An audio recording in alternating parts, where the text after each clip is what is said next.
was a different shooter. Okay. Tina, anything else crazy we should know about you before letting you go?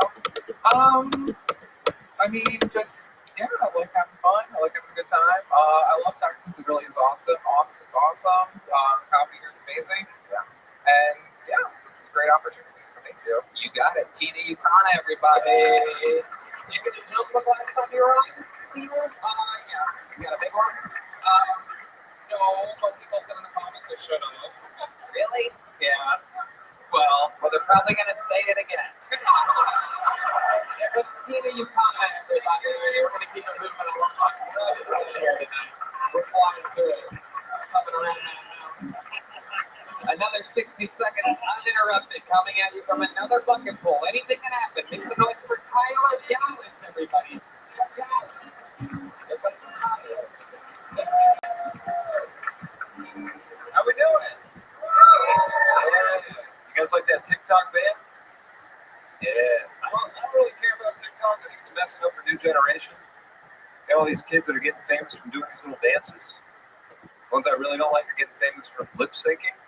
Seen that? Sometimes you'll see white people on there, they'll be lip syncing songs with the N-word in it. Like, that's not good. Right? See about to ruin his life on my For You thing. They don't mouth the N-word though, they do the shush face. Whenever the N-word comes on, they do the shush face. That's confusing, right? Because don't we just have a whole generation that associates the N-word with the shush? That's not good. You just got all these middle schoolers and high schoolers, they're just in school talking to each other. Like, you guys ever notice the librarian's kind of a racist bitch?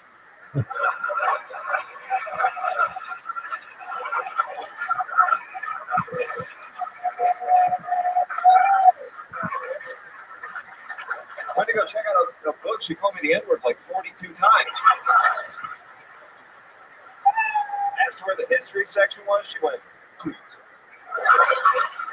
I'm tired of the long thank you, girl. Yeah, a lot of setup there, but a big payoff in the end. I had no idea where you were going with that. You got me. Thank you. Absolutely. How long have you been on stand-up? About 2 years now. Where at? I came from Knoxville. I just moved here about 6 weeks ago. Tennessee? Yeah. You ever go to some open mics in Nashville? I did. Yeah? Yeah. You ever pull out your block cock? Not like. Okay. I love it.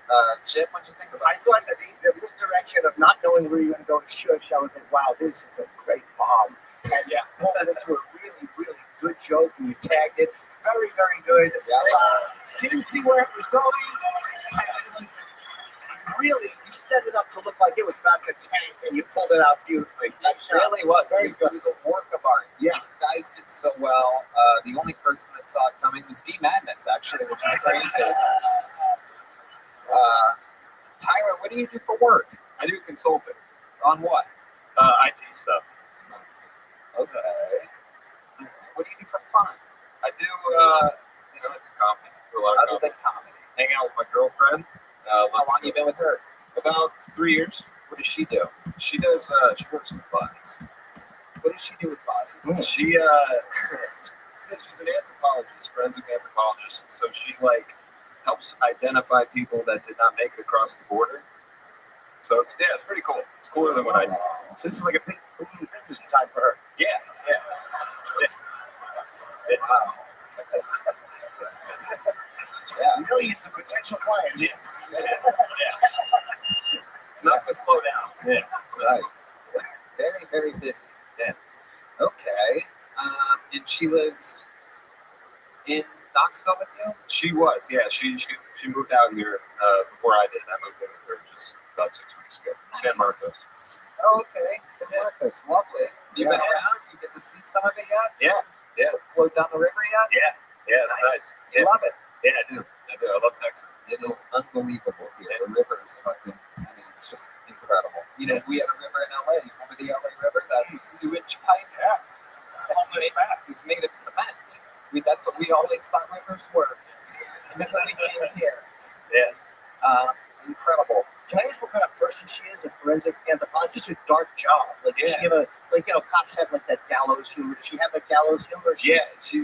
I'm kind of dark, so she keeps up. She likes that shush joke, doesn't she? Yeah, she does.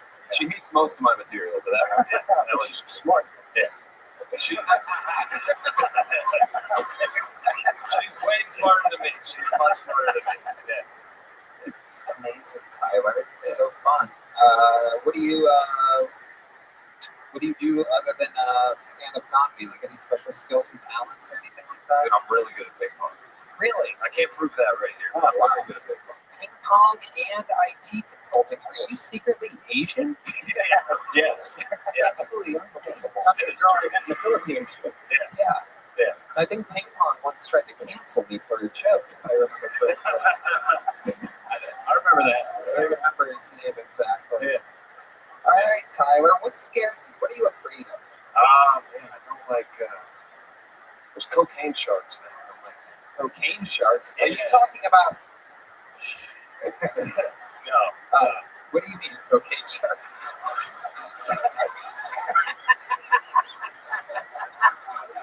Oh yeah, they can't swim. Why would they be sharks?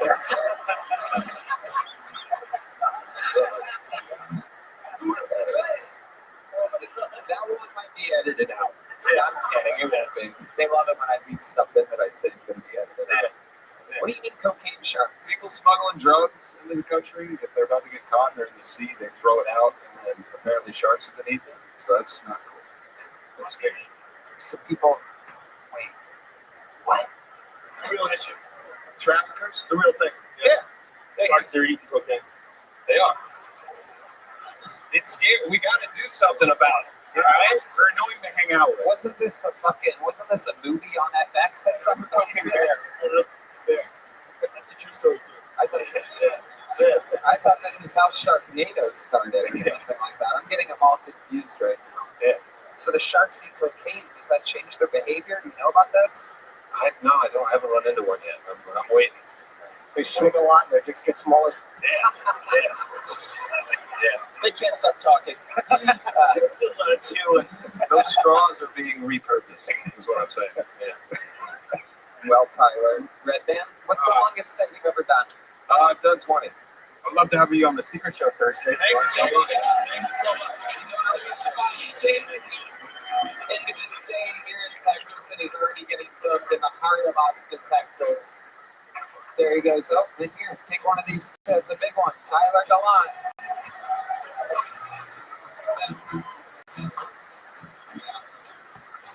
All right, we're coming around the corner here. We're almost there. Make space for your final bucket full of the night. John Moore, everybody. John Moore, everyone.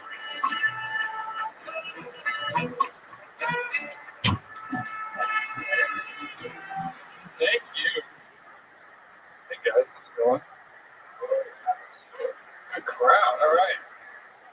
So I was in the Army for a while. When I was overseas, I served with a Frenchman who stepped on an IED and lost all 4 of his limbs. I call him Napoleon blown apart.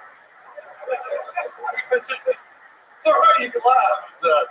He's got a good sense of humor about it. The only thing he doesn't like about this joke is being called French because he's American. He's like, don't do that part of the joke anymore.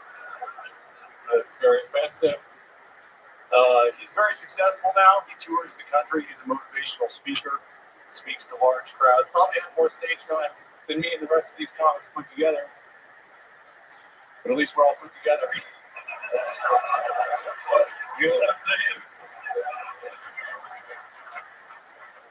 Did you guys know that when a small animal is about to die, it will try to wriggle out of my grasp? Thank you, Aunt John. John Moore. Welcome to the show, John. This is your first time here, correct? This is my second time here. Okay. How long ago were you on? About 3 years. Joe was on the panel. Okay. Yeah, I bombed.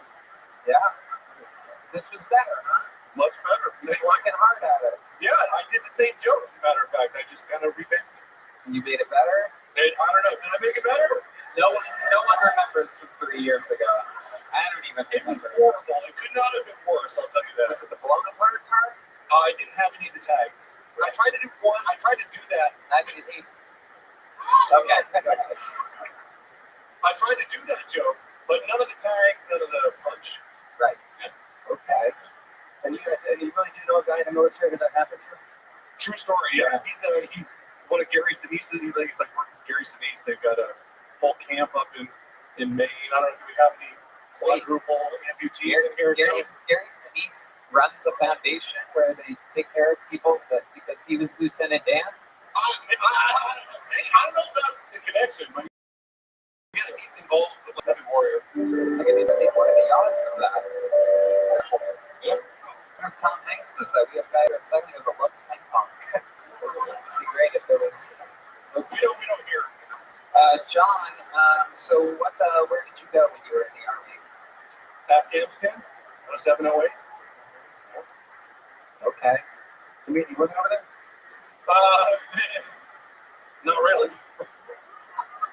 What do you mean, not really? Well, you get your haircut every once in a while, but that's not good. They have Afghani hairstylists out there. What do they do? Just wrap a towel around your head? Most of them are Kyrgyzstan. And they cut the neck.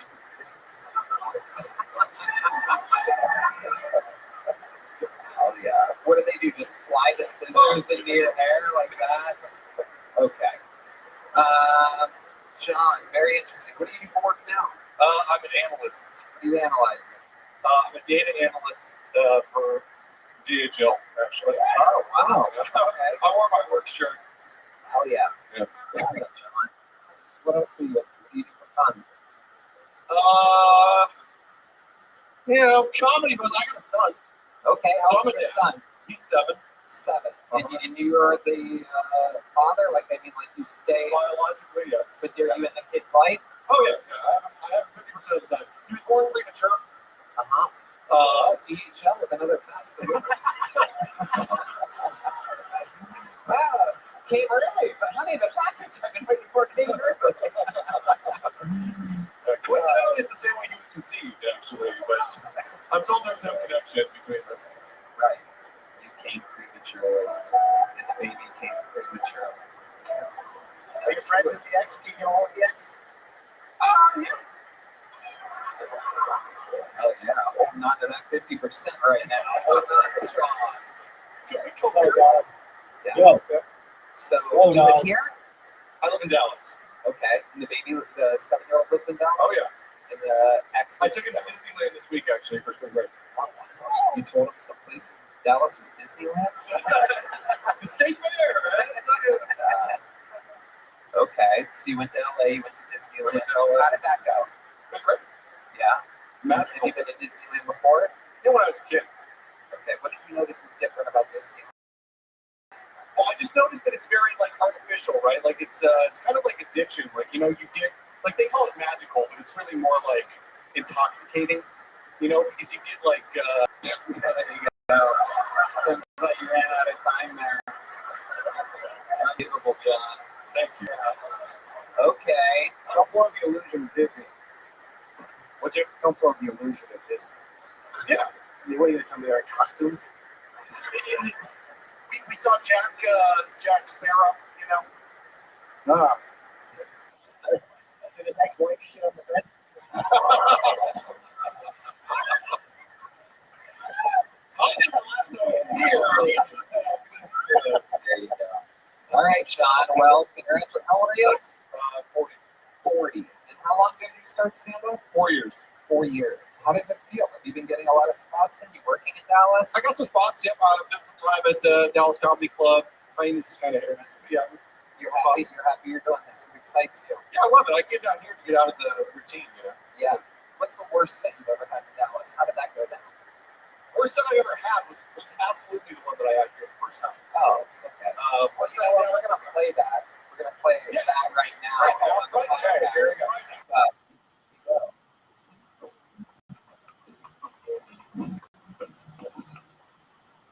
What is up?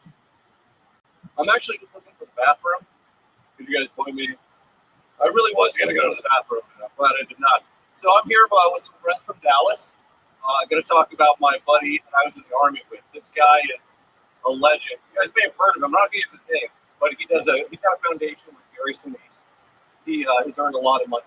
Great guy and hysterical guy. The only reason I bring him up, one of the funniest guys I've ever met, right? This guy, when we were in service, huge, 6'7", 260, stepped on an IED and lost all 4 of his limbs. Yeah, I do not tell jokes about this guy for obvious fucking reasons. I had one serious question about his dick. He got his wife pregnant, so that question has been answered. And truth be told, like I said, he's very funny. He's got a ton of stage time, more stage time than all of the other comics put together. But at least we're all put together. You know what I'm saying? Jesus fucking Christ, John. What the fuck? God, you just came up and told a story about your funnier friend. Why didn't you let him sign up? We would have loved to have a fucking funny guy with no lips up here while you're up here telling these sad stories. How many of you think it should have been him that got blown up in the army, huh? Yeah. How about that, John? How about that? I deserve that. You knew you had 1 minute. I did not. Yeah, that's true. And now we're back. So you guys got to see how bad it was. So we're going to put your set in there just so that people know how terrible it was. Yeah. It was worse than that, actually. Yeah, well, the good news is we only have about 1 million more listeners than we had 3 years ago. Yes. Very exciting. Now everyone's listening. Although you. Wow, I love it. Well, John, congratulations. Thanks. Here's a little joke book. There he goes, John Moore. Ladies and gentlemen. All right, we've come to that time, ladies and gentlemen. There's only one guy with the chance to be able to put a ribbon on this thing. You guys know him, you love him, the freak of nature himself, the Kill 20 Hall of Fame, the record holder for all-time sets and interviews, absolutely killing it, headlining all over the country. Ladies and gentlemen, this is an piece of Vanilla Gorilla, the Big Red Machine, the Tijuana Tarantula, the Virginia Villager, the one and only William Lights Out Montgomery.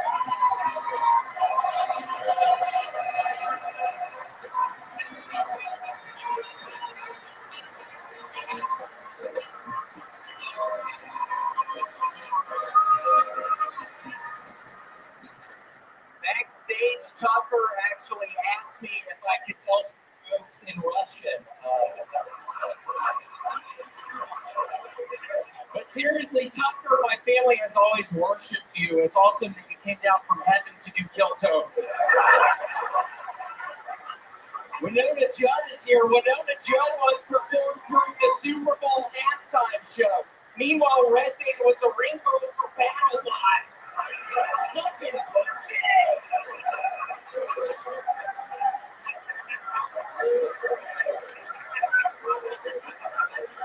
Biden recently had a State of the Union address and said better things about Ukraine than the United States, which actually makes sense, but the United States doesn't have a video of Hunter Biden fucking a dog.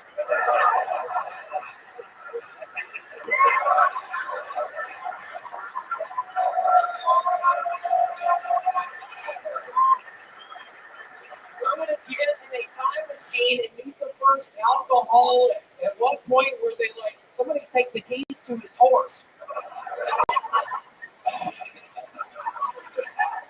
Last week, a moving whistleblower was found dead in his car prior to testifying. Wait, did he work for Boeing?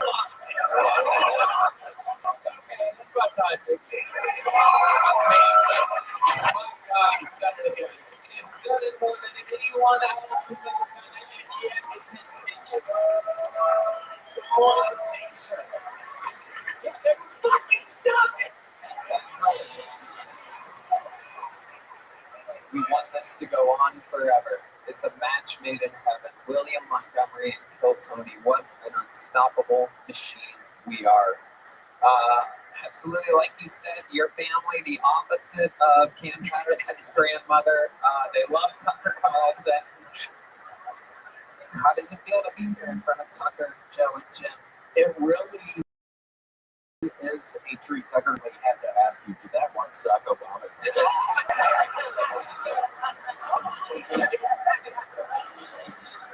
I have the answer, and let me say I don't judge. Yeah. but oh yeah.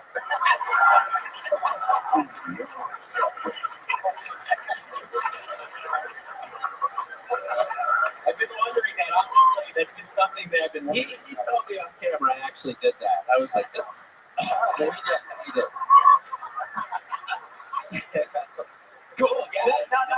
Not kidding at all.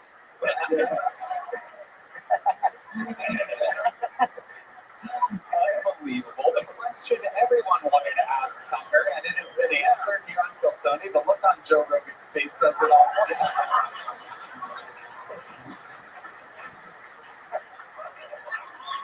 You should have brought him with you. You're going to work on phone. Wait, do what? I honestly didn't hear you. Oh, no, just talking about the guy. So William. Right. Ladies and gentlemen, Willie, what else has been going on this week?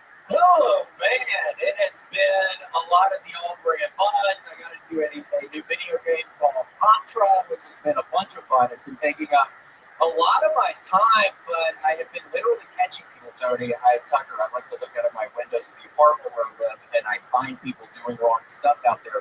And Tony, literally before I got here tonight, there's a helpless guy jumping the fucking fence into the property of the apartment. So Tony, I'm not necessarily proud of this, but I went down there with I recently got some big steel pants, and I swear to God, I went up to this fucking dude, Tony, and I hit him so hard in the fucking head. He was literally just laying there, and then I gotta get here, so I don't really know what happened.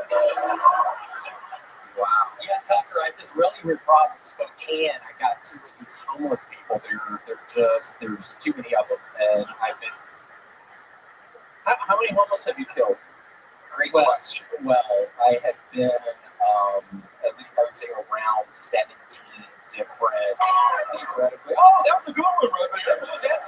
What was that funny noise? I'm talking about murdering people, you dumbass.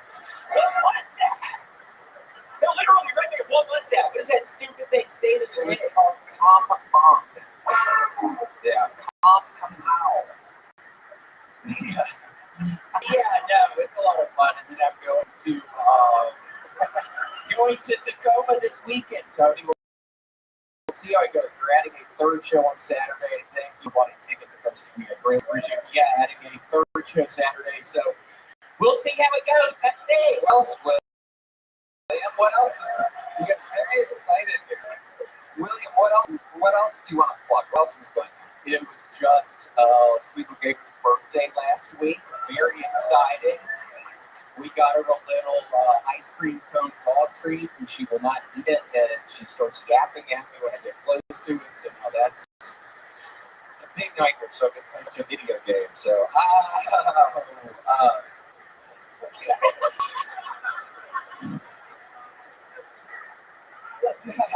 was that funny? When I'm kind of messing up, I mean, I'm having a pretty good setup here. Other than that one point, did you really think that was pretty funny? Hello? What? I can't hear you, dumbass! Holy shit. Okay. William, we have some really good news for you. There's another red machine here that wants to come back out, and so why don't you stay up on stage? Ladies and gentlemen, I present to you Grammy Award-winning artist, one of the greatest rock stars of all time.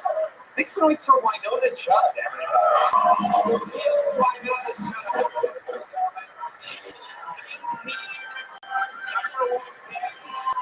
Grammy Award-winning. Look at this.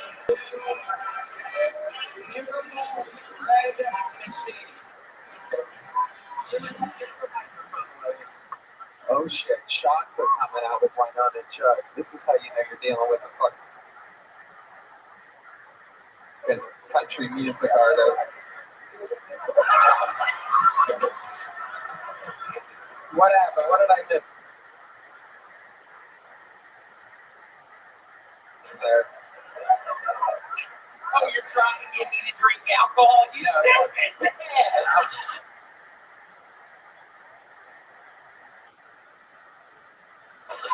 Hey, maybe this would be a good time to show your titties.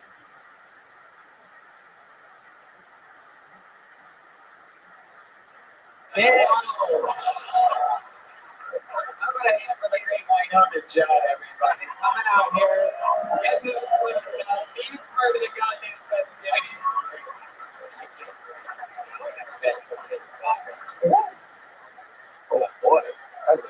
That's a spicy treat. Why don't you grab a microphone? Say hello to these people. Say hi to the listeners out there.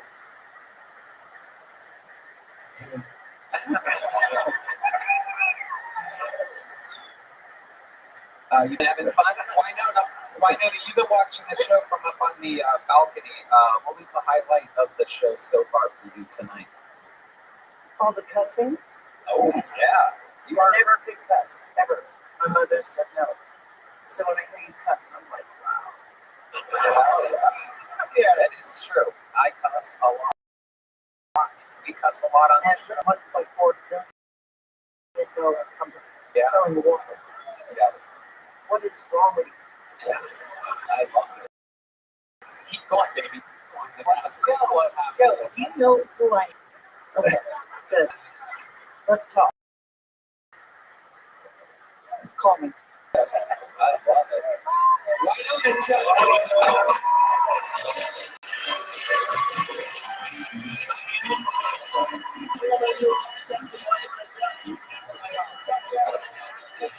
We were hanging out before the show. That is indeed one of the best bitches I've ever met in my life. She is cool as fuck.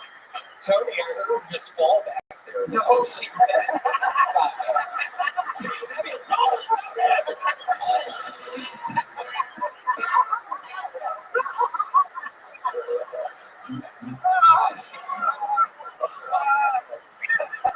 William, stay up here for one more beat because we have one last special treat here. Believe it or not, we have a guy that did a fucking Kill Tony rap on the internet a month or so ago. We found him. He said he's a super fan of the show.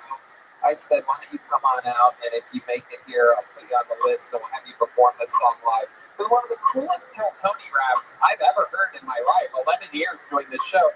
I'd like to present to you the stylings of Asthmatic, everybody. Here's Asthmatic.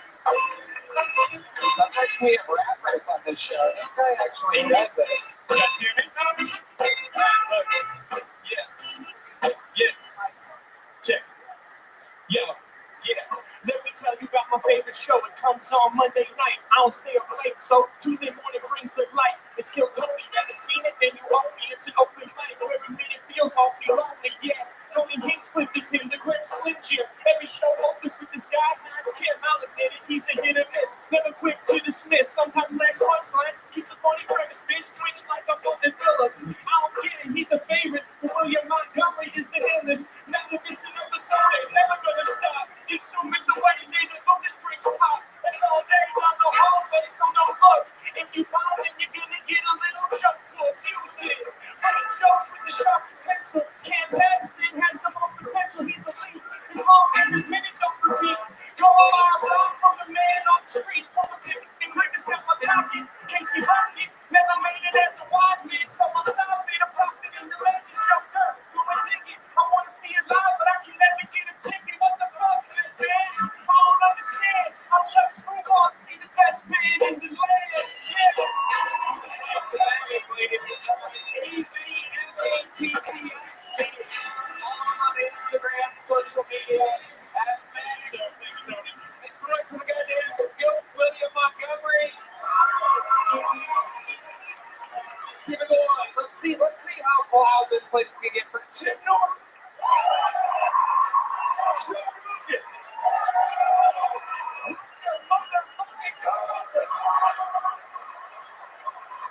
And the best damn band in the land. Raul Moreno, Carlos Sosa, Michael Mendez, Matt Muley, B. Magnus, unbelievable John Ryan, Jenny Belton, let's see what Chris Rogers should say. What the fuck? What is that? I know I'm the fucking donkey there, or whatever that is. Who's that? Who's Joe Biden? Wait, what? Well, who's the big snip? What? Richard Simmons? Casey Rock? I don't recognize Casey without his ball cap on. I'm sorry, Chris. That's Joe Biden and Casey Rocket? Okay, all right. Why does Joe Biden look exactly like me? Am I the only one seeing that? All right. Great smile on Joe Biden. We did it. That's Chris Rogers Art, amazing local artist. Thank you to Game Time, Skyline Green, DraftKings, Red Rose, Yellow Rose, Gel Blaster, Tucker Carlson. I gotta tell you, I've been a huge fan fucking forever. This is so surreal having you here. I didn't expect to be here. Trust me. Amazing. Doing the Post Malone spot that you find out behind the curtain. And that's all because of the great Joe Rogan, my fucking best pal in the world. So much fun. I'm gonna hand for him in the mothership, huh? Number one comedy club on planet Earth. Thank you so much, Chick Norton, for joining the show again. Red Man. Check out the Joe Rogan Experience now on YouTube, guys. Check it out. For sure, he's back on YouTube. Very exciting stuff. Back everywhere. One more time for Asthmatic. Thank you guys so much. We love you. Good night, everybody.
Sunset Strip Comedy Club in Austin, Texas is now open. Check out Red Man's secret show every Thursday. Go to sunsetstripatx.com for tickets.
From the Comedy Mothership here in Austin, Texas, for a brand new episode of Kill Tony. Give it up for Tony and Glenn!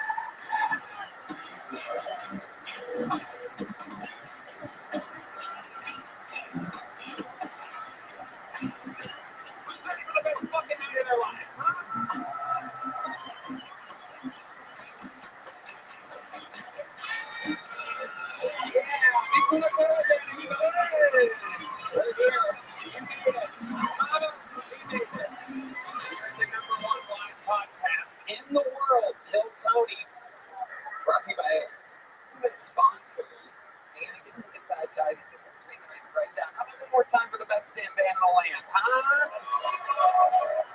On the horns, Carlos Sosa, Raul Vallejo, and Fernando Castillo. Michael Gonzalez on the drums. Nick Lewis joining us on the bass, or as I call him, C Madness, because he can see. Matt Muelling on the electric guitar, and our dear band leader, the great powerful John Bees on the keys. These people finds the best musicians in the city for us to play with. So much fun. Hey, truly, I always say this, but I fucking mean it. An action-packed show, loaded up and ready to go tonight. Very special appearances by very special people. It's all going to go down all at once. Get started. Here's a little bit more from the amazing sponsors that made it all possible.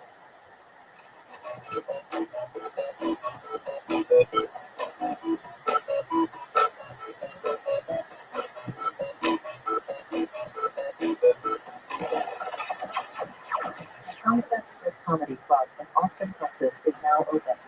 Check out Red Man's Secret Show every Thursday. Go to sunsetstripatx.com for tips.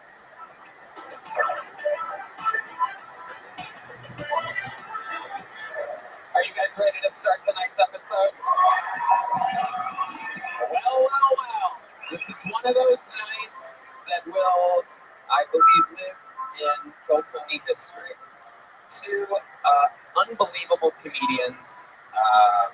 One of them I've been working with continuously for 17 years, a legend of the Comedy Store. One I just found here a few days ago. Randomly, she was performing in The Little Boy, and I saw her set, and I fell in love. We ended up drinking together all night, and she is one of my new favorite comedians in the world. This is her first time on panel at Kiltony. I do believe her first time ever on a podcast. So here are our guests. Make some noise for two of the greats, Elaine and Ian Edwards, everybody. Elaine and Ian Edwards. There's Elaine. Make some noise for Elaine, her first time on the show. Oh, and you just fell off. And nail, you lost the nail, Elaine. There you go. Who wants it? Come on, there you go. This little Mexican boy wants it. There you go. How about one more time for Ian Edwards, ladies and gentlemen, one of the greats. This episode brought to you by Skylight, Frame, and Game Time, by the way, for those of you wondering who our amazing sponsors are. Ian Edwards, welcome back, my friend. How's it going? Well, it's good to be here, man. This is a fun show to be at, sitting next to, smell how old she is. That's my pussy. Which is the name of my documentary out on Hulu. That's My Pussy is the name of your documentary? Wow. Should it have been something else, Tony? I mean, gefilte fish? I will look into changing it. Okay.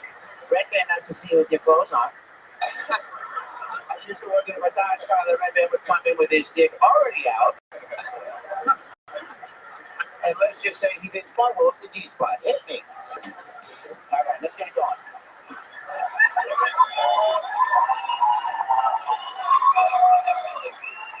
Here we fucking go. Elaine has joined the fray. I'm very excited about this. Maybe you heard me give the audience our little intro last week when we got drunk together. Turns out she's been doing stand-up comedy for exactly years. How about a hand for She's 74 years old. Started when she was 24, and I caught a set in The Little Boy. Adam Egan, the booker of the club, howling. She was talking about, what was it, your pussy? I think it was. I do a few pussy jokes, but he really liked the way that I said the N-word, so. Right.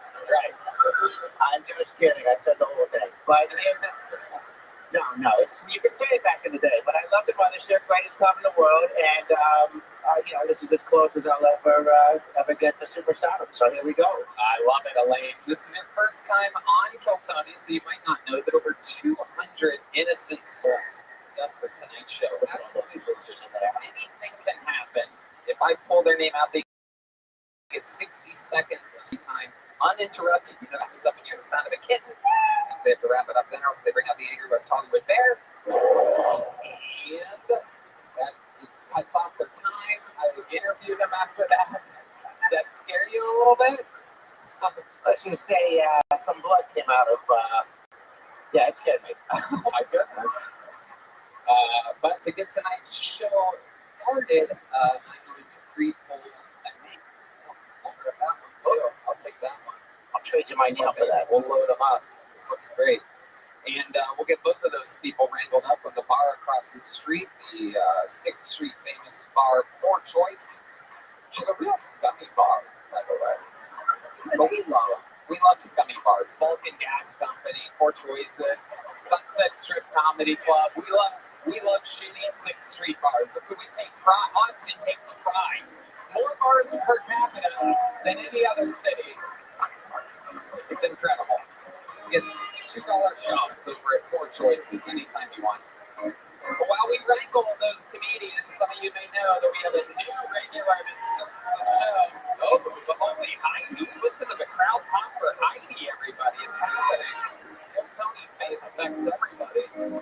To get tonight's show started, a fucking force of nature, ladies and gentlemen. This guy's been filling in for the great Hans Kim for months while he prepares for his huge show at the Forum.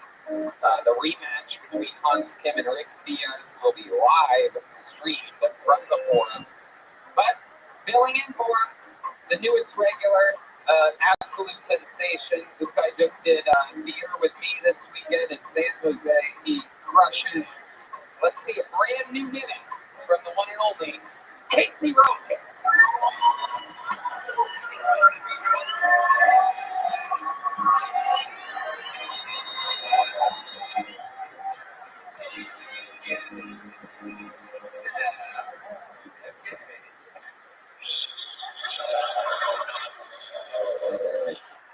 La princesa.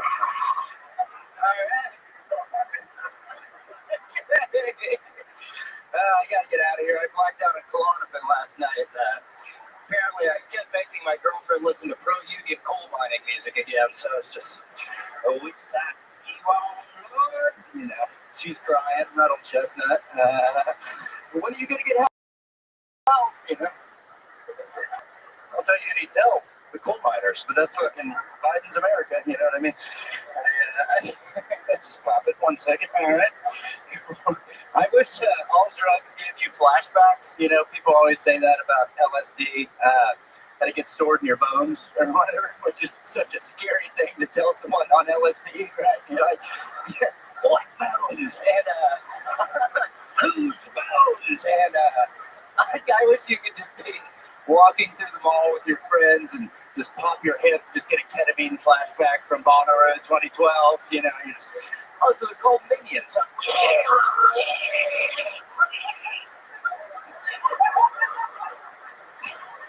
I don't want to go to Spencer's Gifts anymore.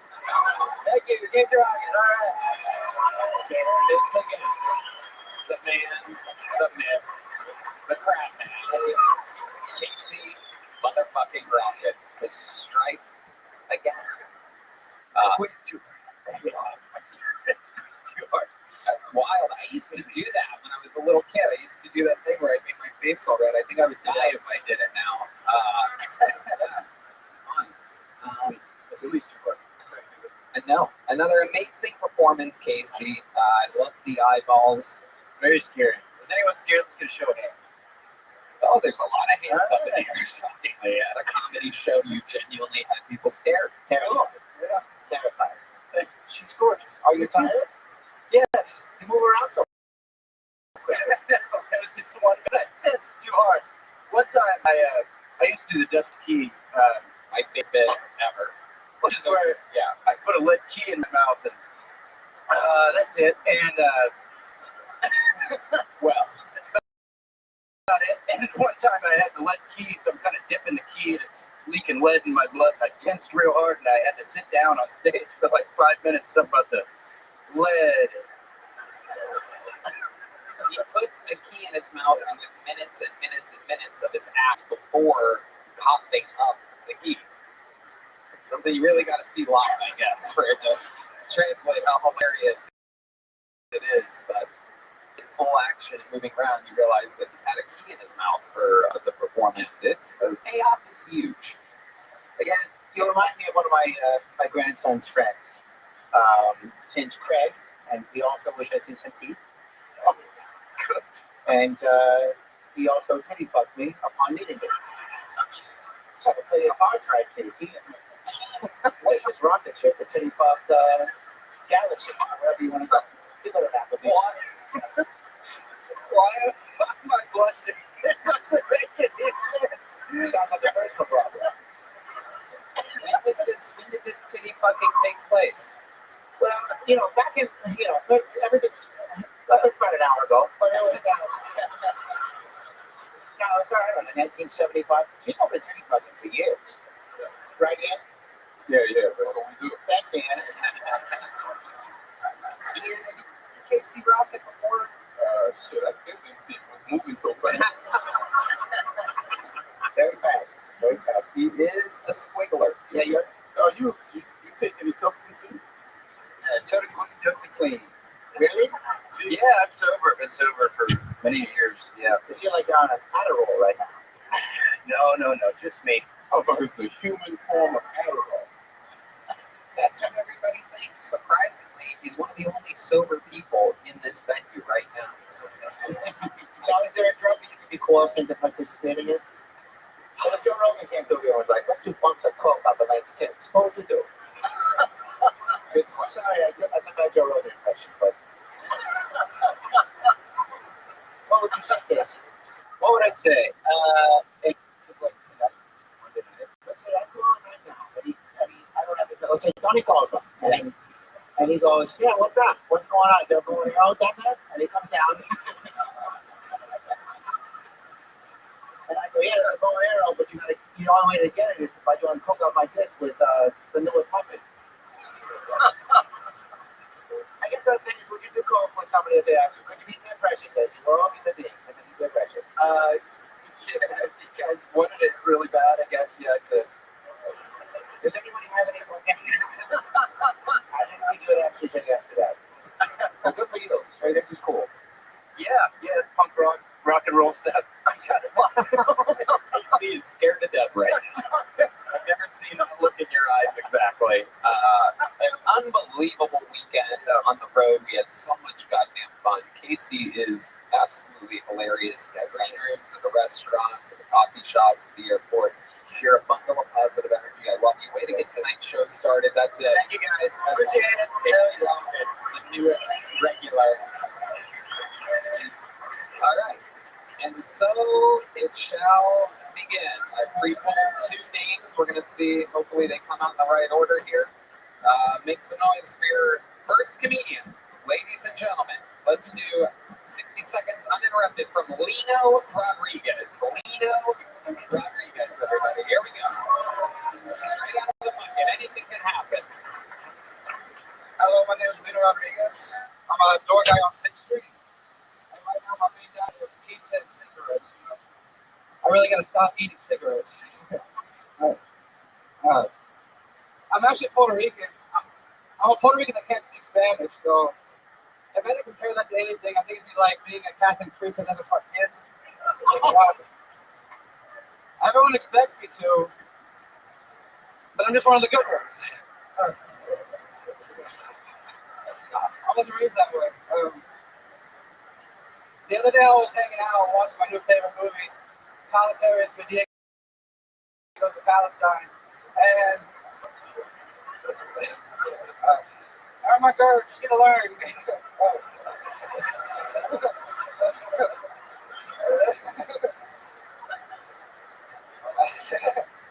I started to think about how I like to do quality and compliment bald people on their eyebrows, They don't do that anymore. I actually think they should start dyeing their heads like Easter eggs. That'd be fun. So much thinking. Lino Rodriguez, our first bucket pull of the night. A slow start and a sluggish ending, but the middle was amazing. You got laughs. I didn't think any of it was funny, but this is a hot crowd. Which is the best April Fool's set I've ever seen. That was good. Ian Edwards. I mean, what's the irony of people a Tyler Perry joke, and I'm sitting next to White Medea.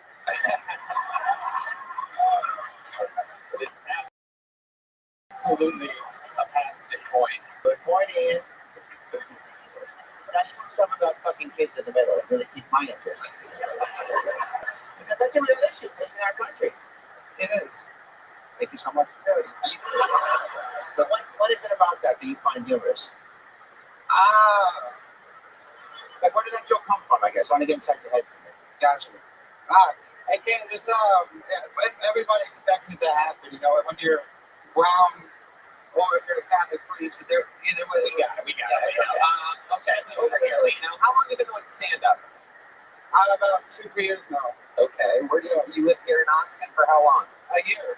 Where did you live before that? I live in New Orleans, and Some fans of New Orleans in the crowd. How do you think I got all these beats? That's right. Oh, wow. Come on, Red Man. Come on, there you go. Okay. And 6 necklaces in his car. it's so hot. So, Lino, you're Puerto Rican.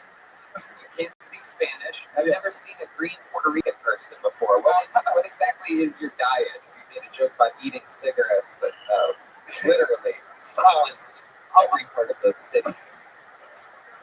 I worked inside for a while, so I think it started to turn Greek after a while. I don't know. I work from home, and I work at night now, so I'm not gonna pay like this. What do you do from home during the day?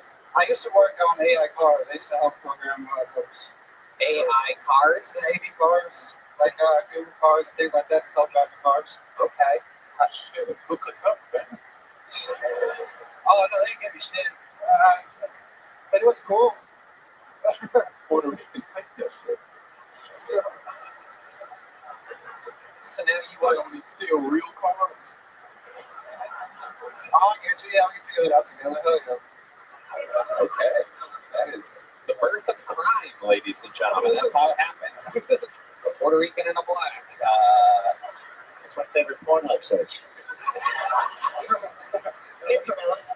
There it is. Little late. That's my period. Thanks, Red Man. Thank you. There it is. That's awesome. Red Man asked me to do it last night. Whoa. Takes a lot to make him come. So how old are you? Did you say that already? I'm 27. 27. You look like you're 46. Yeah. What's it like being 27 in 2024? It's hard. Okay. All right.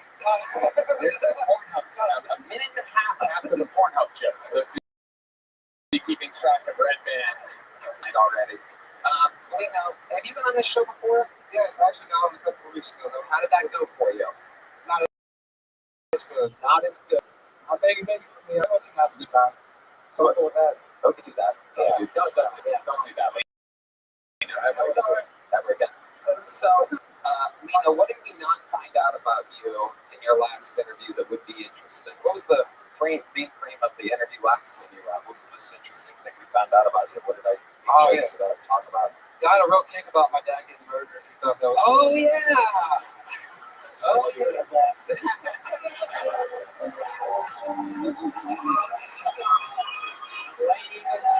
Elaine is on fire. Now's a good time for me to promote. Elaine, for some reason, decided to plug Adam Ray Comedy on YouTube.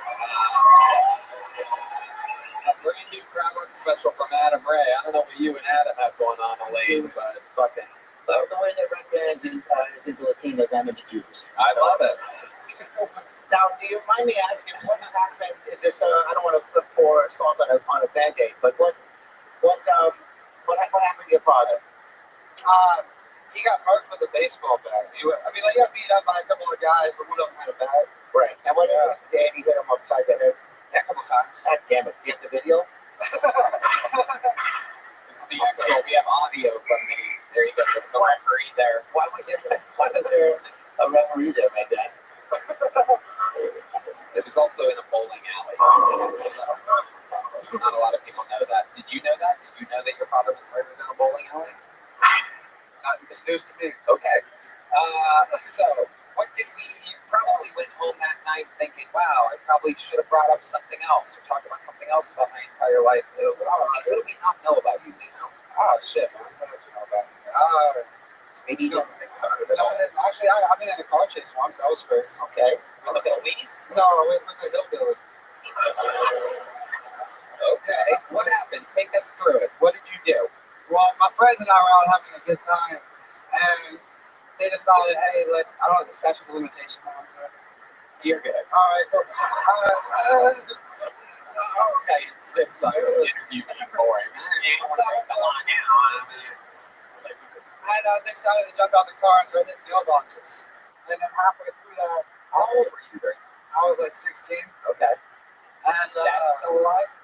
no, Right. he's been gone. No one to fucking, no one to spank you. Doing whatever you want in a fatherless fucking society. Typical Puerto Rican childhood. You want to feel my kids, Lino? Of course. I feel bad for you. Do you want to feel his? Yeah, we feel. I feel bad for you. I just said, you know, it's. I'd love to. All right, let's Okay, do it. well, let's finish up your story. Yeah. Let's hear about the car chase. What about you? And then halfway through, I heard this voice say, "It done fucked up now." Coming from like really far away from me. And then all of a sudden, the truck was on her ass. And I was in a Bronco, like an old 2002 Bronco, so I started whipping that bitch. And I got the fuck up. I drove as fast as I could. Cut through backwoods in Mississippi. And my friend said, hit it right. So I did. And then when I did to it, then I heard, and then they crashed into the woods. And I got the fuck out of it. What you had to stop? I know what you mean. Wow. I hope you understand what I said from that. I didn't realize Mississippi had Asian drivers. Okay. I'm going to go ahead and take off with that. That's fine. Next story. I just have things. Lena, what is your love life like? The world wants to know. How's Lena's pussy game? You look like the guy that answers the door to a haunted Mexican restaurant. That'd be funny. I don't know that, but what? It's all right. That's what it's just show. Yeah.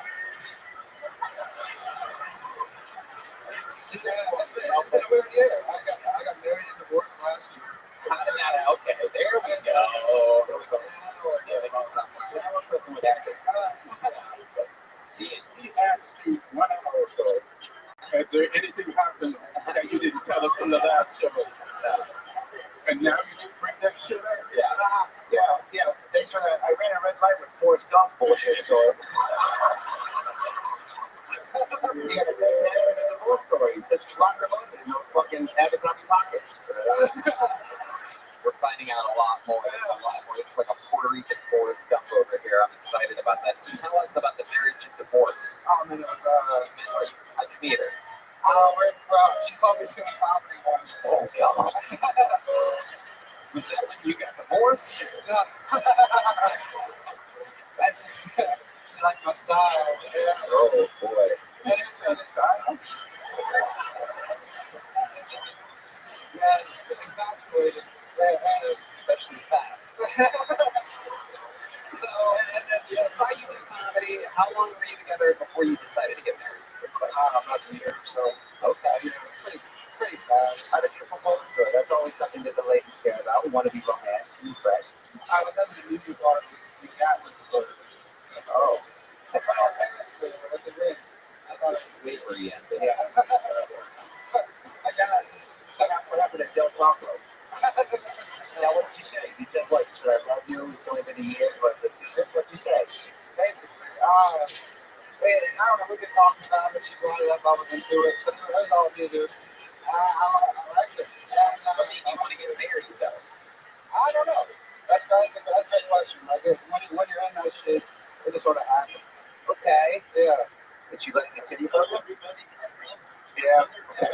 Hell yeah. So how long were you married until divorce came on the table? And why was divorce imminent? It was 4 months we're married. And then what happened? It took a little longer for us to marry. It took a little longer to get the answer to my fucking Sorry. question. just don't matter. It blew up, toxic. How? What? Give us an example of the toxicity.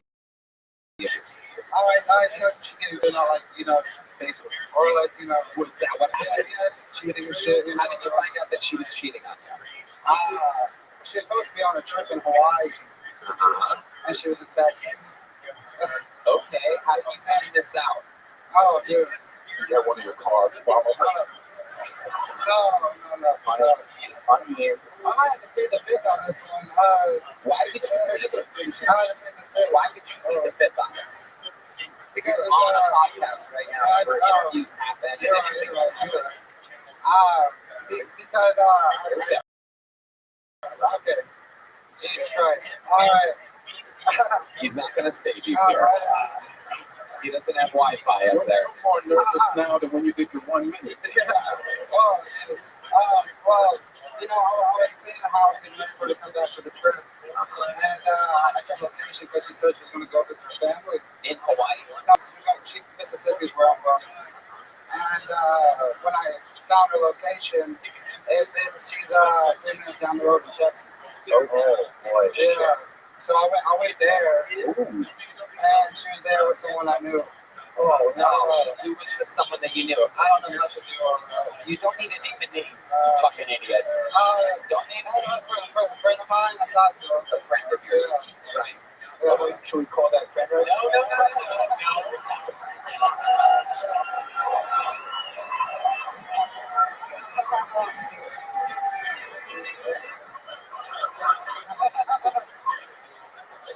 What did I do?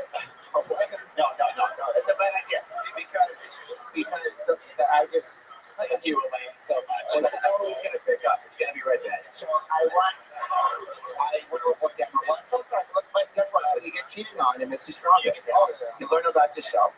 Yeah, last week. It was Last week. Yes, I got with ladies last week. What happened there?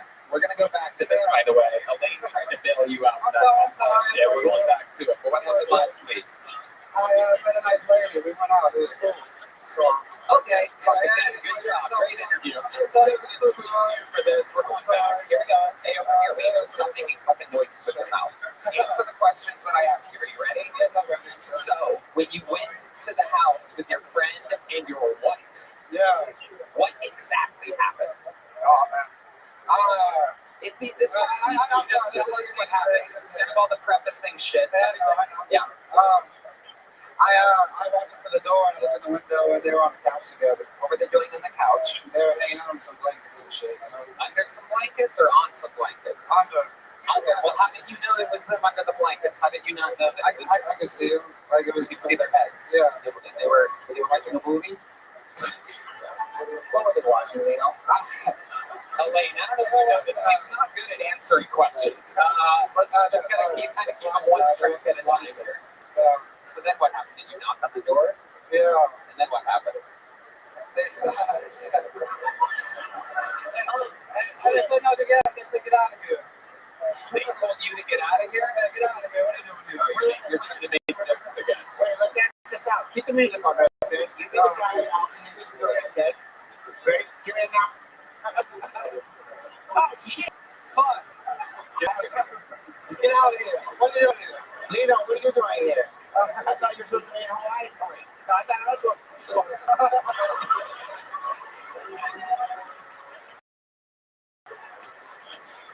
Sorry, I'm not in the brown days anymore.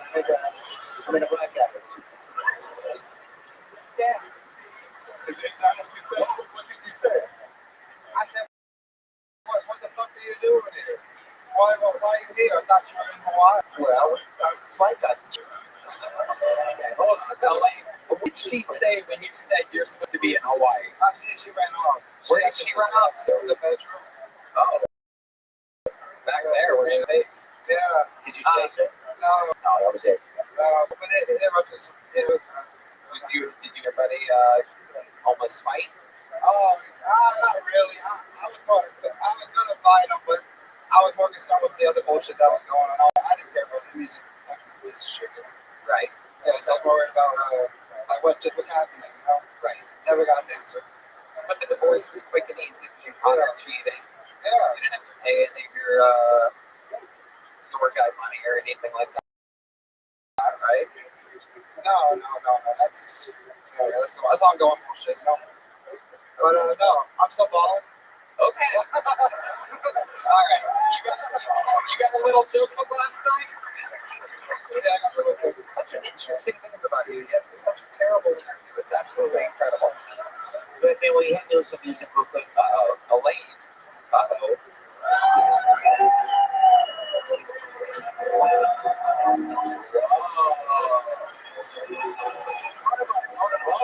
They got some color in his face. Whoa. I love it. All right. I hope that makes up for you did that. Lino Rodriguez. There he goes, everybody. There he goes. Lino Rodriguez. Okay. And yet, it has begun. Hey, y'all. This podcast is sponsored by Game Time. Look, I'm in the business of selling tickets, and I want to make sure if you're buying a ticket to a live event, you're in good hands. You shouldn't have to worry when you buy tickets to your next big event. Game Time is the fast and easy way to buy tickets for all the sports, music, comedy, and theater events near you. With killer last-minute deals, all-in prices, views from your seat, and a lowest price guarantee, Game Time takes the guesswork out of a red band. This app is so easy to use, Tony. They got last-minute deals and save you up to 60% off buying last minute for sports, concerts, comedy, and theater. It's also incredibly easy to find and buy tickets for every kind of event in your area. You can get panoramic views from your seat in the venue before you buy. Amazing, Red Band. Game Time gives you the lowest price guarantee, or they will credit you 110% of the difference. Not to mention, your purchase is covered with the most flexible customer service policy in the ticketing industry. Take the guesswork out of buying tickets from Game Time. Download the Game Time app, create an account, use code KILLTONY for $20 off your first purchase. Terms apply. Again, create an account, redeem code KILLTONY. $20 off. That's right. Download the Game Time app today. Last minute tickets, lowest price, guaranteed. Hey, I'll ask any mom out there running a busy household to be pure chaos and stressful for the whole family. Who has open? What's for dinner? What we need from the grocery store? Did someone feed the dog? The mental load can be hard to stay on top of. But there's a way to make it all easier for mom and the entire family. The Skylight Calendar, Red Man. The Skylight Calendar is a smart touchscreen calendar and organizer for all your chores, groceries, to-do lists, and a great way to manage appointments to make sure they never overlap and they're never missed. It helps keep busy households on track and everyone on the same page so families can get time back for moments. That's right, Red Man. I love this calendar. I'm going to gift it to every mom I know for Mother's Day because I am.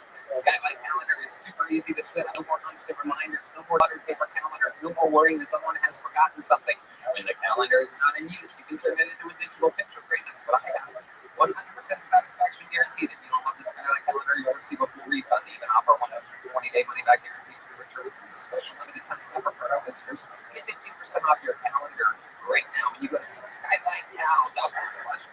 Skylight Calendar now. That's SKYLIGHTCAL.com/Tony. Mother's Day is right around the corner. So order today. Get 15% off your purchase at skylightcal.com/. So here we go. Your next bucket, ladies and gentlemen, a minute uninterrupted goes to Jerry Glenn, everybody. Here we go with Jerry.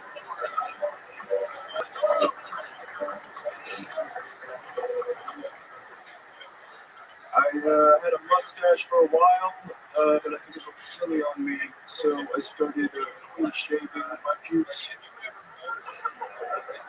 I used to be a cutter, but now I just spit on people. My grandpa is starting to lose his judgment. He can't really drive anymore, and there was a blackout in his neighborhood, and he almost shot the guy.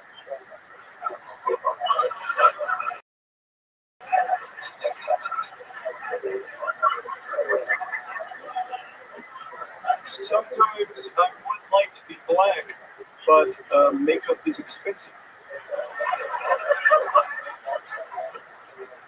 If Kanye West has taught us anything, it's that the Jews ain't worth the squeeze.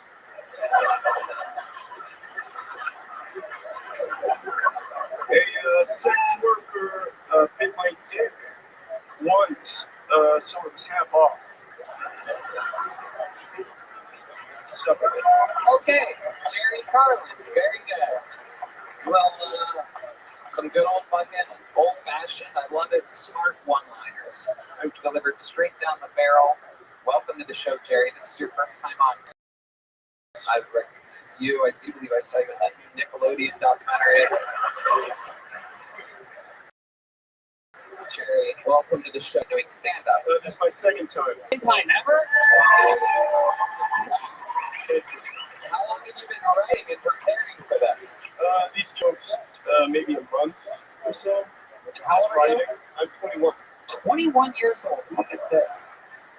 A fantastic start to your career. You going to college? What's your story? No, just high school. College. You're still in high school. Okay. All right. You are the world's youngest pedophile, I do believe.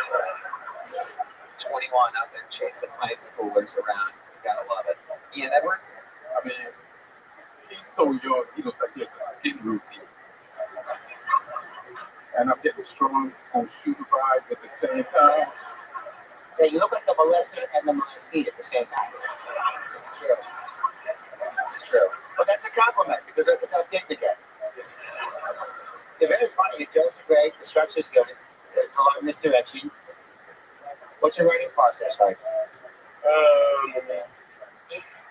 Sometime tonight. I don't know. Just lie in bed. They come to me, I guess. I'm noticing that your writing started right when Texas made Pornhub illegal. Is there any truth to you replacing your porn addiction with a love for stand-up comedy? I actually don't watch porn. Wow. Okay. Hold on. What's your process there then? Imagination? What are you fucking Willy Wonka? What's going on over here? Very vivid imagination. Okay. What do you picture when you are pleasing yourself? Good question, Tom. Now I'm the pedophile somehow. I don't know how the switch happened. I'm just trying to host a show, but I made it creepy. I'm a big fan of prostitutes. Some of those jokes are true. Oh my goodness gracious. Look at you. Yeah. You didn't even smile after he said that. That is amazing. A 21-year-old into the imaginary thoughts of a prostitute. Just the thought of a woman charging money is enough to get them off. Ian Edwards? Prostitutes should either killing them or fucking them. Good question, Ian. Oh, of course. Yeah. Oh. Absolutely amazing, Jerry. Now I've done a little bit of walking the streets to make some extra cash, right? A woman of the night. Oh yeah, it's a tough gig, but there's you have to make sure your price points are fair. So what I guess what would be if I structure my menu with actual favors, what's too much, right? Let's how much we can do. Could I pay for it? Yes. I think that's what I just asked. Yeah. Yes. Some really tough interviews tonight. It is. I would say 150. Whoa, you dirty little boy. Holy shit. She was so offended by that price. She's like, she's right. That is. And she's right. Our bundle was a princess, right? Why did you get 50 cents? $50. Okay. Stick with me here, Jerry. How much for a blowjob on this menu of That's $8 to $5. all our blowjobs? This is incredible. You sweet. No. Bro. That is the craziest yes I've ever heard in my life. Okay, so let's say you and I are what are some of the noises do you make? Oh, I'm silent. Welcome to another episode. We all knew that already. Okay, Jerry, you're 21. How you making money out there on these wild streets? DoorDash, Uber Eats, Okay, just driving around. I love it. What kind of car do you have? Hyundai Elantra. What's your license plate? I love it. What's your living situation? You still with your parents? Yeah, still my parents. They live here in Austin? Yeah. Okay. So born and raised in Austin. When did you decide or think that you wanted to maybe perhaps try stand-up comedy? When did this all start? I didn't even discover comedy until after 18, but just watching it. Did your parents keep you kind of away from things on? No, I just never stumbled across it. Or you don't play video games or something? No, I hate. Okay, what were you doing? I'm a huge TV fan. I don't talk to people. Ooh, so that might be a true comedian we're finding here. It's incredible. You do, but for somebody who doesn't talk to you, you have a nice, like, you have an air to them where you, yeah, they don't talk to me. Like, you sound like you want to pose, you know what I'm saying? Like, you're a very confident guy for not having a lot of social interaction. What is that? I'm having a panic attack. Or right now?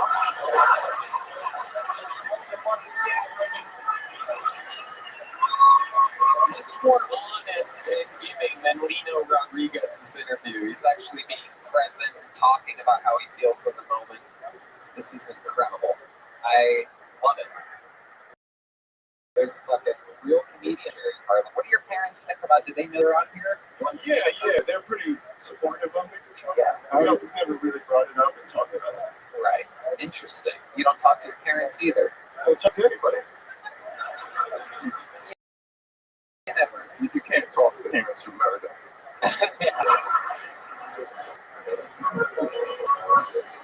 This not talking to anybody thing. Has this always been a thing of yours? No, just, out of high school, it's just hard to meet new people.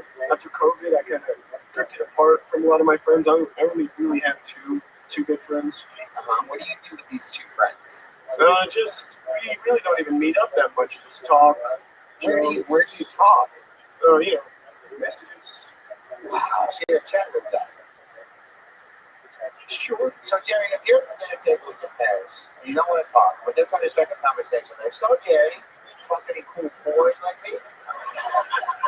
You just sit there in silence and eat your meatloaf? Oh, I don't eat dinner with them. You don't eat dinner with your parents. This is a fucking amazing fucking thing you have going on here. What do you eat? You eat by yourself? Yeah, pretty much. You take it up to your bedroom? Yeah. And do you sit on the edge of the bed with like a TV tray, or do you have a desk? No, I got this massive TV. You sit in a recliner, and you continue to watch TV, and you eat your food kind of like on your lap. That was a weird question, Tony. Yeah. I like to paint the picture for people. This is all very frightening. You're right, it is. It's scary. I'm scared to death. I'm more scared than he is right now, and I've been doing this for 11 years, but this kid doesn't talk to anybody. His whole life is just a bunch of blue bubbles and messages. Can I ask a question? What would it take for you to interact with your parents? If Joe Rogan came down to you tonight and said, let's go to your house and eat dinner with your family, would you do it? Joe Rogan asked, I would, yes. Okay. Okay. Well, we have exciting news for you. Somebody said bow and arrow 3 times, and Joe Rogan is here, and he wants to have dinner with him. Okay. I'm just really worried for white kids, man. This is What the fuck is going on with white kids? You're right. It's a perfectly good-looking white young male, and you're staying home, not talking to anybody. I used to be very ugly. What happened? People get over it. It's a drug called Accutane. I had terrible acne. Oh my goodness. It's worse. You got that. Yeah. Don't talk to women. I should, yes. Yeah, you should, man. Wow. Well, welcome to the universe, Jerry Carlin. Not only are you out in public, but you're thriving. You're out here. You've got some people you can talk to. Right that way. Great job. Jerry Carlin, ladies and gentlemen. And just the way that the fucking thing worked out tonight, we actually get a little blast from the past. For those of you curious of what Jerry Carlin looked like very recently, we have a golden ticket winner here that is ready to blast off with a brand new minute. Ladies and gentlemen, sensation. You know him, you love him, make some noise. This is a rare appearance by the great and powerful Heath Cordes, everybody.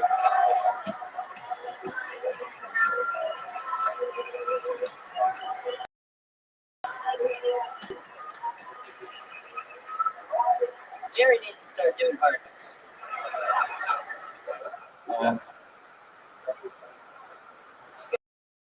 Out of my first real toxic relationship. Come on.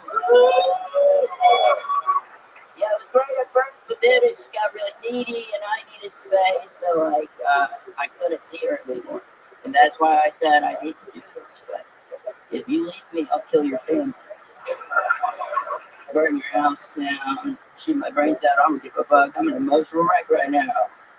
Try me. Now I legally can't snore. Is it alright gonna fuck the shit out of a lady tonight? Woo!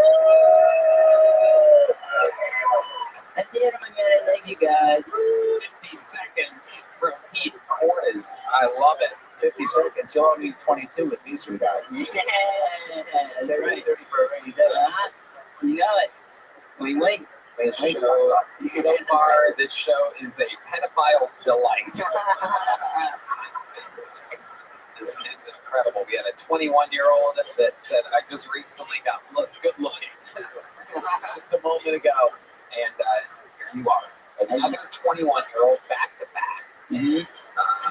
But not really 21. That's just what I have to say to like get this going. Wait, what do you mean? You fucked up. You didn't do enough background. I checked your ID that night that we met. It's a good idea. Oh my God, you little son of a bitch. So how old are you really? I'll never tell. Oh, hell yeah. Why am I hard? Okay. Pete, let's get into it. You're a golden ticket winner here on Kill Tony. How's life been going? How has your life changed? What's going on with you? Pretty good. Very happy. I got a door guy job at the mothership, so that's a big deal. Yeah, that's how I consider my time. Just trying to get better. That's to know security's real tight around here. Yeah. I laugh every time I see them pat someone down. It's like, right. Okay. It's ironic you're the golden ticket winner. You look like Charlie Buck with autism. Yeah. And this show is really one of those autism. So Do you smoke? What kind of drugs do you do, Pete? All of them. Because you told me. Keith is a wild boy. I will tell you that he is one of the lightest people, yet heaviest drinkers here at the mothership. He actually got shit-faced last year. Fucking you fucked up. Who's fucking up now, huh? Yeah, you did. And he, I was going to take him to do sold-out theaters instead in Baltimore, and he slept through his flight. yeah. To the point to where, the little fun fact is, we were on the plane and it's about to close up here in Austin, Texas, and I came over the loudspeaker and said, there's a Heath Cordes, he's right here, and so of course I sent the whole fucking crew. I go, is Heath? No, I message you, right? And I did not get a restil after we landed in Boston. So, everyone, Sorry, please, I'm so sorry. that's right, via text message. Right, so it didn't really translate. No, but that's how it felt. Of course, I do believe that. Just to take you guys there, I was about 85% sure when we landed in Boston, nothing back. That is when we went to the next level of who are his roommates, can we reach out? Because we thought he was dead, everybody. We literally thought that your condition, fucking whatever's wrong with you, went into overdrive and fucking. So I got at least 3 more months. So who woke you up out of your race car, baby? Who told you that? Who told you it was time to perform? Worst way to wake up. No one woke me up out of the race car bed, and I was still late. You just woke up. It's a plan of Home Alone, pretty much. Yeah. So did you go bonanza city, get pizza and ice cream, or what's Oh yeah, you got it. Yeah. Really, it is the ultimate lesson in life. You dealt with it very, very well. You're still alive. I had to go super, super easy to make sure I did not induce a suicide. I did real good with it, right? Yeah, you did great. It's very, very, very Yes. Tony's not making anyone else Thank you. Thank you so much. Thank you. This is the episode where we clear the air about me inducing suicides, which is out there in the zeitgeist somewhere if you look hard enough for it. But if anybody would have killed themselves, it's the sweet little boy. Many conditions, skullman buttons, whatever the fuck you have. You got it all. What if he's like that movie Williams and he's 65? How old? So you said 40. You're really not 21, Heath? I'll never say. Okay. Now, what if Joe Rogan came down here and asked you what? Yeah, he does. Okay. Okay. Fair enough. You said 65, which made me think of something. Have you ever 69 with anyone? Keith, have you ever gotten your dick sucked while? It's impossible. All right. You up with I that? have to like touch down like this, just like make it work logistically. Every time I look at Heath, I feel like something true. This is like, where did my puppet go? It is incredible, Keith. Has your size ever helped you with anything? Is there ever a time where you use it to your advantage? A lot of leg space on the flights that you've been missing. Yeah, it's what's crazy is I'm still getting really claustrophobic on planes. You do? Even though I have the best situation. Yeah. For planes, I still hate them. Did you get the board first? The what? No, You don't? I should get the board first. It's not fair. They don't go crazy on passengers with Asperger's. It's your turn. Yeah. I don't know if it's Asperger's. I think it has ass sliders. It's a little bit smaller than a burger. That's funny. Stupid. That's funny. Thank That's you. a food joke. Thank you, Elaine. That's a food joke. Thank you. This motherfucker doesn't board at all. Yeah. It is incredible. I gotta stop hiring openers that sleep in cribs and get out in the morning. Very rare. You are the first person I do believe I've ever worked with that slept in on flights. But you know what? At the end of the day, you doing it, kind of adorable. Good. Had it been like Aaron Patterson, there may have been some racial slurs said or something like that. With you, it's just like, oh, I hope he doesn't hurt himself. That's what I go for. So what did you end up doing that weekend? Anything fun? Not really. Just being sad. Right. Yeah, Oaken, that guy, he reached out to me and he said he wanted to hang out. So that, it was the rapper who went to the show. Yeah, we put that together. Oh, I still I don't know what you're talking about. Oh, he was there. He met you. In Boston, that's right. Yeah, we had a rapper in Boston. I found out afterwards that he was a rapper. I just thought he was some fucking quiet kid. Yeah, I was listening to him since high school, so that just rubbed the salt in that. Wow, 3 or 4 years. Wow. Yeah. Yeah. I just did that. Yep. Okay. Well, Heath, Are you a big gangster rap guy? I tried. uh-oh. Why are you asking that question? I don't know. I just felt like it might be time for a rap battle. Yeah. You're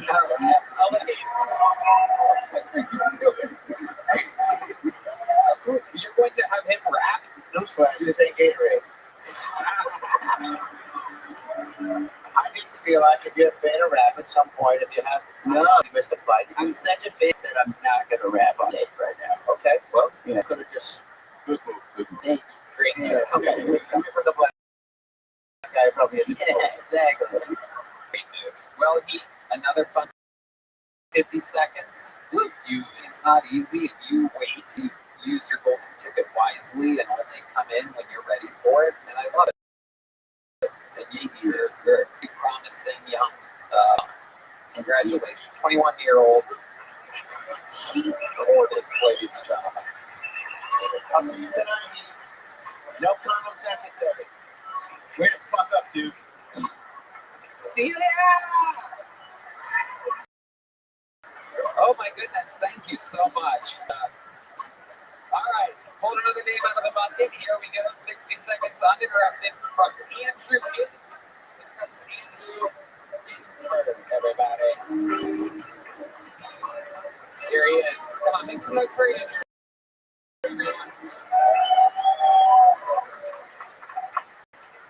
Yeah, I got called for jury duty last week. I haven't done that in a while. I was a little nervous. Doing a bit. I don't know anything about the justice system. I've seen 800 episodes of Judge Judy, but that's it. So I know what to expect. My friends told me, don't worry, there's really long orientation before they start, so they'll teach you everything you need to know about sending somebody to jail. But they didn't tell us anything about that for 30 minutes. The lady behind the counter also told us about how to fill out the address section of the juror form. The whole time I was there, the whole time she was just like, if you live in a house, you're not going to put an apartment number on the form. You live in a house. Sir, why are you putting an apartment number on the form? You live in a house. This went on for 30 fucking minutes. You know? And I'm saying to myself, why are they telling us about this instead of anything about the justice system? Why this makes this address form dawn on me? The other people in my group, they couldn't fill out the address form. They're struggling with it. Just got me thinking, like, these are your peers. This is the jury. If you commit a crime, these fucking people are going to sentence you to prison. They can't even fill out the fucking address form. There's a lady in my group eating a Klondike bar at 9:30 in the morning. You fucking kidding me? You eat ice cream before lunch and not qualify to send somebody to prison. I'm sorry. That's how I feel about that, you know? Started taking my anger out of the judge. I was like, dude, you studied law for what, 20 years? You need help with 30 random fucking weirdos? Let me make a decision. Get it together. Use your brain. You're a lawyer. And say, I went to the doctor. He's like, I think you're Good Lord Almighty, Andrew. Jesus Christ. Holy shit. Well, there's someone who's not going to get a titty fuck. Oh my God. What the fuck was that? Hi, Andrew. How long have you been doing stand-up for? 6 years. Oh boy. Sorry. What was that? Is that Well, I'll tell you the truth. yeah, please do. I have a tight set, but my friends are saying if you're down to show do something that you're excited about, that's good. Just to transfer. Oh wow, your friends fucked you. Yeah. Your friends hate you, Andrew Ginsburg. They sure do. Why don't you give us an example? 6 years in the game. Why don't you do your best joke? Okay. Yeah. I just turned 35 recently. Thank you. Yeah. Yep. Now I'm hanging out with all 25-year-olds now. I realized all my real friends got married and went to the suburbs and had kids, so I had to regroup. I'm hanging out with 25-year-olds. Yeah. Oh shit. No. I'm not done. Oh shit. Maybe I will give you that titty fuck. Oh shit. I'm just nervous. You live in New York? Yeah. You know how I know? No. You do that. New Yorkers do that, and they do this. Something to keep an eye on. That can't fucking help it. Another thing is, it's fucking terrible. You make up for a lack of everything with all this fucking. No, yeah, you can't help yourself. Just bombing and moving them like, hey, you can't tell bombing over here. Fucking New Yorkers. Am I correct? You've seen this before, right? Yeah, before. Yeah. Listen, man, the only way you can save the rest of your time up here is if your dad got killed by a bunch of baseball bats. And if you caught your girlfriend cheating, you better have some tragedy. Yeah, Ginsburg, we got to get into it. You got to save this with an interview, dude. Look, he's doing the double hand thing, doesn't even know it. I could go on and on, people.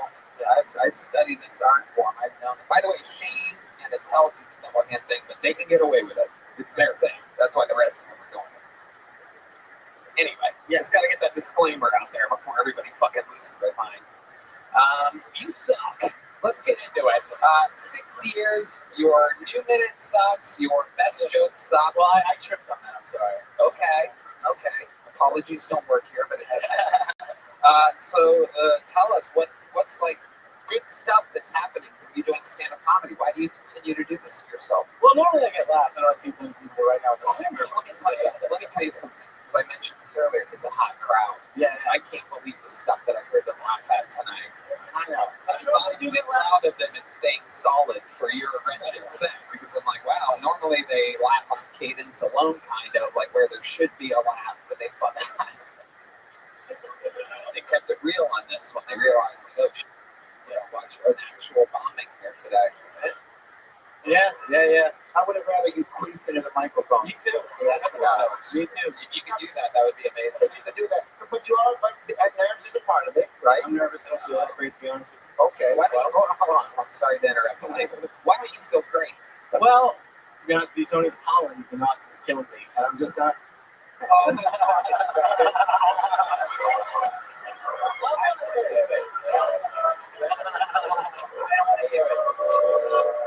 my God. This is the truth. I'm clear, you fucking Jew. I could say that I went to a bar mitzvah 20 years ago. Oh my God. Why would you say that shit? It's the truth. Are you from New York? What the fuck is wrong with you? I'm from Jersey. Oh, right. You mean you're from Jersey, but you live in New York. I live in New York. Right. So you're originally from, you're trying to like claim Jersey all of a sudden? No, just that's where I'm from. Okay. Yeah. I actually kind of get like the type of comedy he was trying to do. Sure, it did fit. So I understand. Like I see where that would work. Sure. But if I hear you tell some niggas about your pollen allergies, Understood. ever again, like everybody that moved you are on fucking point. Yeah. It is something else. The pollen has gotten the best of you. When did you arrive here to Austin, Texas, a place that naturally is pushing you away? Thursday night. Thursday night. And the pollen just started flying up in your nostrils, and you're like, oy vey. Pretty much. I mean, that's Wow. Well, you have to rise above it. You know, there's going to be other hardships that come your way, right? I'll take that as a note. Fights with power. That's true. Nature tried to stop this set. Exactly. Texas has a way of keeping a certain type of people up in New York. You know what I mean?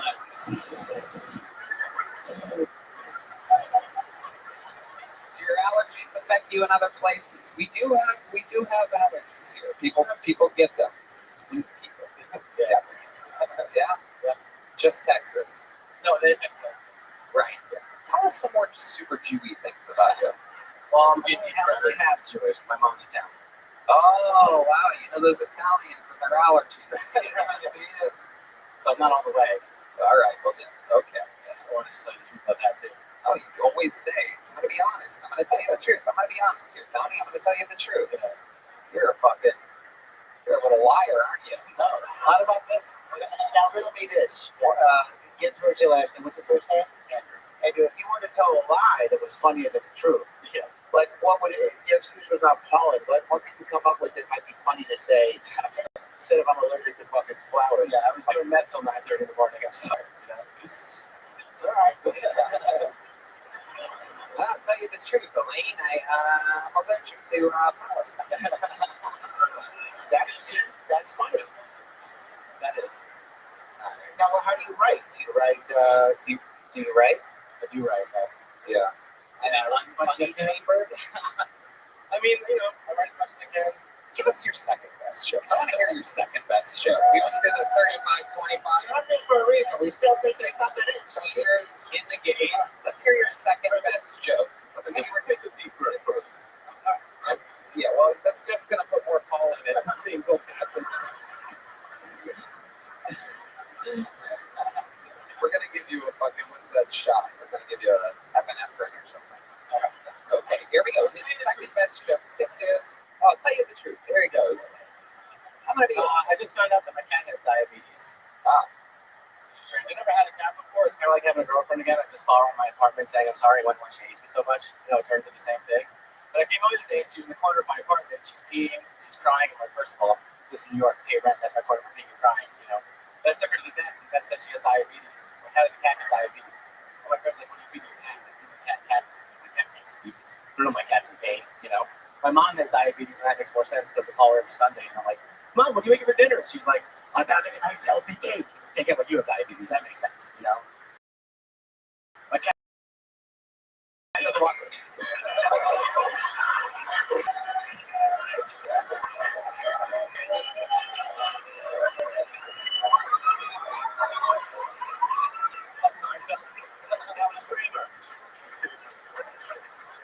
What the fuck was that?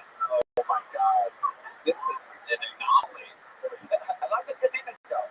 Yeah. I can't get that. I promise I'm not crazy. You say I promise I'm not crazy? Yeah. That's like you should open the whole set. Oh, that's funny. That's honest. You are a little crazy, though, huh? I guess so. Tell us something real and crazy about you that would surprise us. Give us something from your Italian side. You ever do anything exciting or anything at all? Really? Anything other than complaining, whiny, unfunny shit? This is the show you signed up for. No, I understand. Okay, let's go. What's something that would surprise us about you, Ginsburg? I don't know if you find it surprising that I've been asked to officiate 6 weddings. I can believe that. Yeah. It's not surprising at all. Yeah. So it seems like that's what you very serious speaking there. the real world or like on Sims? Yeah, the real world. I still can't get over it. Like, you saw a guy that was 21 years old that is like suffering with some shit, do his material. Another guy, his dad died, and then you're like, I have a common. you know how much damage was up here. He's right. You think you've ever killed before? 6 years in the game? Have you ever killed? I promise I do. You promise you do? I have, yeah. You have. I go up every day. Go up every day. Yeah. And that's what you did. You have a third best joke that might hit here? Who wants to hear us? I know. We're 11 minutes into this, guys. People are going to say, why did you keep them up here? I don't care. I want to hear your third best joke. If Cat has diabetes is number 2, and I'm 35 hanging out with 25 is number 1. No, it's not number 1. Because you got to have I didn't finish that. okay, so that's the third best joke, ladies and gentlemen. Here he is. Try to think of one that maybe has like a short setup and a big punch. Here we go. Andrew Ginsberg.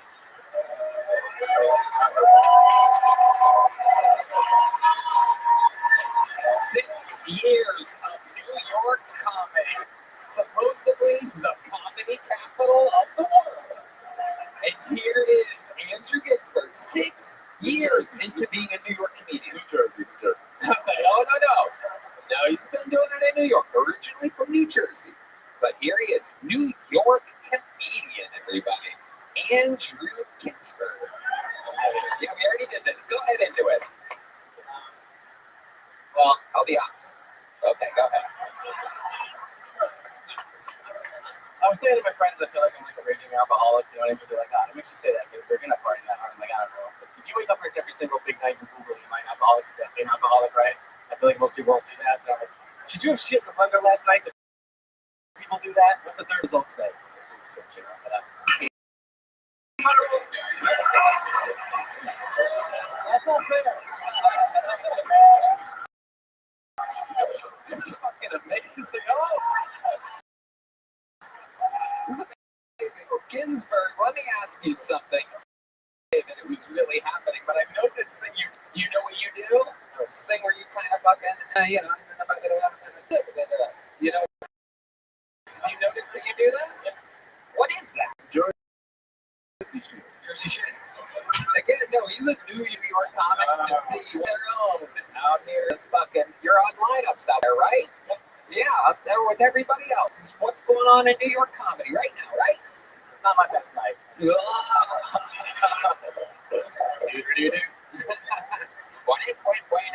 It's not my best night. That is one of the funniest things you've said in 13 and a half minutes. Holy shit.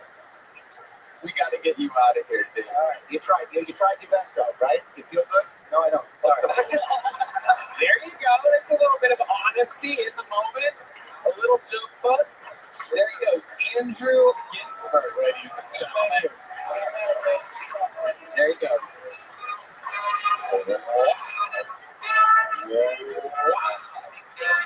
That is what this show is all about right there. Sometimes you're watching the future, and sometimes you're watching the past in real time.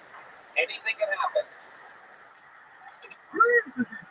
What's up, Sands? The Kentucky Derby is returning to Churchill Downs for an unforgettable day of the races. That's right, in celebration of the 150th race. You're only succeeded at the DraftKings to bring you the ultimate Derby experience. Right now, they are offering new customers who sign up for a special tiny limited link. Use promo code KTDerby, a 100% deposit bonus up to $250 when you deposit a minimum of $25. Red Dan. That's absolutely right, Tony. DraftKings is matching your deposit dollar for dollar up to $250 when you deposit $25 or more. That's incredible, Red Band. I can't wait to bet my hard-earned cash on the Ponies. Already a DraftKings player where you can use your same login to start betting on the races now. There's no need to waste time making an account, so get ready to saddle up this race season. Download the #1 ranked horse betting app in America using the link down below. Make sure to sign up with our promo code KTDerby. The winner's circle awaits. Hey y'all, this podcast is sponsored by Liquid Death. There are two things I love in this world, liquid and death. You know what kind of liquid I like? Water. You've seen the cans before to the naked eye. They look like a beer or some crazy energy drink, but of course it's not. It is delicious water. Maybe you've noticed a coworker cracking a tallboy in an 9 a.m. meeting and thought they were a dirty alcoholic, but you were wrong because they were drinking Liquid Death. Liquid Death is actually a healthy beverage brand that makes mountain spring water, low sugar sodas, and low sugar iced teas too. I bet you're wondering why a health beverage would be called Liquid Death. It's better than that than Red Man. Well, Tony, that's because Liquid Death will really murder your thirst, and their infinitely recyclable cans are helping to bring death to single-use plastic bottles. Liquid Death also donates a portion of profits from every can sold to help kill plastic pollution. Well put, Red Man. My favorite flavor is convicted melon, and I drink it every time. I need a cold, refreshing beverage. It's also super fun to drink in public because people, it's a beer, and beer makes you look cool. And I like cool. But you know what else is cool? Staying hydrated. Get free shipping on Liquid Death's Mountain Waters, flavored, sparkling, and iced tea 8-packs at Amazon Prime. Order a can or a case at your local 7-Eleven, Target, Walmart, or Walmart. God, it's a lot of options to get things. Go to liquiddeath.com/Tony to check out all their healthy, infinitely recyclable beverages and find your closest retailer. That's liquiddeath.com/Tony. Liquiddeath.com/Tony. Put your hands together. Another bucket full. 60 seconds. Uninterrupted for Matt. Everybody, here we go. Matt Stern.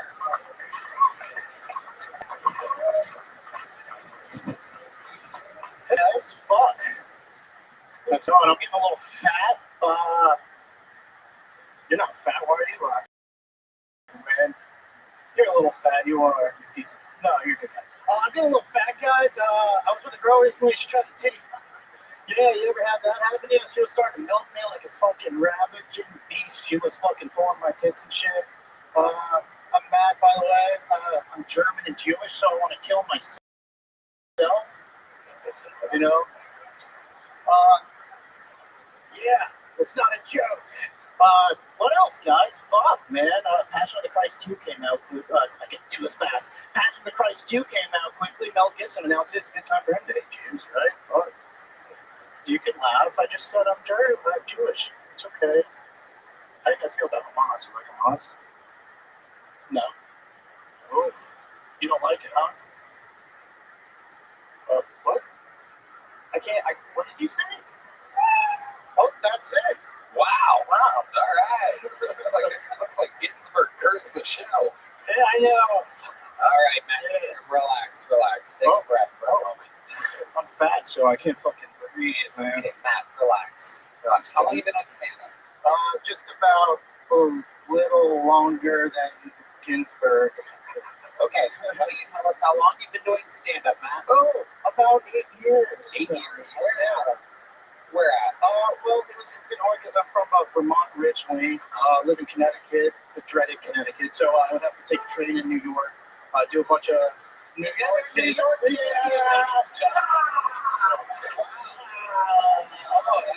that work there? No. Okay. Listen, man, I'm from New York. These niggas is not from New York. Yeah. You look hot. You're a comedy store guy, Ian. Did you start in New York? I started in New York. Yeah.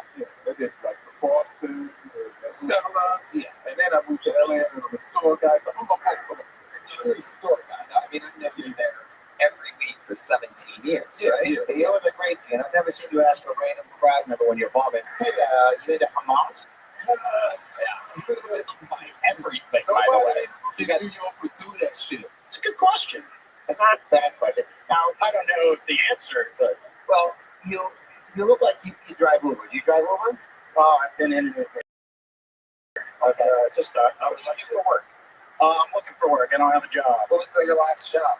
I worked at a restaurant. I was a waiter. Okay. How long did you do that for? Oh, fucking 10 years. How recently did you lose that job?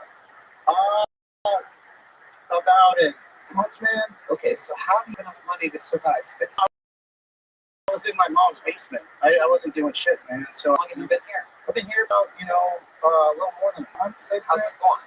I love it. I'm having a fucking blast. What are you doing for fun here that you're having such a blast? I'm just going on sorts of mics and shows and having a good time. Awesome comics that are really nice. So I admit, there's a lot of guys that are really super nice. What an adorable name. Okay. What's your what do you do for fun? Anything other than stand-up comedy? Oh, Tony, sometimes I just take a long fucking look at the river and I think about the, that Ladybird that you've been murdering there? Yeah, well, the Ladybird Lake Killer is still a surprise. We don't know who it is, but there's some rumors.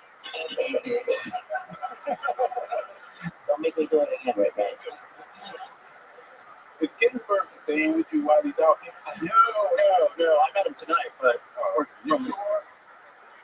well, I recognized him with New York. Jewish. Yes. From the East Coast. Well, only a few of us survived that thing that happened. Topical. So let's talk about it here, Matt.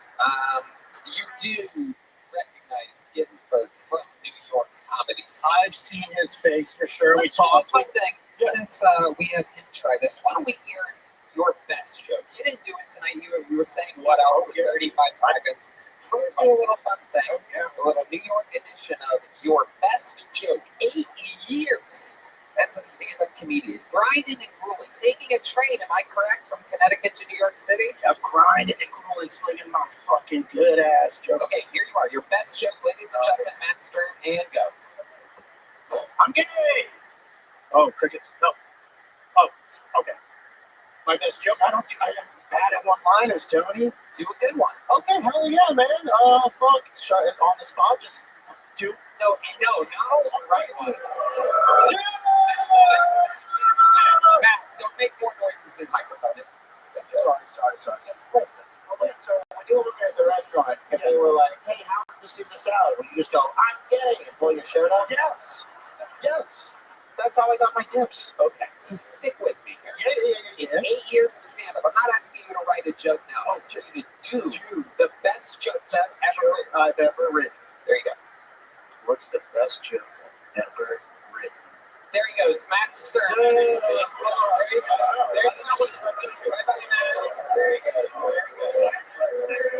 Do not touch these people anymore. No more handshakes or high fives or anything, by the way. That's not a thing. 2 New York comedians back to back, and now, sorry, Ian, I don't know why you're claiming New York. This is like said he's from Connecticut. Where they do stand-up down in here. He goes to New York, but obviously not. I don't care where they sleep. It's where they perform. These guys are on lineups in New York City.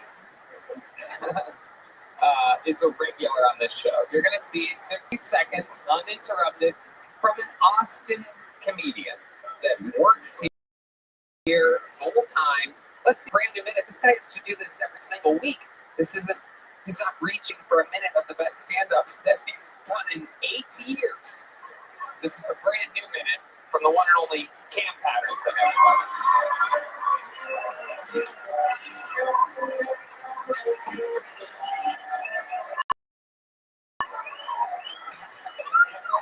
Hey, them last niggas was terrible, dog.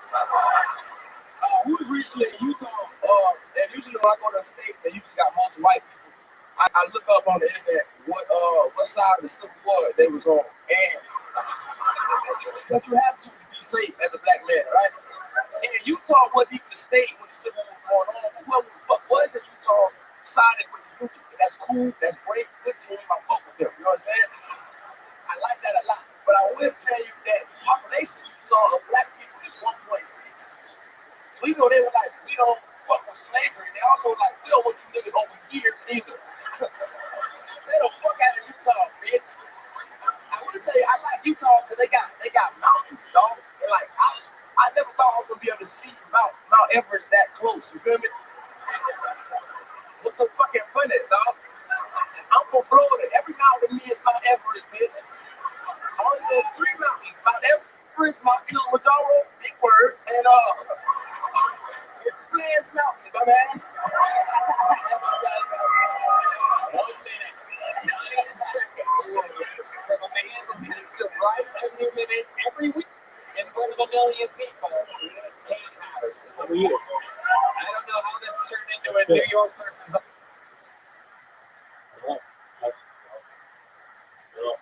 are you? That's good.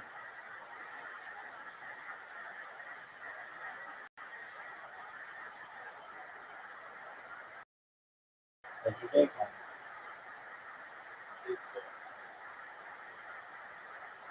What did you say?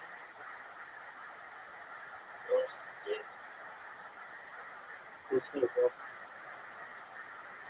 This is Austin fucking Harlem Globetrotters game, but I love it. Come on, man. This is what we do, man. This is a professional balling all over white nerds. Hey, the last nigga, the nigga that went before Yeah. Terry, y'all let that nigga go home? What do you mean? He's a fucking dog. No, I know. Nobody stop. I'm talking. Nobody. Somebody arrest this nigga, dog. He kills people. He fucking murders people, man. It's fucked up how they wait to find the body. Yeah, it's like, he right here. He's right there, just get him. You right.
he gets rid of the body. See, not only does he seem like a murderer, but he also seems like the guy that knows the chemical compound to put it in a barrel, to put the body into the barrel, for the body to disintegrate completely. I've never seen anybody look more like a sniper. Bro, Yeah. you kept asking. You was like, so who do you talk to? I don't talk to nobody. What about your parents? What parents? But that nigga terrified the fuck out of me, dog. I was in bed like, nobody seen this nigga. Nobody seen Jeffrey Dahmer reincarnated, nigga. This shit pissed me off, man. Okay, Cam, you never talk to yourself late at night, just laying in bed and be like, look how great my big bad cock is. You ever do that? You know, I talk to myself. I think everyone does it, but you're right. This is a little crazier. remember the first time I met you? Yes. You do? Yes, at Applebee's. No. Hold on. You came to another improv when I first started doing comedy, and I asked you to do a guest spot. That's right. And you looked dead in my face and said, eat my pussy, nigga. And I said, no, I don't want to do that. And then I didn't do that. You didn't do that. Well, the night is young, my friend. I said, what's your name? And you go, Cam. And I go, what's the last name? You go, Patterson. I go, I just want to get it right when I tell the police. So you remind me of my old driver, Cam, so it's good to see you. Like driving me to Daisy, nigga. I know that movie. Yeah, okay. It's a cool Denzel. Yeah. Wasn't he in it? Wasn't Denzel in that movie? Yeah, I think so, yeah. I was never been free. Damn. The white people got me, dog. I'm forgetting black people now. I'm fucking up. That looked really fun. You guys having a good time, right? Okay. You were fighting at the Orlando Improv. That was good. Look at you now. You're grinding. It's good for you. Yeah. I'm proud of you. What can I ask about that? Good for you. You have to do for you. You crushed harder than left nose Dan with that bet. There's a joke there somewhere, but yeah, you're murdering that. Right, so. Yeah, I killed his dad. I don't know why I said that. Take that out, please. Cam, you definitely, you don't waste your words, is what I appreciate. You get excited with your jokes. Thank you. A very natural editor. It's very, very visible on these shows that we're doing on the road in massive theaters. Cam has a brand new tour coming up. Where are those tickets at? Cancelfunny.com. I'm pretty sure that's it. Yeah. Cam. One S, so two O's. Cam, so funny. Oh, God. Yeah.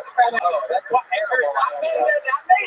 Do you hate selling tickets? It'd be better with so with like SEW. When somebody tell my dad that, nigga, he don't know the difference. Oh, your dad that literally oh, you gotta be kidding me. Your dad came up with your website? We put 2 O's on He literally thought he was spelling it correctly.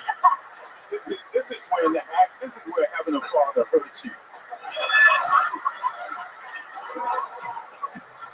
Cam, you're absolutely killing it. Thank you for reminding everybody how good we can be on this show.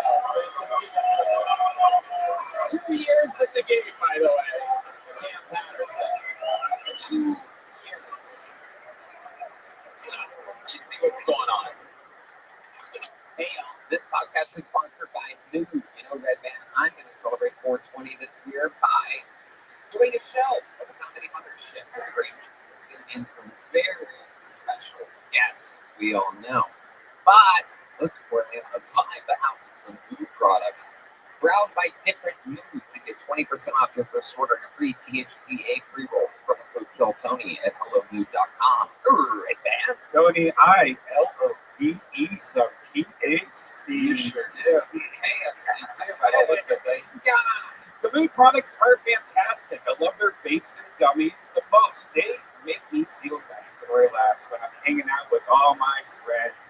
What I love even more is how quickly it was to Introducing THCA flower, Nude's latest and most potent breakthrough in the world of legal cannabis. When you eat THCA, it changes into THC, and that's what causes the positive high feeling. And Nude has 10 high-inducing strains, the most potent they've ever offered. There are different strains for specific moods, from euphoric to energized, creative to chill, and plenty of versatile products that go with whatever mood you're going for. Celebrate 420 exactly how you want with Nude.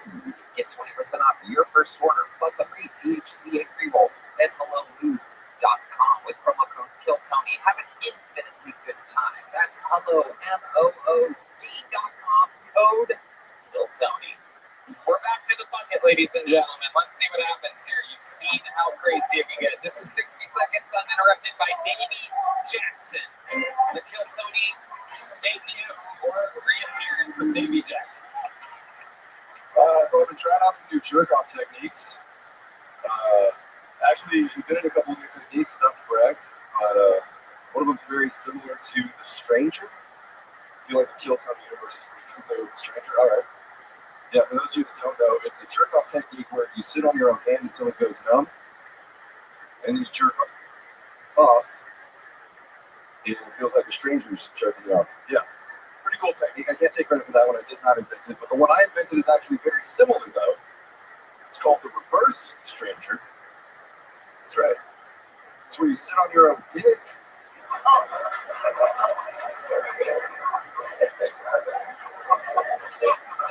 Until it goes numb, and you jerk off, and it feels like you're jerking off a stranger. Pretty fucking cool, guys. That's a good one. Not a bad technique. Yeah.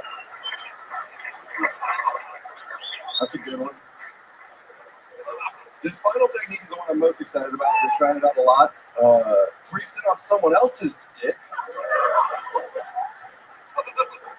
until it goes numb.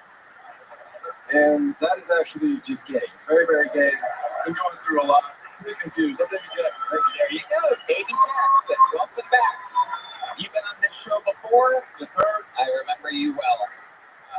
So welcome back. Thank you. How's life going for you? It's good, man. I got too confident and put my hair in a ponytail tonight, which I felt good about, but then one of my friends told me I looked like a founding father. I was pretty upset about that. Hell yeah. Hell yeah. Forefathers? I'm trying to fuck a girl with no fathers. Wow. Look at this. He was ready for an interview on Kill Tony. This is incredible. Almost someone that seemed like they wanted to be on a comedy show. How's the pollen affecting you today? Bro, I don't know what that's in reference to, but I've been snorting a lot of coke, so I don't know if it's the pollen or... Very good. Where's the craziest place you've done cocaine at? Off of Miss Doubtflamer's tits, I guess. Doubtflamer. Now, was Doubtflamer, was that a joke or was that a slip-up? I think he's calling you gay Mrs. Doubtfire. Okay, fair enough. Well, you talked yourself out of a titty fuck, Michael. So the joke's on you. Sit on your own dick again, huh?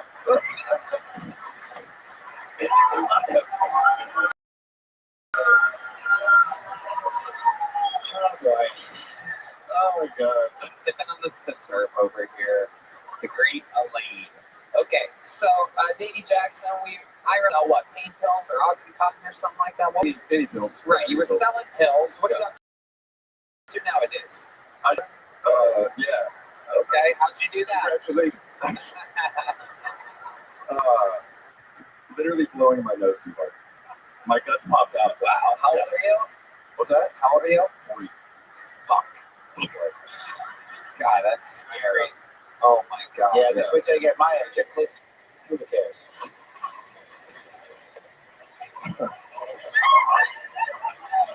I just sit on your own dick again, huh?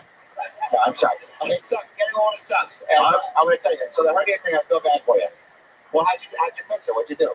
I haven't gotten it fixed yet. It's still fucking there. I have to go for surgery, so guess who's re-upping on pain pills? Let's fucking go. That's fine. Okay. Business is a booming. What's your love life like right now? You're a good-looking guy. Ponytail energies. Appreciate that.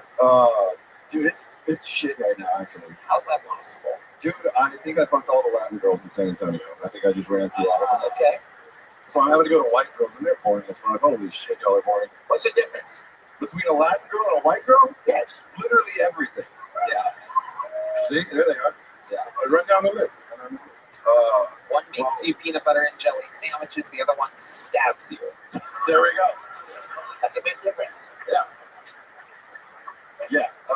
That's crazy. They come with kids. Right. And that's great. I mean, I love kids. Not like that, but I'm... Okay. I want that one. You do dress like a softball coach that beats the children. Which is a tough gig to get. I wore the vest tonight. I thought Tony would be wearing one too. I am a big supporter of the vest, actually. We got a new one this week, and my friend gave me a new vest. I'm excited about it. It's got a fur interior. Well, next episode of Kill Tech. Vests are fun. When I first got here, I started dressing like a cowboy for a while, and then I'm looking out, and like the real cowboys wear vests. Like, you're from Texas? Yeah, exactly. See what I mean? Like, and I'm like, wait, what's the thing with the vest? I'm like, it's weird because your arms are gonna get chilly and your body's gonna be warm. I don't get it. And then I tried it. Fucking unbelievable. It looks so cool. It's unbelievable. It's a fucking no-brainer. Purse. It's also a fanny pack, a purse, you name it. It's everything. Instead of having a big bundle of keys, you know what I mean? For all the natural amenities that you have in your life, you know what I mean? In your pocket, you have them in your vest pocket. He's talking about drugs, people. What the fuck? Do you wear a condom when you fuck? Well, when he's with a Latina chick, yes. I try to. I really do try to. But it's actually the Latin girls that it just is coming off every time.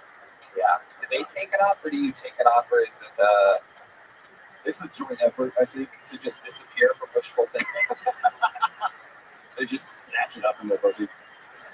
Oh, okay. I didn't even like that the way you said that. Yeah, that was.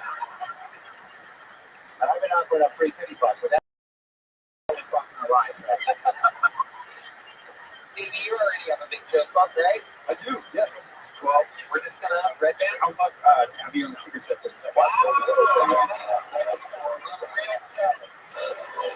real setup, a real punchline, a real 60 seconds from Davey Jackson. This handwriting is pretty bad, but I'm going to try this anyway. It's Jose. How about I end with a lovely Heidi, everybody? Make sure you follow Gina with 3 A's .hg or something like that. I don't know. Camsofunny.com. Figure it out. All right, this last name is a tough one. This is out of the bucket. Make some noise for Jose Veneas, or Venelas, or Oineas. Here he is. Jose, everybody. These people wait all day for this. I used to weigh well over 300 pounds. Yeah, doctors kept calling me weird names, severely unhealthy, morbidly obese.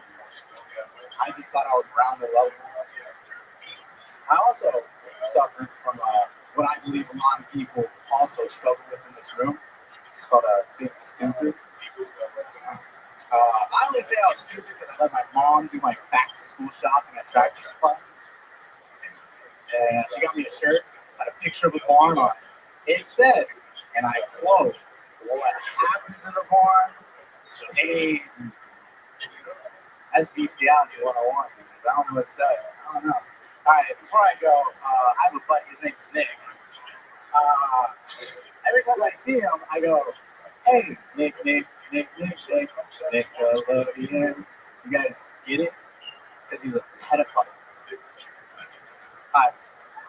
Wow. All right. Okay. Jose, how do you say that last name? Ornelas. Ornelas. Wow. Okay. Hi, Jose. How long have you been doing stand-up in New York?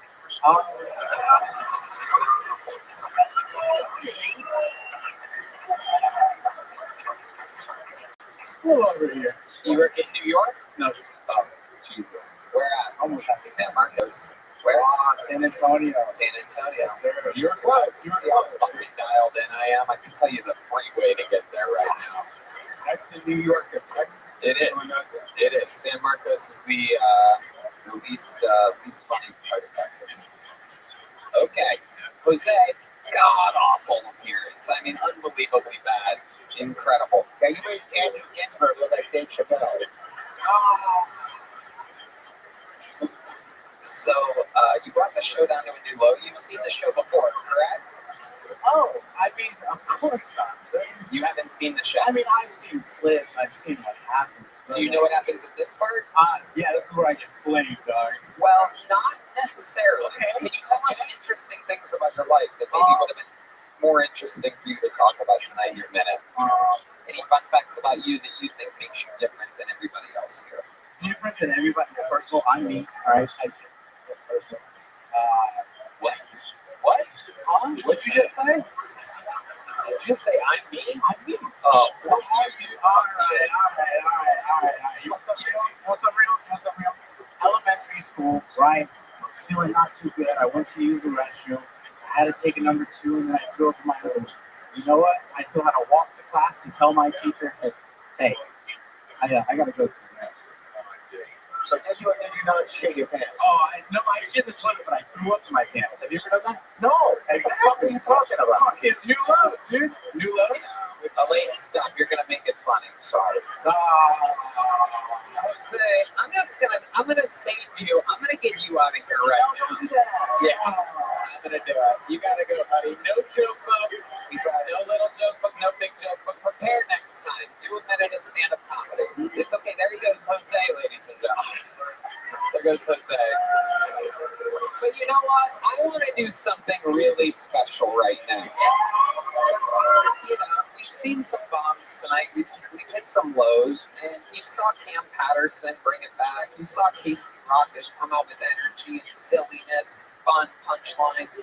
Let's do something really, really fun. And you know some shit's about to go down. One of our regulars, has taken a long hiatus to prepare for his rematch at the Forum. It has been months since this man has done a minute on the show. If you were singing, ladies and gentlemen, this is Rothschild.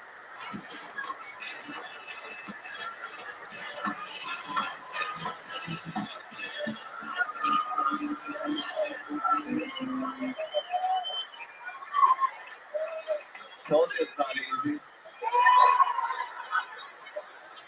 I love it here in Texas because I can say retard here. Just can't jerk off to them anymore. Just gotta picture it in your head like the good old days. Yeah, I love the ladies. You know, a lot of ladies get mad at me because they send me nudes and I don't send nudes in return. I'm like, why would I return a gift with a delegate?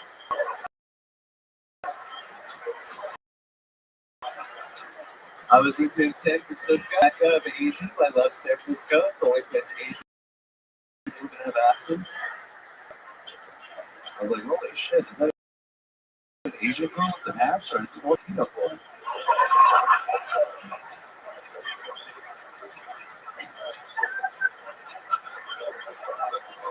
Thank you. Wow. Hans Kemp. I miss you, buddy. I miss you too. Wow. The pop from the return of one of the all-time greats. You watched him write and perform hundreds of minutes on the show, and here he is, back, better than ever, delicious. You can tell that he's coming off a weekend with Utah, which keeps being a running theme on the show because I did take him and Cam Patterson and Casey Rocket to Utah. And Hans is the only one baller enough to go straight to the airport and buy a shirt. Try to get the peach right from the arrival. How did you end up in Utah? I didn't check the weather. Like Texas, beautiful and habitable to human beings. Unless you're allergic. Boy, it makes you unfunny. I don't know if you guys have the same reaction to Holland as Andrew Ginsberg. Checking to see Andrew Ginsberg earlier? Yeah, he was, he was there. He's allergic to jokes. My sweet Hans Kim. Elaine, what do you think about Hans? Well, as far as Asian comedians go, they're pretty good. Hans are very funny. The jokes are always on point. You're always writing the new stuff. What is, so you got to Utah. What did you see? What'd you do? I mean, Utah was great. The women are very beautiful. Mormons, they're beautiful, but they don't put out. So you can look, but don't touch. That's my policy. But I did do a little bit of touch. There you go. Hans. Hans can't find, what's your move on the road? You slide into DMs, what do you do? I just hang around and wait for someone famous to invite me into the show. What? Okay. don't even know what you're talking about. Why would I do that? I'm gay, remember? I love being gay. It's a song. Ooh, penis in the butt. Hey. There you go. Thank you, Red Band, for the easy out there. Okay. I love it, Hans. Anything else we should know about? What do you promote? What do you want? Plug something? I'm in like North Carolina, South Carolina coming up soon, doing a bunch of dates there, so check it out on my website. I have also in North and South Korea coming up. What else? I am in an open relationship, so feel free to take advantage of that. Hans is what you think he is. He's brutally honest and ridiculously horny. What's the oldest chick you've been with, Hans? What did you say, Lee? What's the oldest chick you've been with? Probably like 68. Holy shit, oh my god. Hold on. This might be that I've interviewed the most that's been on the show tonight. Can you find this out right now? Yeah, Lee brought it out of me. Yeah. Well, I like to put it in here. Tell us about this 68-year-old, Hans. Where were you? I was in Seattle, Washington, doing open mics. She's Asian. She was a grandma's mother. I guess she had a daughter. And yeah, I didn't meet the daughter. There's no weirdness, but so wait, she saw you at an open mic. It's like, you're funny. Come back to my place. She never said I was funny, but I pictured it in my head. You went back to her place? Yes. Okay, tell us how this goes down exactly. It was great. She actually did this thing where I was a missionary, and then she put her legs in between mine, and she squeezed, and it was like a 49-year-old vagina. Wow. Wow. Elaine, do you know about this move? You know that if you're 69 to 68-year-old, you get a free bowl of chicken fried rice. If it's Asian on Asian, which I sounds like it was, yeah? Yeah. Now, are you only attracted to old age, or is it not the right of us? Yeah. Shit. I'm attracted to, young age, but yeah, it was an open mic. My parents, that was like, but she was great. Okay. Did you wear a condom? I think so. Yeah. With a 68-year-old. Yeah, I love this history. Probably did. It's not like you could get her pregnant, so I guess she was good. There's a lot of stuff. I've got a DVD of Frasier in my pussy right now. So I would have confirmed. I see the corner of it hanging out. There really is a DVD of it. I'm sure you're gonna link to pussy right now, right, Ben? What was he wearing? Sweatpants and a few bags. Like she had a samurai sword on her or something like that. Some type of box. Was she wearing a Asian takeout box? She would look a lot like a lady. No, she looked like a young, everything. It looks great until her face was a little old. But other than that, it looked like it wasn't what I was doing. Wow. I don't want that last sentence ended up 4 times. Now, what's your move with the 68-year-old? That's my last question. What's your move? How do you reach the wheels? I'm just like, hey, you gotta be this for me here. I'll sit in your lap. I'm down. And she's like, you ever heard of Andrew Ginsberg? Yeah, he's got allergies. Yeah. When do you think you made her orgasm? Definitely not. Definitely not. What happened exactly? Did you not last long? No, she was just like, you're 68, I'm not doing anything. Like that. Wow, she told you that? Yeah. God, see how asking another question sometimes gets you to the fucking end zone? She told you specifically that you weren't going to make her come. Yeah. So she's like, Did you massage therapist or something? Or what was she? Yeah, do you know what she did for work? No, she was just normal. So yes. What was their place like? It was like a house in Seattle, 2 stories, pretty nice. You walked in and you just heard. Actually, I knew that song. Did you just play that? Yeah, that's good. John, stop. Let me shine for a second. Oh. I'm backwards. Pretty good. I'm trying my best.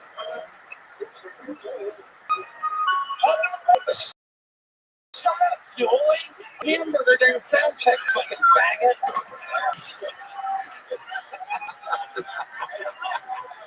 He's trying to get revenge on me over here. Like it, Roy! No one cares about the notes. I can read it. God damn it!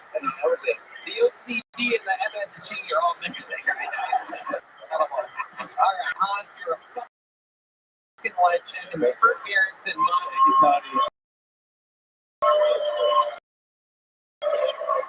You want to say anything to Rick Diaz? I'm sure he's watching. You're a bad person. And wow, he's looking for his second victory in a row. Hans Kent live from the Forum in Los Angeles. Tony makes its return to LA at the Kia Forum. What a special treat, huh? All right. The show's going long, but let's bucket pull out here. It's always here next Canadian. 60 seconds from Matty G, everybody. Matty G.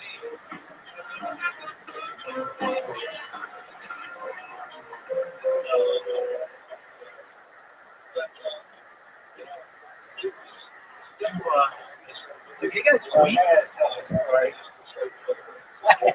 I think COVID tests are unlike STD tests. If you don't take it, you don't have it. So,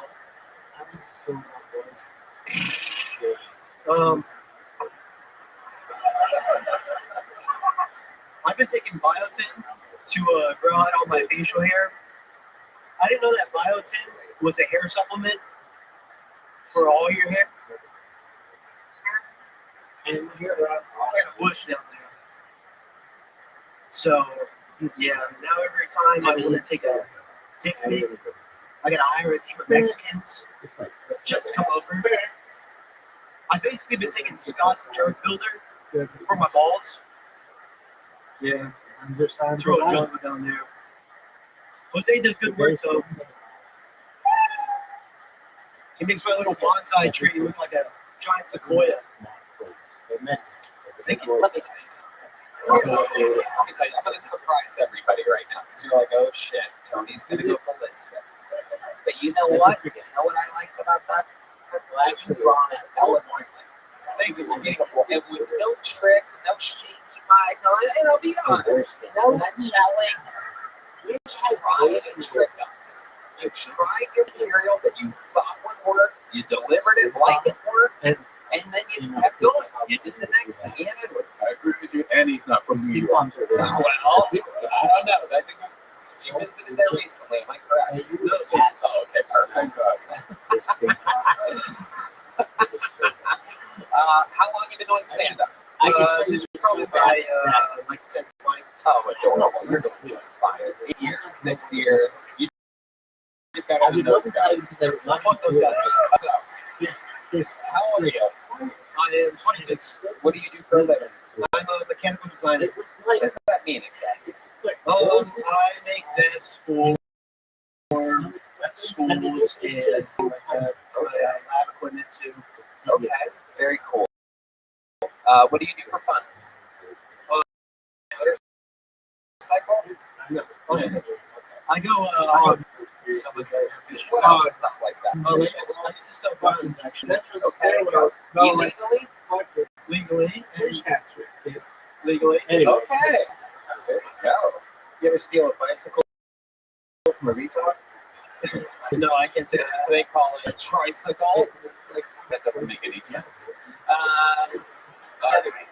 Now I'm bombing. It's contagious up here. It's not airborne. Guys, don't worry. It's the pollen. All right. So, Matty G, most interesting thing about you. You're going any special skills or talents? Probably that I did sell guns during COVID. That was kind of crazy. People would come in with like their face mask still on, and I would sell them a gun. Is that the end of the story? Yeah, that's pretty much it. Yeah, they come in, they say, "Hey, I want that gun." Not everybody. And there's 4 or 5 of those going on every Thanks. year. Now, What's happening right now? It's okay. But We're gonna you get ask there. anything. Matty G, you've seen the show before. What's something interesting in this interview portion that you think you might want to bring up at this part? Makes you different than everybody else. COVID is actually really good to me. Yeah, tell me more. Yeah, so like I said, I sold guns, so I'd be the first one to like see able to ammo. For some reason, everybody would want ammo during COVID. I don't know, they were shooting COVID, I guess. I don't know. Never seen And, I would take it where, and I would like buy it at a discount.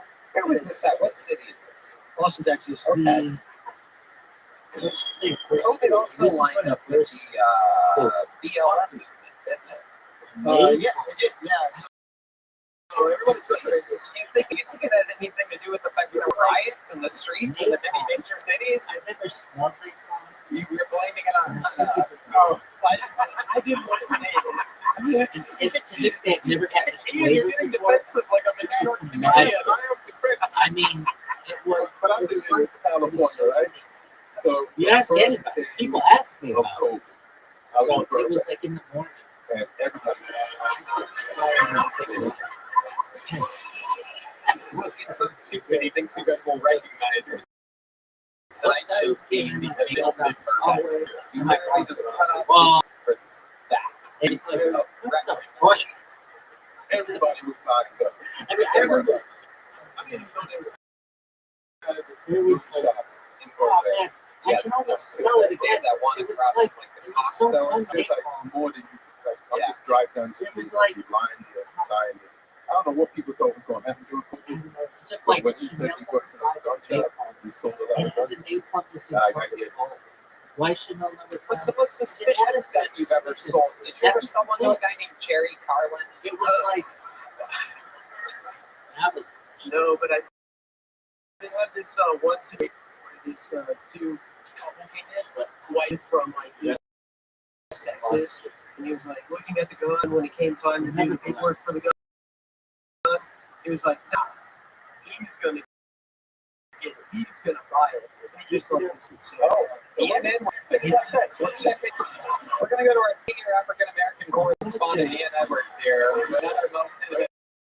Yeah, now it's his theme song. It's no longer the Tonight Show theme. It's right there. Hey, it's time for our black correspondent. Hey man, do me a favor and say black again. the Irish. It's so bad. You know, I'm sweating.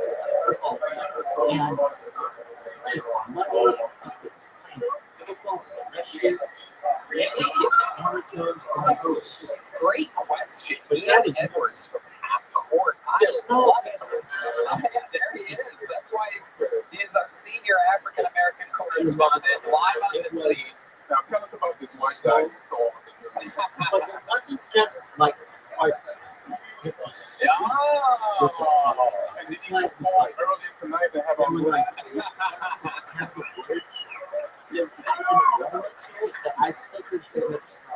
there was one day, there was one shiny day that I had the absolute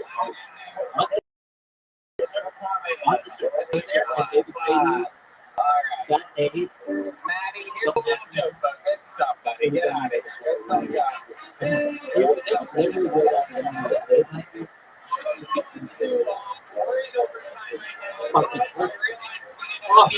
So in order to make up for that, I pulled out of the bucket until I got a lady. You guys ready for your final bucket full of the night? 60 seconds uninterrupted for Kelly Quinn, everybody. Kelly Quinn. Because it would have taken down. My husband always gives me grief for saving all my plastic napkins in this car. I tend to value things like our children. He also isn't real fond of the fact that I like my podcast. He says he's worried for my soul. Oh, And he's worried because statistically, I am the most likely to murder him. Where else think you? He's a history buff, and he's fine with war. I guess domestic homicide is just not in a big enough volume. But it does answer for me the question of nurture or nature. I'm just trying to. He is German. But I do. I remember this. We are almost empty nesters. So we're walking down the stairs. And I just left this. I thought we should travel more. He said, yes, we should take the path of Lewis and Clark from Pittsburgh to the Oregon coast. It's 4,900 miles. We'll go through 60 native territories. It'll be badass. Fucking gas change.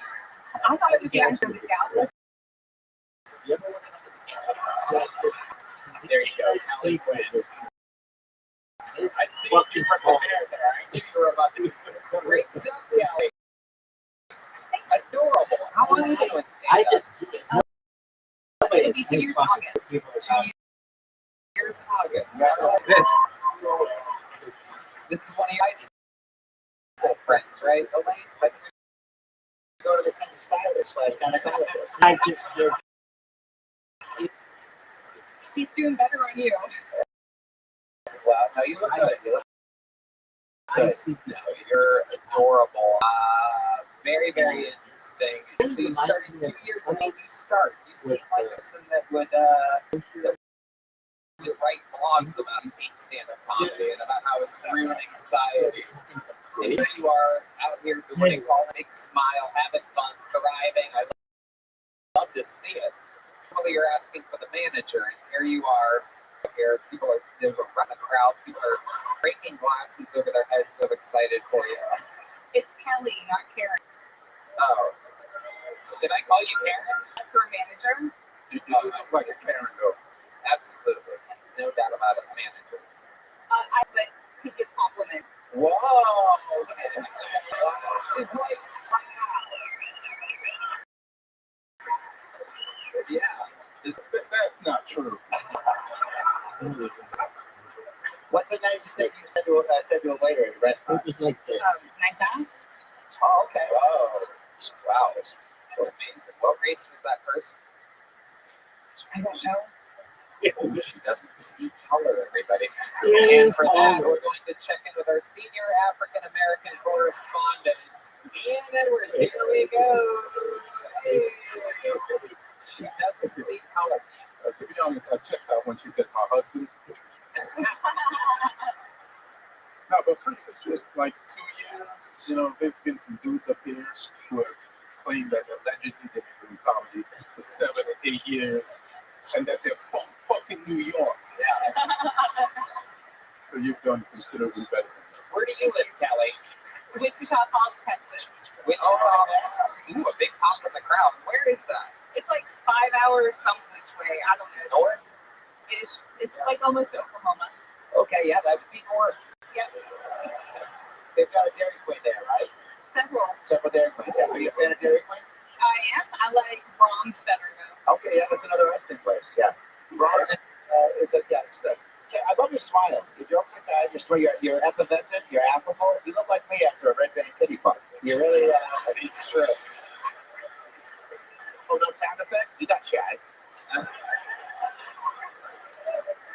There you go. Chainsaw is what he came up with on that one. Everybody has chainsaws.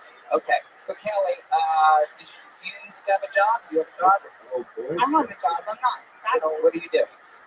I am a classic rock DJ. Are you serious? On like an FM radio station? Yes, real. Wow. Do you have a special DJ name? Kelly Quinn. Kelly Quinn, the afternoons, mornings? 9 to 2, so midday. So a lot of bare naked ladies, Sugar Ray. No. Yeah, classic rock. It's not shit radio. Okay. Right.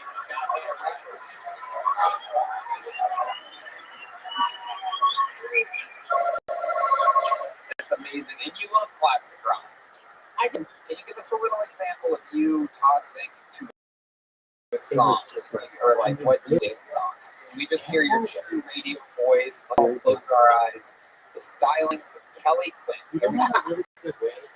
1047 The Bear, Kelly Quinn, and that was Floyd. We're gonna head to something sweet and like a little Metallica one on 1047 The Bear. And now we're going to do something special. We're going to have, a lot of people might not know this, so I didn't tell you guys, but Elaine also is an afternoon DJ. The Afternoon Drive with Elaine, 95.5 KLOS, and here is an example of Elaine DJ. Just think It's 6:23 p.m. right now. We're playing the Freight that Pays. John Mayer. We got Freight John Mayer tickets to see him at the plane tonight. Go on the Freight that Pays 102.5. Be careful outside. It's getting dicey. If you're going to go see that comedy, that's because they're falling outside. You don't want to fuck up your woodshed on Jill Tony. Call it right now. 421-1015. Just do Freight John Mayer. Don't forget to take that call right now. Hold on. we're trying to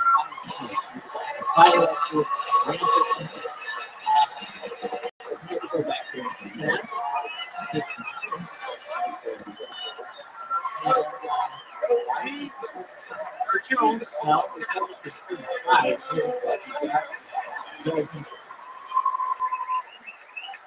We're gonna need to hit up Dr. Phil, take care of those knees after that. Oh my goodness. That was good. That was good. Callie, you seem like such a sweet, real lady. How your kids are almost out of the house? Yes. How much longer you got? Graduation's May I don't 25th. know what class it was. Okay. Are you still with your husband? Or do you have a piece of tape around your finger? What is that? It's a register receipt from the burger joint because I walked out without my wedding ring. Look at you. You walked out of the burger joint without your Yeah, I walked out of my house without my wedding ring, and so I did what I did. I'm okay. I improvised. Just to let Hans know your finger. That is adorable. What is that? What is that?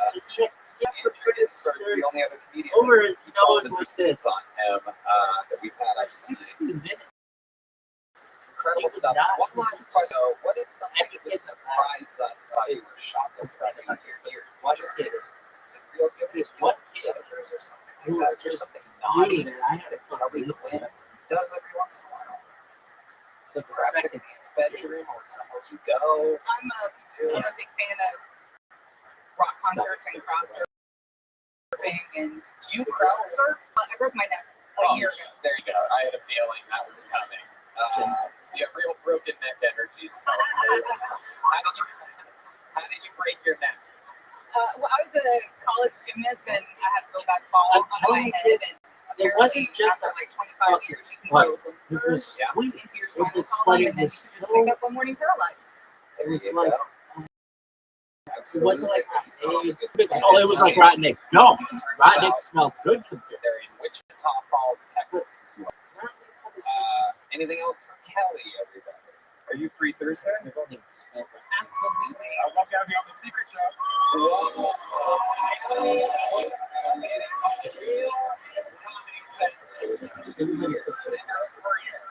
Gonna have to make the drive back from Wichita Falls, and I'll tell you what, I'm gonna give you one of these big chipbooks because I know you're actually gonna use it. They were There she goes.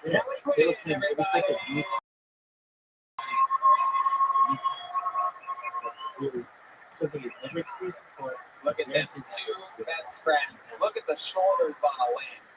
I mean, unbelievable. What type of fucking offensive line woman are you? These things were not. You are a big piece of beef. You know that, Elaine? Well, I'm also Casey Rossen's bodyguard. Oh, Wherever I was, look at that. Okay, a show like this, there's only one way to end it. Ladies and gentlemen, the Hall of Famer, the record holder of appearances all time, interviews, 72 minutes. This is him, the Wichita Falls Wibbly Wobbler, the Memphis Strangler, the Killer. This is the Big Red Machine, William Montgomery. They were all they took essentially off.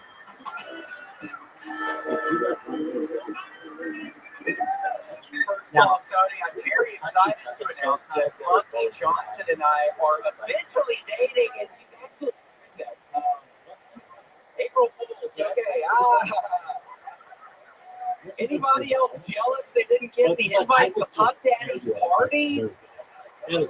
Everybody's all mad, and I'm all like, oh yeah, terrible. Maybe I should go undercover to investigate. People are saying Cuba getting Junior committed a crime, but I'll tell you what the real crime is. He won an Oscar. Oh, a black guy plays an athlete. How'd he get into character? What a stretch.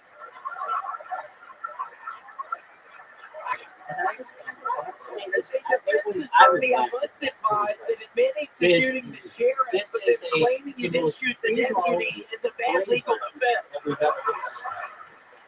It was okay. That's my time. Take your turn.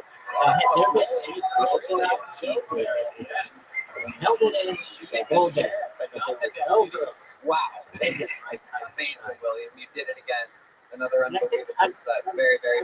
I feel pretty good, other than the fact that there is now a dead squirrel up in our chimney, and it has been smelling like for the past 3 days now, Tony. And I had an exterminator come by today and starts telling me, "Oh, I can't go up on the roof. I go up on the roof this one way, I'm gonna roll off and die. If I go off the other way, I'm gonna roll off and die." And I'm like, dude, you're not just a friend. I'm trying to fucking pay you money to get rid of this fucking thing.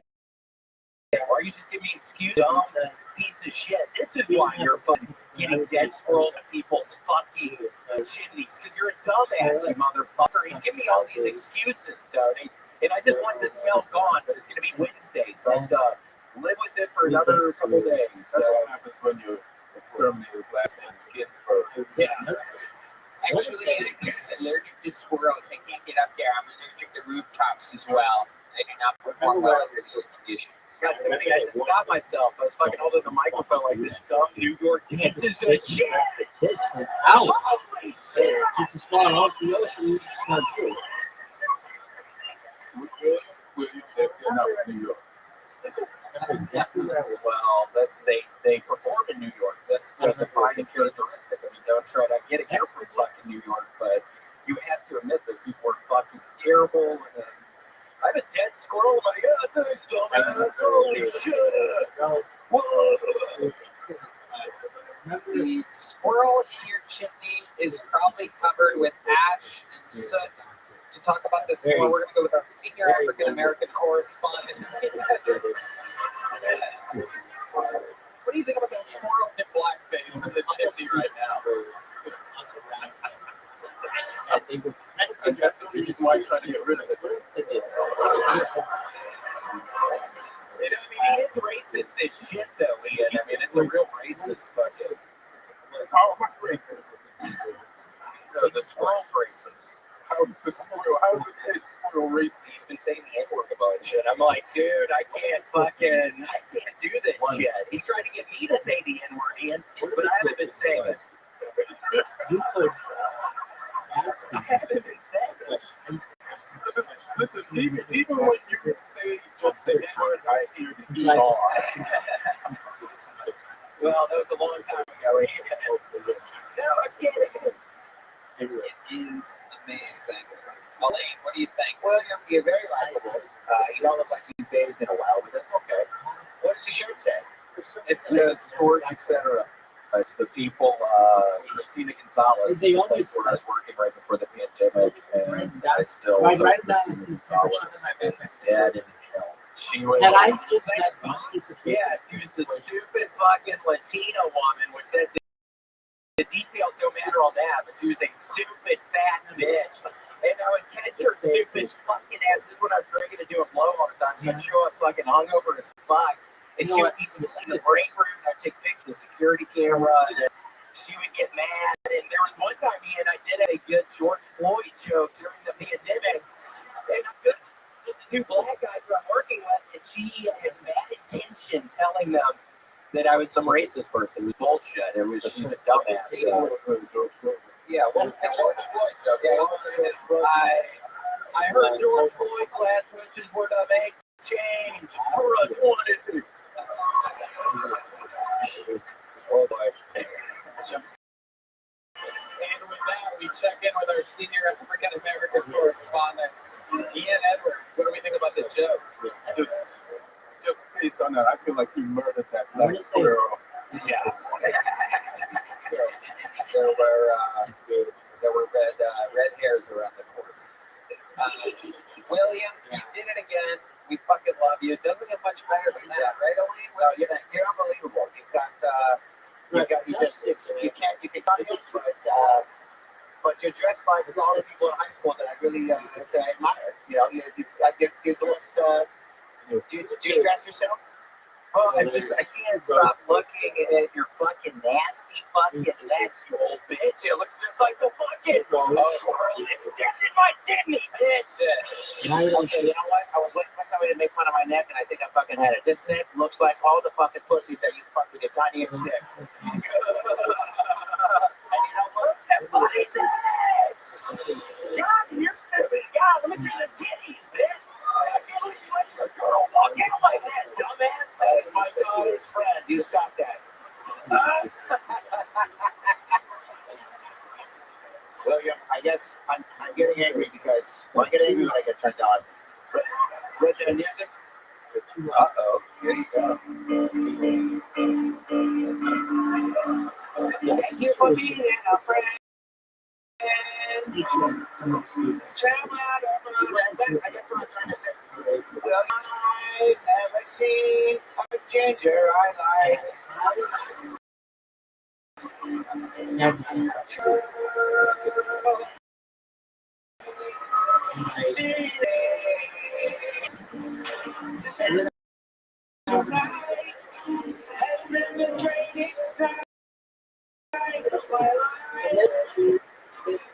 And I just made this stuff.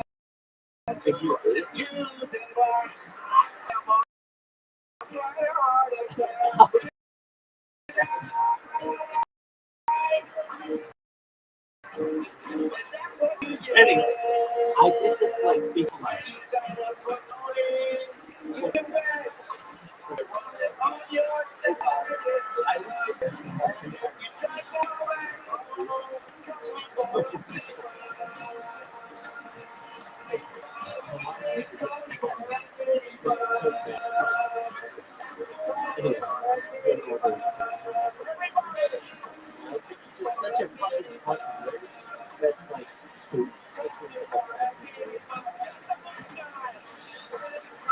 So I do this figure eight.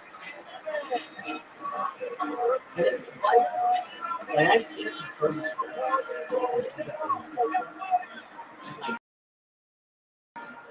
it was literally, I experimented this theory, and it was almost like I turned on this but I just did it in such a quick way. I did this figure eight, and I landed it. If they're still sponsors, we'd like to thank them. I'm almost done with William Montgomery.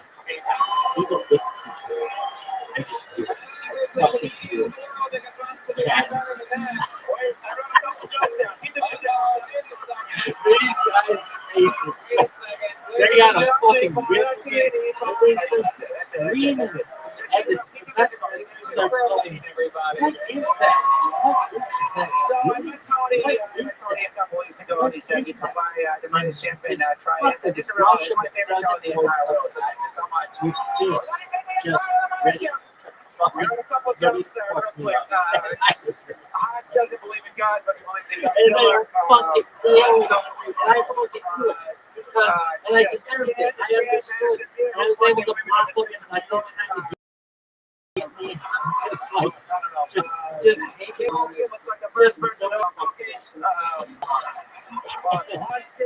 and I also know that the professor, like, today you can do this. What else? Okay, Campbell, Ross, Casey, Small Fries.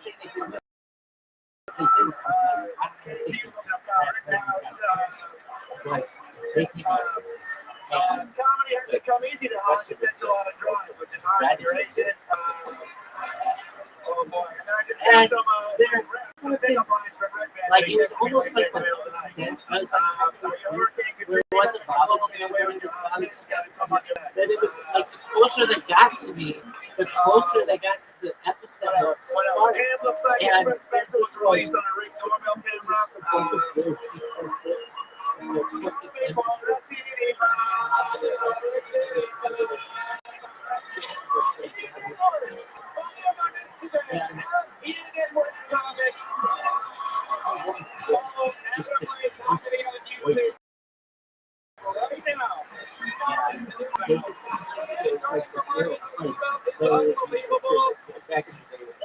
Comedy on YouTube, Andy and Edward Sonic on Instagram.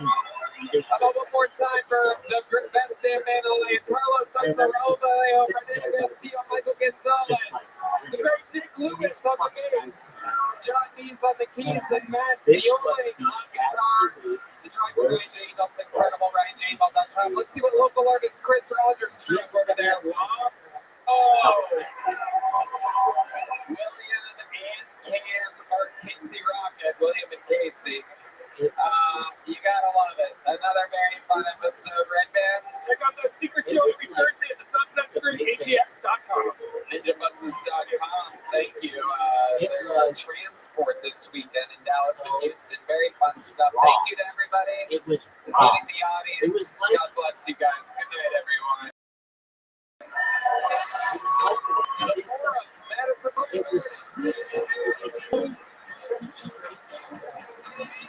And it was so like, I'm looking at it was so raw. It was just, oh, it was so, to this day, I've never spoken anything like I like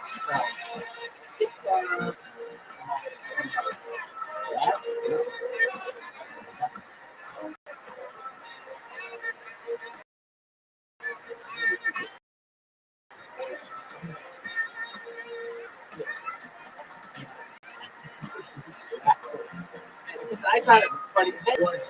We are going to fuck you.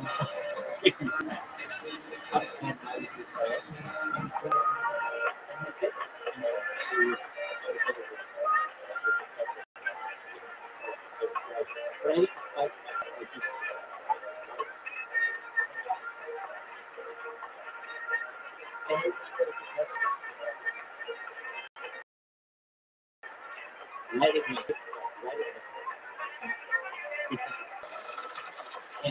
Sunset Strip Comedy Club in Austin, Texas is now open. Check out Red Band's secret show every Thursday.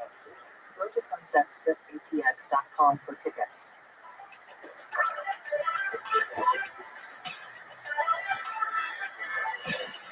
This kid has this $1,000 store that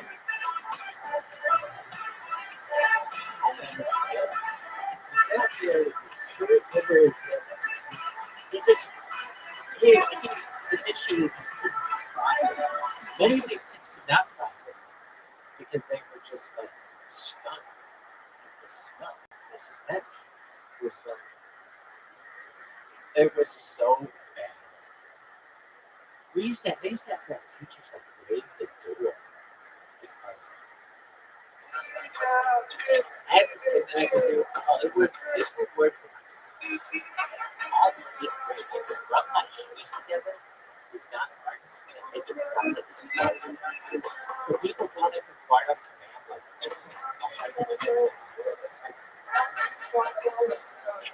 this was the deal.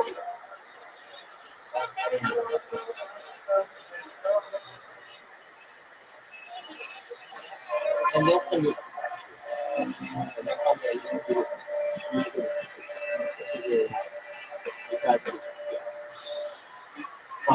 But this was so complicated. They were like notes, but this I don't know the word, but it was so complicated.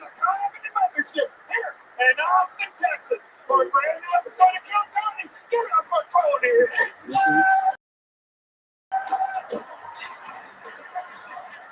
You're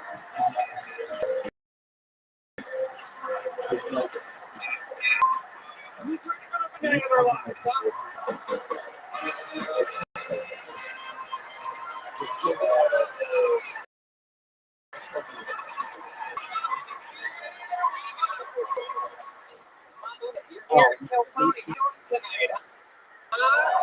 Rabbi by ZipRecruiter and Shopify. Make some noise for the great Brian Rand Band, everybody. And how about one more time for the best sitting band in the land? Carlos Sosa. Ayo. Michael Gonzalez. Steve Madness on the bass guitar.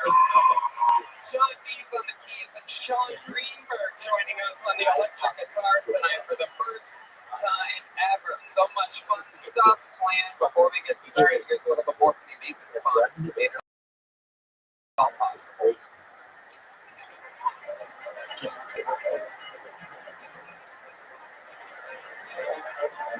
And then just fucking having an adult there, which is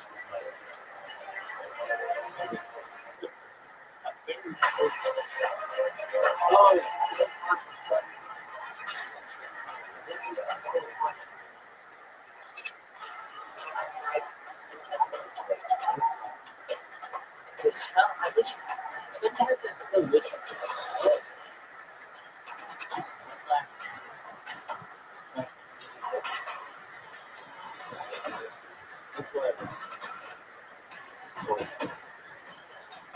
was so bad. Just,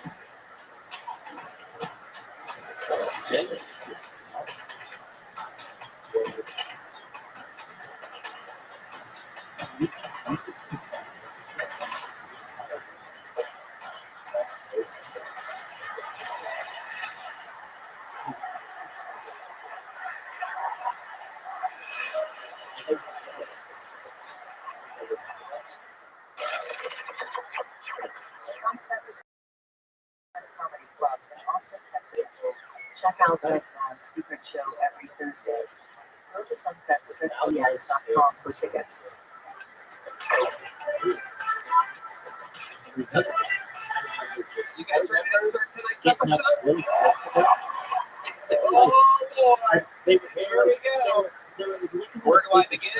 Ladies and gentlemen, this is the return of the man who people are saying is the 2024 guest of the year. The return of one of the great comedians from New York with a brand new special coming out. And the greatest skateboarder of all time. I present to you Harlan Williams.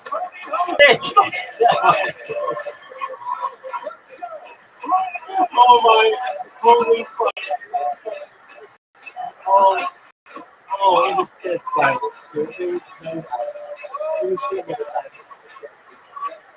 Oh, shit.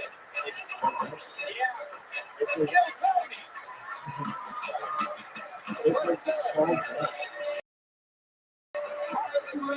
I remember. You're close.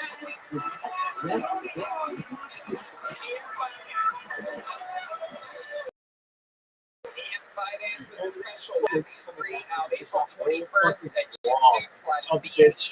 Welcome back, Ian. How are you? Hey, all right. I'm happy to be here, Tony. Thanks for having me. Fuck yeah. Great and powerful. Tony Hawk's first appearance on the show. Thanks for the invite. Well, I thought this show was about me this whole time. I'm not making that. Anything can happen. And the return of the many are saying undeniable given the fucking greatest guest in the history of the show. This is Harlan Williams, ladies and gentlemen.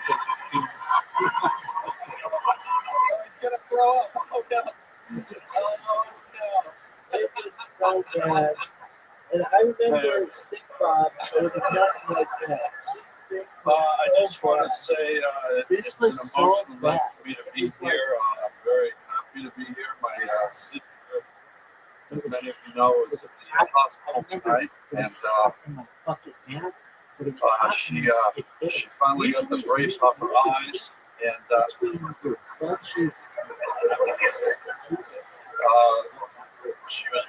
we know our eyes were really far apart, like a hammerhead. It was Like a hammerhead shark. And it was so. well, maybe somebody better get on the fuck off bus. Nobody laughs at all fucking hammerhead. Medicine, hopefully your sister's watching tonight. She is watching from 2 different rooms. And here we go. You guys know how it works. Tony Hawk's first time, so I'll tell you, Tony, a bunch of people signed up with a chance to get pulled out of this bucket. Pull the game out, they get 60 seconds uninterrupted. You know their time is up, and hear the sound of a kitten. That means they have to wrap it up then, or else they bring out the angry West Hollywood Bear. I am Frank from the name. The bar runner goes and grabs them from the bar across the street. 4 choices here on the world famous 6th Street. Dirty 6th, absolute chaos out here on these streets on a Monday in Austin. So they go chase that guy down and they wrangle him while our first performer, who has 60 seconds every single week, performs. One of the greatest regulars in the history of the show. Silly, wild, a goddamn firestorm of energy. It's real. He exists. I present to you a brand new minute. Greatest regulars, the great and powerful Casey Rothschild.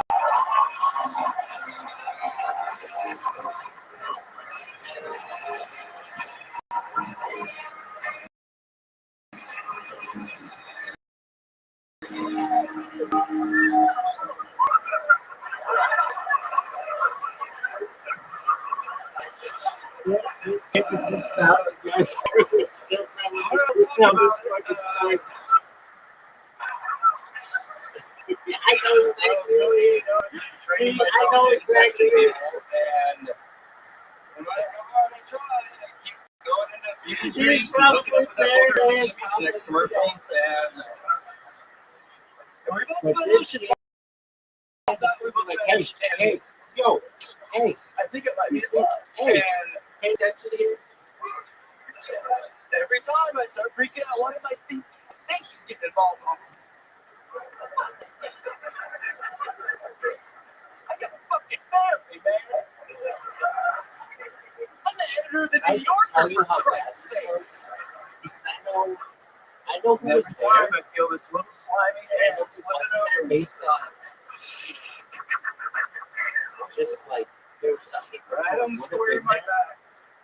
And he sets me straight, he says, based on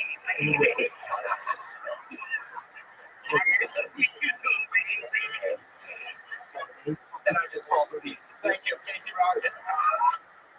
Wow. I feel like there was no jokes there, just truth.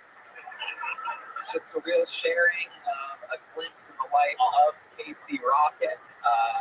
Hello, Casey. How do you feel tonight? Why do you feel awful? Stressed. Well, I gotta tell you, I'm surprised you didn't acknowledge it.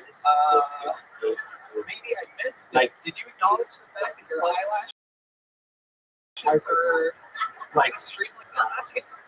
Oh, the eyelashes. I thought I probably look like I haven't seen my own bed in a couple days. I'll tell you what, if you put pigtails in, you'd be the girl from Wendy's. How about that?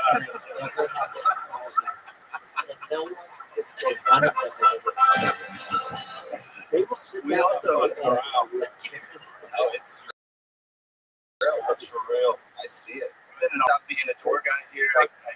Being a tour guide is a challenge.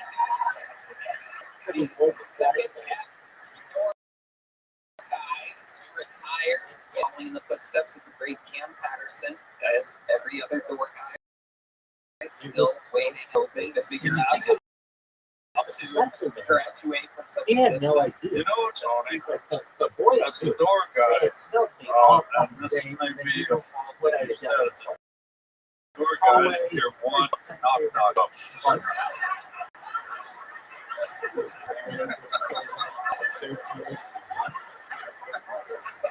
I got a knock, Jeff. Let's hear it. Knock, knock. Who's there?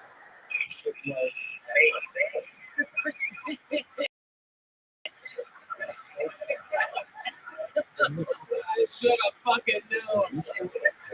He's back. Good knock, knock, Joe. Let's hear it. Knock, knock. Who's that? The lead singer of Mario Speedwagon's Hair. The lead singer of REO Speedwagon's Hair, too. No ending. I'm not a what am I, a door guy? Fuck off. Never smelled anything like that.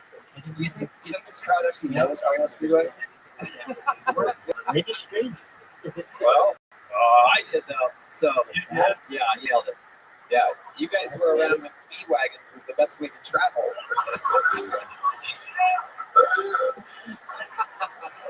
So, Casey, here you are, staring down with long eyelashes, pure retirement, door guyism. And what is moving forward? What are you going to do with all the free time that you have for yourself? That's a good question. Well, I thought of a couple things.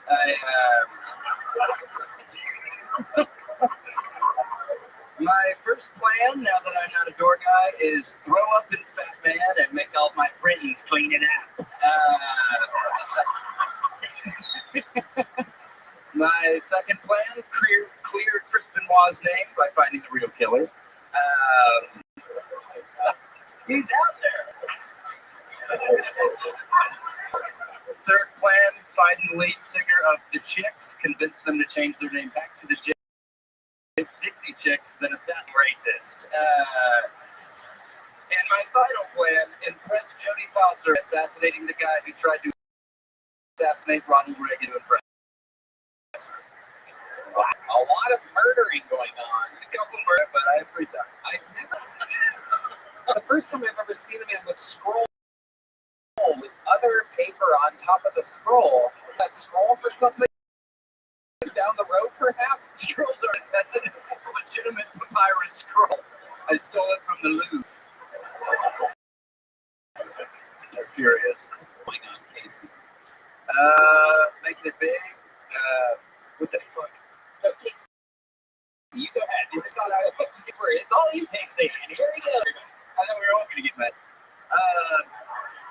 I miss all of us getting mad. Me and the door guys used to get mad all the time. Oh, now I won't be. Yeah, I have other plans. Kiss 100 Colombian baddies in 100 minutes.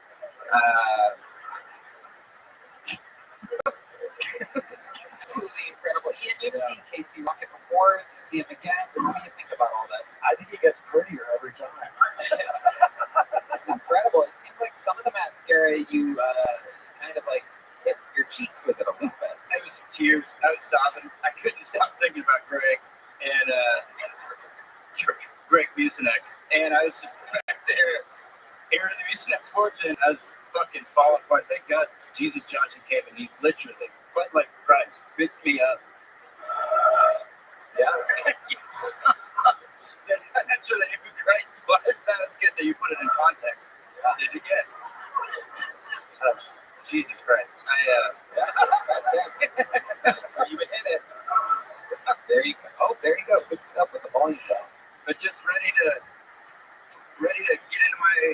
head into my 40s with a just with a stomach full of ambition and a heart full of gold. There you go. I'm only 29. So Can I just say, got time to go. can I just say the obvious about those eyes? And I think everyone's kind of dancing around. Yeah. Okay, be honest. About 20 minutes ago, were you deep throating someone? I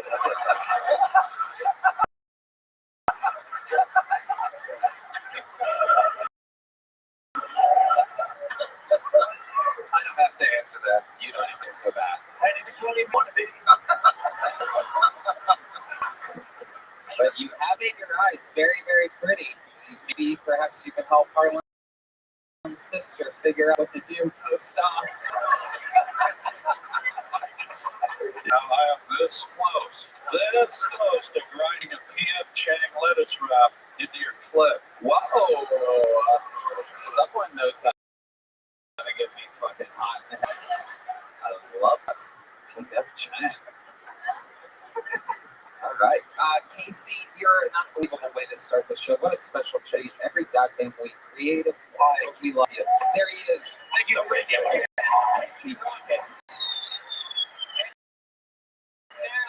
and only now, here we go. This is where anything can happen and fucking chaos ensues. We all meet people all at the same time, and it's all fucking wild. This is where we found all of our talents. It's where we found all the psychos. Anything can happen. This is 60 seconds uninterrupted by your first fucking pull of the night. Bald Mike. Here we go. Bald Mike.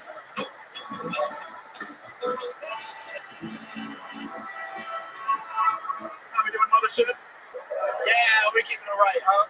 All right, well, yeah, they call me Bald Mike. It's not because I have cancer. I ain't dying, don't worry. I just got a little alopecia, you know what I mean? A little bit of that Jada Pinkett. And it's come in handy sometimes. I got it when I was young, so I like patched the hair and it got all frizzy. It looked horrible. But it really came in handy when my grandma died, of all times. My parents, after dealing with all the bullshit, they were like, you know what, fuck it, let's go to Disney World. And when I was a kid, I was like, oh, yay, Disney, yeah. I was just like, cool, at a music park, let's go. Went, had a blast, it was a great time. But on the plane ride back, my parents were like, fuck it, let's get loaded. So they're just getting rum and coke, beers, all that bullshit, left and fucking right. And the second or third drink that they got, the stewardess came up to my mom and was like, listen, honey, I know it sounds weird, but God told me that I need to give you a hug. And she's like, is the plane going down? What the fuck is happening? Okay, stands up, gives her the hug. And it wasn't until 2 weeks later that she realized, like, oh, fuck, that's probably because they thought he was coming back from his Make-A-Wish trip from Disney World, dying ass.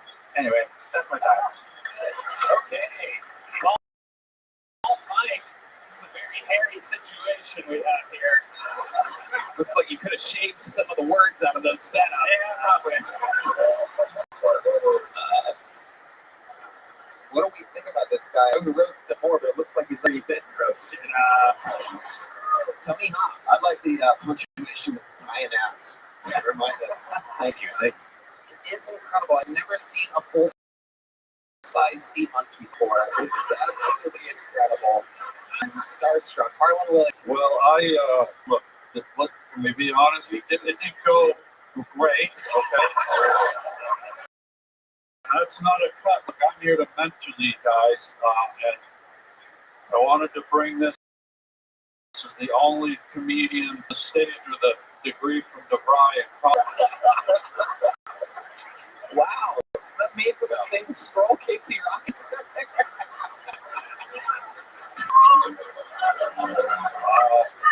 Sometimes there are little things you can do, and I'm going to mentor this kid here.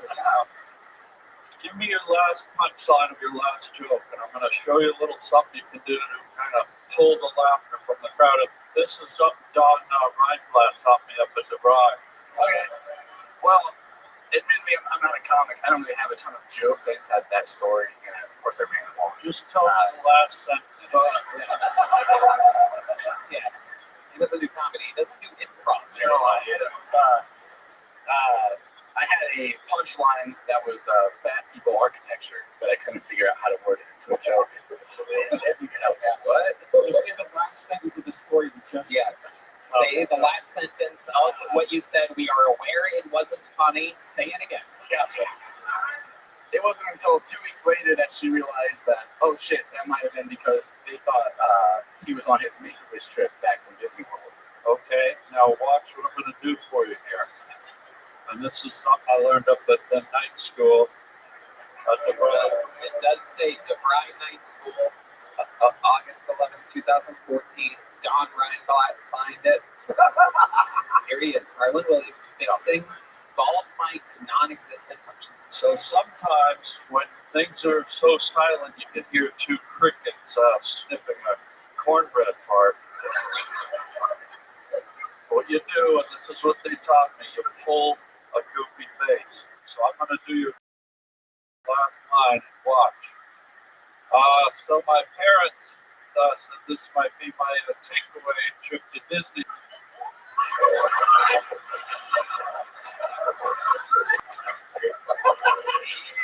That's amazing.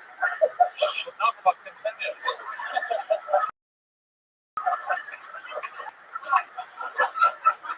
So, now you little whore.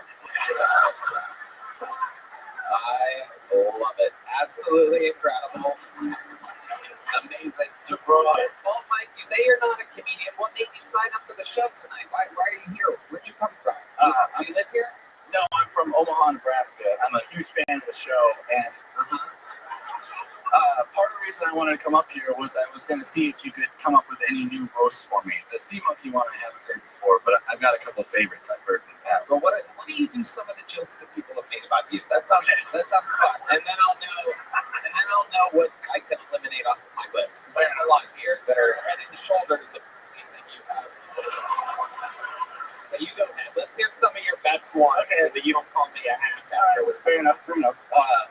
Well, so there's one time I was smoking with a bunch of my buddies in my friend's apartment, and we were smoking a blunt. It got to the end of it, and my one buddy who's black, it was him and his girlfriend. He's hitting the very end of it, and he hands me the roach. He's like, "Damn, bro, that's kind of a fat roach. Here you go." And at this point in my life, I was just like, "Boy, you look like a," or whatever it was. So I hit him like, "Boy, you look like a fat roach." The blunt. He said, "Man, shut the fuck up. You look like my kneecap." Jill, goofy face. Do the goofy face.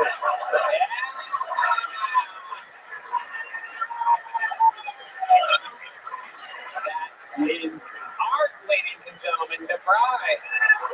You are guru. 10 years in running. Yeah. DeVry Comedy Night School. Yeah. I'm just glad I can help. Your black friend said you look like his kneecap. Yeah. Were you more tan? Maybe the bottom of his foot. His palm, maybe.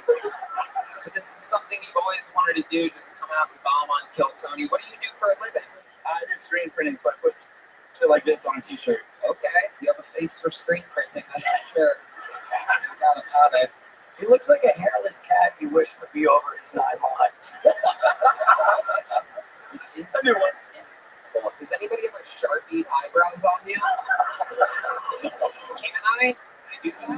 Is that okay? Follow you, dude.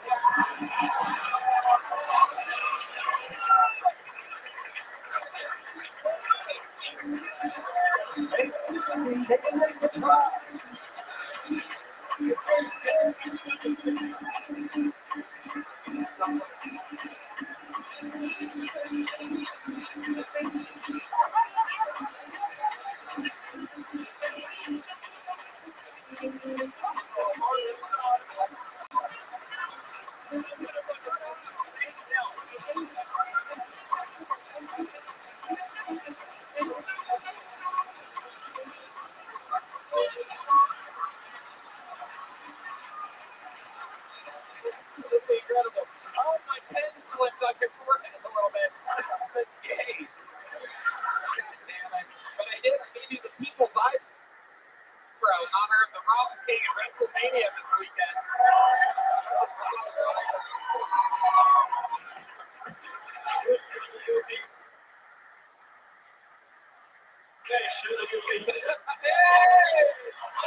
It's much harder now. That's got good right there. Hell yeah, dude. Casey Rocket's gonna put some eyelashes on you. You're gonna be a whole different guy by the end of the night. I love this. We're gonna have Dean Madness give you a mustache. Fantastic. I love it. Do us a favor, don't wipe that off tonight. Yeah, it's close. What do you think? This guy showers? Get out of here. Yeah. What's the point? What I smell like? Imagine how clean his shower drain must be. No hair. That was my joke, you fucking idiot. Jesus Christ almighty. He's gay. Oh, you know what's funny? Is this started a few weeks ago. For some reason, Boneseye started making one joke book that is made of actual hair. Whoa, ladies and gentlemen, you're getting a big joke book tonight, even though everything about you is terrible. Ladies and gentlemen, make some noise for Bald Mike. There he goes. Crazy. I don't know what he thought was going to happen during that minute, but... Well, good evening. I recently went to see the Austin FC play, and I had to get the best seats. I used a free cell code. I set my phone alarm to buy the tickets the minute they went on sale. Because when you want the best, you have to act quickly, or someone else will get it in. It's like if you're hiring for your business, find the most talented people for your open voltage and scoops them up. So what's the best way to do that? ZipRecruiter. ZipRecruiter finds qualified candidates fast. Right now, you can try it for free at ZipRecruiter.com/KillTony. And ZipRecruiter's powerful matching technology takes center stage to identify top talent for your roles. Immediately after you post your job, ZipRecruiter's smart technology starts showing you qualified people for it. I observed the ZipRecruiter. We use it a lot over at the Sunset Strip. If we needed it, we would use it. That's right. No doubt about it. Amp up your hiring performance with ZipRecruiter and find the best facts. See why 4 out of 5 employers who post on ZipRecruiter get a quality candidate within the first minute. Just go to this exclusive web address right now. Try ZipRecruiter for free. ZipRecruiter.com/KillTony. Again, that's ZipRecruiter.com/KillTony. ZipRecruiter, the smartest way to hire. All right, here we go. Pulled another name out of the bucket. Makes noise for your next comedian, Josie Marcelino. Josie Marcelino. Here we go. Autistic and bisexual like every other annoying bitch now. It's a one-on show. If you have autism, you're bisexual. They don't explain why, but I have a theory. I think it's because pussy's like the coolest fidget spinner you could ever get your hands on. And just like a real fidget spinner, I don't really know how they work, but I will put my whole mouth on it. So I said that joke to my coworker the other day, and she liked it. She laughed, and she's fine. Then she just looked at me and she was like, "Oh," and she was like, "But are you're not gonna? You're gonna say that on stage? Is your dad coming to the show?" And I was like, "First of all, no. Do I look like someone with a supportive father? No, I don't. I look like the Pornhub version of Sarah Huckabee Sanders. That's what I fucking look like." Homeless guy told me that yesterday, which was crazy. I was like, "How do you know? What was she on like the front cover of your blanket? Like, how do you know who the fuck that is? Where'd you run into her?" Thank you. Josie Marcelino making her Kill Tony debut. Welcome. Excited to have you here. This makes 3 comedians in a row with drawn-on eyebrows. This is very exciting. This is the first in Kill Tony history. You would think 11 years, tens of thousands of bucketfuls. This must have happened before. Never before. Welcome to the show. Thank you. You have an incredible energy to you. What do you do? I am an associate producer of a TV show. Oh, wow. I signed an NDA, so I don't want to get into like the specifics of it. But love on the spectrum, we know. Yeah. Okay. So, autistic and bisexual, is that true? That is true. What are some of your autistic traits? I know every country's flag, and I'm really into them. Really? Yeah. Okay, how about Trinidad and Tobago? It's a red and white striped diagonal flag. Wow. Yeah. Absolutely incredible. How about the transgenders? What, like their flag, or like just them in general? What do I think? Either one. It's a win-win situation. Well, the flag is the cool, it's the blue and the white and the pink, and I'll keep my thoughts to myself. Okay. No, I love them. Yes. All right. Hell yeah. Absolutely. Ian? It looks like you're wearing a flag. Thank you. Slovakia, am I correct? Is that correct? No. This is more of a red flag. Oh, it is Trinidad and Tobago, actually. Red band. Flip that around. Show the people. That's incredible. It actually is. Look at that. Holy, actually, it's similar, yeah. What are the odds? Why is it trip all along? I knew the flag of Trinidad and Tobago. And all right. Okay. Autistic and bisexual. You're the guest. You always ask the bisexual people this. Are you 50-50? What do you have a preference? Is there one when you get drunk that you gravitate towards? What's the deal with the bisexuality? I've never understood it before. For me? Oh, it looked like you had a follow-up. Okay. I think for me, like, sexual attraction, 50-50, but like in terms of relationships, it's mostly guys. Why do you think that? I'm a nightmare. I can't have a second one of me. That's crazy. If you're autistic and bisexual, does that mean you don't make eye contact when you eat pussy? Yeah, never. Absolutely. That's the best part about it. You just go down there and do your business. Are you making eye contact when you eat pussy? Yes. That's horrible. Do you have any? No, you got to make one face. I got bad news for you, buddy. You're eating them upside down.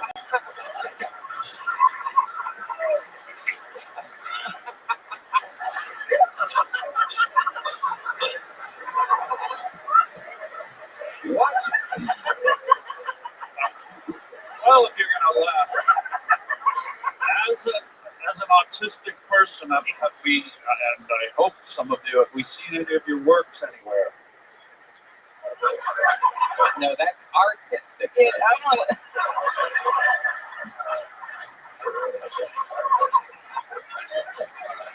So, Josie, where do you live? I live in Philly. Philly? Oh, wow. Okay. Have you always lived there? No, I'm originally from a little small town in northern Maryland. Oh, cream cheese? Yes, that is where I'm from. What does the flag look like? It's Cream Cheese, Maryland. Well, it's Philly cream. Oh, yeah. That was...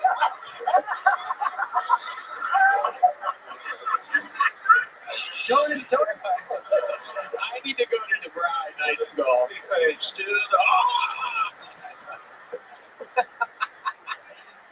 Okay. I love it. So what do you, how long have you been with stand-up? About 18 months, 8 total. That's okay. You count it off like it's a baby or something. Yeah, it is my baby. Okay, you love it. I do. You do it a lot? Yes. All right. What's the most exciting thing you've ever done in your entire 18-month career? What's your night of success? Like, what happened? What was your favorite night of comedy ever? What happened? I mean, I've done the last 2 Skankfests, and that was really fun. Both of those shows were amazing, so had a lot of fun there.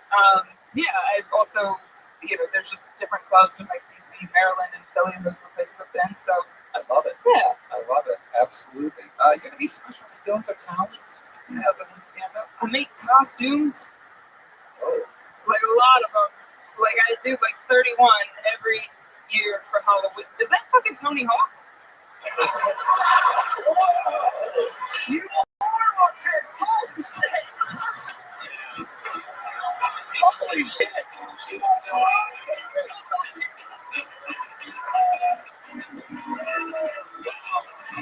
You just have to watch her bisexuality disappear in real time. Oh my god. Is that part of your act?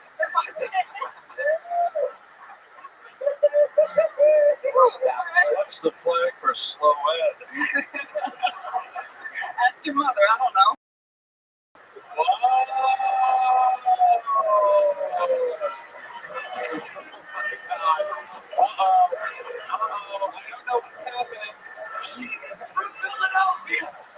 I'm too autistic and you just made me have an orgasm. Fuck yeah. Josie, what's something we would be shocked to know about you, about your entire life? Anything crazy? I've lost 75 pounds. That's kind of fun. Oh, wow. I was going to say, she looks very sexy, but you're also a little, husky. Yeah. I still got the skin. Don't worry. Yeah. It's there. You wake up in the morning and punch canoes. Yeah.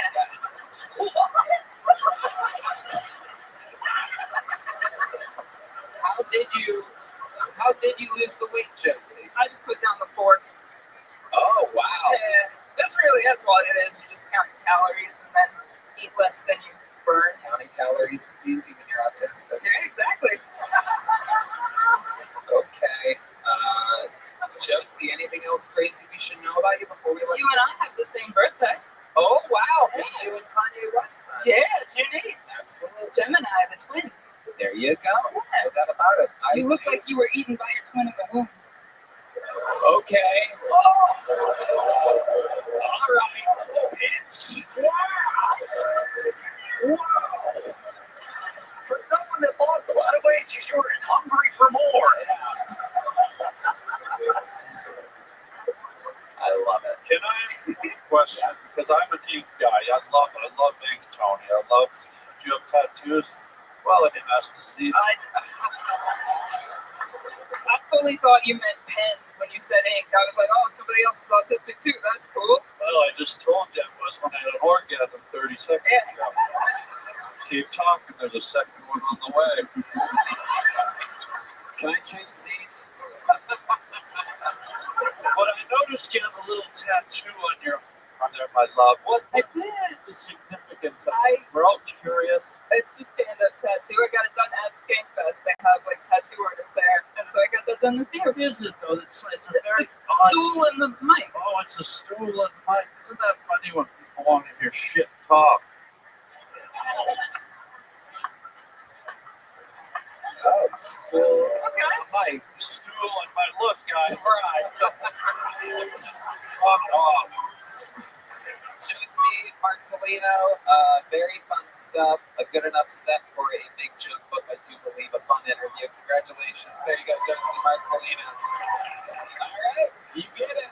We're in it now. Our third bucket pool of the night has been called a one-word name. Always interesting. Let's see what happens here. Ooh, I love it. Hell yeah. How about a name for the band again, huh? And also make some noise for your next comedian. 60 seconds from Helena, everybody. Helena is next on Kill Tony live here in Austin, Texas.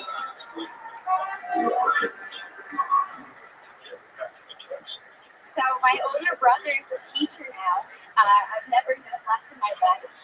This guy was trying to convince me the other day that slavery is bad. Dog, that was peak America. We're still chasing that high. If you can get money, you need to reconsider slavery. Imagine having the fattest stack of greenbacks at the auction. They bring out David Lucas, the biggest 3/5 anyone's ever fucking seen. I mean, I would buy the hell out of that in the older days. Nowadays, all you've got is kids. The cheap colors are almost sold out. Obama.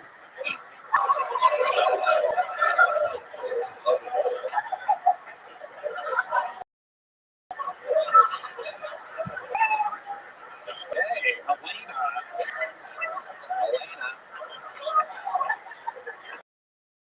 Thank you for joining us.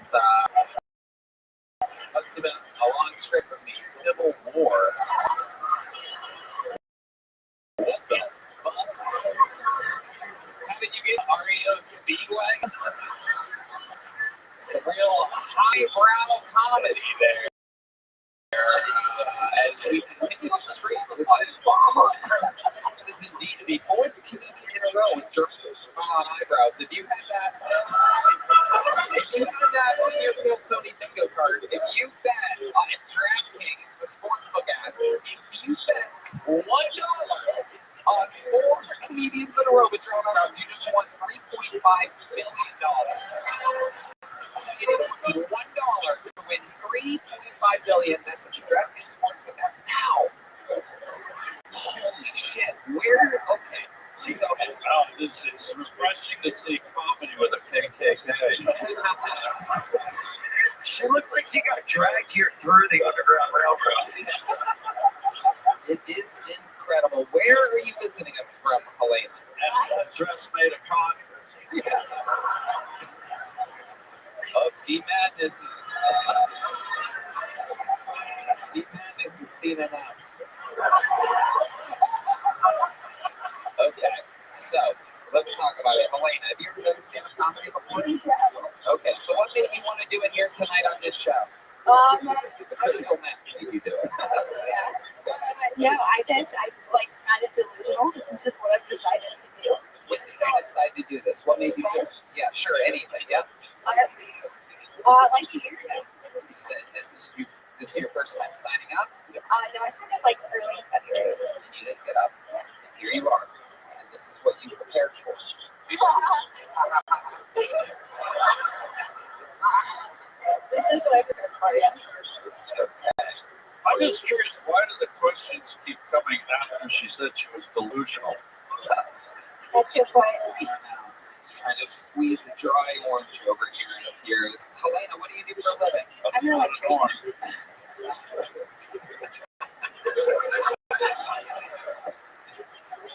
do you do for a living? I'm an electrician. You're an electrician. Okay. Yeah. Yeah. That shit is for. Did your hair go to defry?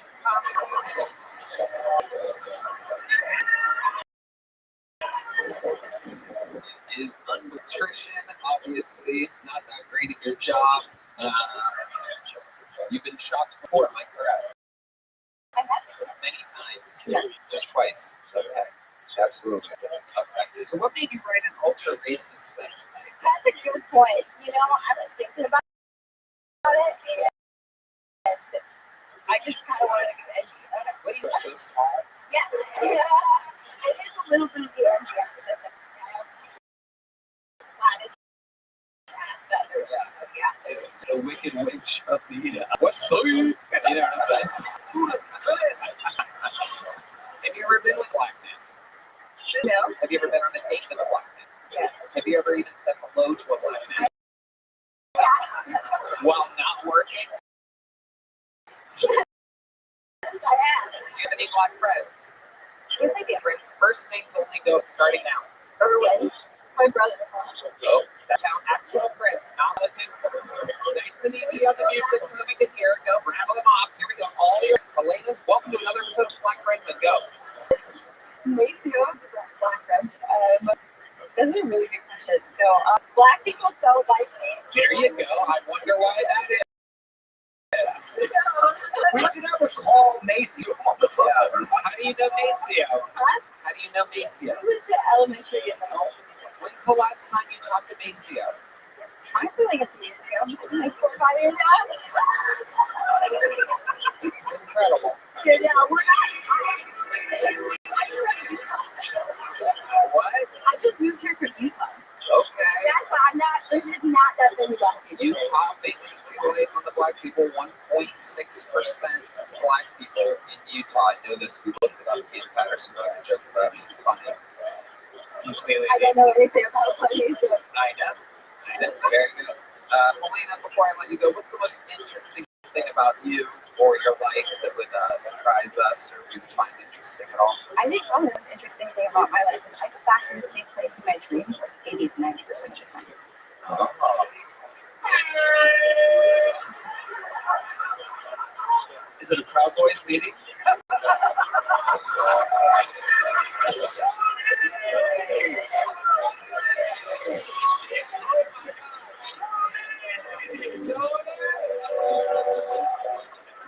Tony is killing Kill Tony. So here we go. What is that dream? I don't know. I honestly, like 2 years ago is when I started having those dreams, and they just kind of started like showing up more. Can't describe it at all. I can describe the hell out of it. It's insanely specific and consistent from day to day. Okay, what is it? It's a dream. So I mean, there's like a city part, and then there's like a forest part, and then like the city has all sorts of crazy shit. There's this really big oval building that's got multiple floors, and it's got like trees in the middle of it. Oh, this is terrible. All right, here's a little joke book. There you go. Helena, everybody. We're going to keep it moving. Oh, my God. Holy shit. It's a fucking psych ward here tonight. Oh, yeah. You know what we should do? We should get one of our regulars up here. Do a complete reset. Following Helena, ladies and gentlemen. What a position to be in. I present you another one of the greatest regulars in the history of the show. This 2 minutes from the one and only Kim Patterson.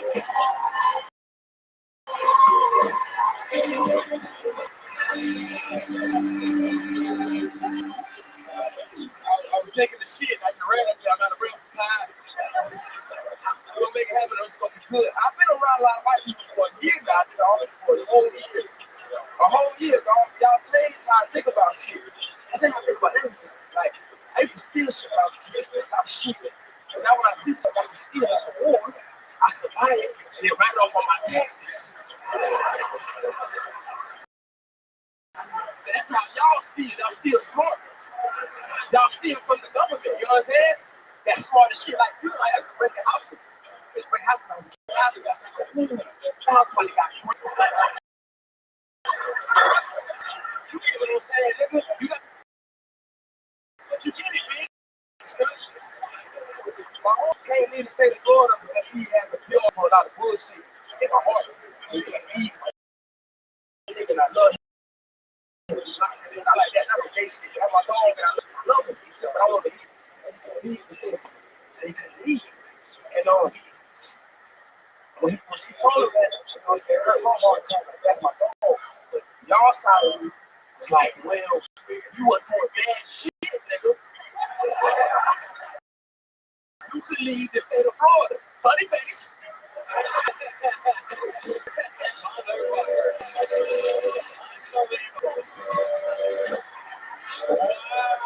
You got it, no diploma. Come on, man. I'm in the college, bitch. Wow. Night school, meet night school. Incredible. Wow. I fucking loved that set, Camp Patterson. Absolutely incredible. You're talking about stuff that is so up your alley, that your true perspective. You used to steal shit like that's just fucking hilarious all the way. It is the write-offs and everything.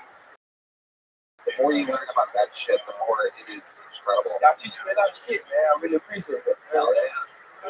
Absolutely. Man, what's up, Tony? You good? Hell yeah, man. This is crazy. Fuck, dog. I hear you. I had a skateboard one time when I fell and I broke that bitch in half and I never did it again. But it was because of you, though. I did it because of you. I hated it. I didn't like it at all. But I'm a big fan. I'll never get back on that bitch. I was terrified after that. I was scared as shit. He can help you.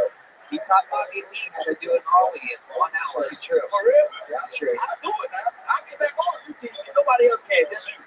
You're welcome. Yeah. Open invite. Absolutely. Hell yeah. You heard that, right?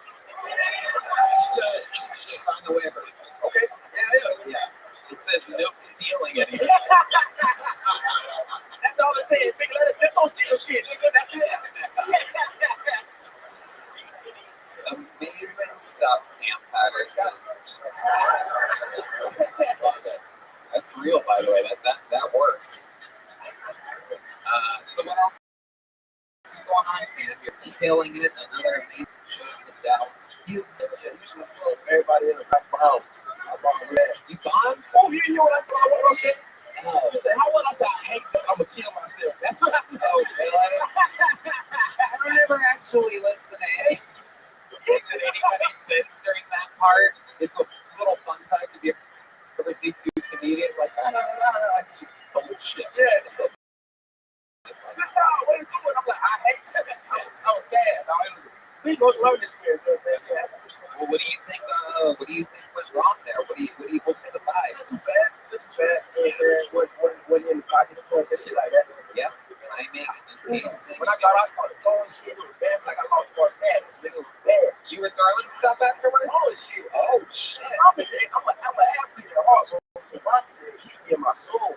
So long I lost. I didn't beat me. I won today. You know what I'm saying? But in Houston, they beat the shit out of me. But that's it. Yes. Now when you go out, buddy, you hold up that degree, and you're not going to have any problems. Never lose again. Yeah, baby. Go ahead. I love it. Yeah, you catch it your set. I was up in the game up until the very last second. I thought, yeah, well, I thought you did great. You told me tonight. Now I know that you're struggling. No.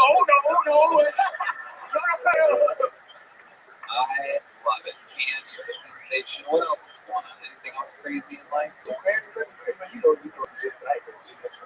Oh, yeah. Oh, he has some stuff going on. Yeah, we're gonna talk about that. Yeah. No, we shouldn't talk about that. One day we'll talk about it. Yeah. Maybe like the form or something. Yeah, exactly. That sounds about right. But he's got some going on in his life that, maybe we've all been through. And,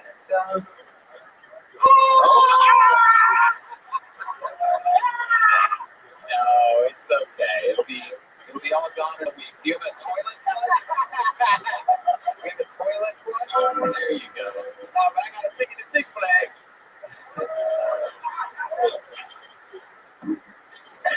There it is. Poor baby. All right. There are other states nearby. All right. Well, one door closes, another one opens. A fantastic fucking set. Way to do it. Camp Patterson, ladies and gentlemen. Goddamn sensation.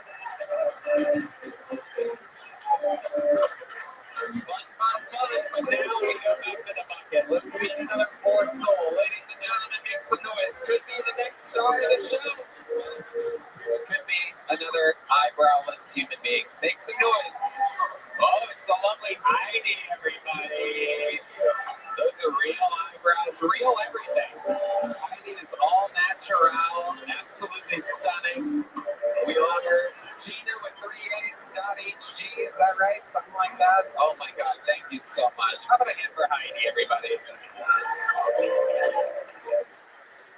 This podcast is sponsored by Shopify. Abbott, Costello, Michael Jordan, Scotty Pippen, Willie Nelson, and that sweet Mary Jane. These dudes got it done.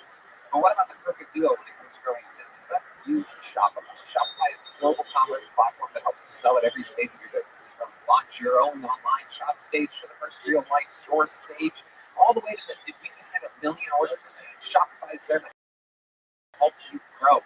Whether you're scented soap or offering outdoor outfits, Shopify sell everywhere. An all-in-one e-commerce platform to their in-person POS, wherever and whatever you're selling. Shopify has you. Who else has me covered? I love Shopify so much. I've used it in the past for my merchandise. Sometimes I just go to your homepage for hours and look at it, Tony. Shopify helps you turn browsers into buyers with the internet converting checkout of 36% better compared to other e-commerce platforms. Did you know Shopify powers 10% of all e-commerce in the U.S. and Shopify's the first Rothschild and Rothschild and millions of others across 175 countries. I did not know that, man, but thank you for telling me. Shopify's extensive help resources and support your success every step of the way. For businesses to grow, just sign up for a $1 per month trial period at Shopify.com/Tony. All lowercase. Shopify.com/Tony now for your business. No matter what stage you're in, Shopify.com/. That makes some noise for your next fucking whole 60 seconds uninterrupted for Sean Vance. Here we go, Sean Vance.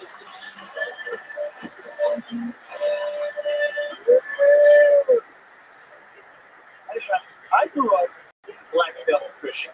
We're talking 9th degree non-D now, all right? And we believed that premarital sex was just a direct ticket to hell. Now, I didn't want to go to hell. But my banana was, dude. People say the devil in the details, but dude, for me, it was in my wiener. Oh, that son of a bitch. He was getting hard everywhere. I was so ashamed just walking around with this rock hard sin stick in my pants. What I would do is I'd tuck it into my waistband and I'd stitch my belt shut. Like that.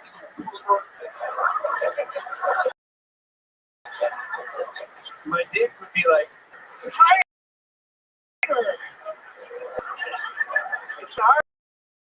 dude. I tried so hard to be a good boy, but there's no one with the door floor of drawers. Yeah, you even service them during the right? I just think it's unfair, right? That way, I think he should have done my line, not my mom. All right, that's it for me. All right, Sean Vance. Welcome to the show, Sean. Thank you. How long have you been doing stand-up comedy? I've been doing stand-up for about a year. 1 year. Where at? Phoenix. Okay. This is your first time in Austin? Oh, yeah. Come check it out. This is November. How long have you been here? Drove in yesterday.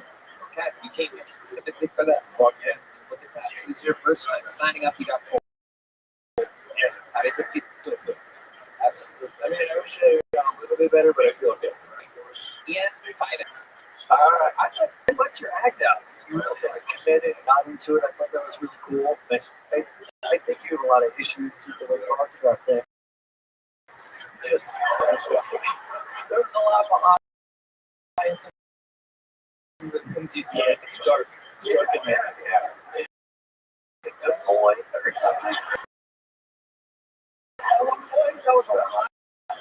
Sometimes it's a good boy, sometimes it's not. Oh! For doing it a year, I thought that was really great, man. I thought that was great. Yeah. What do you think for a living? You ready to film and television? Close to successful in film and television. Okay.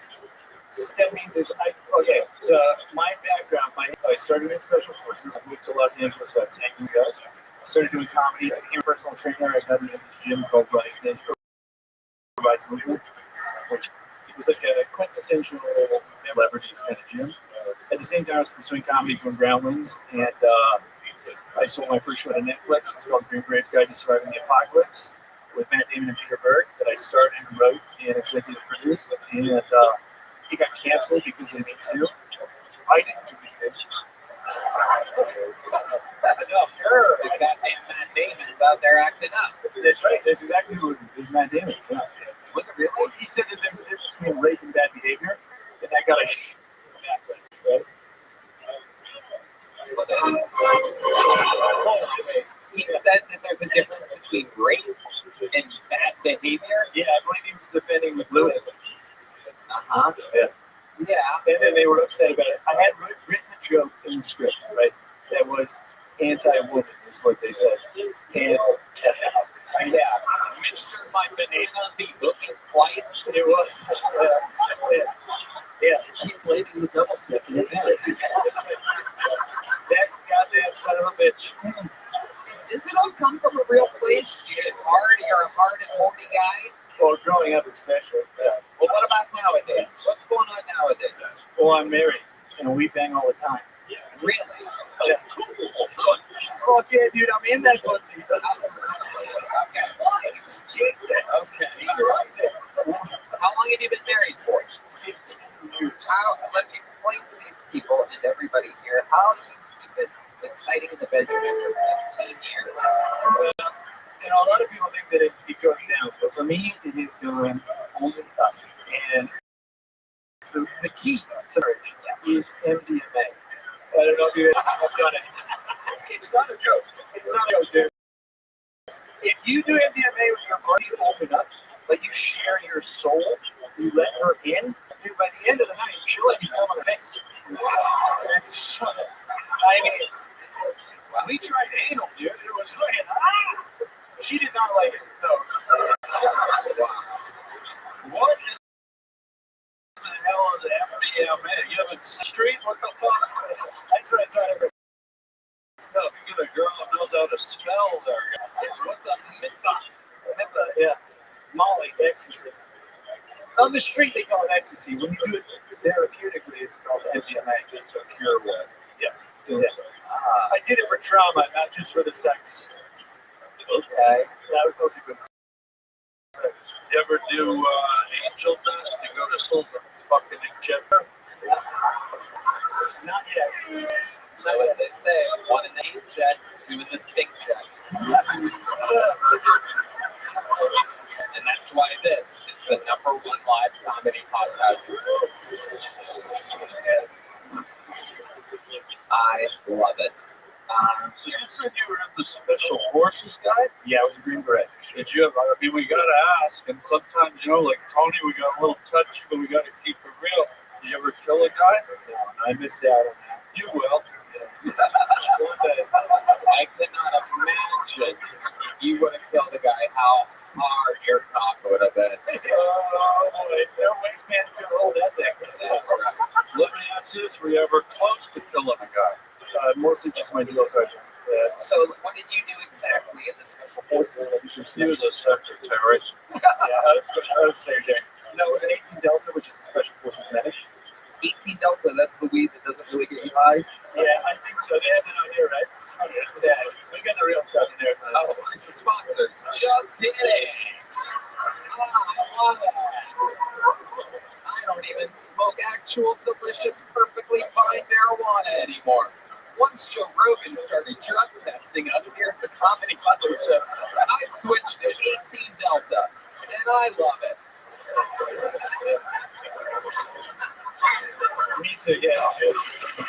You should try 19 American Airlines. That stuff's really good. I'll tell you. Like, you can sit the fuck down immediately.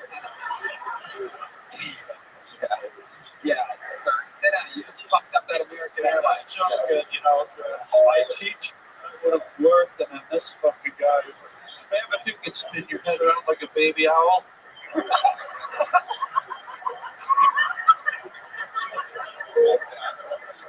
Sir, if you could close your legs, it smells. Wow.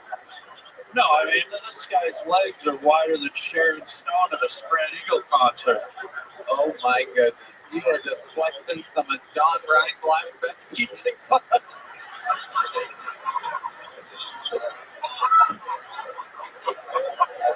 I fucking love you, Harlan Williams. So much fun. Tell us the craziest thing about your life, Sean, because there's a lot of crazy behind those eyes. I know you keep it together pretty well, but tell us the real life, the wildest thing about you. The wildest thing about me in college, so I was super Christian growing up, as I said in my set. Super what? Christian. Oh, Very, yeah, I didn't smoke in high school. And then I went to college, and I tried weed for the first good. Wow, thank you. World's worst undercover cop, ladies and gentlemen. I'll tell you, Shit's good. Anybody have any? my goodness, I love weed. That shit is good, am I right? Does anybody have a felony's worth amount? Yeah. That dope. It really is. Yeah. Anyways, I tried weed, and that was really a gateway for me. I threw my life away after that. No, my wife, I can't throw her away. She's too strong. No, I threw away a full ride transfer. I got kicked out of college pretty quickly for fighting, smoking weed in my dorm room. What was the first thing? Fighting. Oh, fighting. Yeah, Loyola Marymount. Fuck those guys. Right. Yeah. Is that right? Cream cheese, Maryland? Okay. And then I got in trouble for stealing, and I got a bunch of community service on the Caltrans freeways. Just from smoking weed? Well, no, it was a bunch of things. I had actually stolen $16,000 worth of groceries from Albertsons. Was that in one trip? No, it was many trips, dude. It was many trips. Because of the munchies? Second, how much did you steal? $16,300 is what they had before. How does this happen? What kind of fucking meat heist is going on over there? Just every weekend. We only have a few days we have to eat. That's right. I was Robin Hood of the dorms, dude. I was just stealing stuff from everybody. Every single week, I would just go. Oh, I went to college on a track scholarship, right? And I had really no concept of the real world because I had left this bubble like Rabbi. And I sort of thought that anything I wanted to do, I could do. Like I had a journal I wrote in it. The only thing. Can I write gay on your board? Okay, go ahead. I said I got. It's crazy because lots of things can stop you, not just fear, like freeway meth, which is what stopped me. You tried it? After I got in trouble for the stealing, I had to pick up the freeway, the Caltrans, and I found it. Wait, you had to pick on a trans freeway? What does that mean? Does it go both ways? It used to be a residential road, but now it's saying trans freeway. Okay. So the B stands for is PTSD. Yeah. So anyways, I found a bag of meth, and I did it all in one night, and overdosed. Yep. Oh, Do the face. Do the face. yeah. We all just. Hey. All right. Sean Vance, fun stuff. What a question. Oh, can we just I was a real stealing? Oh, blow. yeah, personal training was too. What? A lot of celebrities. Say that again? I was a personal trainer. Trained a lot of celebrities. Training? Training? That you said personal training? Personal training, yeah. It was a weird boat. Yep. Oh, yeah. Yeah. Absolutely. How was that? I was fun. You should She was great. right. You two crazy fucks.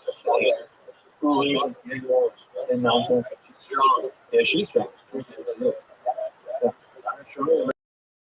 Bradley Cooper, for sure. You? Oh yeah, he was the worst fight I ever had. Whoa, tell us more. Don't you dare! Now it's not fair to say that because I am a man. You know, he gets along really great with all the ladies. Yeah. Well, you was, And if I was a lady, he would have liked me.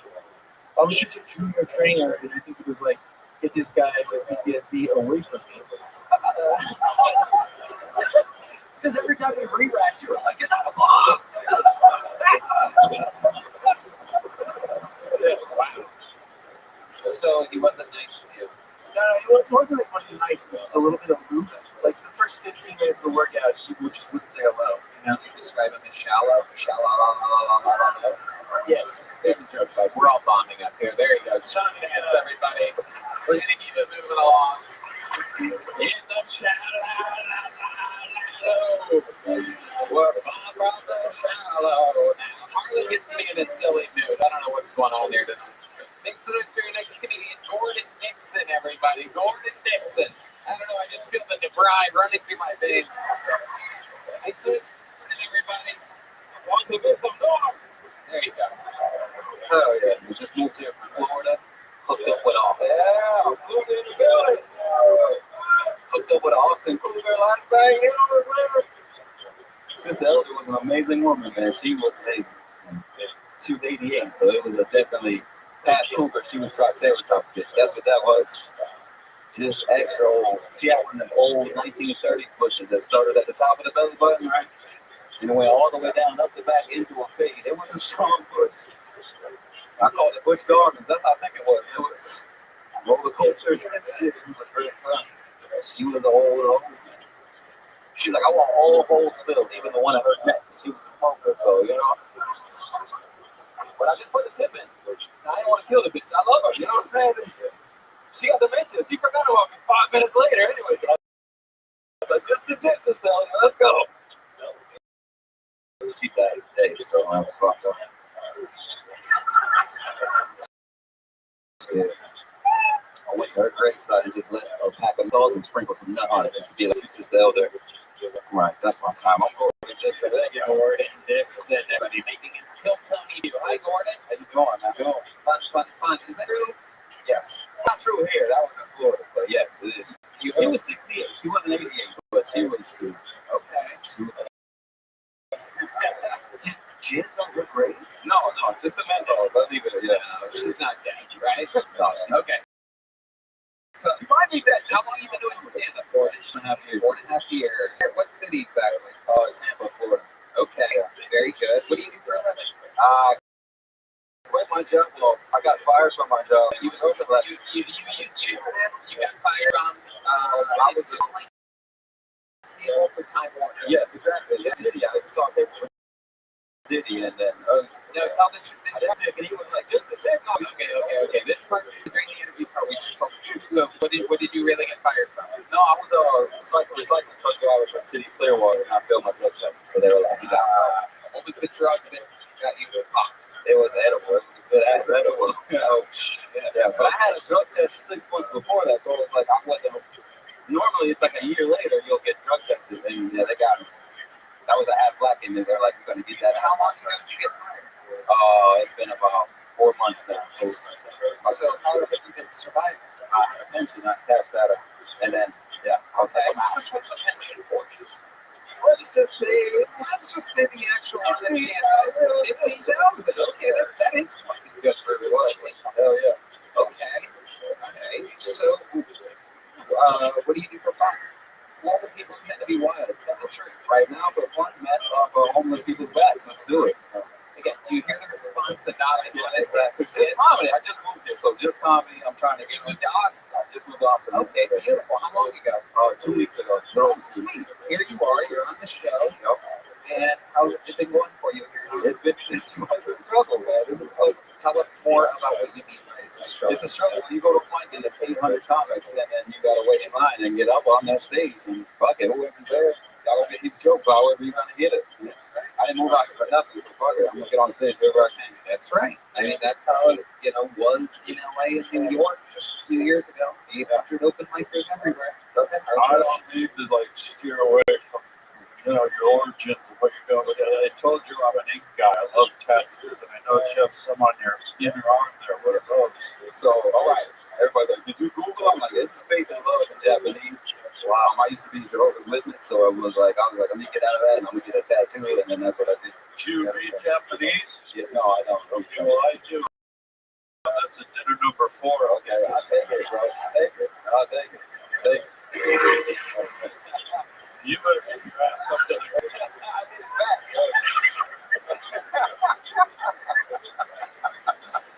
What other tattoos do you have? I have both my grandmother's arms here. Oh wow. My dad's mother and my mom's mother on these sides. So they're dead. They're both dead. They both passed away. Oh, Here you go. Here you go. Okay. We're trying to take this. Oh, shit. Shit. I prefer not to. I feel like not even the face is going to say this one. Well, the good news is we're tracking down where your grandmother's buried, and we're going to jizz on her grave. Hell yeah. They would love it. They would love it. They would love it. You would resurrect him.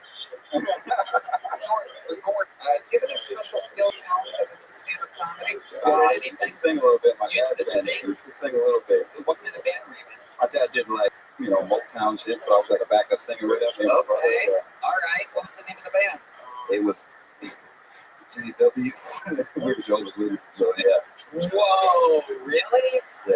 The name of the band was the JWs? We did the dances and everything, man. What was one of the songs that you used to play? Temptations. Yeah. After we got fucked. Yeah, exactly. Yeah. Okay.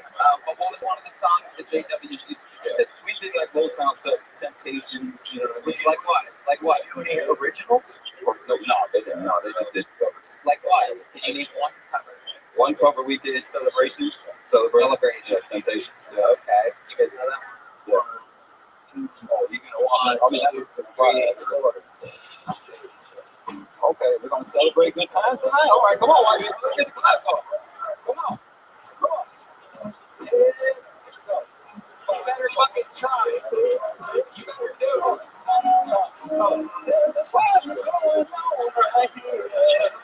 Celebration. All right, no. Stop. I can see why you were one of the backup singers. This is horrendous. Oh my god, now I see why you're getting cougar pussy out there. I gotta get what I can get. Wow. We're gonna get the cake soon? Gordon, fun times, my friend. Congratulations. You're gonna leave here with a little joke, but Gordon Nixon. There he goes, everybody. Alright, we're gonna keep it moving along. Make some noise. Another one-named comedian. Make some noise for Sunshine, everybody. Here comes Sunshine to the stage. Fuck yeah, who better to spin your eclipse with than Sunshine? Because God knows you didn't fucking see him in the clouds. We're out there, am I right? Fuckers. God damn it. I don't know. I know. Hey, calm down, fellas. I know I'm a tall drink of hot dog water, but take it easy, okay? I know. Just keep it in your pants, all right? For fuck's sake. I can't hang out too long, though. I do need to get back and go to the Tilt-A-Whirl that I'm operating. I hate how much you love these jokes. I do. I hate it.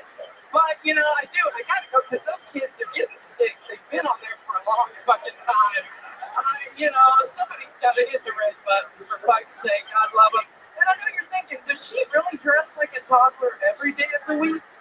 Yeah, no, it's not just for the eclipse. It's fun. I like to keep all the patterns, all the colors, I like to move a lot. Hot dance. We're keeping the AI guessing. We don't want the robots to find us. We're hiding from Putin.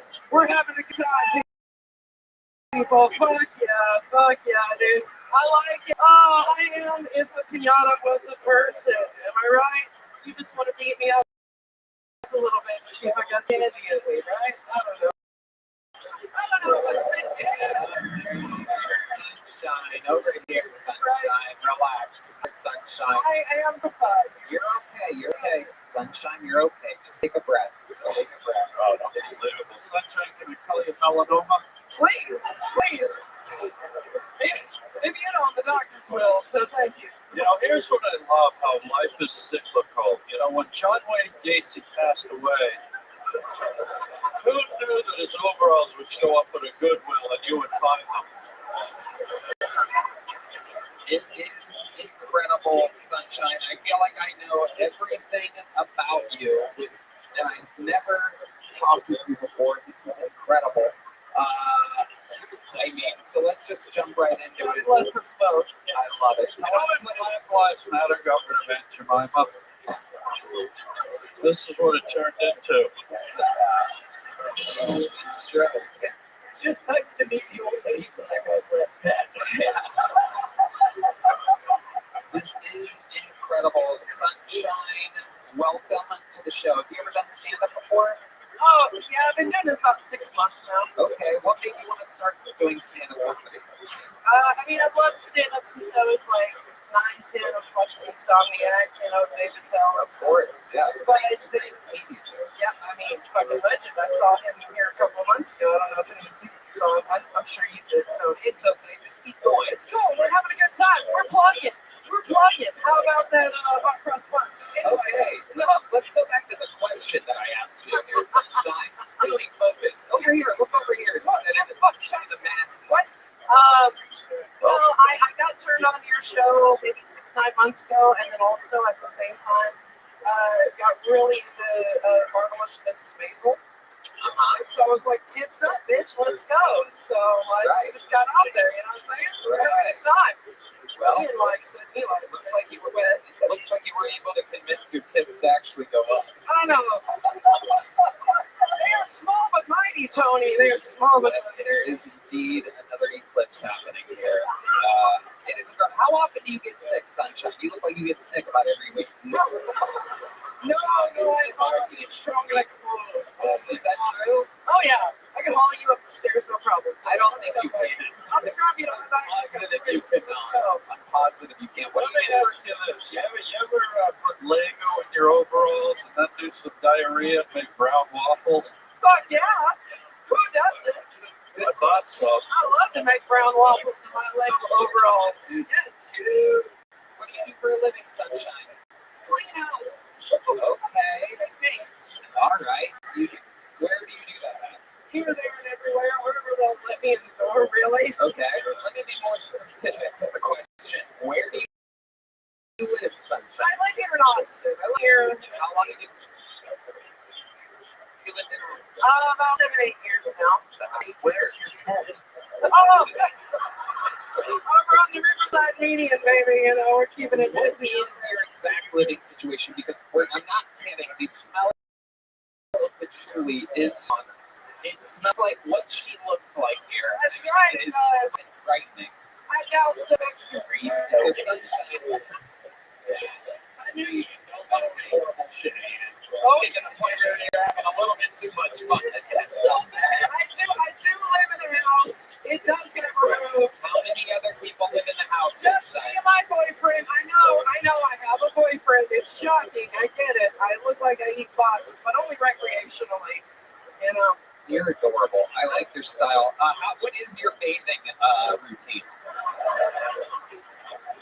It's coming up, Tony. We're coming up. We're getting there, pumpkin. For those of you keeping track, though, is that she also has no eyebrows whatsoever. Oh my God! It is incredible. You get the shot. Oh my God! I went from her eyebrows to her armpits. It all ran right away. What else do you like to do? What else are you into other than stand-up comedy? Oh, I like to go out to Lady Bird Lake on a paddleboard and look for bodies. What else? Shit, dude. I like to sing. I'm a singer. You're a singer. Well, we had a singer on here before. What do you like to sing? Would you like to hear some Amy Winehouse or some Janis Joplin? Let's go Amy Winehouse. What song do you know how to do? Try to make me go to rehab. I said no.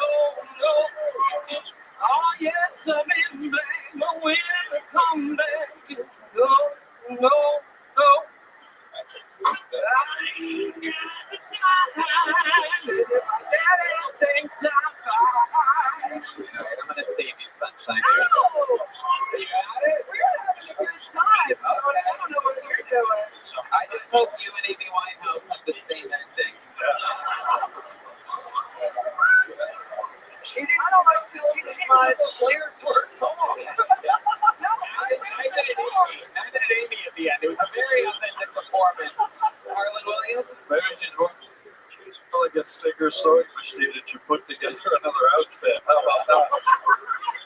But I love that name, Sunshine. It's beautiful. And I gotta know, Sunshine, if you have twins, you gonna name them the 2 scoops of raisins? I don't know what those names are, but for you or anything, yeah, sure. I'll see you later. But I don't want to be reproducing. I don't want to be reproducing. Let's be honest. What, Ian? I like you.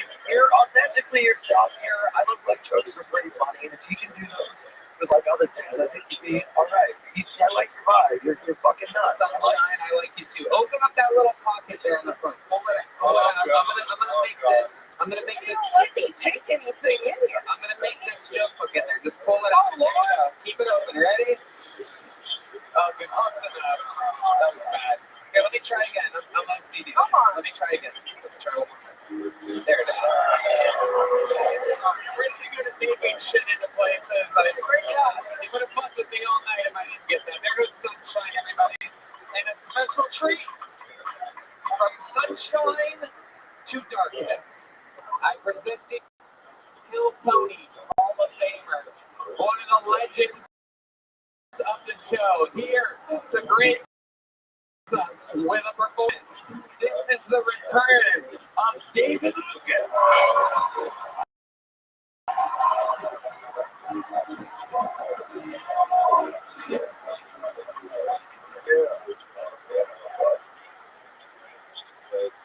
I'm glad I can afford to fly first class now. Not because I want to be bougie, but the seats are bigger. I used to hate flying coach. Every time I fly coach, was bring the seatbelt extender. And when those stupiders bring those seatbelt extenders, they hold that motherfucker high in the air. They hold that motherfucker in the air like a WCW championship belt. It's like, where the hell is the big show? I'm like, hey, put that motherfucker down.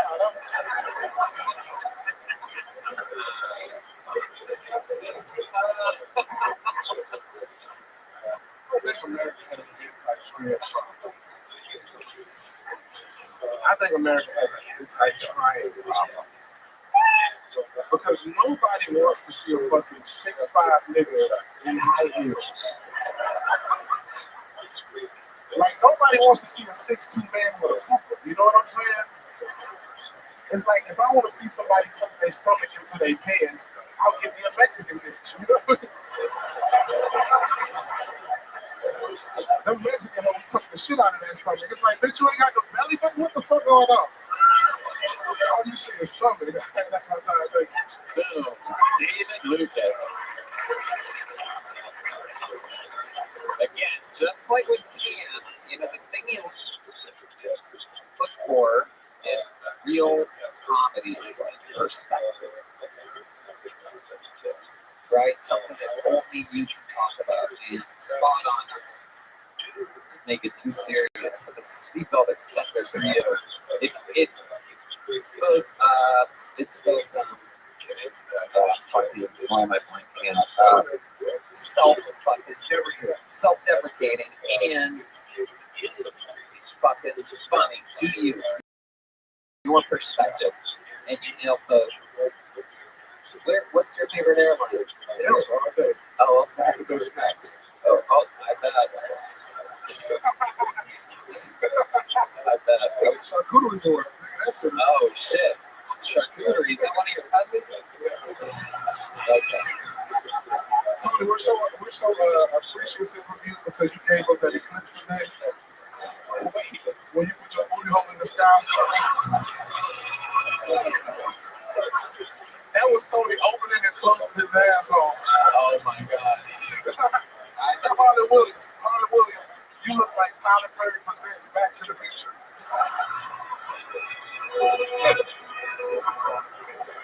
Marty, in exactly 60 seconds, this Cadillac is gonna go. Back to the fucking buffet. How about that?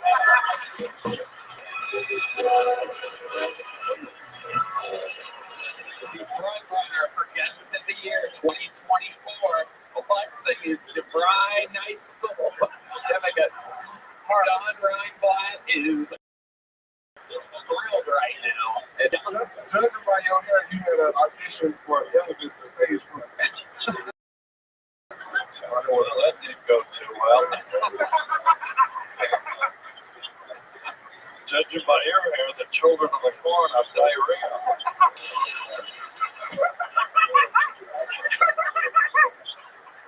You roast just like me. It makes no sense, but it's funny as hell. Doesn't have to. Yeah. You can't punch him, man. I have no chance. You sure know I had to choke your chest out. That nigga about a... Oh, shit. David Lucas. Talk about this, man. That shit was crazy, man. Hell yeah. Hell yeah. Soon you're also going to be traveling by ramp.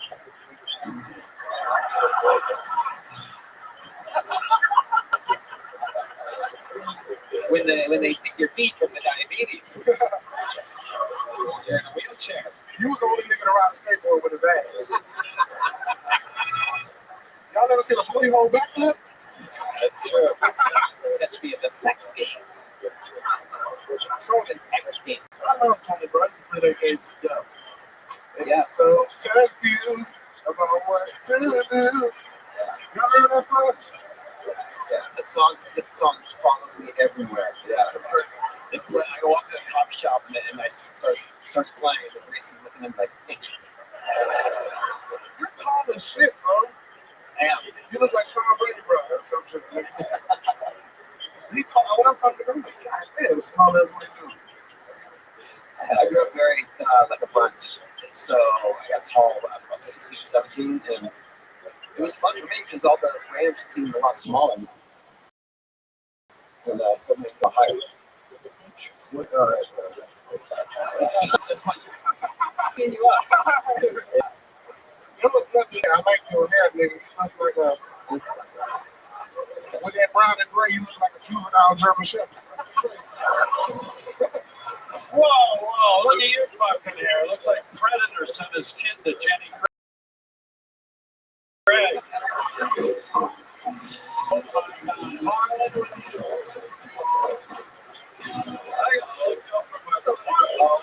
my god. How I made this motherfucking kung fu squirrel roast me? That shit is crazy. You look like a squirrel with a lot of knowledge. If you start collecting acorns in June, oh my god. And I just ripped your nuts up with that last show.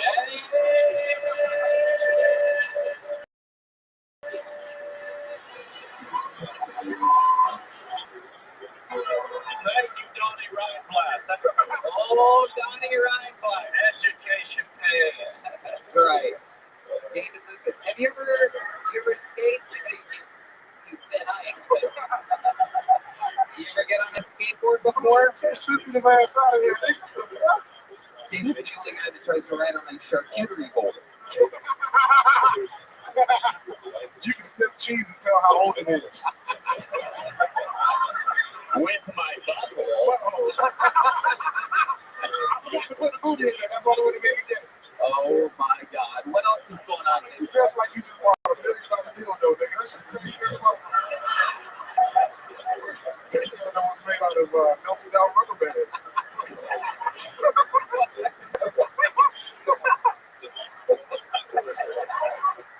I don't know why you got that shit on. Your ass look crazy as hell. Blazing saddles on your shoulder, nigga. This is ostrich. Not all of us are. You got motherfuckers with camel skin that committed suicide. That nigga didn't drink water for like 60 days. Oh my. Give me a level, bro. I got it. I want you to roast me again. I want that fucking 65-year-old roast. What about Harlan Chan look just like his nutsack. That shit crazy. Your doctor give you a prostate exam on your neck, nigga. That's crazy. Hey,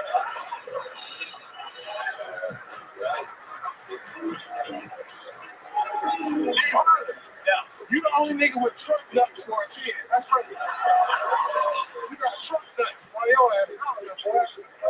Did you just call me the N-word? Hell yeah. Finally. What about Ian Finance over here? You're looking at the world's fucking most diabolical pedophile and skipping right over him. He looked like he got a permanent disguise mask on. You know how that comes? The one that come with the glasses and the nose. Oh my God. But back to Harlem, nigga. With that motherfucking neck, nigga, you look like a protected turkey, nigga. Your ass. That's the turkey they bring out to the White House. Ain't nobody killing that motherfucker. You know, let me hear you say gobble gobble one time, man.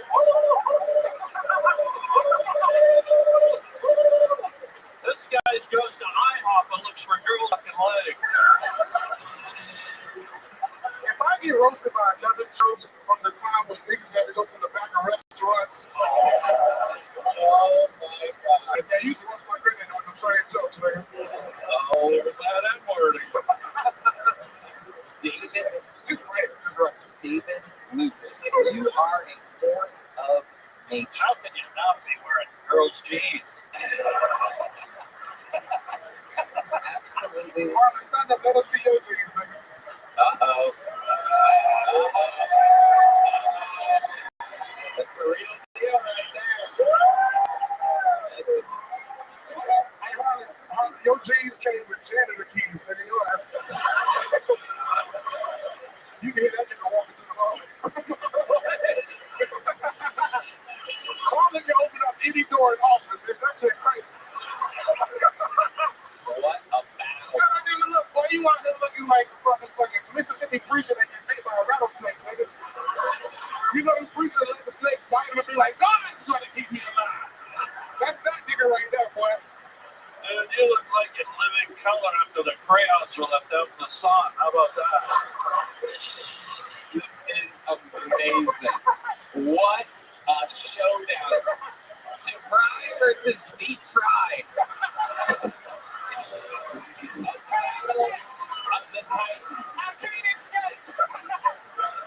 This is comedy at its finest. It's about gay amateur reaction, nigga. Hey, Harley, you don't know it, but they hid your medicine in that liquor you drink. This is the only city in the country where the fucking eclipse lasted 3 hours until he finally shot the fuck up.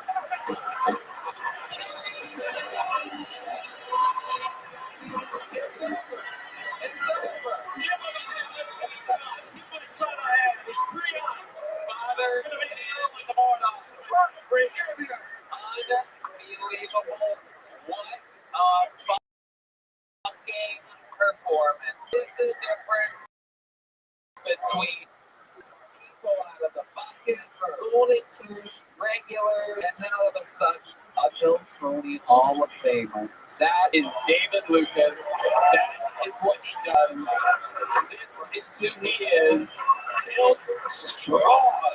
Here on the Kill Tony universe. Anything you want to plug, David? What else?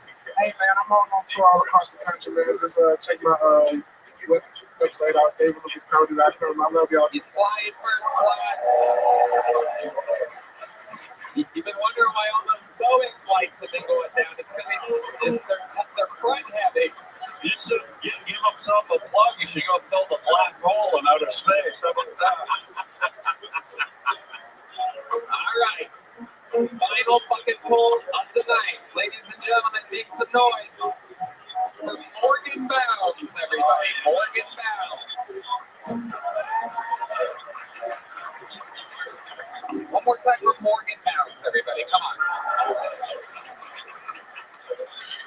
I have a problem. I want to get married real bad, but the guys I like would kill me with a gun given the chance. I like blue collar men, like hands so dirty you think you're going to get some kind of weird infection. But unfortunately for me, I look like a lesbian crystal witch whose primary spell is like summon chlamydia. They think I'm crazy on first glance alone, and I think it's fucked up. I'm like, if you would just get to know me for 10 more seconds, you would finally realize I've got a great fucking rack. I'm multifaceted, I really am. But I am seeing a guy, and what I'm doing is every time we hook up, I make him a bomb-ass breakfast in the morning, like really southern good breakfast, and the goal is I Pavlov him, and when he sees an omelet with his eyeballs, his dick gets hard. I think that could be cool. No? No? Like he drives by a Denny's and he's like, I gotta call this bitch, dude. I fucked it up. I did. I fucked it up this other day. He got arrested at McDonald's, jerking off on a McGriddle. Fuel mac sauce. Thank you guys. I'm Morgan. Fuck yeah, Morgan Alves making her Kill Tony debut. Welcome. How long have you been on stand-up? Like maybe 3 months. Here in Austin? Yes. What made you want to start doing stand-up? Oh no. I don't know. I go to a lot of comedy shows, and I've been known to do a giggle or two. Not tonight, but you know. Okay. It was good. You gotta giggle like that. You gotta giggle. It's fine. 3 months. What do you do for a living? I'm a district manager for Zoom East High, so I know skateboards. Has anyone ever told you you look like Tony Hawk? So, yeah. So I'm a yeah. It's a retail store, and I run 9 of them. So. What is Zoom East? So it's like t-shirts and shoes and skateboards. It's like a teen action sports retailer. It's like a skateboard store. Yeah. Holy shit! What are the fucking odds of this? That's incredible. That's unbelievable. I might have put it on top. Yeah, I do. Collusion is what that is. I love it. Do they sell pants there? Yeah, of course. Yeah. Okay. There's something under there. We were all wondering the same thing. Red band or Red band's a little more disgusting than the rest of us. So you popped the question first. You are wearing pants. Some guy's so disappointed he just broke a beer bottle over his head. He was really hoping this was a no pants situation. Sorry. He was staring so hard he dropped one of his contact lenses.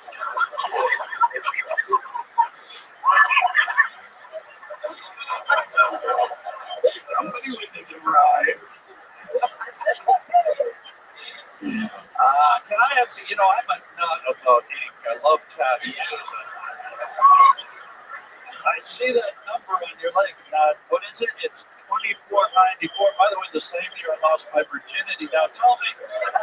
That's crazy. That's the year I was born. What? Carol. Whoa.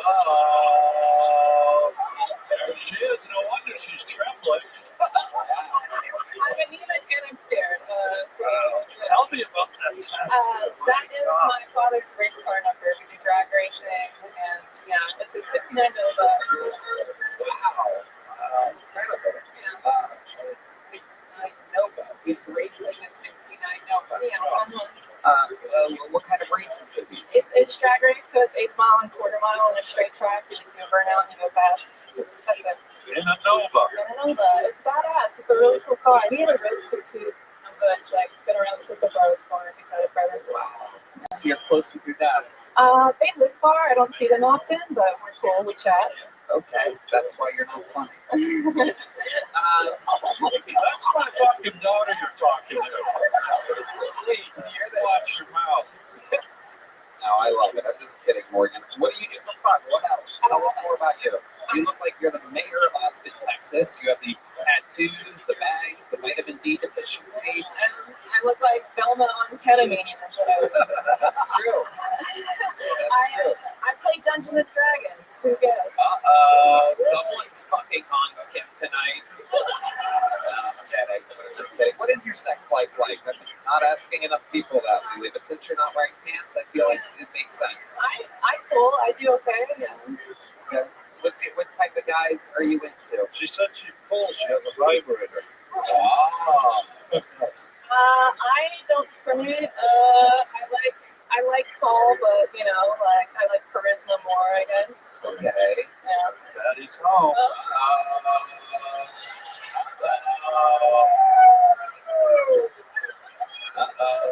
Somebody's gonna 69 Nova tonight. Ladies and gentlemen, start your phone. Incredible.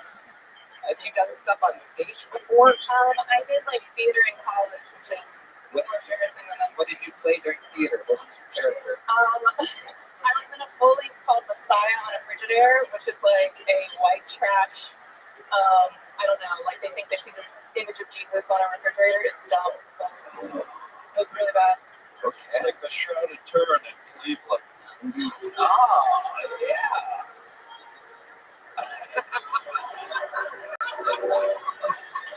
I love it. What else do you do for fun before we get you out of here, Morgan Bounds? I don't know.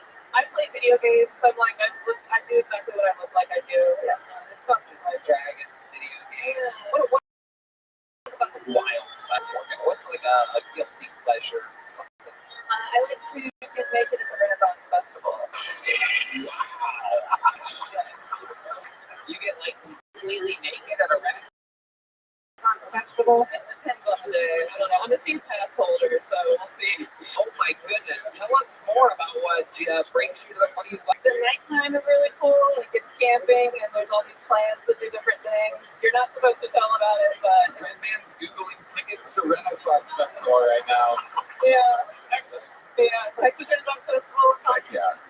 He's hard as a rock because he found out they serve turkey wings there. Longest set you've ever done? You're 3 months in. I've done a 15, but Well, how do you do 5 minutes at the secret show? Whoa! You fucking pig! You fucking disgusting pig! You are the worst. was he lying to me? You're the worst. Okay, that'd be great. There you go, Thursday night. You just got booked in a real show. And I'll tell you what, I'll give you a big joke, but just because I was busy during your set, I don't know what happened. Terrible. You pitch like you have anemia. There she goes, Morgan Bounds, everybody. And with that, ladies and gentlemen, I present to you our final performer of the night. Indeed, ladies and gentlemen, Kill Tony Hall of Famer. The man who has the record for all-time appearances on the show, all-time interviews, the reigning, defending GOAT of Kill Tony. He is indeed the Manila Gorilla, the Philly Philanthropist, the Memphis Strangler, the Big Red Machine. This is indeed your very own and our very own, the one and only William Montgomery.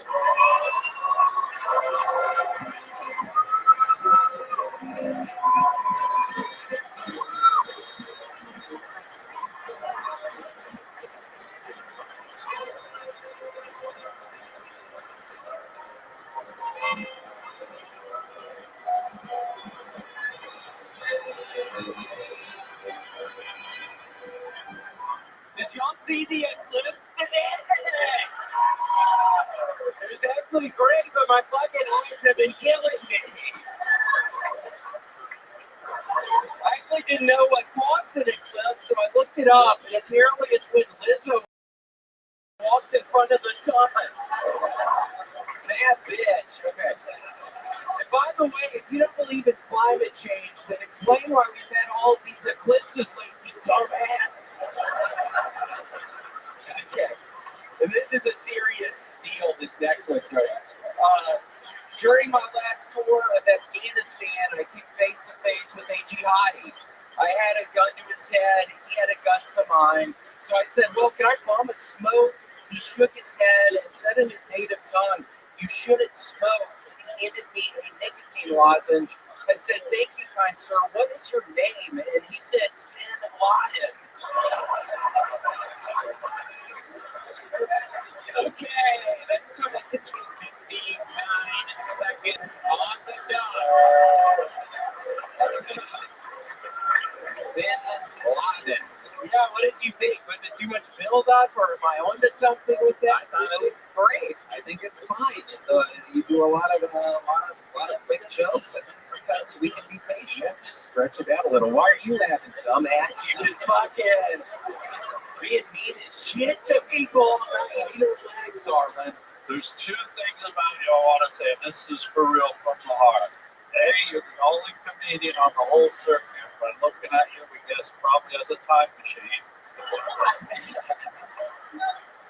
And two, there's a cabin somewhere with 3 naked priests hanging upside down, covered in Heinz relish. Yes, in Montana, I have a. That is true. That is true. You eyeballing the GOAT, Tony Hawk. Yeah, oh my gosh, Tony, and it's so nice to meet you. I just met you up there. You were growing up. You caused a lot of heartache, honestly, in my family. My mom was quite the hypochondriac. She was just this crazy woman, kind of, and I was never allowed to skateboard. But I looked up to you so much, so it really just caused a lot of pain, caused a lot of strife. Thank you. That you could play video games and emulate what we do. Yeah, I was safer. I know the video games are like 1080. I was a big fan of the snowboarding game. In other words, I wasn't allowed to skateboard, so then I went real hard in the snowboarding game genre. Because the skateboarding game was too dangerous. That was that. Correct. I just wasn't allowed to. My mom had these rules. I wasn't allowed to skateboard. So because of that, I honestly think it really left this weird hole in my heart. So I just played. I love 1080. He was a great snowboarder. You might recognize him. This is Sean White's grandfather. We love you, Sean. We love Sean. Ian Finance looking right down the eye of the storm. You're the closest to him. How does it feel over there next to the big red machine himself? Scary but inspiring. It's nice. That was great. Thank you so much. Did you just combine man and Ian? I'm not kidding. I'm literally just seeing the eclipse mark in my eyes. I thought it was fine with it being cloudy. I swear to God, I'm seeing something in my right eye. It looks like an eclipse. We did see a picture of you earlier looking directly at the eclipse. This is a real thing. Everybody knows. Every other comedian, it seems, posted a picture with them with the eclipse glasses on. Not William. I had to look up at it, Tony. I'm thinking it's going to be funny, and it seemed okay. Then afterwards, I'm thinking, oh, this is cheesy. Why am I doing this? I don't know. I had a lot of self-doubt. Everything. I had no idea you were, and then I find out you're here. I swear, it was just so awkward with my mom growing up. I wanted to skateboard so fucking bad. She let my ass fucking rollerblade. Did you ever do that? I did not do that. Yeah, right. It's pussy shit. I mean, people aren't supposed to be, but wow. So, no kickflips and rollerblading. So, yeah. Did you ever try anything tricky in rollerblading, William? No, I was never able to. I wasn't allowed. We didn't have rollerblades either. So. Well, what was the thing that you were allowed to do? What did you do? Did you ever go down? What was that weird cackle? What was that? I mean, I'm kind of fucking bombing up here, bitch. So what the fuck?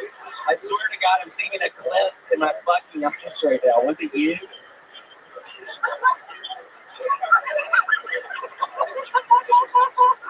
Did you ever do anything as a kid? I've never really asked you this thing. What were you in? Lincoln Logs. It was a Lincoln Logs kid. Wow. Yeah. Yeah, well, the Indian guy likes the Lincoln Logs a lot. But yeah. Did you ever win any awards of any kind growing up?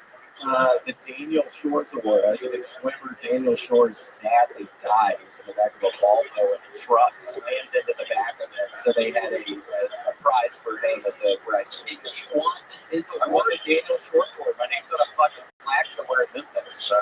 Well, you know who else has won some awards as of late, including 3 last night at the Country Music Awards, is one of the greatest performers of our time and a huge member of the Kiltony universe fandom.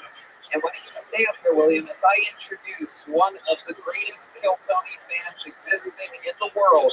Ladies and gentlemen, make some noise for Jelly Roll.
They say my life's down.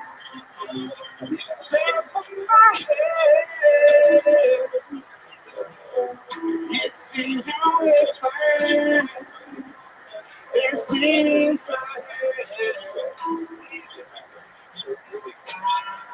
All of this drinking and smoking is hopeless. It feels like it's all that I need.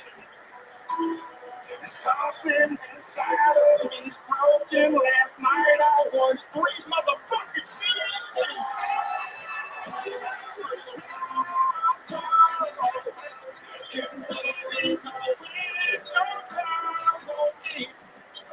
I'm so damaged beyond repair. That's why I'm a fan of Kill Cody.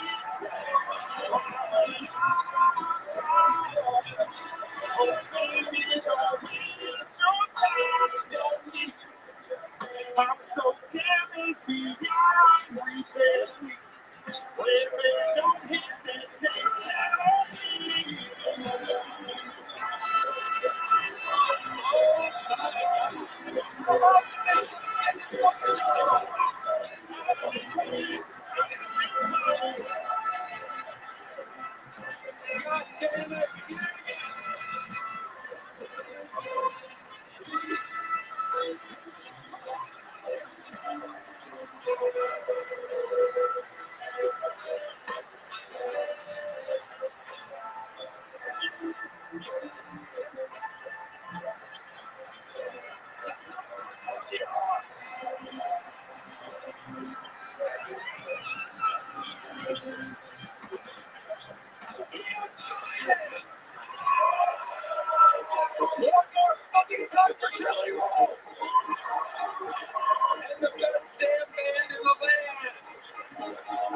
Sean Greenberg, John Hughes, Steve Madness, Michael Gonzalez, Raul Vallejo, Carlos Sosa, fucking Esteban Diaz.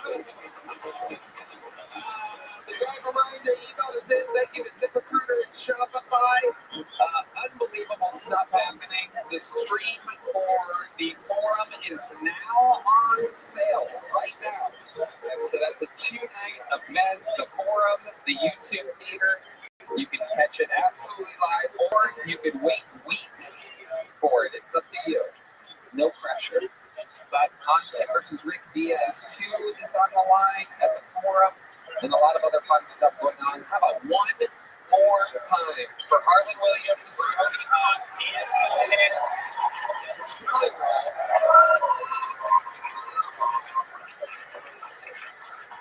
special shout out to fan of the show and unbelievable artist, the great Dan Auerbach with the Black Keys up there watching. Maybe one day we'll be able to convince them to come down and play with us one day. Who knows? Anything can happen, right, Dan? Guys, check out Tony Hawk's amazing video games on all the systems. I love them. I love Tony Hawk.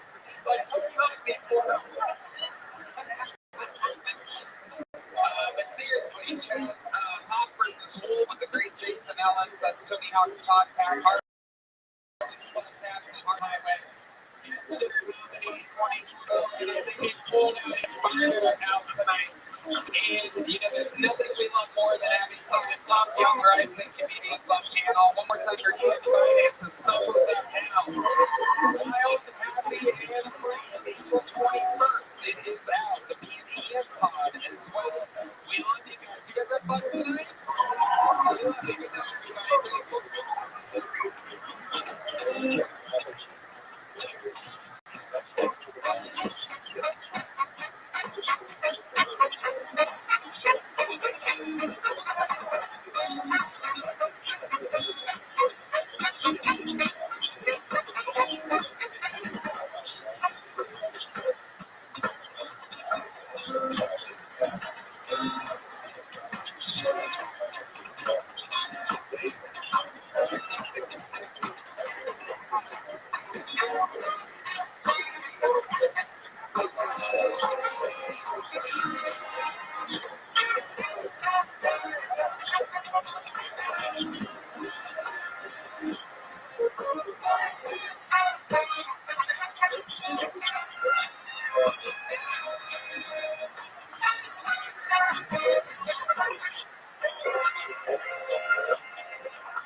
The Sunset Strip Comedy Club in Austin, Texas is now open.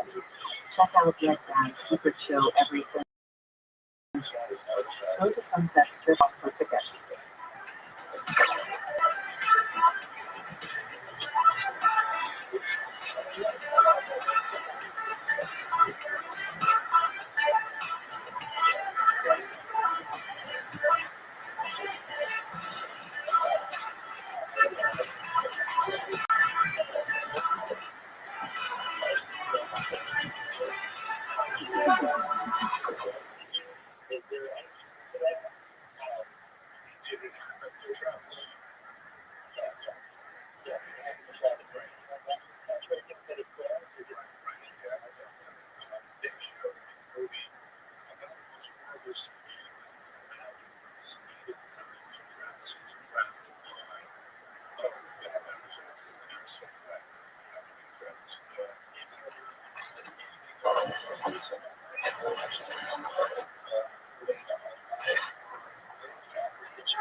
From the Comedy Mothership here in Austin, Texas, for a brand new episode of Kill Tony. Give it up for Tony History!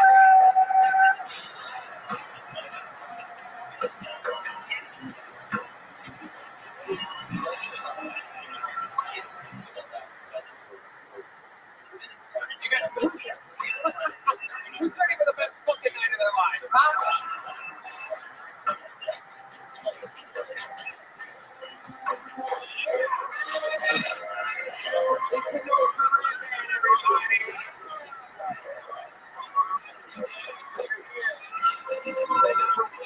Podcast in the world, brought to you by Community DraftKings and Game Time. Put a hand for the best damn band in the land. The great Carlos Sosa, Raul Vallejo, Castillo on the horns. Not to be confused with Michael Gonzalez on the drum.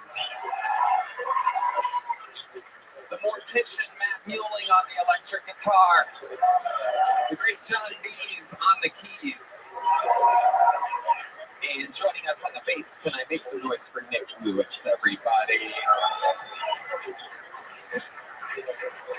Deepness to a different venue tonight. He didn't have anybody to help him. We're going to have a lot of fun here tonight. Before we get started, here's a little bit more from the amazing sponsors that made it all possible.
Sunset Strip Comedy Club in Austin, Texas is now open. Check out Red Man's Secret Show every Thursday. Go to sunsetstriptx.com for us.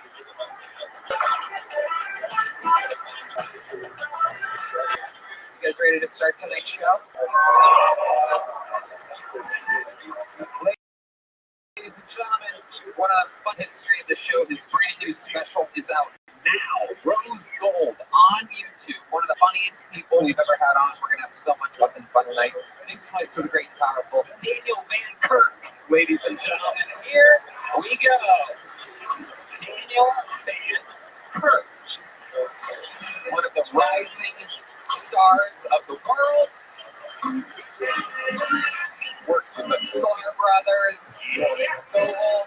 You got it. He's back. The ghost of Brody. Yes. Daniel, welcome. Positive energy. Yes. Arms crossed. Kicked out. Welcome back, Daniel. We're going to have a lot of fun tonight. You've been on this show before, pre-pandemic, way back in there. And we're going to have a lot of fun tonight. We've had a lot of these three-person panels, a lot of chaos lately. I like it. We're getting back to our basics tonight. Who knows? There is one empty seat. Something crazy could happen, possibly, but something crazy is going to happen anyway because we're here at Kill Tony. Daniel, you may remember over 200, used to be 100 last time you did it, but now over 200 human beings sign up for the opportunity, the chance to get on this show. Am I still going to stab them? Yeah. Yes. If I call their name out, they get 60 seconds uninterrupted. You know the time is up. You get a sign of a kitten. That means they have to wrap it up, then else they bring up the anger to Hollywood, right? And then cuts them off, and then I interview them. We find out more about them altogether, about their lives, what they could possibly talk about, where their lives are at, where their lives are going. All of a sudden, they go from being a comedian to a guest on a podcast that fast, right in front of our very eyes. I'm pre-pulling the name out of this bucket. They will get wrangled from across the street at a bar. 4 Choices here on 6th Street. And what's the name of the bar? It's also the name of the thing that people that go to that bar think. And while that person's getting wrangled, I'm going to bring up one of our esteemed regulars, one of the funniest young bucks in all of comedy, a polarizing figure, ladies and gentlemen. Very, very fun. He's in a tight space for what he is used to tonight. Ladies and gentlemen, make some noise for one of the top young rising stars in all of stand-up comedy. This is Kill Tony's very own Casey Rocket.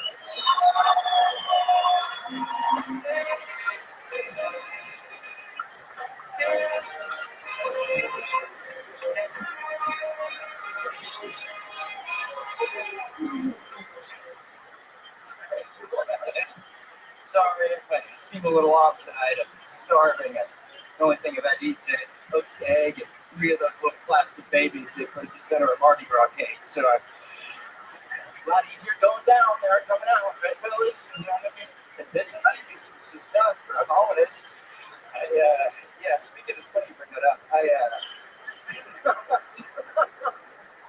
It's been a stressful night. I'm exhausted. I stayed up all night watching Mansers reruns on Spike TV again. So, remember that show?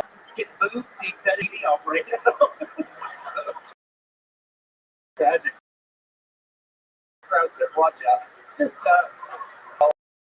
Politics are so hard this time of year. Am I the only guy who sees one of these Trump hats and you start thinking, I kissed my best friend Bear when I was 6 years old while I was playing Truth or Dare. It left me really sexually confused into my early 20s, even though I know I wasn't attracted to men. You know, this border situation, it's crazy. It's just... Alright, Casey Rocket again. Casey Rocket, you're a wild, wild boy.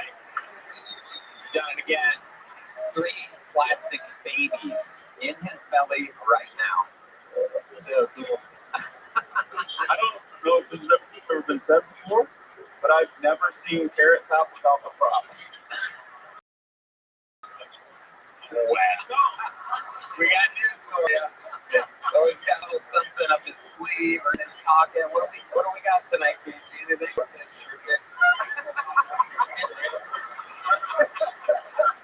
You're like a fireboat they let go of.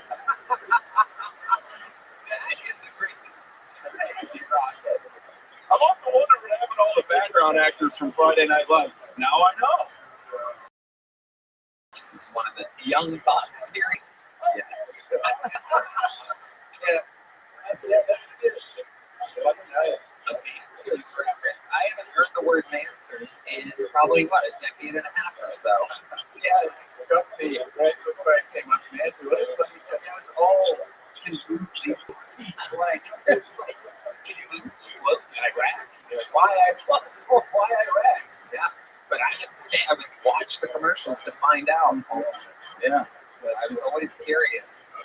What's some of the stuff that you watched when you were, how old are you, Casey? I could never tell. You have the wisdom of a 300-year-old samurai legend, but, Can I take it? Yeah, take it.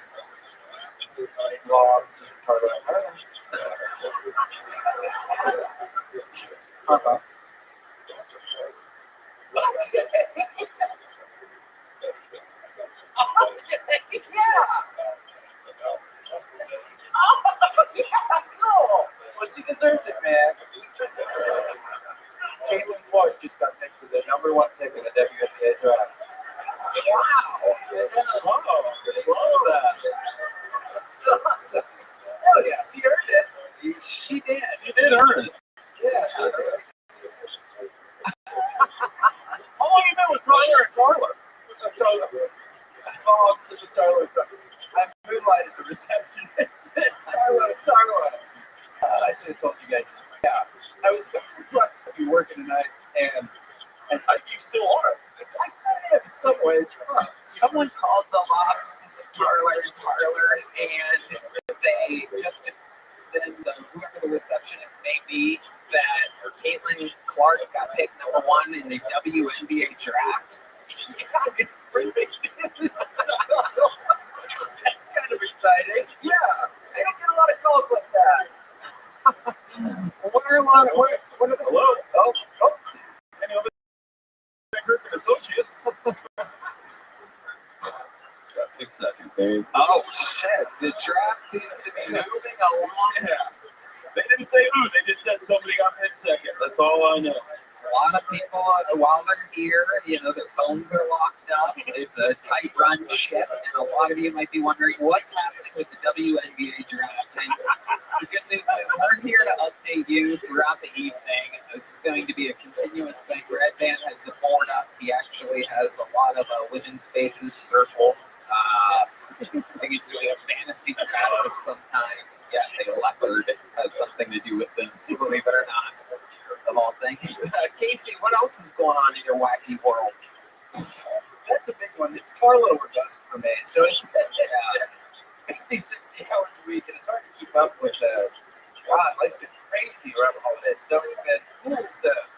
I see it. I don't see it as work, and I don't see this as work. Like you said, I mean, this is. Have you met any of the Tarlos? I never heard that last It's name before. Oh, God forbid. It's Arlo, Tarlo, and Scarlo. Oh my God, what are the odds of that? Yeah, just one of those freak accidents. It could have happened to anybody. It was, it's Carlo and Scarlo Garland, and they're two of the most prestigious personal injury lawyers in Fort Lauderdale. So I got hooked up with them a couple months back, and it's pro bono right now, so I'm doing it for free. I'm paying off the dividends.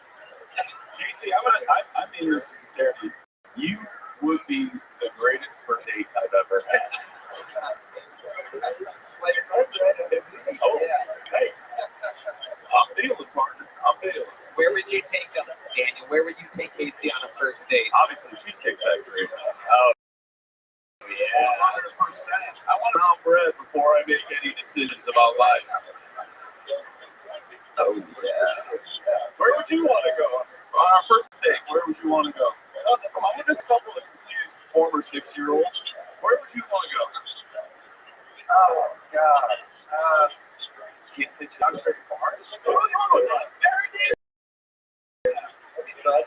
It's the fun batch. We're flying up knots. Yeah, that would be cool. Dracula's Castle. I think I got scared a second. Transfer to the Castle Part 2. Dracula's Castler is another one of the best law firms out there. Casey, love you. You did it again. You got the show started. Silly, fun, likable, beautiful, beautiful boy. Casey Rocket has us started. And now we go to the bucket. A lot of you guys know how this works. Could be a future legend. Could be an insane person that signed up for this for no reason with no preparation whatsoever. Anything can happen. 60 seconds uninterrupted from Joseph Kirkimi, ladies and gentlemen. Joseph Kirkimi. Here we go.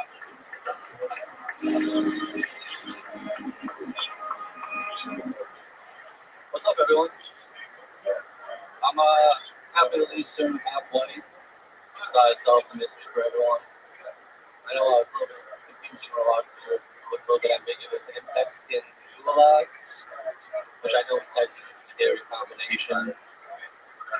I actually do stage magic, so if you guys want to see a trick, no? Okay, I'm gonna do it anyways.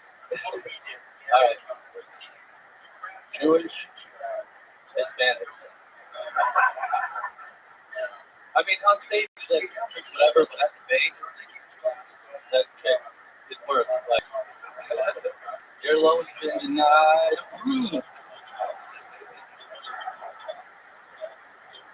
My girl, we've been together for a little bit. My favorite thing about her, she does OnlyFans. Yeah, it's cool because anyone can subscribe to their profile and pay them to do a custom video. Anyone can do that. And I don't have enough time to finish this joke, so I guess now you know my girlfriend is OnlyFans. Go ahead, finish. I was gonna say, so she came up to me a couple weeks back. She was like, "This guy subscribed to my profile. He paid me to make a video where I suck your dick and make you a sandwich." He was really specific about the ingredients. It's like, that's wild, but I really want that sandwich on rye. That would be. All right, thanks so much. Joseph Kirkimi. Oh. Hi, Joseph. How are you? I'm good. Mr. Jamiroquai Jenkins picked third in the WNBA. Oh! Heads up before we get into Joseph. That's breaking news. Jamiroquai Jenkins, one of John's cousins, picked third. So we'll be getting updates throughout the evening here at the WNBA.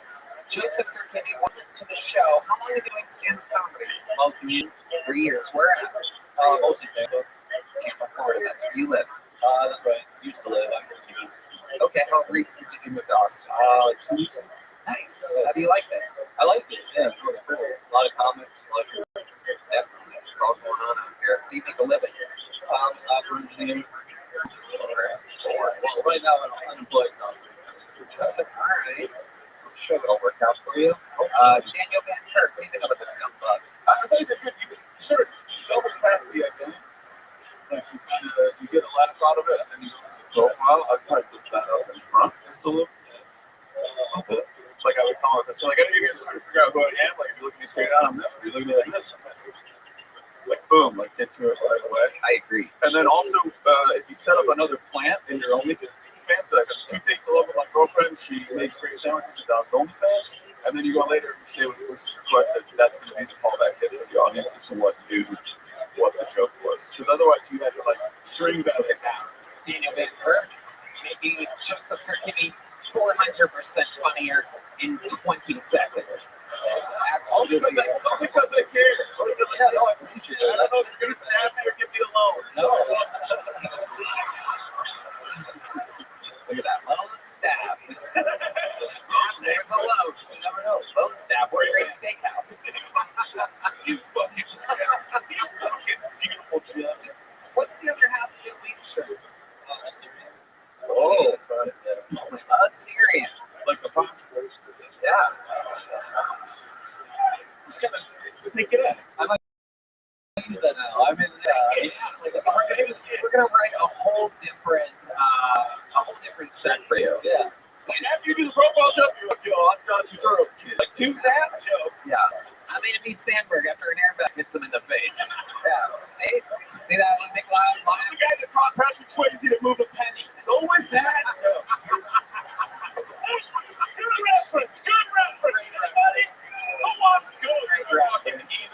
Yeah.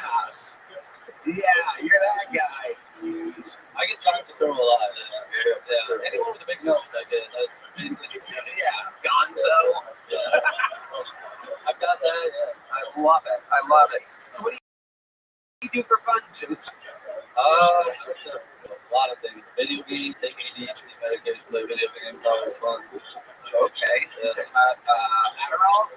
Yeah, that was good. Yeah, you stay awake and you play video games. Good time. How many bills you up to? What are you rocking right now? Dude, if you're less than 40, you're big. No. Yeah, dude. Yeah. I want you coasting all day, motherfucker. Make me eggs at noon and midnight, dude. Not fun till your heart starts palpitating. It's not fun till your heart starts palpitating. That's what I say about video games. Wait, is the girlfriend real? Yeah. And she's really on OnlyFans? No, it's like half a truth. I did used to kind of date a girl who did OnlyFans. I didn't subscribe to it, but I did offer to run it. And I thought it would be fully like, oh, it's serial here, and that's the only book I really got over it. Besides that, it was really sad. It was pretty sad, actually. Like, how you ran it or her performance? Both? Just all of the above, I guess, yeah. We can help her too. We're going to give her some punch up and make her OnlyFans love it. What did she specialize in on the OnlyFans? This girl that you used to put your little Assyrian dipstick into. I mean, I don't know if she had like a specific fetish. It's like you never asked her what she does on her OnlyFans. Well, no, I knew what she did. I ran the page for her. If I may, you are a horrible manager. You just took off her clothes. That was the thing. I don't know. You didn't take off her clothes. Feet stuff. Oh, feet stuff you don't know? But like, it wasn't like heavy foot stuff. It was light foot stuff. Whenever hold on. Talk slower.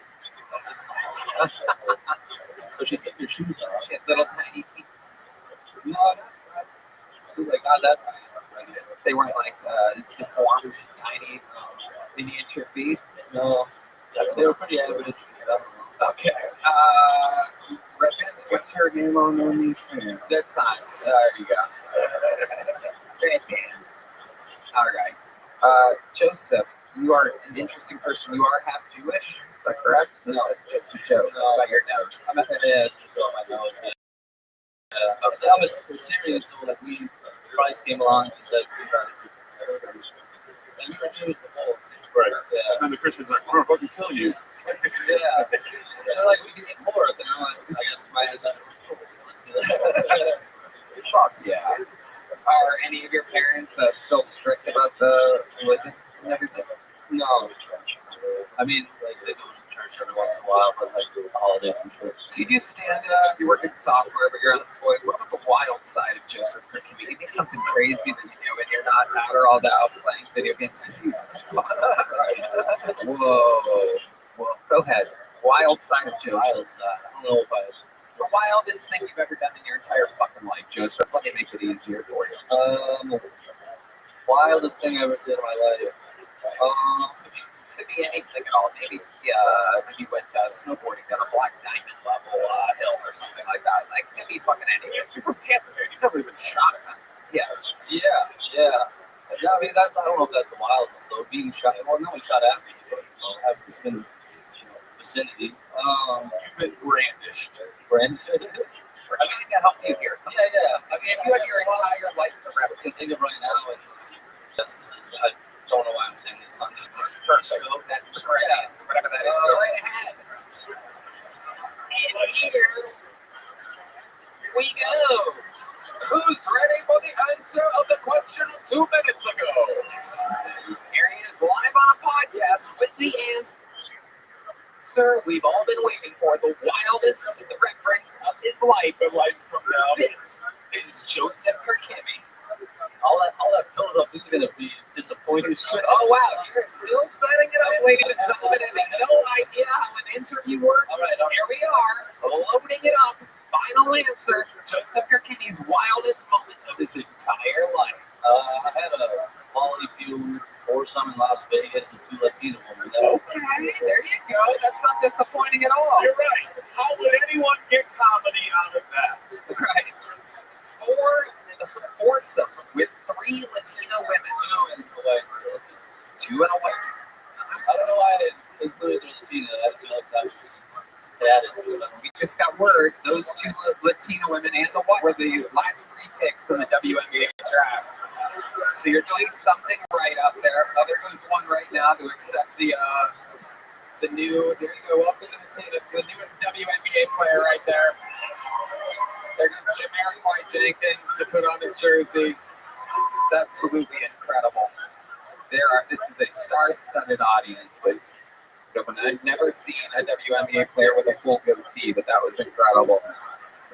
You never know what's going to happen here. So tell us about this foursome. I mean, you seem like you would be overwhelmed with one. Let's just jump right into it. It's great. Yeah, I don't know, Molly's the drug. I mean, what kind of feet these girls got? That's it. Yeah. We're talking about it has small, 6 feet. Yeah, it's like size 5 women. So let's talk about how you would get into Lex. Was it planned?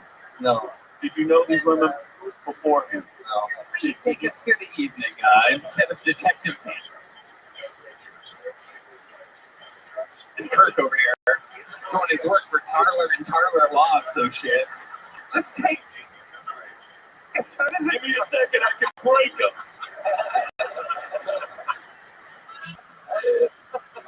Let this poor Jewish, Latino man. Pardon. Thank Yeah, we went to a EDM concert, like all then we ran into the shit. That's for me. Okay, we ran into show business. Joseph Oh shit, I'm on stage. What is this? You guys aren't gonna like this answer, but I once did heroin and slept with 9 black men. I guess that's the wildest. Good luck talking about that. Okay, Joseph, what happens here? Let's just take the Molly out of the equation. You're blaming. I can already tell you're blaming everything on the Molly. Where do you meet the girls? What the fuck happened? Let's go. So we just met. We met one of the friends at the concert, and she wasn't a part of the foursome, but she introduced us to other women. And then we said, let's go to strip club, and we were there until like 6 a.m. And then drugs there. A little bit, yeah. What were you on there? Just a little. With the news like that, I don't think you did it. You didn't love anything.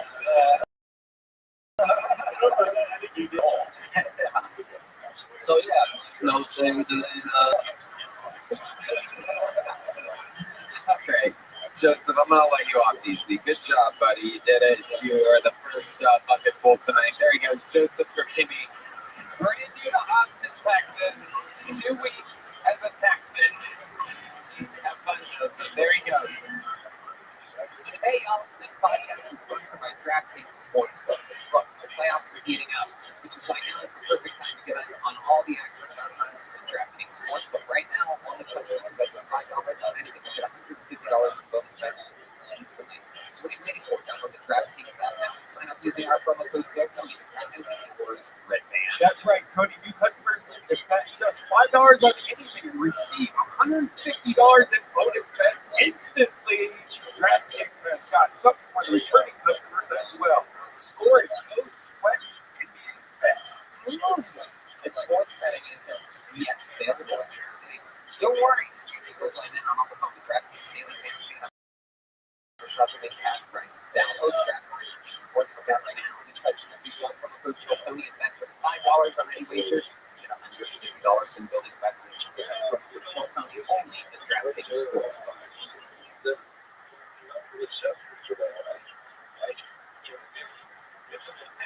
Hello. This podcast is sponsored by Game Time. We love going to concerts and special events, and I went and saw Drake in the arena here, and of course the great, powerful Roger Waters here in Austin, Texas. Game Time, getting tickets for concerts and events easier, even if you don't buy tickets right away. So the Game Time app will actually go down close to tickets to shows for time. Killer last minute deals. All-in prices, use for your seat, the lowest price guarantee. For buying It's Tony, I love the game time app and its unbelievable special features. Last minute tickles. Deals. They have easy to find tickets every event in your area. You can even get views from all of the in the venue. It's amazing. I love the last minute tickles. Game time gives you the lowest price guarantee, or they'll credit you 100% of the difference. Not to mention your purchase is covered with the most flexible customer service policy in the ticketing industry. So if you're desperate to buy any concert tickets for Game Time, download the Game Time app, create an account, use code KILLTONY for $20 off your first purchase. Create an account and use KILLTONY. Unbelievable deal. That is $20 off. Download Game Time today. Last minute tickets, lowest price. Guaranteed. Another bucket full, ready to go. Here we go. Anything can happen. 60 seconds on them from Maddie G. Oh, Heidi, everybody. Wow. Thank you, Heidi. All right, here's the next one from Maddie G, everyone. Here we go. What's up, guys? We got any immigrants in here? I thought I used to sell guns to get to college. I didn't take to college. Yeah. When you're selling guns, you get really good at it, and you can tell what gun you're gonna buy just by what race you are. 12 gauge shotgun. My people, they don't like any specific gun. They're more about the accessories. Like, they'll always come up to the gun counter and be like, "Oh man, let me get that one right there with the beam on it."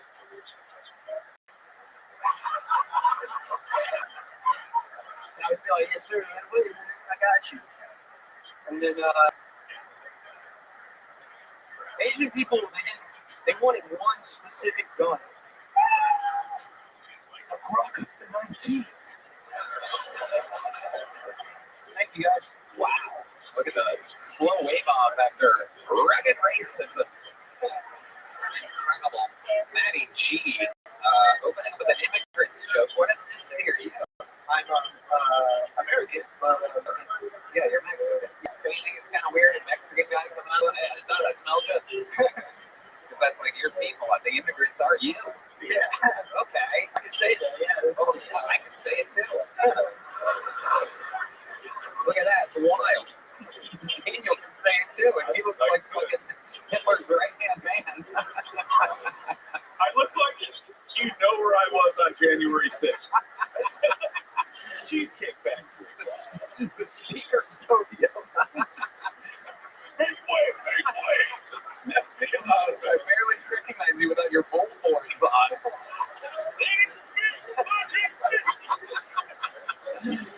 Oh, Maddie, you were just on the show recently, right? Yes, sir. I remember because I found out that you sold guns during that interview portion. And so here we are again. Here you are. And you talked about immigrants, selling guns, black people, and then Asian people. Yeah. Yeah. Remind us, how long have you been doing stand-up comedy? I've only been doing it, it's like my 12th month. Like, 12th month. So you've been doing it other places. 2 of those 12 spots are here. Yes, sir. Right. Okay. Why is your work ethic so terrible? What kind of Mexican are you? See, you can say it. Yeah, I said it. I'm gonna be in big trouble. I'm trying to support my family. Do you have a By family? doing mics? Because you are a horrible supporter of your family. Not on content, just on getting up. How big of a family do you have? Just me. There you go. A lot to support there. A lot to support. Maddie, what did we find out? What did we not find out about you after your last interview that you think would be interesting? It's a few weeks to think about it. Yeah. Okay. I sleep in a hammock right now. Oh wow, that's fucking nuts. Yeah. I actually once accidentally did that before. I had a low budget and I bought a hammock. When I first moved to California, I was stoned out of my mind. And I'm like, I have $1,000 to spend on a bed. We went to a fucking like a Costco. There was a hammock for like $80. I'm like, that'll fucking work. I'm California living out here. I was on the floor that night. You can only last about an hour and a half max in a fucking hammock before you hit a 100-year-old man. So how many nights have you slept in a hammock, you creepazoid? Probably like a year and a half. A year and a half in a hammock.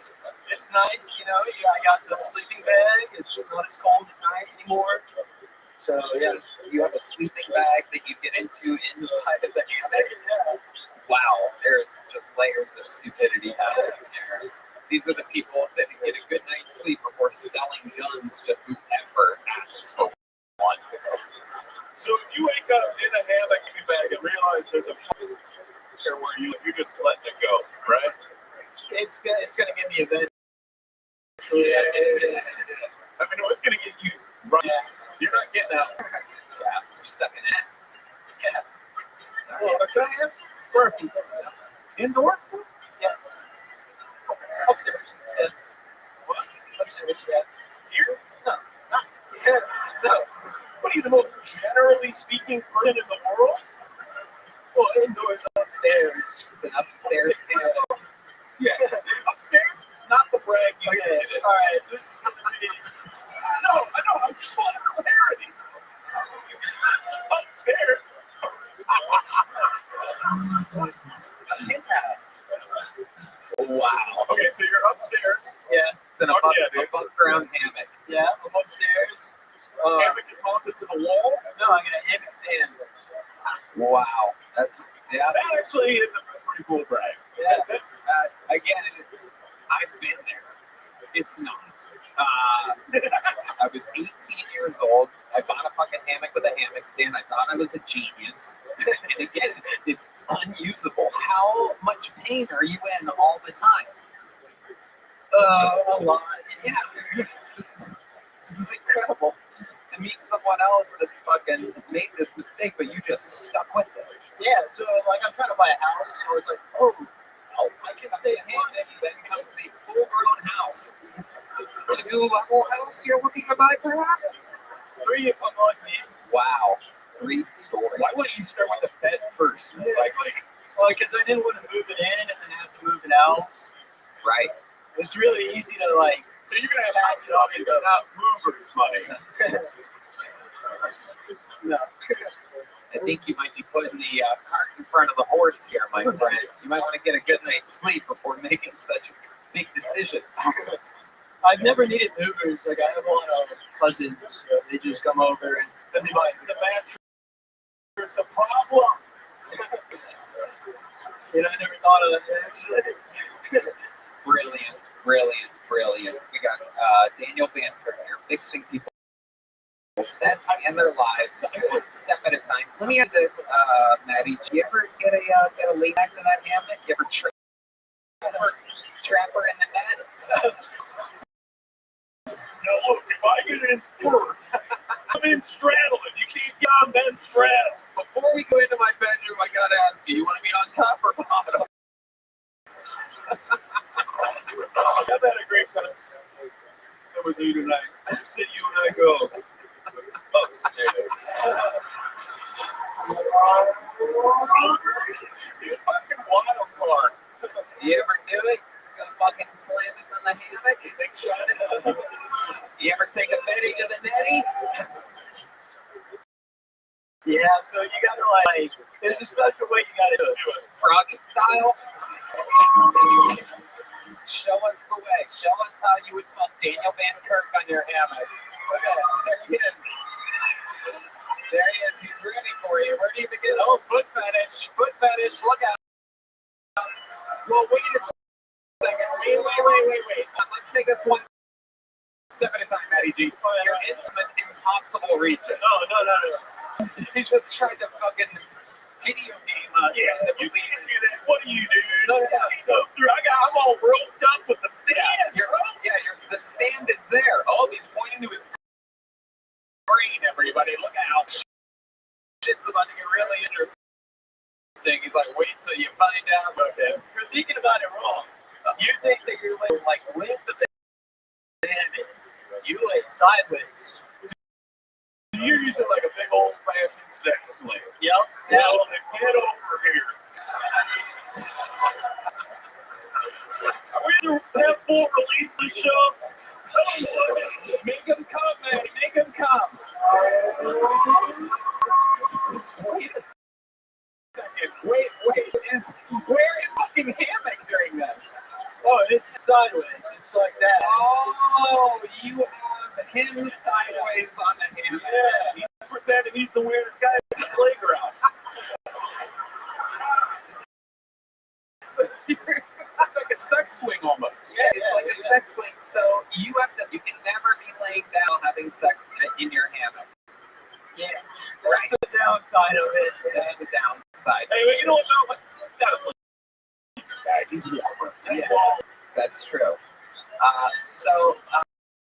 Have women spent the night on your hammock? No, they usually leave like 30 immediately. Well, you know nothing about it. I got it. There's 0% of staying the night on a fucking hammock. It's kind of a good idea. You just get the fucking ham clean the bathroom mirror and light. That's a good point. There's a lot of stuff on your bathroom counter. Well, I actually don't have a bathroom mirror. What's more? Well, we just renovated it. I don't need a mirror. Just use my phone to shave and stuff like that. It's fucking incredible. So, is there a shower? Yeah, there's a shower. Yep. There's a toilet. So it's all on level 2? Nope, level 2. Unbelievable. What a life of luxury you're living. Yours are expensive. I mean, that's why I get the house. Yeah. Yeah, cool. I want the mirror. Oh, mirror. What's the point of getting a mirror for? You gotta move on to get a mirror for. You gotta move. That's all. You're all right. Goddamn mirror. Maddie, an incredibly educational performance, and another very, very interesting. It's always amazing. There he goes, everybody. Maddie G. Wait, Maddie, come back out here. You got a little joke book last time, didn't you? Yeah, give me that back. You don't get 2 of these fucking things. You don't get 2. You don't get 2. This motherfucker will be using it as a pillow. God damn it. Your next comedian. This looks like a brand new name. Makes noise for Isaac Kane Brown, everybody. Isaac Brown. So I grew up with a brother with Asperger's. I don't know if anybody has a family member with Asperger's here. But growing up with a little brother with Asperger's, like they're just family, but I gotta eat a lot of shit before you come. Like don't look them in the eyes. No sudden movements. If he makes you uncomfortable at any, I'll chain his ass up outside. Really, the only words when I take him on walks and he people. That's all I'm explaining. And you know, I try to bygones be bygones, but he's still those fuckers kissing public. You know what I'm talking about?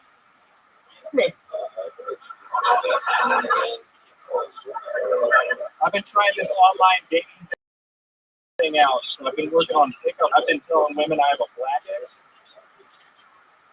Not because it's a full dick, because it's like 3/5 of a dick. You know what I'm talking about? That's all I got. Yeah. Isaac Kane Brown, welcome to the show. Isaac, how are you? I'm doing good. I'm great. Thanks for asking. How long have you been doing stand-up comedy, Isaac? Barely 2 years. Barely 2 years. I love it. Do you also not have a mirror?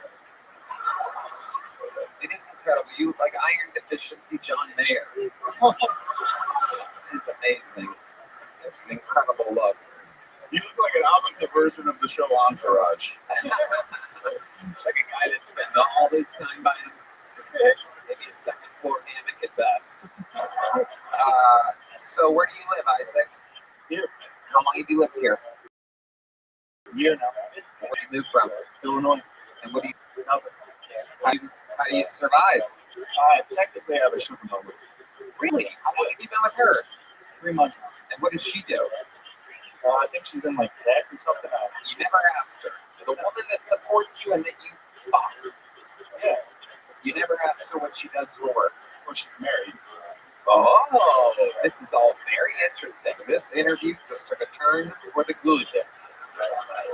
She's definitely married. Does she have a family? No. Well, no kids. Okay, perfect. And where did you meet this young buck? Bumble. Yeah. And you went on a date, or did you go straight to your place? How did it start? Oh, I think somebody hit pause. Yeah.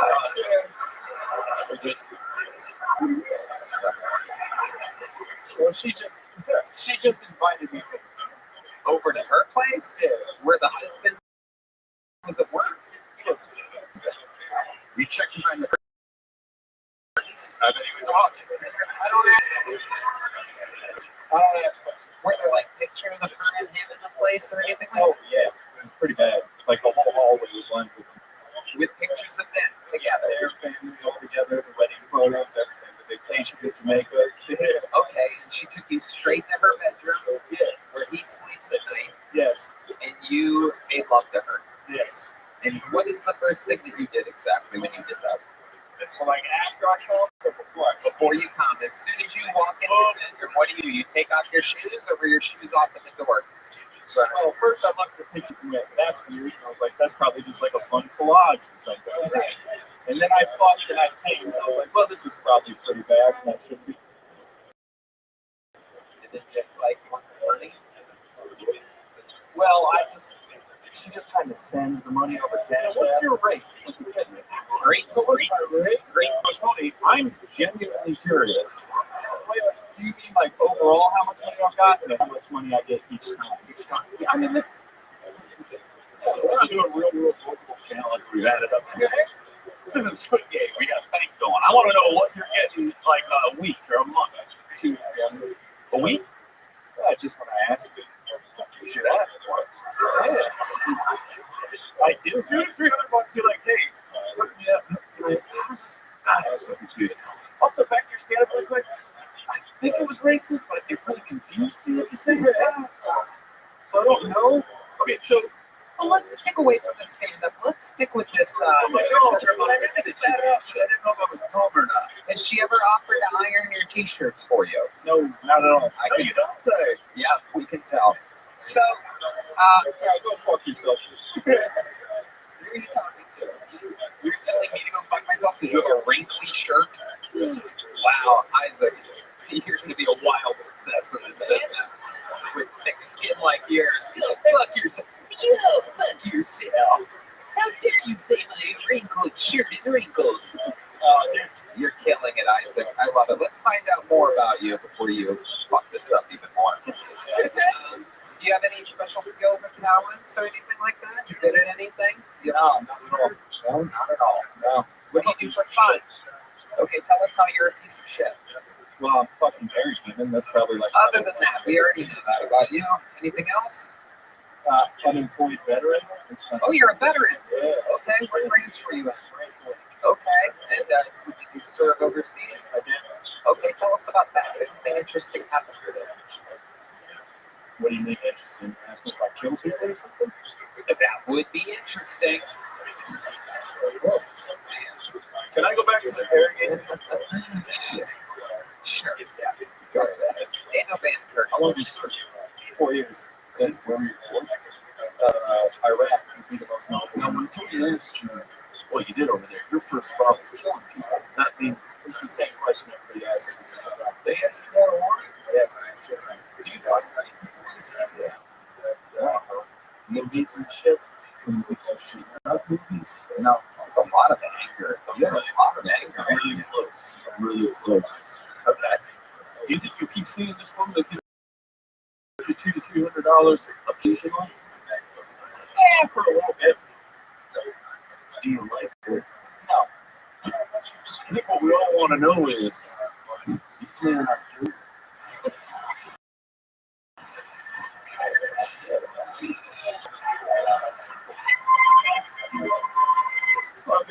starter. Case dismissed. I love it. Isaac Kane Brown, congratulations. And you got pulled out of the bucket. Isaac Kane Brown, ladies and gentlemen.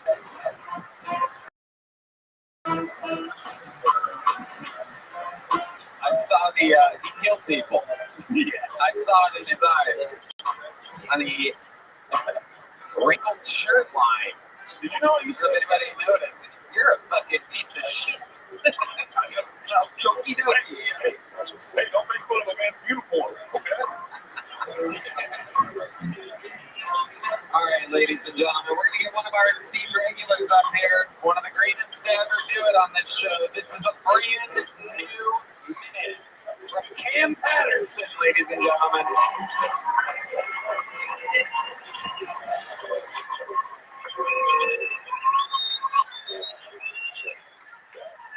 Shut up, bitch.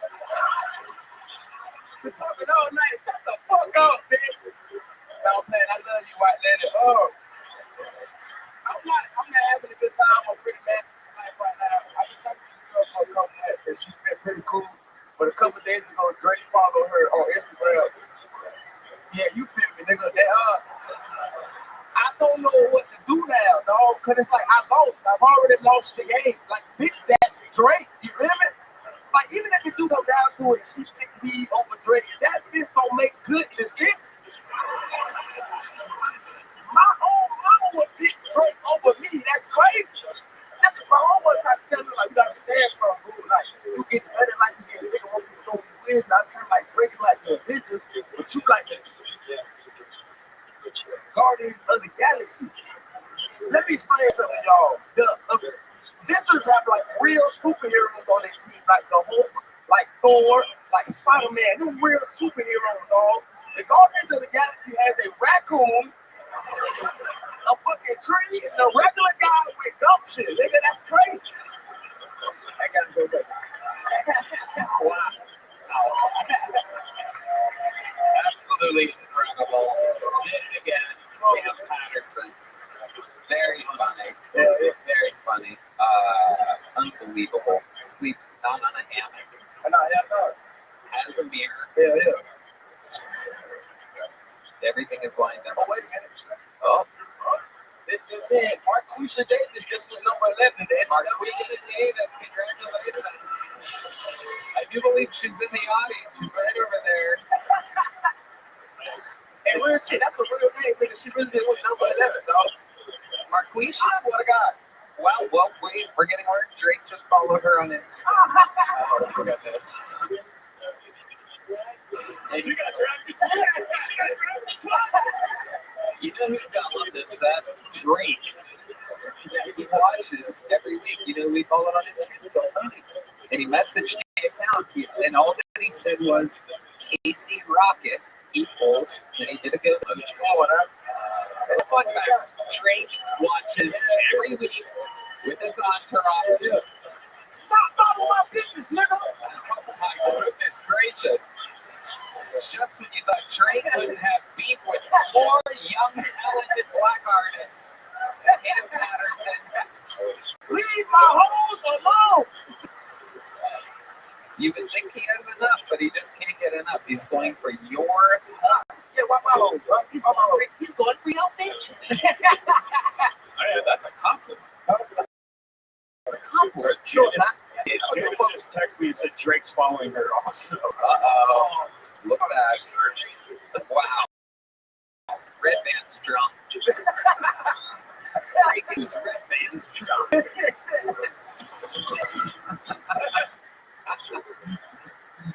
If Drake followed Jadis, this was it. Drake is drunk. I love it. So Cam, what else is going on in this beautiful world?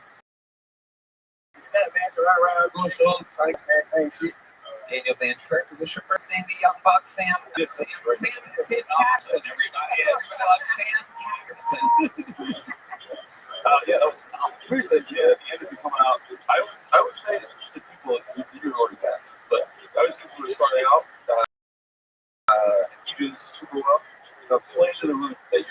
rather than the show you thought you were going to have. And from the second you came out, you played to this room. Oh yeah, and that dictated the energy of your set and where you went. I mean, you still hit all your fucking parts. I love you white people, man. These my white people. You know what I'm saying? They are. Yeah. What about the blonde in the middle there? Yeah, my dog is good. They live good, though. You know what I'm saying? All right. You a dude, though, right? You a dude. That's a dude. That's a dude. Why you look surprised? We just got word he got drafted into the actual NBA draft. Okay. I thought He is beautiful. This dude has like some Prince energy. It really is. Yeah, it really is. Did you sign up by any chance? You have a minute? Did you sign up for the show? Do you have a minute prepared? We got it. Bring him up here. Come on now, buddy. Get his ass up here. Come on. Let's go. Oh, you were told not to by the. Look at this. Come on, get up here. We're about to call you. You're in trouble.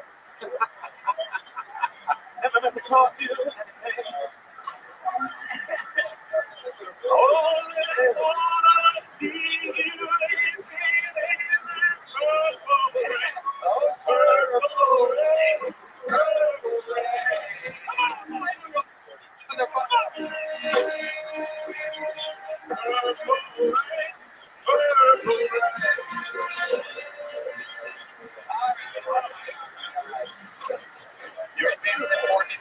YouTube copyright strikes because that sounds like Purple Rain. Hello, my friend. Welcome to the show. How about a hand for this guy, Fearless? What's your name? I'm John. Most of my friends call me John. John? I like your style. What do you do? What club do you promote for, John? Can you tell us where the hot bitches will be tonight? They're right over there. I love it. They're right over there. I love it. Absolutely. 2 5s make a 10. We love it. Absolutely. How many music videos have you shot? Escalator. How many?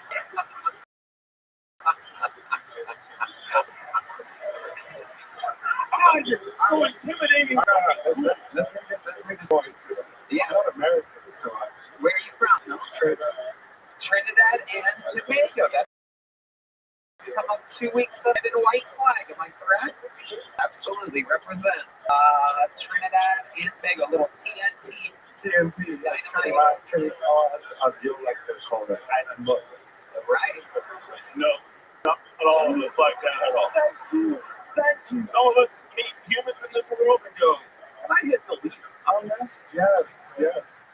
So let me ask you, John, what brought you to Austin, Texas? I want the real answer. I want those answers. I want the real answer. All right. First of all, in Austin. Oh, that's good. 85% of people in the room have never heard of Trinidad and Tobago.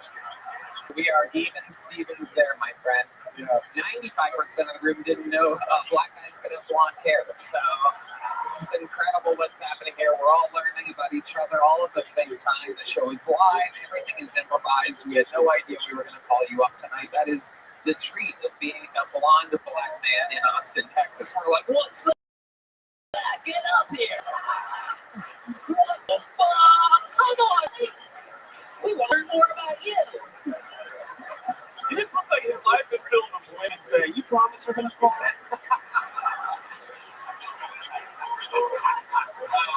Mine is filled with women going, I guess. I love your style. So how did I didn't get an answer. How did you? I'm looking here from my ex. No, it's a beautiful city. I broke up with her. I just want to be back there. Yeah, we do. Yeah, I was the one that broke up with her. You saw one night of pastel rompers and you were like, goodbye. But you're still here in Austin. So there in Austin. And what have you been doing for fun? Tell us about it. For fun? Or for work, either one. I'm just guessing you have more fun than you do work. Just guessing. Well, I'd like to say that my mother is work hard for me. I'd like to say I work equally as hard as I can. What do you do for work? I'm afraid to say because one guy said it earlier. Software. Yeah. Really? Yeah. You really do software? Yeah. No fucking way. I'm so serious. I never would have guessed that. I never would have guessed that by the. I never. And here we go. Bring it on. Let's go. It's too late now. I was gonna say I never would have guessed that by the color of your hair. I would have gotten a much bigger laugh. I like to let you know that they already fucked up. This is not what I want. See, they got like 5 different colors for Rothschild and shit. Oh, yeah. It's not what I asked for. I still rock it because I know you. Absolutely. Absolutely. It's what's on the outside that counts and the size of your massive cock. So, you work in software. Are you based out of Austin now? Yes, I'm based out of Austin. Okay. And tell us the truth. How many beautiful white girls have you ever met since you've been here? Today, just today. My guess is 2 today. Is it a higher or lower than 2? Yeah, DraftKings has the over-under at 2 white bitches. It says. That is the over-under for white bitches for John, which is definitely a short version of a longer name today. I guess if I'm being real, probably 3 today. 3 today. Look at that. Who would have taken the over? Come on. That is incredible. Redman's trying to shoehorn the Harlem Globetrotters theme song into that.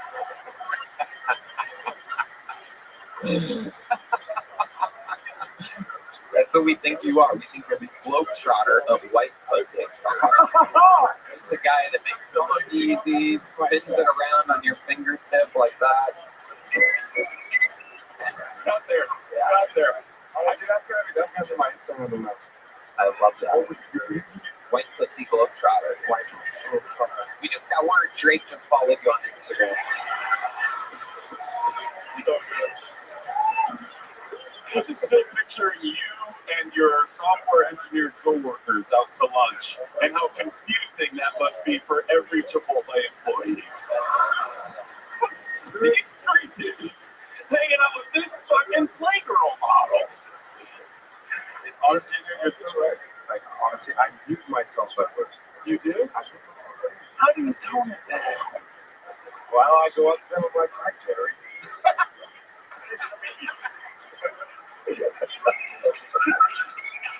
And Jerry's like, can I suck your fucking cock?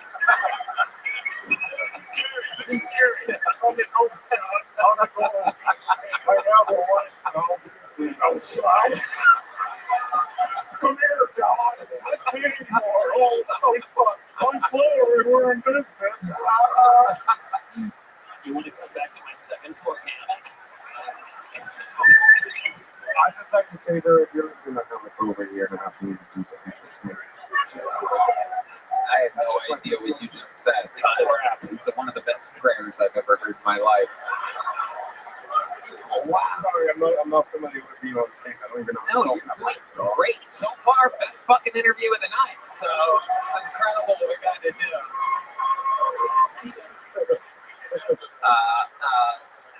Putting a ribbon on this thing, though. Do you have any special maneuvers in the bedroom? Because I have a feeling that you can create a lot of very slippery situations. I have the feeling that you can make gushers out of some real stiff software broads. No comment. No comment? No, that's not how it works here. You're right. I don't want you coming out to me right now. You're right. You're so right. Got it, sorry. Give us one little trick that you like to do in the bedroom. Is there a position or something or an angle or a move that you've kind of it's gonna sound weird. No, it's great. I doubt that's always anytime anybody says that, that's when we're about to get what I call the shit. Here we go. Honestly, be real. I just appreciate the female body. I really do. Yes. Already. The curves, the eccentrics, all that stuff is good. So, yes. Oh, this is gonna be so good. I've been doing this show for 11 years. I know when a fucking epic answer is about to happen. He just said, "Sure you want me to do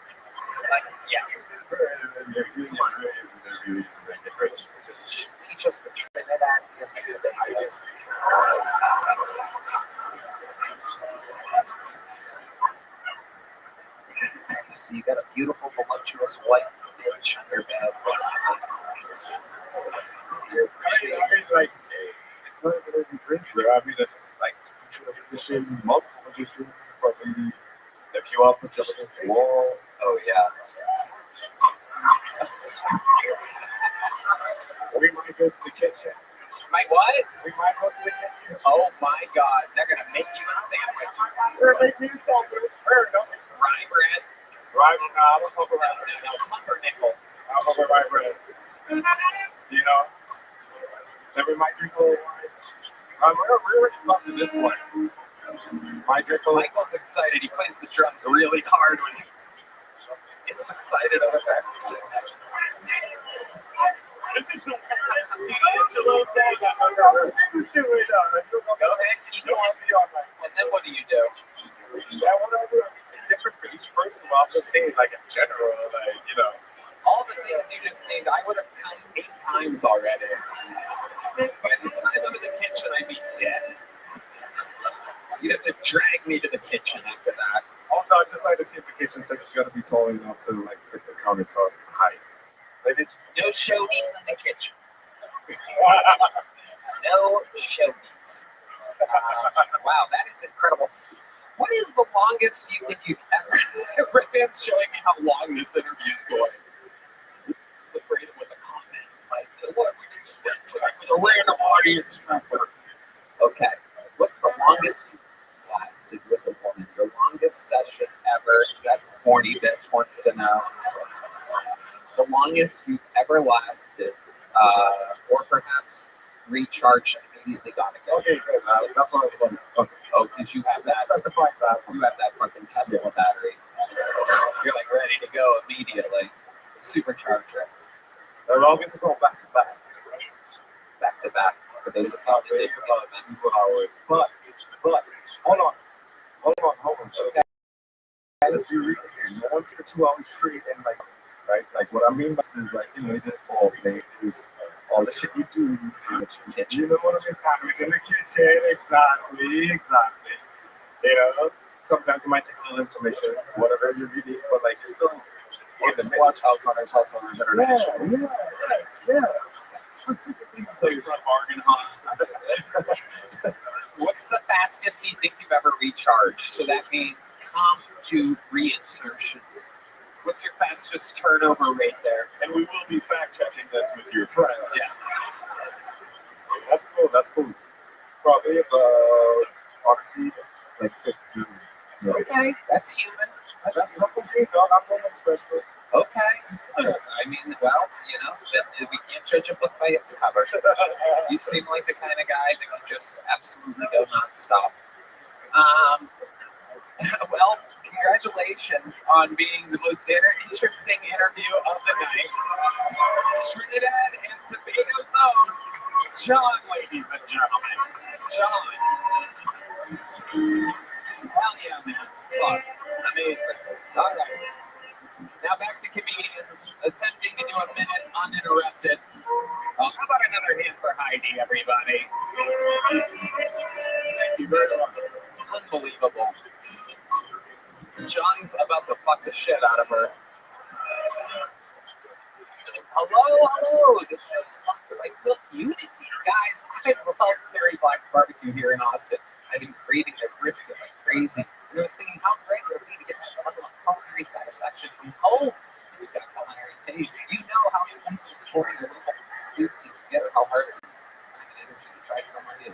Cook Unity is the first chef-to-use service delivering locally sourced meals from award-winning chefs right to your door every week, and it's cheaper than any other delivery option. So go to cookunity.com/Tony or enter code Tony before checkout for 50% off your first week of it.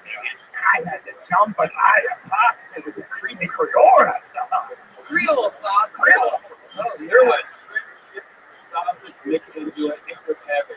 Cook Unity blows all the other meal delivery services out of the water. And it feels so good to support local chefs and suppliers. There's no cooking required for a chef quality dining experience right at home. Unlike other meal services, Cook Unity is a chef collective bringing exciting culinary talent straight to your table.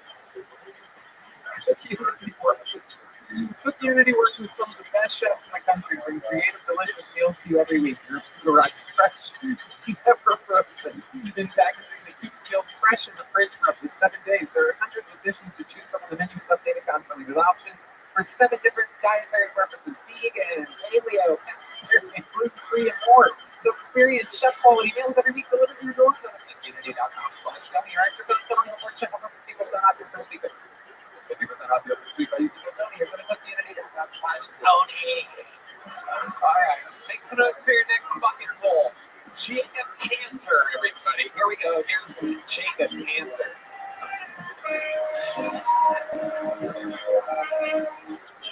I'm trying to get sober. I definitely have a drinking problem. The wake-up call was 2 weeks ago. I got blackout, and I emailed a picture of my asshole to my second-grade teacher. It was even weirder when you replied, "Wow, it hasn't changed a bit." Actually, I just did it on a burner Facebook, and on his Facebook account, he replied, "Jacob?" So, yeah, this asshole's one of a kind. I've been arrested 3 times for possession of marijuana. Which you cannot eat 3.5 grams of marijuana. At least that's how it takes for a cop to get you in, though. But when I got pulled over, of course, I was coughing up marijuana all over the inside of my Prius. And the cop looks down at me and he goes, "Are you aware it's 2 o'clock in the afternoon?" And I looked up at him. I said, "Are you aware of the losses inflicted upon the Russians in the defense of Stalingrad?" So I went to jail. Yeah. Luckily, I never got the cocaine. I will say this, I've tried cocaine once on numerous occasions. Very good. Jacob Cantor. One of the strongest sets, not from a regular tonight. Very funny, Jacob. Where are you from? Longview, Texas. This is your first time on the show? Second time. And both gone as well as this one? Yeah, the first time we were Wow, good stuff. You got a big joke book last time. Yes. Incredible. But here you are again. A fantastic set. You squeezed a lot of material into that minute. Got a lot of laughs. Remind us, what do you do for work? What's going on? I work at Whole Foods. Oh, that's right. Yeah, MAGA Asians. What? MAGA Asians, but that's what I did last time. MAGA Asians. Yeah, I picked up an Asian in my Uber. So I jump a lot, so I made a jump with him. Right. Okay. You work in the dairy section. Is that correct? I'm a supervisor. All right. We're going to check in with the great Daniel Van Kerr. Great stuff, dude. Thank you. That was awesome. I think you can get to that quicker, but you're really good at your turns, like a stop and then going into the thing. But that's what they just blank for, like, I don't remember, that doesn't go just like blank. So that's good, and it's good finding your style and like that. One thing I will say, how long have you been in college? 6 years. 6 years. It's just you. No, it wasn't bad. I want to ask this to Tony. Because I feel like you and Rabbi, it's probably some more people starting or in their journey comedy than any other friends of mine at all. Yeah. Do you feel like somebody's sort of doing a style of a popular comedian? And obviously there's certain ways to do this and everything. How do you address that? Like, how do you approach it? And we just say it. Okay. It just felt a little bit Marietta to me. Just a little bit. Are you a fan of Nate Bargatze? No. Have you ever seen him do stand-up? I've seen him do stand-up. No, I'm not a really. I've never gotten into it. Okay, cool. He's never made me laugh. Okay. No disrespect. No, not at all. And your content is so wildly different from his. But I didn't know if it was just sort of like a little. Because that happens a lot on the road. If you watch other comedy or TV, you probably had it when you guys have somebody open for you. That at a certain point, you're like, I love you, but you're unique on stuff. Yeah. It just I avoided watching pretty much any specials for my first few years just because of the natural way of just copying people. So I just want to find my voice on stage. Okay. And I've only recently, like the past year, actually started watching stand-up all the time. But also, it happens. I noticed the guy with the unironed shirt, the former soldier that almost killed me. I could tell without a doubt he's a huge Shane Gillis fan from his hand movements. Did you notice that? Double-handed, he's doing this a lot. That is so true. That's what's happening. No, it's not an autistic thing, John. Good question. John asks one question every 8 episodes, and that was it. Nope, not autistic. Did you really try to eat all the weed? yes, that was real. Actually, in that particular time, I forgot to put my Prius in park, and it fucking went into a ditch as I stepped out of the car. I have that in my nightmares. times. Oh, It happens, and like I can't.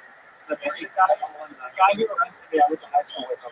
So it was even weirder. Okay, this is the shit. This is what you guys are fucking angels. Yeah, my man. And he apologized to me too later. Don't After I got a fucking interrupt me again. I'm joking. Yeah, I'm joking. I'm not fucking you. No. So this is the thing. I'm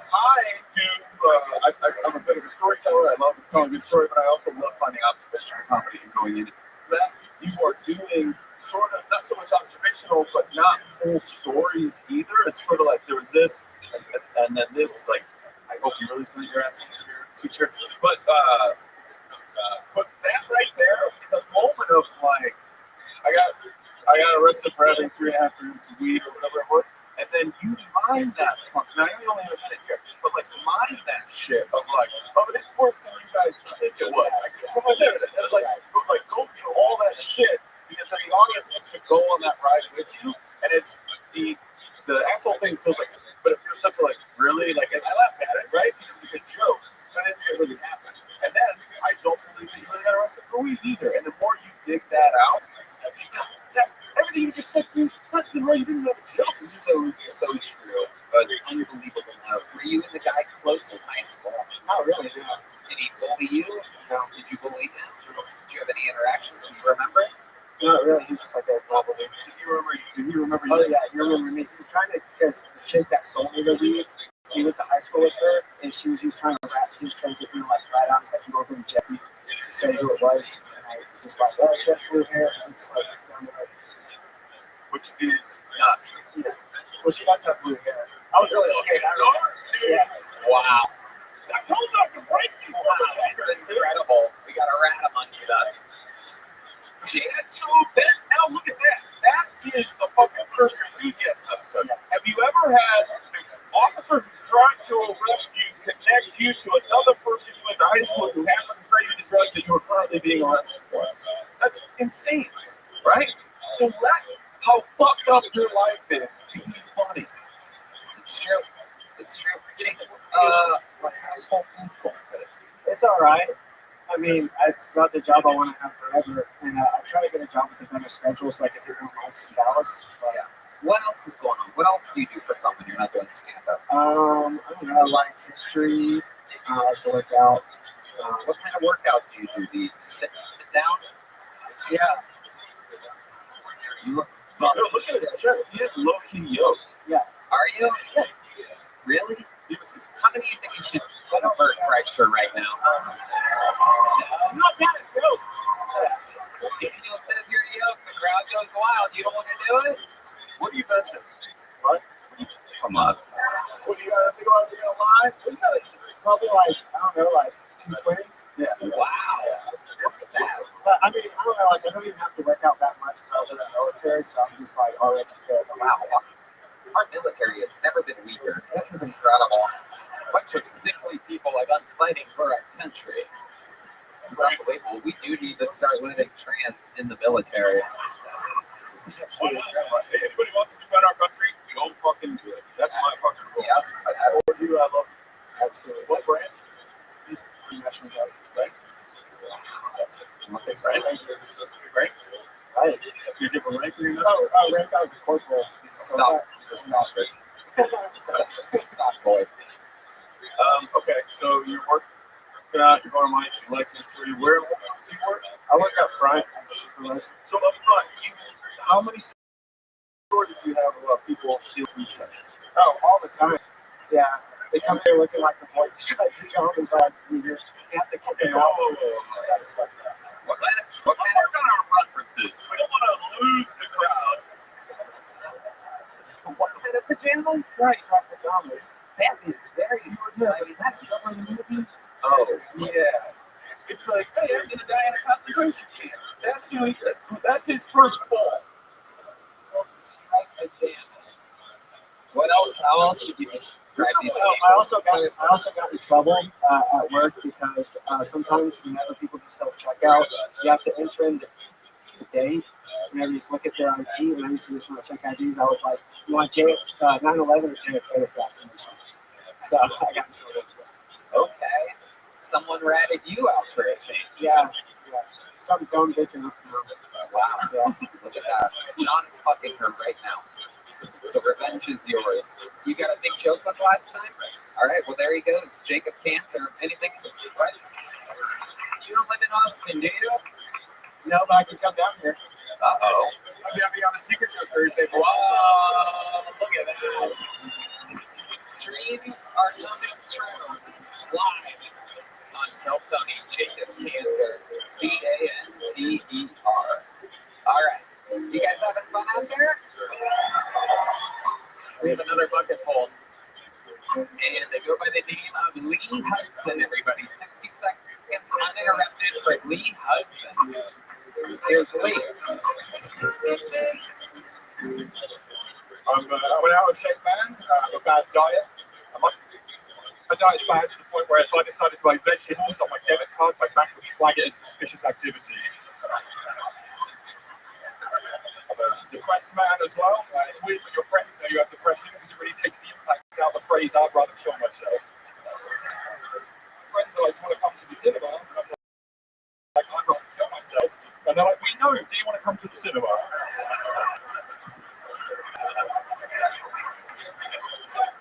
I watched my dad get married last year for the 5th time. Yeah, it's a lot of times. That means I've had a lot of stepmothers, to the point where I'm actually quite traumatized by that category of porn now. I will still watch it though. But it's different for me. I'm watching a video of some guy pounding his stepmother, and I'm watching it going, don't get too attached.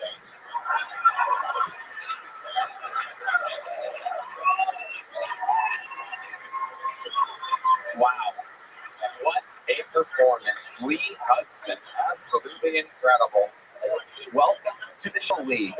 How are you? Good. How long have you been on stand-up? Just over 7 years. 7 years. Am I crazy? Were you on an episode in England? 2019 in London.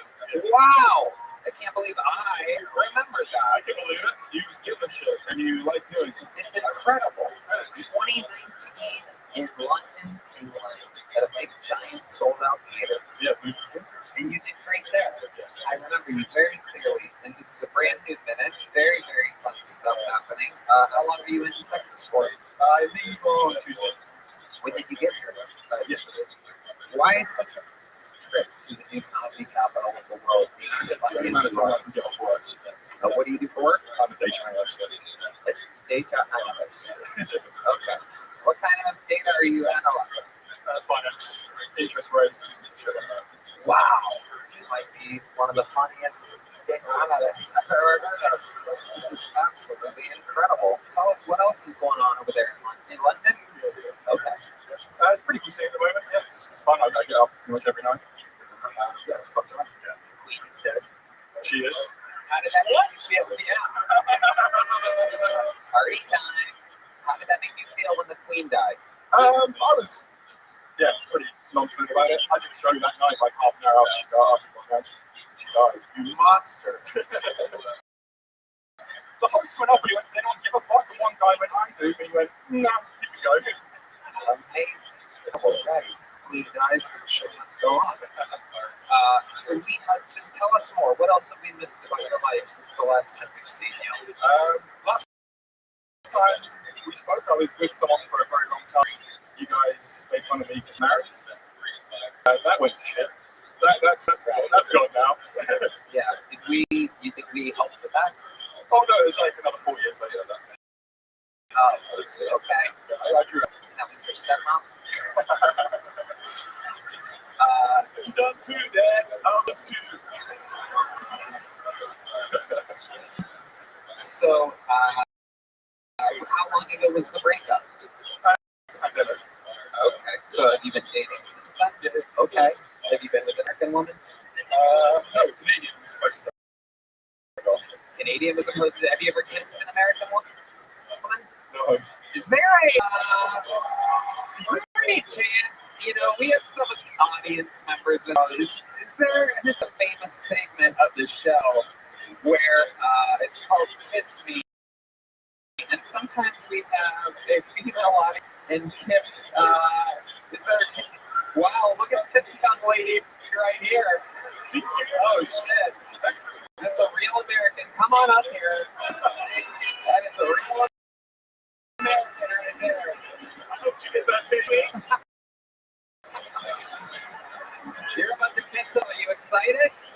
Somewhat. Okay. Lee Hudson. Ladies and gentlemen, I do believe this is about to go down. This is a real, oh my goodness. Wow. Okay. Now, Tony, I never witnessed this. Yeah. Do we check that door for consent? Do we backdraft this? Do we negotiate? What kind of consent? Lee, do you consent? Yeah, enthusiastically. Can I do my minute? No, you can't do your minute. Call it no fact. You know what? Try to be an ass, but we thought you were up here for. Oh my God!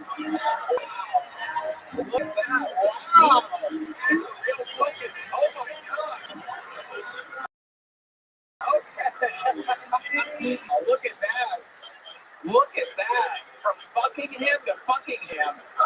This shit is going down tonight. Oh my God! You're gonna hit dad. This is incredible.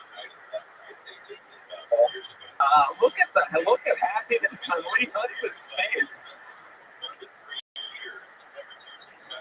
This is one of the happiest South Park characters I've ever seen in my life.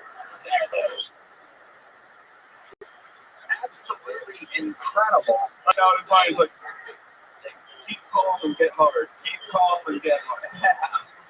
Absolutely. Is that a little fucking Winston Churchill cigar in your pants? Indeed, here. Wow. Fucking.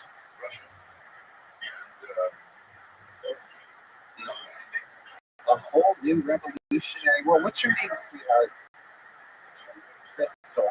Okay, and you prepared a minute? You really want to do it? All right, we haven't had a female comedian up tonight, so ladies and gentlemen, join her a minute. Make some noise for Crystal. Please stay up here with your future wife. And one more time, ladies and gentlemen, this is Crystal, everybody. Hi, my name is Crystal and I identify as skinny. I guess you could say I'm fat. I think you can tell a lot about a girl by the way she names her pet. Like if her dog has a first, middle, and last name, she might be a little crazy. But if her dog's name is Chalupa Bobby and Muggles Cash Evansville, she might be psychotic. For the record, I call him Muggles for short. It's not like I walk around calling him Chalupa Bobby and Muggles Cash Evansville. That would be crazy. I've pretty much given up on ever getting married and having that rock on my hand to show off to all my friends. At this point, the closest I'm getting to a rock is those like camp pants and sweatpants. I've actually never been with a black man before. I've never been with a black man before. I know I look like I'm lying.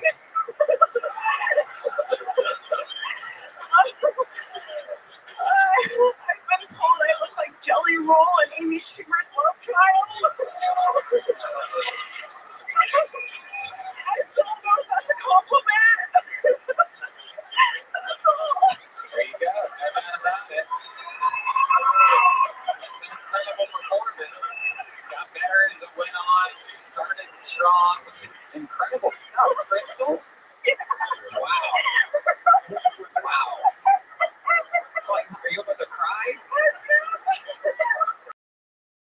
Oh my goodness. I'm so happy. It's amazing.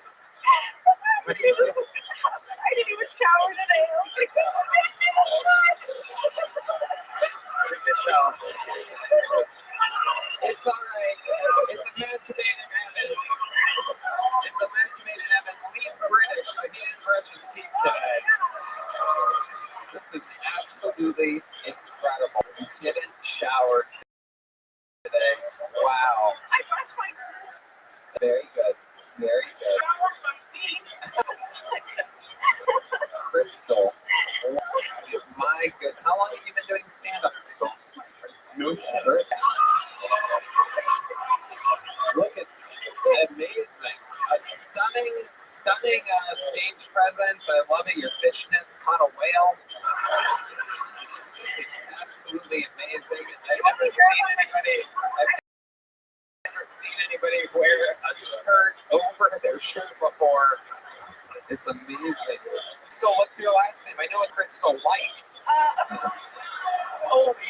I've heard of Crystal Light, but this is Crystal Heaven. Already is going to have to answer her mom when she goes, "And how did you get up on stage?" No. My mom's dead. Oh my God. Trust me, she might visit you tonight. Amazing. This is amazing, Crystal. Your mom is dead. Where's Dad at tonight? Oh, I don't know. You don't talk to your dad either? So how is it possible if you don't talk to your dad and you look the way you do, why haven't you fucked a black guy yet? You think he's not gonna, you think your dad's not gonna talk to you twice? Oh. Come on, John's laughing. Tony!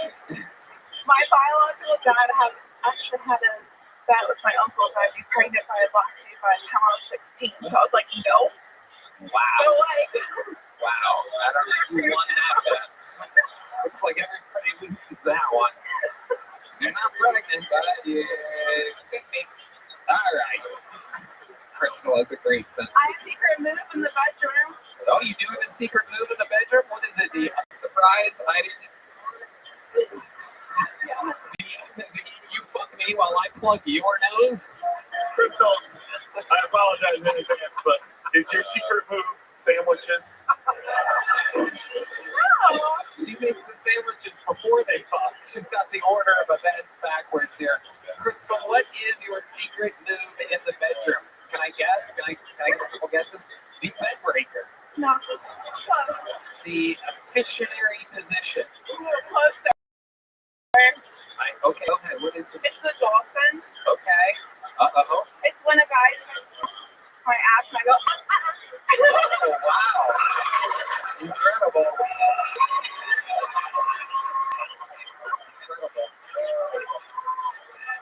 I thought it was going to have to do with what your pussy smells like. You really... Red man!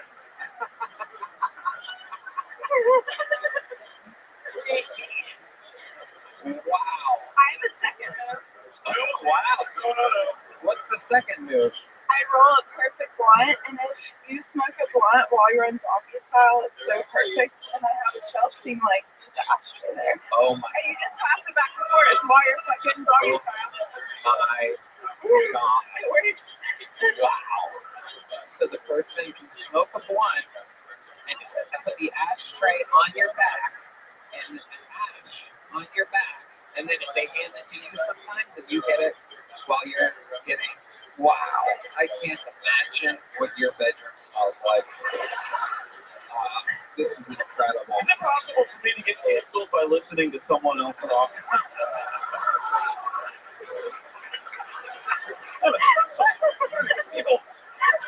Rose Gold, Daniel Van Kirk comedy on YouTube. Make sure you watch it. That's very nice. I've always wanted to be roasted by you. Well, it's not the first time that I've roasted a pig, so incredible.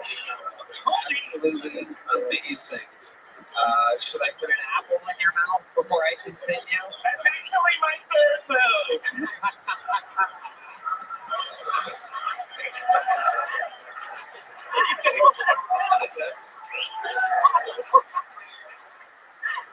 Here's a big joke book for Lee.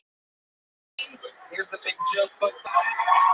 There she goes. Thank you so much. Wow. This is so much fun. Such a fun episode. So much momentum. And we're going to keep it going. We have one of our best golden ticket winners ever here. Ready with him. This guy is absolutely unbelievable. He's been on a fucking real streak lately. Really, really impressive stuff. And we're going to talk about it after his set. Ladies and gentlemen, this turn of one of the greatest golden ticket winners in the history. This is indeed Martin Phillips, everybody.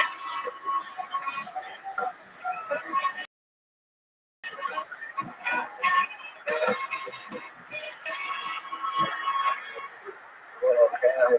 What's up, Rabbi?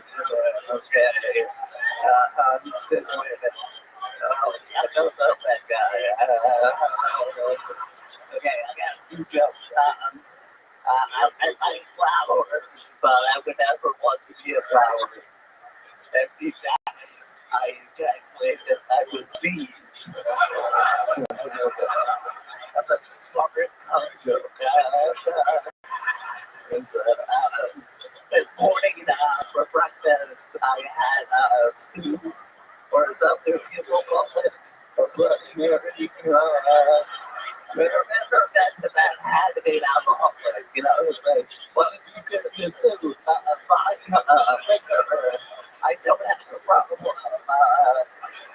And there's no other hard soups out there, you know, I never put gin in my chicken before, you know, so, anyway, okay, cool, I'll get in there. Unbelievable. The return of truly one of the greatest Golden Singer winners, Martin Phillips, everyone. Martin, how you doing? Okay. All right. Yeah. Daniel B. Kurt, you ever seen Martin? I have not. Straight clean jokes. Oh, the best is like those. Like,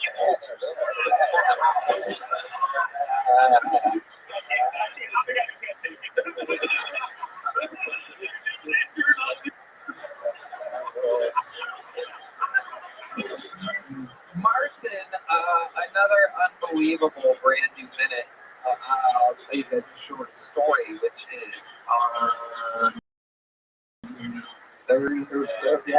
Thursday night. I have a show here at the mothership, and usually my entire, all the regulars and, my current friends, Tony and Friends shows, it's usually everybody's here, William, Casey, Ron White, all of these people, all of them were working that night, and out on the road and this and that, and last minute with like 45 minutes ago, I'm like, Jesus Christ, who's working the door, this, that, okay, well, no Keith, no Cam, no this, no that, no David Charlie, David's headlining on the road, fucking everybody's out on the road somehow on this magical night. So I hit up Martin Phillips, and he's like, I'm down the street, I'll be there, and he came on, and of course I'm curious to see how he's going to do doing 10 minutes on his own. I've only seen you on Kill Tony, and you fucking killed so hard. The entire club was talking about it. One of the managers here, the lovely Chica, I remember as I was on stage, I go, can we get a W9 from Martin? It was his first time performing in this room, and she goes, got it right here. No fucking wait. Like the whole building was so excited to have you join. It was just the right place, the right time. You were around. You were able to get here. You made your set, and you fucking decimated. I mean, he crushed this room. Yeah, it's crazy. I don't know if they're a big hooker couple. That would say who's talking from. I do still have my old cell phone number. Yeah, well, anyway, when I was at the doctor, like, she was like, I was like, you sound fucking It was the first time that I called you, a phone call, answered, and it was fucking incredible. Amazing stuff. I'll show you lots of that. It was cool, yeah. It's first time, Julie and stage from the pilot. Yeah, it's like one thing saying all the shows that they're there. They were, it was really fun. It was magical. Yeah, it's fucking absolutely incredible. You're killing it. You're doing great, and you're also you're going to be in LA, correct? Yeah, Like an arena. Yeah, I think you feel. I have no idea. I'll see how crazy it is when I get there. I have no expectations. So, it's go with the flow, and hopefully I don't eat shit. That's all right. I ain't so good. I'll read out. Find way to get there. But I have plane tickets, but Kitty told me that because it sucks. Can I make a suggestion? Yeah. Just to see what happens? Hitchhike. Just so you know. Good Samaritan out there. Let's see. Get a story on it. Yeah. I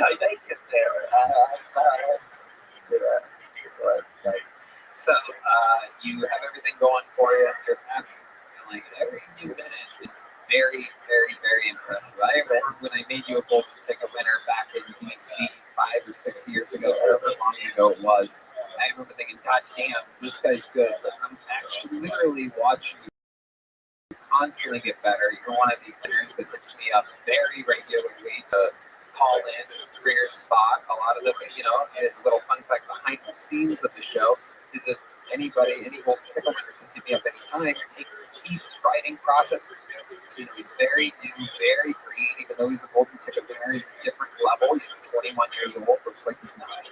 And Enrique, you know, it takes him a while to have a new minute that he's excited about. Almost all the other Golden Ticket winners take a while, or Jared Nathan and Aaron Belial in Canada can't come a lot. But Martin, more than anybody, tries to come in, and you do it with beautiful grace for a guy that's shaky and wobbly, have a vent out of shy. Yeah, and it looks like I'm Bob Jones. I'm trying not to. But actually, speaking of other Golden Ticket winners, I get recognized a lot. But it's happening a lot. People recognize me, and then they go, Aaron? And we don't look alike. And most importantly, I can make you talk, you know?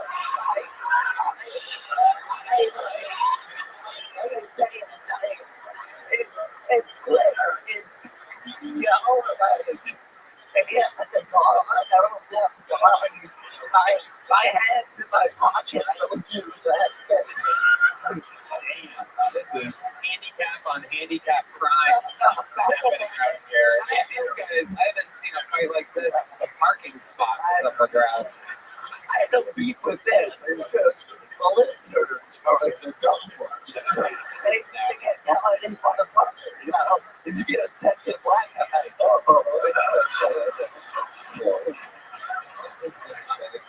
everything you were saying is completely correct.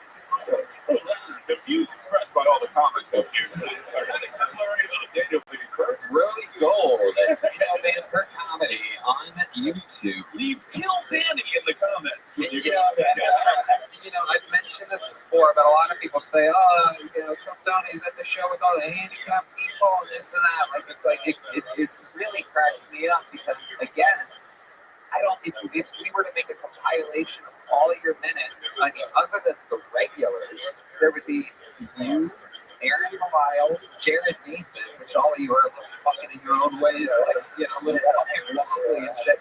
But no one else has done that good. And no one else has done that good that many times. The fact that you guys are all little fucking whatever is just a coincidence. And again, Michael Lair had a different thing. He had ALS. He was the fucking absolute goat. I mean, genius, hilarious, the great Michael Lair. Total different ailment. He would be furious if he could hear me comparing him to these handicapped people. Because most of his life he will fucking stud until the very end, of course, when he died. But we knew that he was going to die. You're not going to die. You have a whole lifespan ahead of you. I hope. It's amazing that you can cross your fingers like that. I wouldn't have guessed that you'd be able to do that. I mean, I almost called you Aaron after all that. I am Phillips, everybody! God damn. What a fucking episode. Right? You having fun tonight, huh? You pulled out of You're like a gym teacher in the 90s looking at it like, I don't know, because some of you fuckers are a little... That's where over a decade in the Writers Guild gets me. It's like, fucking, I'll come up with something. All right. Make some noise for what should be our final bucket poll of the night. Make some noise for Micah Brown, or Nikan, or Edvan Brown.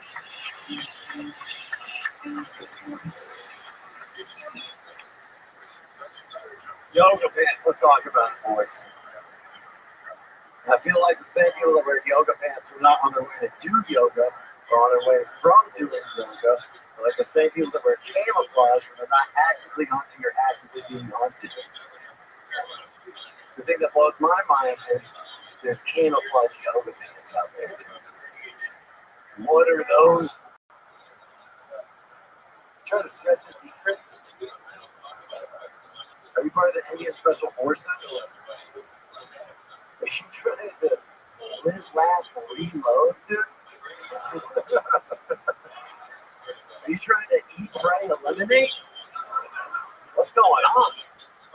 You guys want to really know what's going on? They're just trying to hide their camel toes.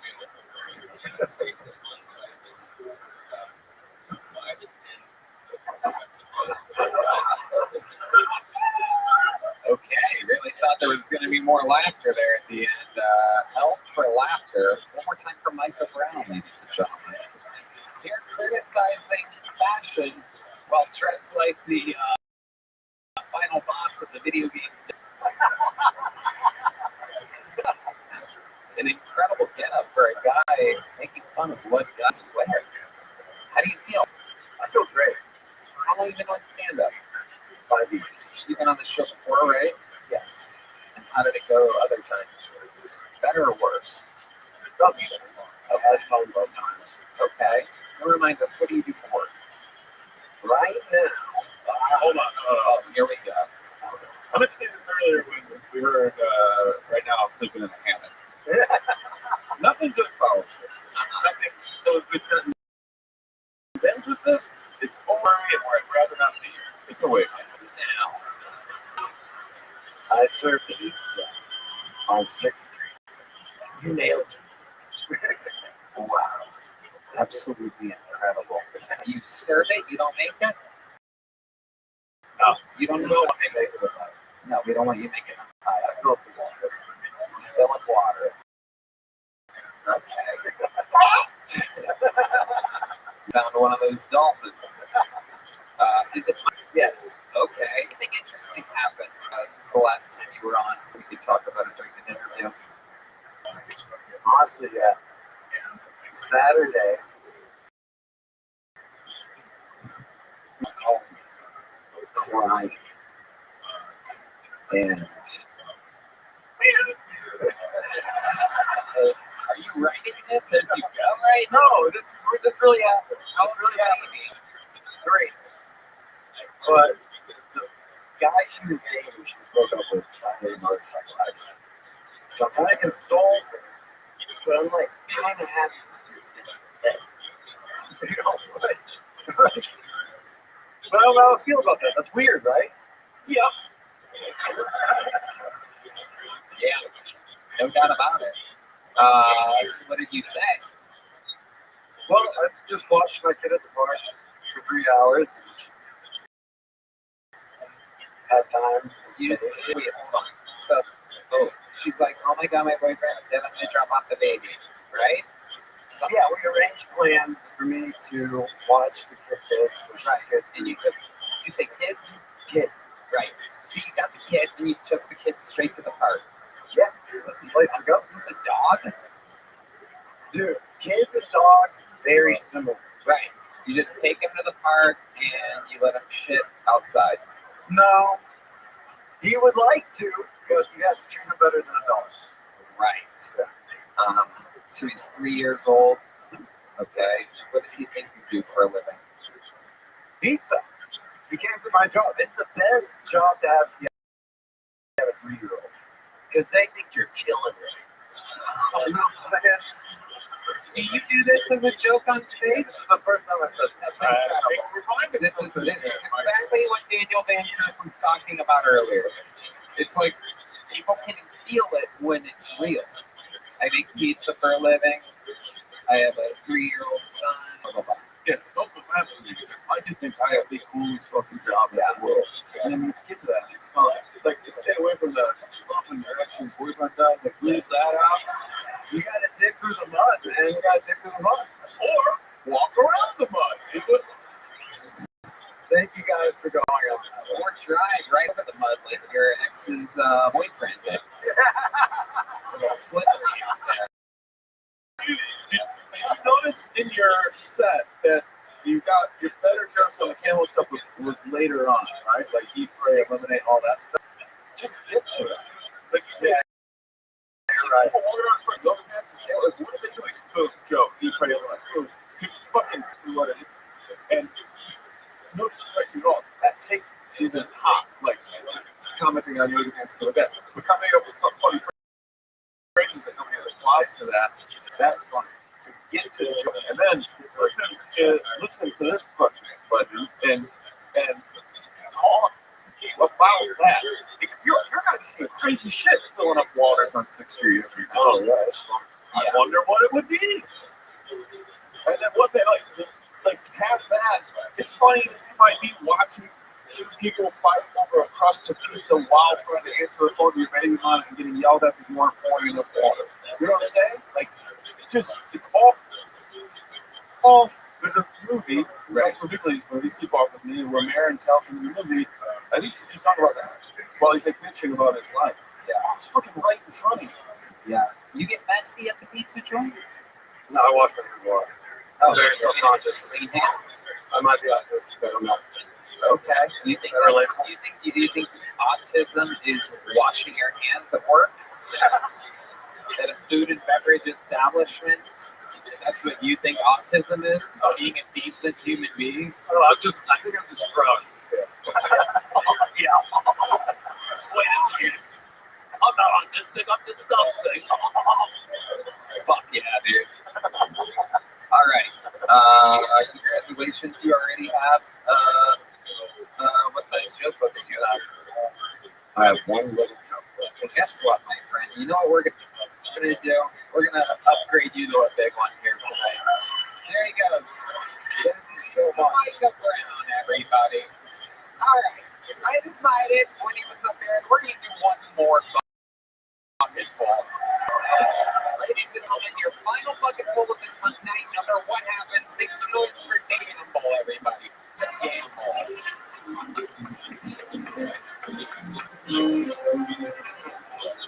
Thank you.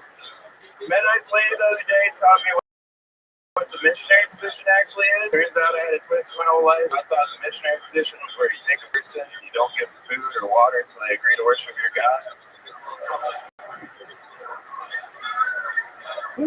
That's a relief. I like this. Okay. My clothes at the thrift store. That's how I was raised. My parents brought me not to spend too much money on my clothes. Actually based on ancient Chinese proverb. Rough translated goes a little something like this. The clothing does not make the child. The child makes the clothing.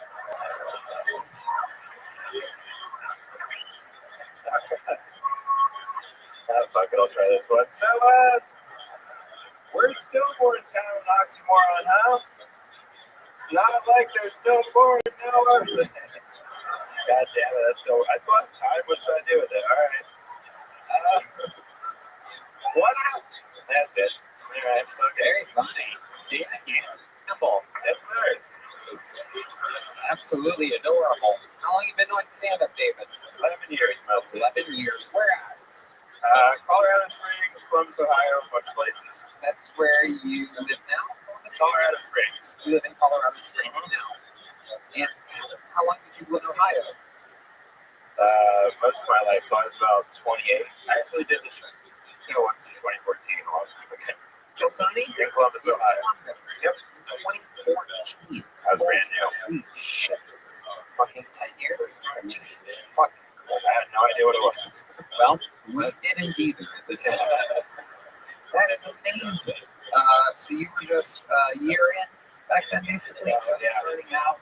And how did that set go for you? Not good.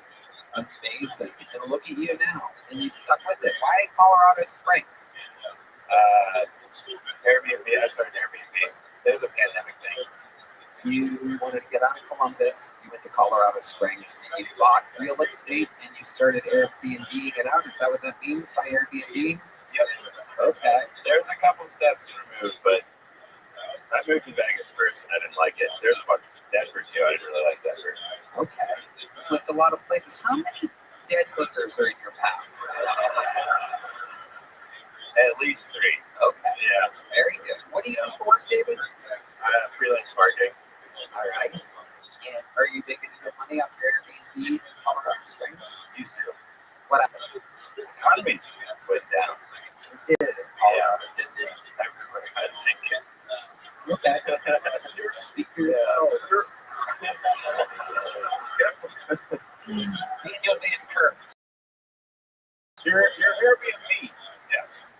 house that you rent the whole thing out, or you're doing some share stitches?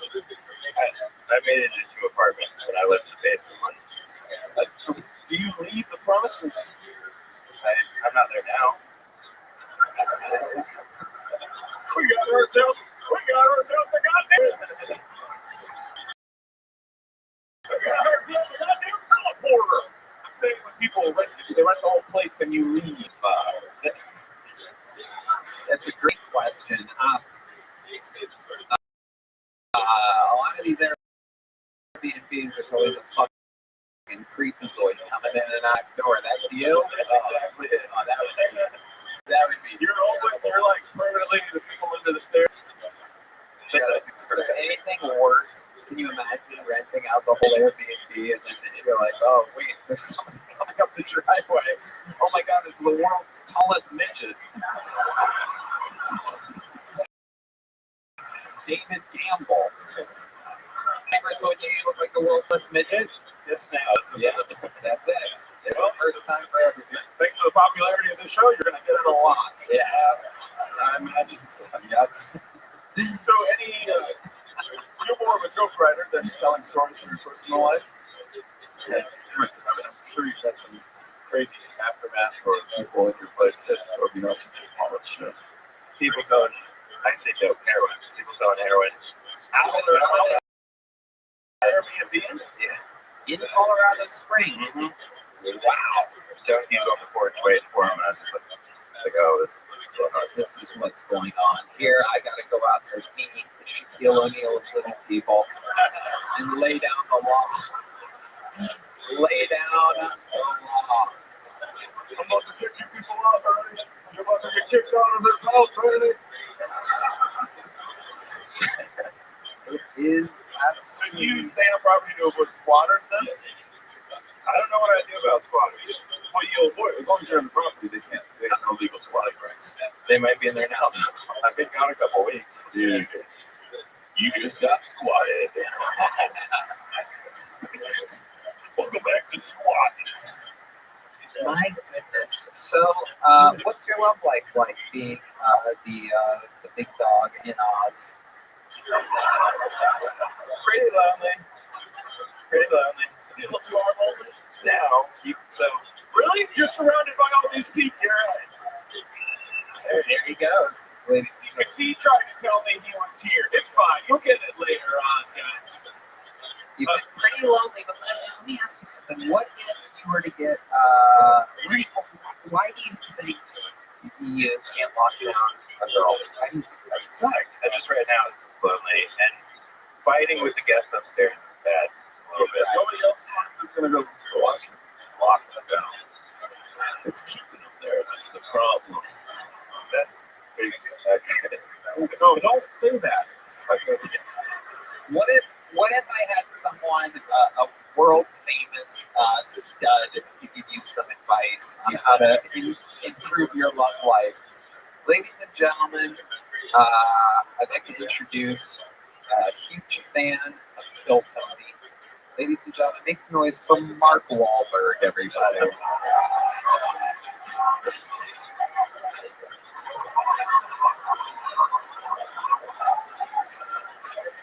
How you guys doing? Drunk up? I can bet you. Fuck that, I curl you. What are you, Donnie, if they got the copy wrong? So what's your problem? You sad, you're lonely. I'm sad and I'm lonely, very good. You know what? First, you know what you need to do? You need a fucking movie star. Movie star. I'm a fucking movie star, and you can do what I want. Everybody in this room becomes a third. It's fucking perfect. What are you lonely about? What makes you sad on your heart? I'm not lonely now. What's that? I'm not lonely anymore. No one here wants to be around you. You ever been in a fight? No. You ever been in a fight? Not a good. You keep up this attitude, that might change. Have you ever been punched in the face in your life? When I was little, What happened?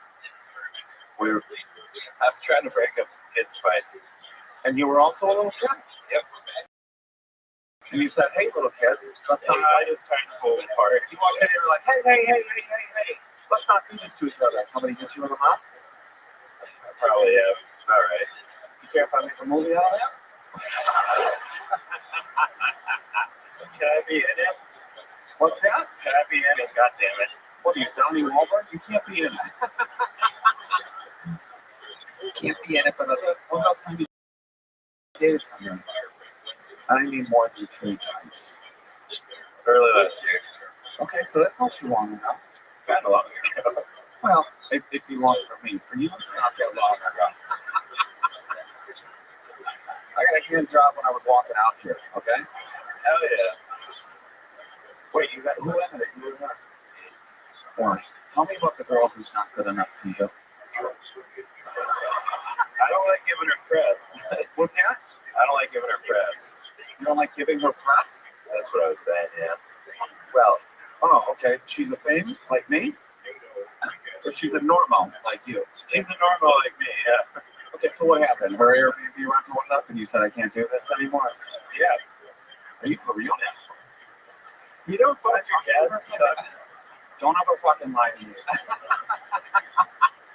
Mark, why don't you give him a big joke book? We're gonna send him on his way. I'm gonna give you a big joke book.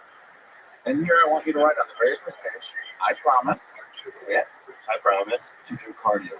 to do. There he goes, Dean and Gamble, ladies and gentlemen. And I'm a Wahlberg. Well, there's only one way to end an episode like this, ladies and gentlemen. It's the only way we know how. This is Kill Tony Hall of Famer, the record holder for all-time appearances on this show, all-time interviews. An absolute bona fide star. I present to you the Vanilla Gorilla, the St. Louis Lasso, the Memphis Strangler, the Big Red Machine. This is indeed Lights Out, the one and only William Montgomery.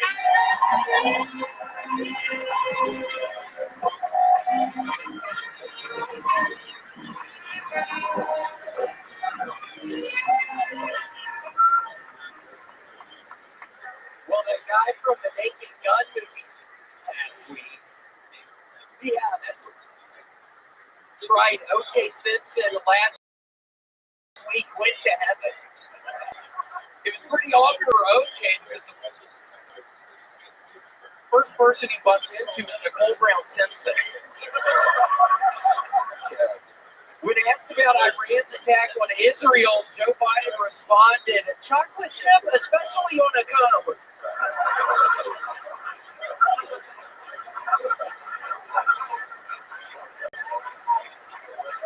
Remember that blind man character on Star Trek? Apparently with those special glasses, he could read rainbows. It's a good joke. Harvard reading rainbow. Okay. I'm trying to build a barrier between myself and smoking cigarettes. And Tony, I'm actually using cinder blocks. Okay, that's my time. Thank you.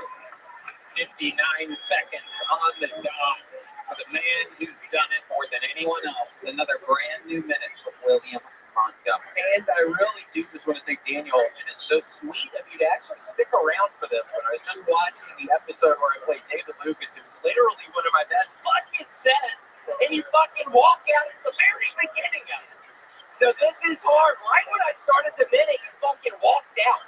I have been playing that over and over again for the past 4 fucking years. So it's kind of crazy.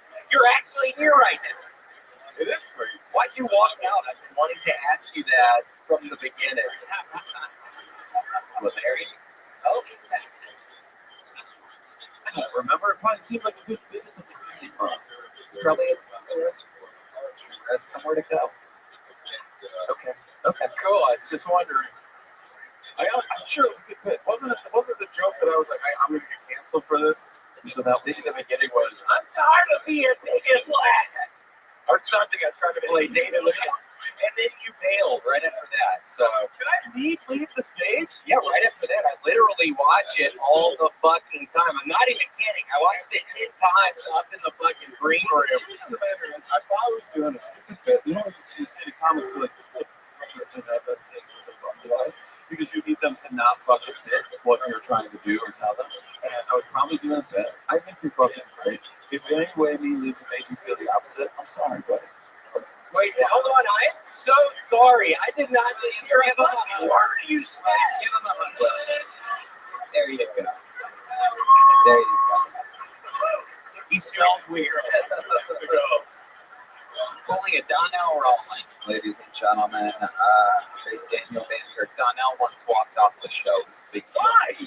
Well, he said that he had to go to dinner somewhere, but he got fun of by someone warning him to stop making fun of him, or else he was going to make fun of Donnell. But Donnell did 2 more jokes after that, and then the guy lit his ass up, and then Donnell left. Then immediately started saying, "I didn't leave," but it's like people. Did you see Tom Hardy did one and it was fucking tequila? He was at work show. He goes, "Oh, the drink," and he's like, "We won." He goes, "Oh, it's fun. It's fun." Sorry. And so he goes, "Oh, vodka," and he goes, "You want some 2 bears?" And then he goes, "Nope." And then everybody else is like, "Why? What the fuck's wrong with you? It's my tequila." But so Donald's not Boring. Holy shit! there. It is. I'm fucking falling asleep over here, Dad. Holy shit! Oh my God. William sometimes takes shots at the guests. You wouldn't know if you leave during his set. So. I remember why.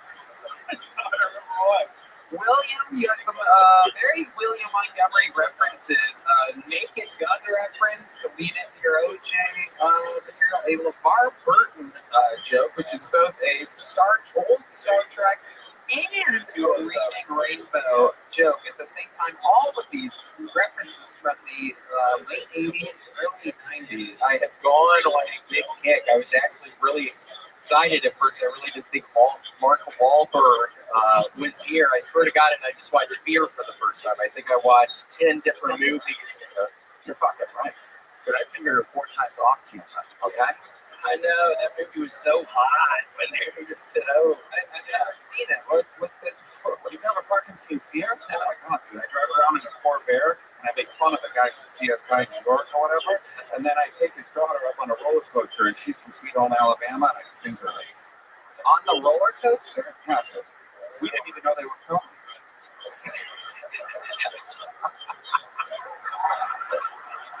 It's a beautiful scene. It's a beautiful scene. I kept on replaying it. Beautiful scene. You make her, it appears that you make her orgasm when y'all are going down the hill of the roller coaster. I couldn't believe that. It does. It does appear. It does appear. And how did you cut that dog's head off? That's the only thing. I love the movie, but I couldn't figure out, would you have a machete? How'd you do that? That was my one qualm with the movie. I did it with a fucking spoon. Oh, shit. Boring. Okay. Oh my God. Oh, is this your new catchphrase? Boring. It's fucking great. There's some fucking 91-year-old old man fucking opening up for my ass in Springfield, Missouri. Old man Willie, who I actually did love. But he was kind of sucking towards the end of one of the sets, and I said, boring! And the guy literally fell over on the stage. He did? Yes. Are you We had serious? to take him away in an ambulance. Are you serious? I'm not even kidding. No, it was horrible. So that's why maybe I should stop saying the boring thing. I literally think so. The guy literally got taken away in an ambulance. He hit his head really hard on the hard floor. I can never tell when you're being serious. I haven't gotten to talk with you since you did St. Louis this weekend. Old man Willie. Old man Willie. Really 91? He's 91. He's doing great. There was one point in time that we got up because burping that fart. And I just had to keep from smiling or laughing because I felt bad for him. But we just kept the conversation going like normal. But yeah. It's a little crazy out there when you don't have your own people with you, huh? It is, yeah. I got way too high. The second show on Friday night, I don't think the audience can tell, but I was freaking out, Tony. I was going full-fledged panic mode in my brain. It ended up being okay, I think. Okay. Okay.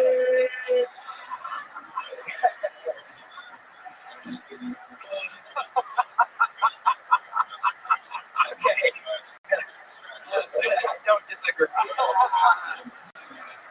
William, anything else you're passionate about before we put a ribbon on this? Shit, Tony. Oh, shit. He's fired up. God, I watched, what was it? It was a Robert De Niro movie last night with Edward Norton, and Edward Norton is acting like this retarded guy the entire time. They're breaking, I can't even remember the name of the movie. Score, yeah, the Score. And I love the Score now, don't at me. What do you love about it?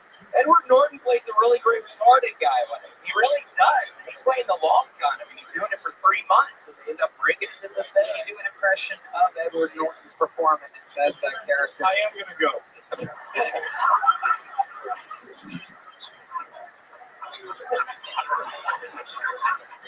And here, hold on, let me try to. He's got to go behind the curtain to start it. And here he is, ladies and gentlemen. You may remember him from the hit movie Score. It's Edward Norton. Oh. Where's the trash can? Oh my God. Okay, aboard. Shit.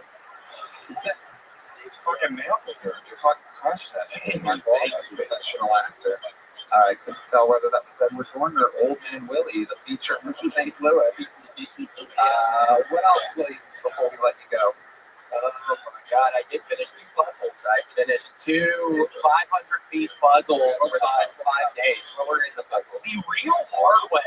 I've been doing a lot of scenes where it's kind of zoned out on. I don't know. I mean, the last one, the first one. No, the last one. Does anybody want to yell it, or should I? How do you guys want to do this? So it was a great bar scene. There's a lot of shit going on. There's things, weirdly enough. There's stuff at the stand. There's crabs. But the second puzzle was actually harder. It was like it zoomed in, and it was a hodgepodge of stuff. It was this table with fucking little foods on it. That was. Well, I'm gonna do another puzzle tonight, so nobody's gonna fucking stop me. I'm balls deep into it right now. William, we love you. You did it again. You're unbelievable. You're the legend of the game, William Montgomery. The drawing from Ryan J. Ebelt is in. Awesome. DraftKings game time. How about one more time for the great Daniel Van Kirk, ladies and gentlemen? Go to YouTube/Daniel Van Kirk Comedy and watch this brand new special, Rose Gold, everyone. Daniel Van Kirk. An unbelievable fucking time. Thank you so much. I love you. We love you. Absolutely. How about one more time for the best damn band in the land? Blue is on the bass, on the horns, Carlos Soto. Michael Gonzalez on the drums, Matt Muelling on the electric, John Leeds on the keys, right there. Check out the secret show every Thursday at the Sunset Strip Talk. Yeah, absolutely. The stream is still available right now for the LA Forum, the rematch between Hans Kim and Rick Diaz. A lot of your favorite stars of the show and historical figures, people performing it in an arena for the very first time. Very exciting stuff happening. And MSG in August. A lot of other fun announcements coming up, as always, at the end of those arena shows. So who knows what will happen next. Thank you, audience. We love everybody. Thank you.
Comedy Club in Austin, Texas is now open.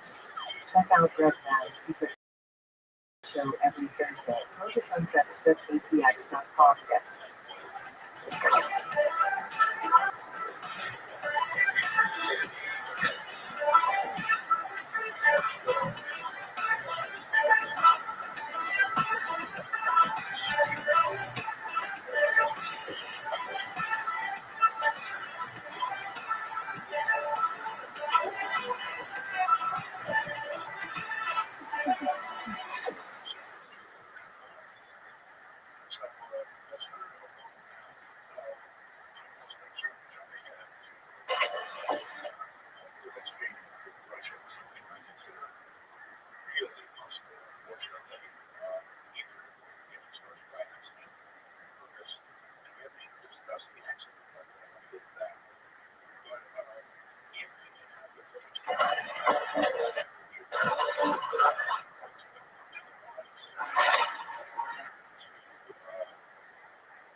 Who's ready for the best fucking night of their lives, huh?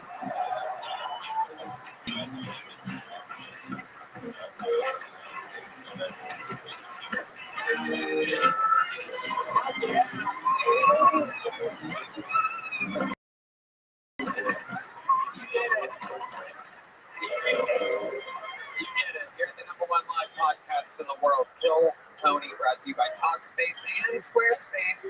Speaking of space, the Great Red Band's here, ladies and gentlemen. So much. Taking up space. How exciting. How about a hand for the best goddamn band in the land, huh? Raul Manejo. Carlos Sosa.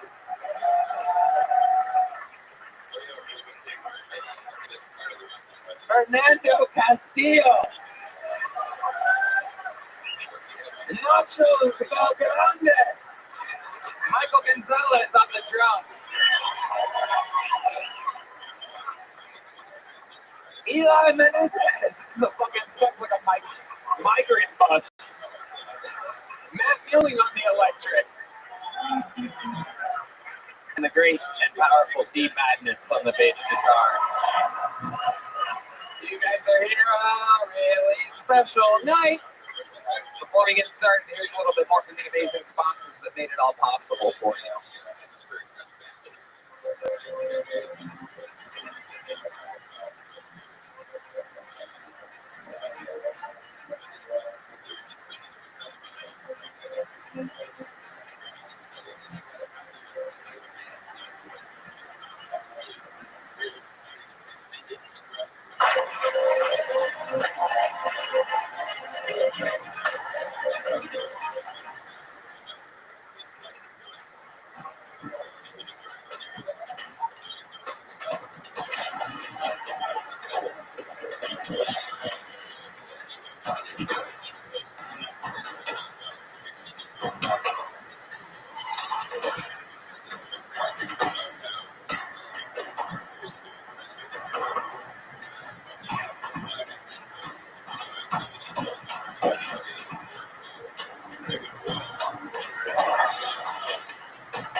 Comedy Club in Austin, Texas is now open. Check out Red Band's secret show every Thursday. Go to sunsetstripatx.com for tickets.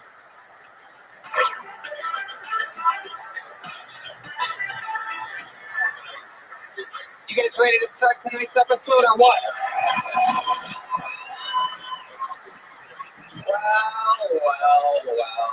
You know, one of the things that I love about this show, not always, but sometimes I do a little brag slash crowd moment, which is like, you know, I think we were one of the first ones to really shove Tim Dillon in front of everybody and shove Shane Gillis in front of everybody. Really, like, proudly feature these guys before the whole world knew about them. We're doing it again. Another great top young rising comedian in the world with a brand new special out called Gaslit. And also joining him, he is indeed the reigning, defending, undefeated 2023 guest of the year. Ladies and gentlemen, this is Akash Singh and Dr. Phil.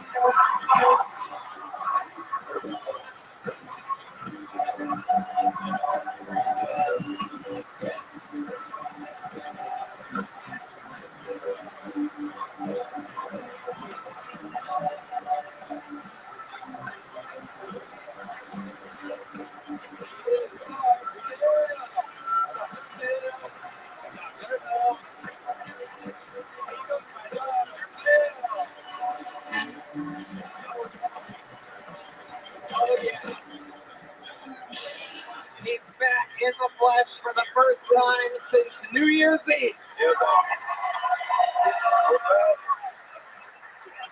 Feeling good? Dr. Phil starting his own network, running a media empire. A lot going on. We've missed you since New Year's Eve. What's going on? Keith Corliss gave me HPV a couple weeks ago.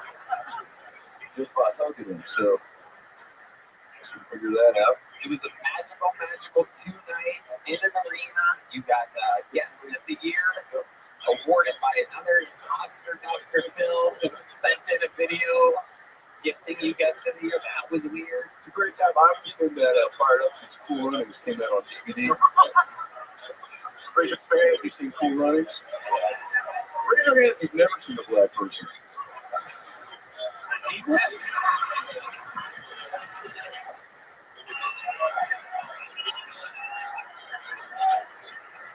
Somebody needs to. The way D. Magnus raises his hand is very suspicious, by the way. I don't know if you guys noticed that. Might need a little coaching on that, Dave. Yeah, you got these sound effects with the weird salute. Yeah, you don't have to, by the way. Nope. Okay. Oh, yeah, he does not. Akash Singh has a brand new special on YouTube, Gaslit. Akash Singh Comedy on YouTube, the 1 hour special.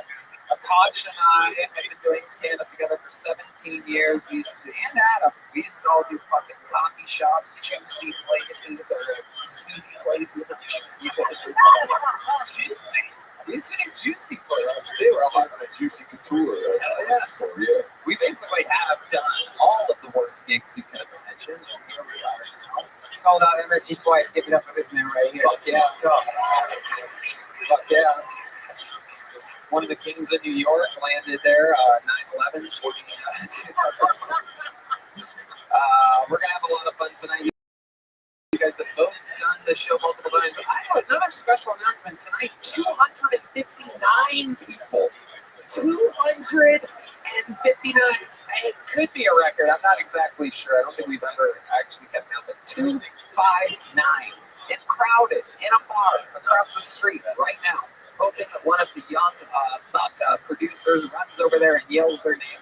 Then they get held backstage until it is their time. We're going to pre-pool the name now. Very lucky. And while they are Wranglers, we will get the show started. You know how it works. They get 60 seconds. The time is up. The sound of the pit. How do you fucking? Why are you kidding? All their buttons before their fucking thing. It's Unbelievable. God, what the easiest job on planet Earth. It's like fucking the kitten button, the same soundboard that you've been hitting for 11 fucking years. It's 60 seconds, you hear the sound of a kitten. Wow, impressive. That means you have to wrap it up then, or else you bring out the egg. Very West Hollywood there. There it is. And then I interview them. And we find out more about them. And I'm excited, Tony. Dr. Phil, the guest of the year 2023 is here. Hey, you guys made it easier. The best comedy fans in the motherfucking world. I'll just say that much right now. I mean, fucking know what it is. Okay? You excited? What are you smoking right now, player? Just tooting on a cigar? Just chewing on a cigar? Aren't you supposed to smoke it? They won't let you? Come on with that attitude. Yeah, you gotta fucking believe in yourself. Ladies and gentlemen, getting tonight's show started with a brand new minute, one of our new regulars on the show, an absolute phenom. He's in tight quarters on this show, but if you ever see this guy on a big stage doing stand-up, it is a sight to see. But this, right now, is a brand new minute from our very own Casey Rocket.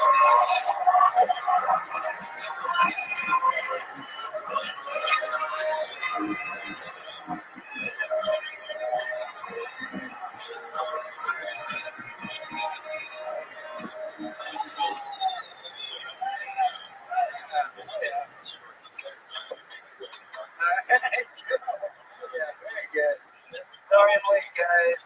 Please call me playing Roller Coaster Tycoon again. Fucked up part is, I don't have a computer. 6 people died. All right, hell yeah. Very cool. Sorry the victims. All right, we're doing good. Hell yeah. It's been a tough week. I'm such a little brat. My parents tried to send me to adult military school recently, so, aka the Coast Guard. All right. This is an easy crowd. All right. Hell yeah. Love that. Yeah, cool. Got myself on that one. I had a lot of crazy friends growing up. My best friend, his name was Mark McKinney, and he used to take a bunch of Adderall and play Red Dead with me. He would just skin horses for like 9 hours. And I would just watch him. Sing the bells, big boy. And, all right, I'll leave it there. Thank you, Casey Rocket. All right. The wild world of Casey Rocket has graced us yet again. Casey, another brand new minute. You look fantastic tonight. This is a new look for you. Just trying to dress up. Thank you guys so much.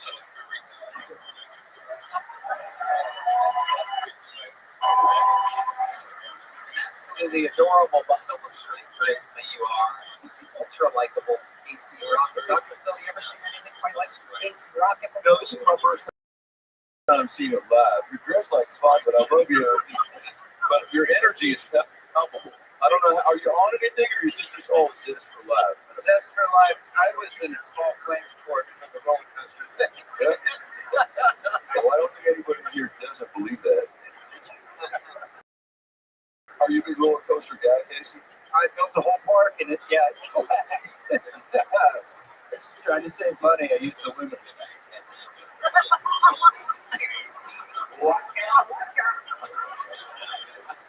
Red Band redeemed himself. Yeah. Red Band redemption. There we go. Come on now. Look, that's what it is. Fantastic, Casey. I noticed you came out with a briefcase tonight. Yeah, well, okay. We talked about it. If you weren't here last week, I've been a receptionist for the law offices of Carlo and Carlo for Shout out. Shout out Carlo and Carlo, and they were kind enough to represent me during my civil case. So that I didn't have anywhere to put this. This is what I brought to court. This is kind of embarrassing. I guess I can say a couple things that were in it. That'd be great. Okay, so these are just stuff that was going to help my case. Perfect, Redman. It was small claims court. It was like 5 or 6 million, and so they said bring some stuff that you think would help with your case. So I brought a shower cap and Boomerang Shutter Island. Wow. If you're not much of a reader, paperback of Shutter Island. Wow. I got some. Let's see. I got some headshots. These are kind of nice. This is kind of handsome. Big boy LaCroix. Oh my God. Your Honor, Your Honor, you really think I could do something like that? That's what I thought. That does not look like the face of a man that would build a theme park out of a limo. That's what I said. You could tell they didn't believe me. A headshot of character actor John Hawks. Oh, I don't know if that was going to help. It was kind of like an alternative thing. It's like no one knows where John Hawks was when it happened. And they didn't really buy it. There's a bunch of fucking cassettes. There's a hard cassette. Paul Simon. Oh, Johnny Cash. It's mostly cassettes in here. I think I see the soundtrack to Shutter Island in there. That's absolutely right. It's funny you bring that up. Garth Brooks. Famed soundtrack to Shutter Island Director's Cut. Wow. Was yeah, I think that was Rodeo. Was the song they played over the beginning track. So this is just some stuff that I've been kicking around in Port lately. So I love it. Have you thought about taking a gel blaster in the courtroom with you? Gel blaster, you say? Yeah. Actually, I have. Gel blaster is actually one of the better things to take in court. Huh, it's funny you bring that up. Gel, let's follow me here. May I present to you the RIF attorney, Joe Blaster. This is how I would defend it. Ladies and gentlemen of the court, Joe Blaster, Ari Aster, Hereditary, Terry, Burger. Hold on. Give me time. Damn it. Scary. Cow. Not cow. Ow. Hurt. Has anyone been hurt by my client here? Very cool. You have the craziest brain I've ever heard of. You are great at what you do. And no one else does that. That is for sure. Horrific. Can you imagine being in a court of law and hearing an attorney go, burger, you know what I mean? I mean, case toilet on it. Burger, that's my new screen name. That's my flag. Incredible.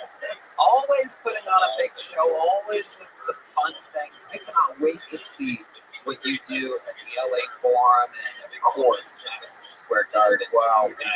Yeah. They're not ready. I'm excited about the future to AC Rothschild. Thank you guys. So fun. Hell yeah. Have a good night.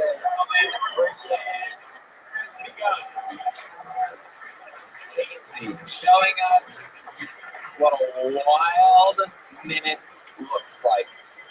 Those guys have to do it every week. Not easy.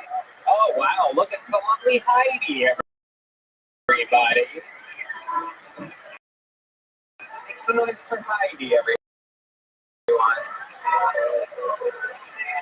Something for the incels on right now. And so we've been walking. You guys know how this works. Anything can happen. This is where we create talent. It's also where we people. Some of them don't prepare. We find out about them. You guys get it. Let's get it started. Your first bucket ball tonight goes by the name of Brett O'Brien, everybody. Here we go. 60 seconds from Brett O'Brien.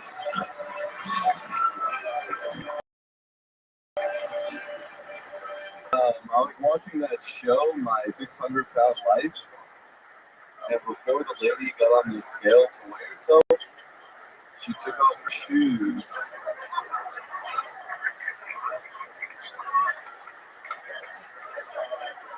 Like, that's the issue.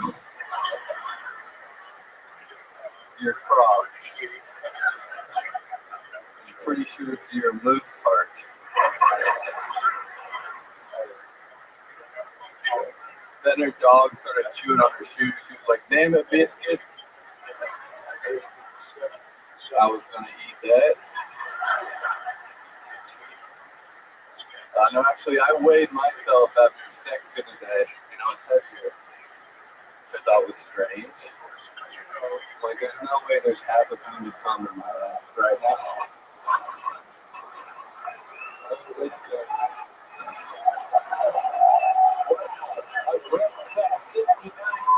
On the dot. Brett O'Brien. Fantastic, my friend. You've been on this show before. Yep, I've been on. It's not gone that well before. Not that So well. you're getting better. Getting better. How long have you been on stand-up now? Almost 5 years. 5 years. How long have you been in us? Like almost 3. Okay, where were you doing it before that? Dallas. That's right. Yeah. So you are. So you're getting better here in us. You doing a lot of spots? Trying to do a lot of spots.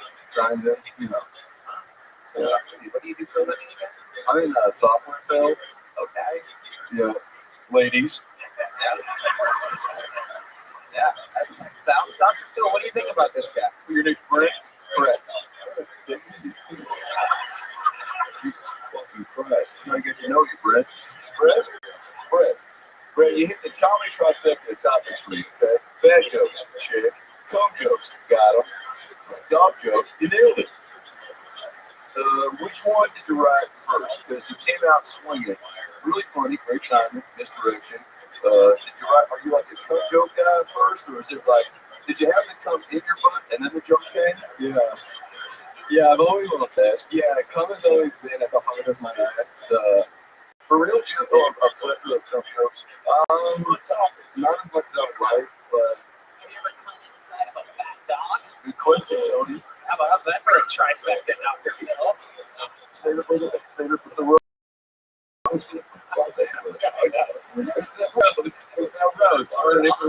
If there was no. Specifically said, don't mention the fucking road. It's okay, it comes out. Doing the Dr. Phil roast. Surprise, I'm doing a roast of Dr. Phil LA. Who's gonna fucking go? Raise your hand. I'll give you a free ticket now. Can I plug that? That would be an honor. Okay, great. I'm doing it. Yeah, well, you were already up. Okay, okay. Improv. Here we go. Here we go. You got a sound effect to save this shit right now, Rick? All right. Maybe a fucking cat that's not a crack. So, Brennan, when's the last time you were on the show? How long ago was that about? It was a year ago with Adam Ray. Adam Ray. Yep. Oh, okay. And so, how's your life changed in the past year? What are some things that you're doing in your life other than stand-up comedy? What has changed? Well, I interviewed for a promotion the other day. I bombed the interview. That's not changed. Yeah. Shitty life twice. Yeah. Yeah, we're one failed interview closer. So we're good, you know. Yeah, you work again. I saw it for a company. That's right. What's your name? It's called Ninja One. Ninja One. Yes. Is it run by an Asian guy? It's not run by an Asian guy. We just look up to him a lot. Okay. And what do you do for them? You're trying to get promoted. I do cold calls. Okay. Yeah. Can you give us an example of what a cold call from you sounds like? Sure thing. Yeah, my phone's ringing. Hello? Hey, it's Brett with Ninja One. Why do you sound like you're outside of my window, Brett? I'm scared. Yes, well, how can I help you? What's a Ninja One? Ninja One? What? Yes. No. Oh, it's getting scarier. I'll call you back. Sorry, I had you on speakerphone the whole time. Sure. Can I try? Yeah, Doug. Can I try one? Yeah, here you go. It's ringing. What's up, Phil? Hey, Doc, it's Brett with Ninja One. Oh, what's up, Brett? Hey, you called last night, but I told you to fuck off. What's up? You still got buckets of cum in your butt? What's going on? Insane. See, bitch.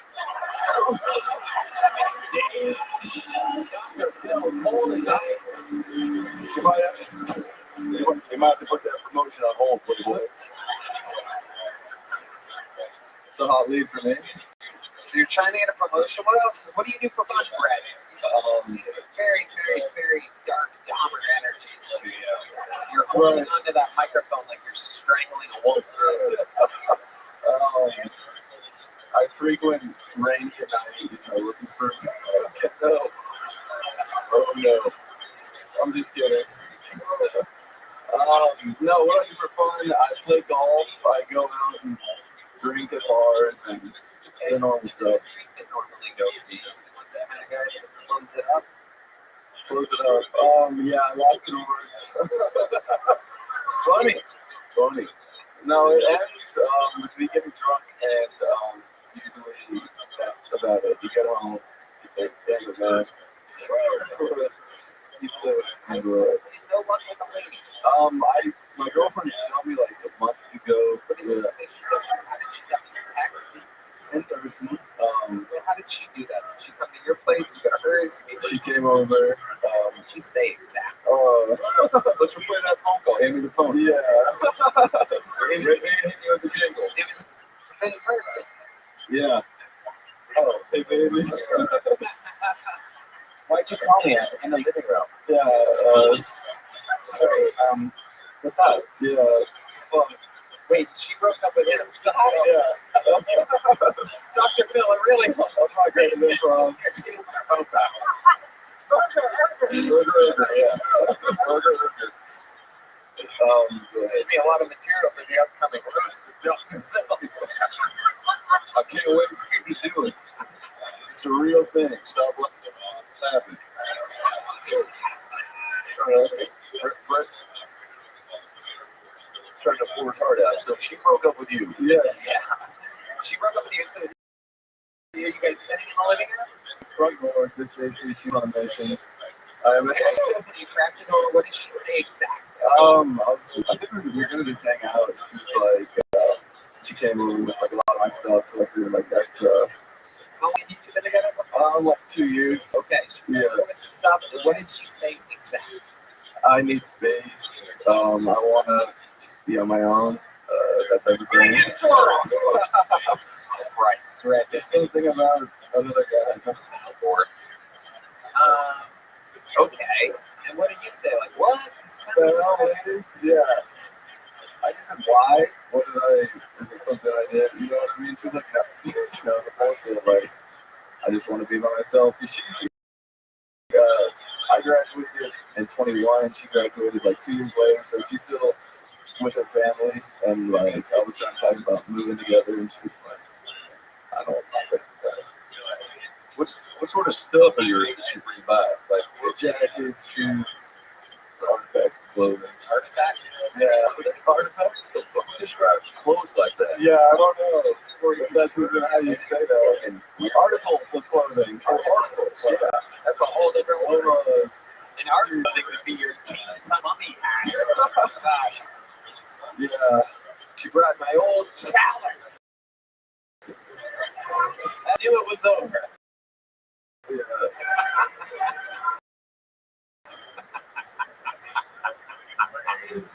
Have you followed her on Facebook? And she'd be like, have you tried to stalk her? I mean, it's her. Have you tried? Yeah, staying low, even under the radar. You think so? Yeah, I hope so. Pounded out by another guy right now at this very moment. I'd like to hope that. Did you notice that it made you funnier? There's a thing in comedy where a lot of people say that heartbreak makes comedians funnier. Did you write these jokes, the 600-pound life joke? How old is that? Like 6 months. So okay. How about the polls? Full comp? Yeah, I've been sitting on those two for a minute. I got over his breakup, I think. And any new jokes since the breakup? Every day. Yeah, I think so. Yeah, we try one. I don't understand why people are so afraid to die alone.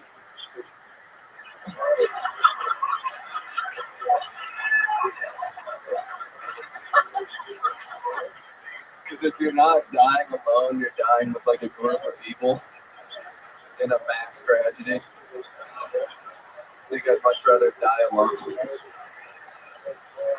Why a little more? Did you get a little joke book last time you were on the show? No, I got a big joke book for that secret show. I've been on this is my 4th time. Yeah. I'm looking to have you back on the secret show Thursday. Thank you. There you go, Brett. One door closes, another door opens. You can catch him at the secret show wearing artifacts of clothing. This podcast is sponsored by Talkspace. May is Mental Health Awareness Month, and Talkspace, the leading virtual therapy provider, is encouraging people to talk it out in therapy. Opening up to a therapist might feel uncomfortable, cathartic, exhausting, or exhilarating, but when things are served, if you keep talking or texting with a licensed therapist, you'll gain insights and uncover truths that only you can find in therapy. Get those personal breakthroughs and judgment-free support by signing up for Talkspace therapy. I think therapy is extremely beneficial and made a huge difference in my life. Talkspace makes it easy to find a therapist you like, and you can do sessions from the comfort of your own home. There's no need to commute to appointments, miss time work, or rely on childcare or intense sessions. It is mental health made easy. Talkspace lets you send the therapist you enjoy from a different perspective. Find tools to cope with difficult times and be a guiding light. Talkspace can help with any specific challenges you might be facing.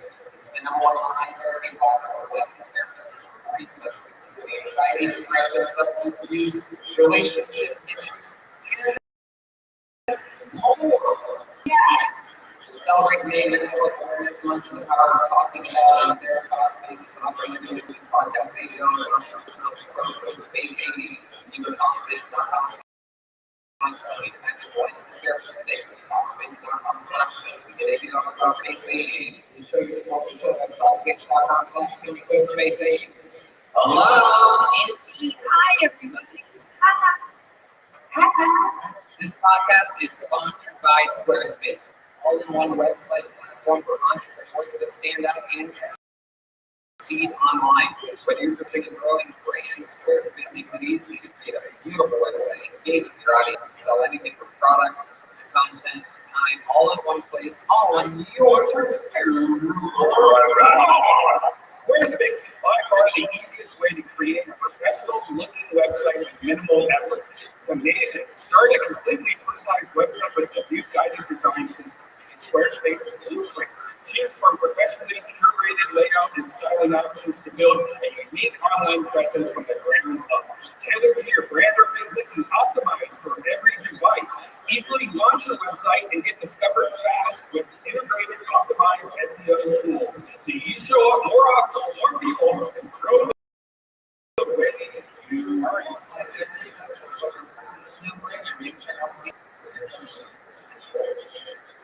But powerful in the tools, accept transfers, pay now and pay. And the knowledgeable consumers offer customers the option to buy now, pay later, after pay, and if you're sell this content, site by item, paywall to sell explore courses or files. Your customers can download it, PDFs, music, or ebooks at Squarespace.com for a free trial. And when you're ready to launch, go to Squarespace.com/Philip and save 10% off your first purchase or website or domain. That is Squarespace.com/Philip. And like that, it moves on. We have another bucket full. It's for Sherry Baseji, ladies and gentlemen. Sherry Baseji. Oh, hell yeah.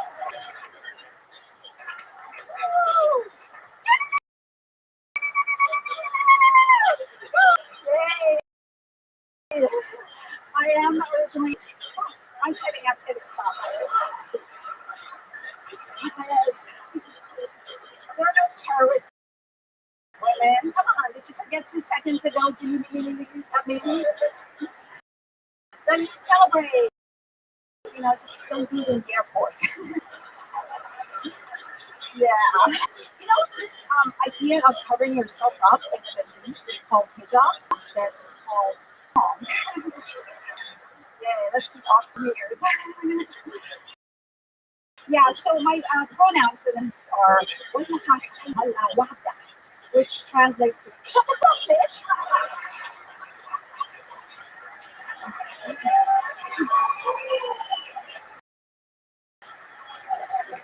There's more. Or I will stone you.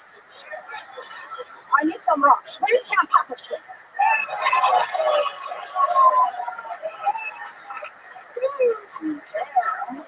So, as a Middle Easterner, whether I'm wrong or I am the wrong, it's a win-win. There you go, Sherry, the second comment. Wow.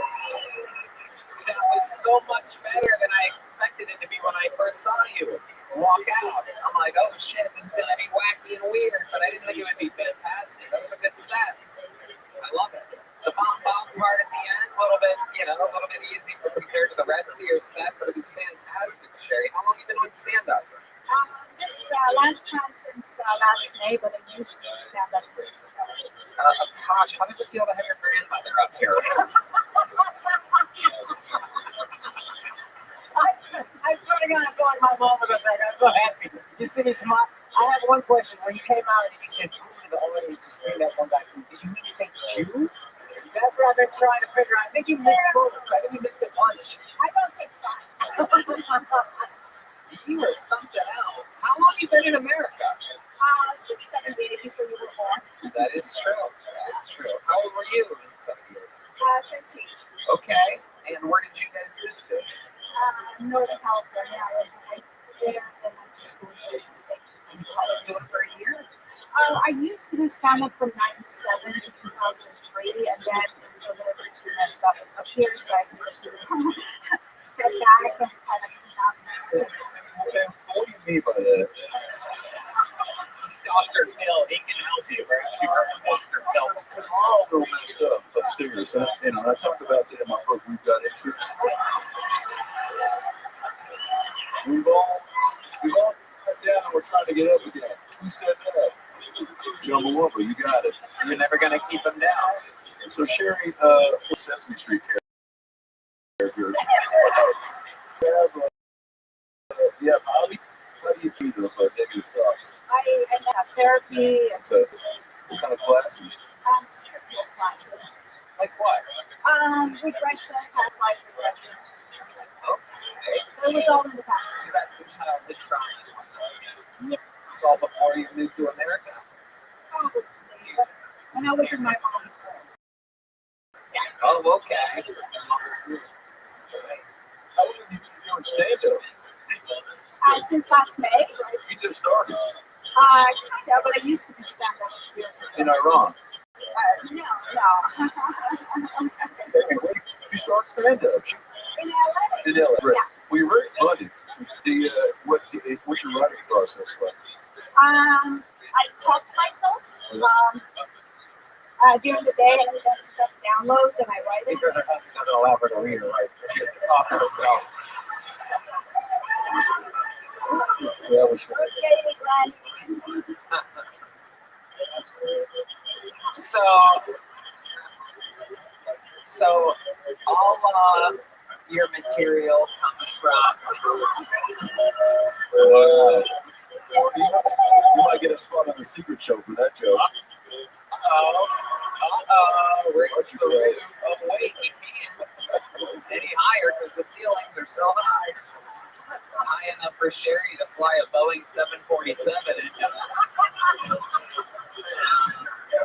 So Sherry, I love it. Are you married? You're single? You're just a fucking Iranian fucking mountain cougar just out here?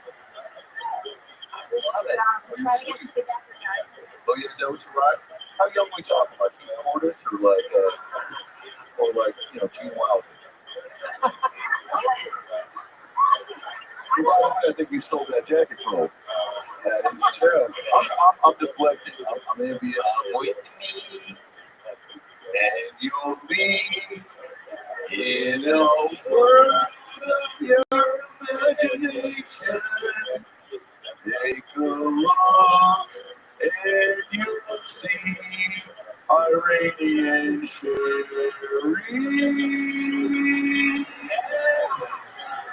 Dr. Phil, outstanding guest of the year.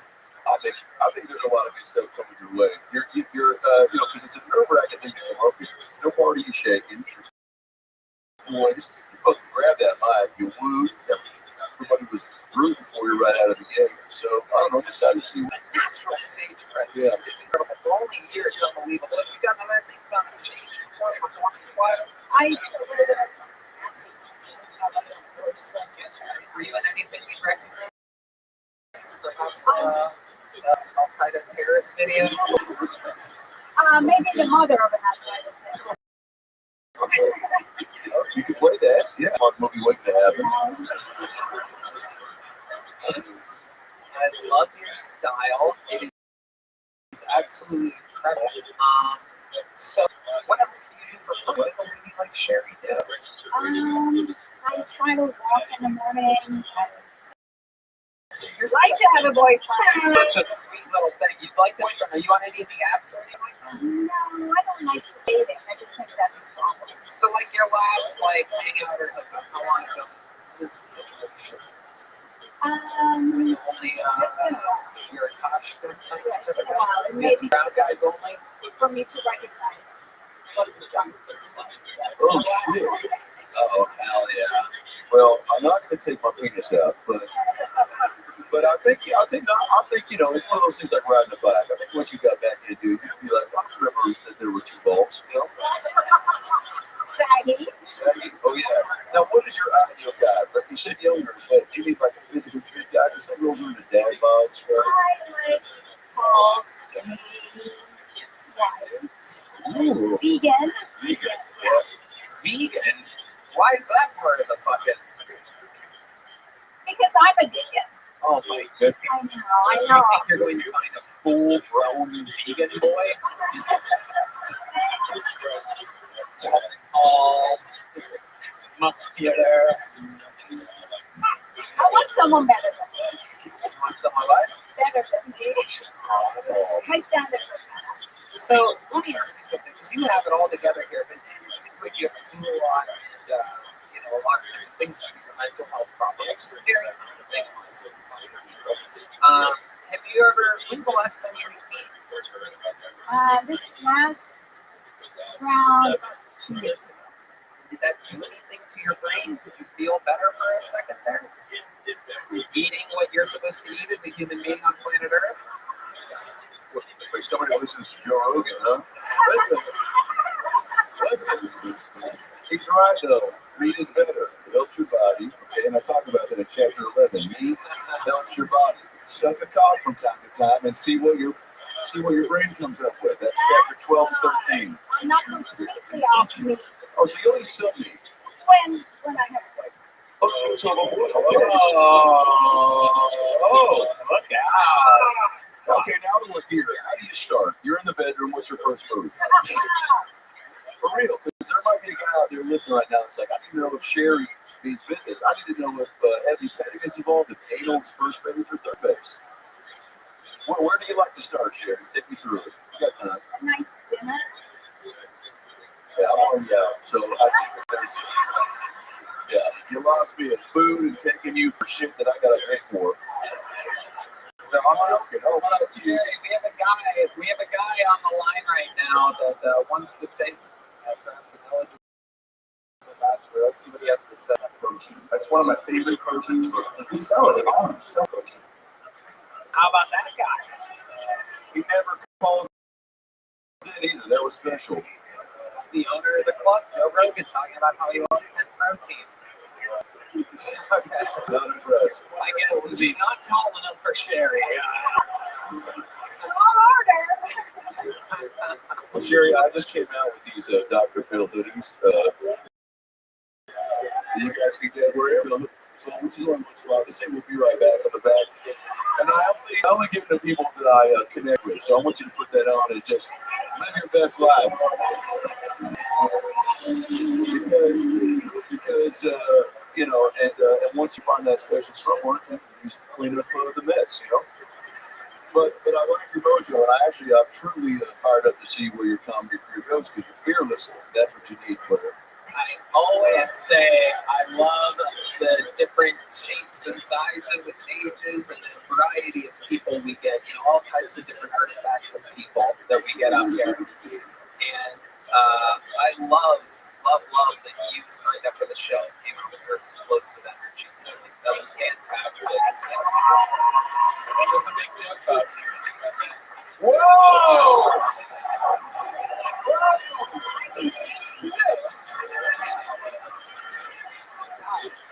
Barry, making me wish I was a little bit taller. I love it. How loud can this place get for the great Sherry Vistas? Thank you, Sherry.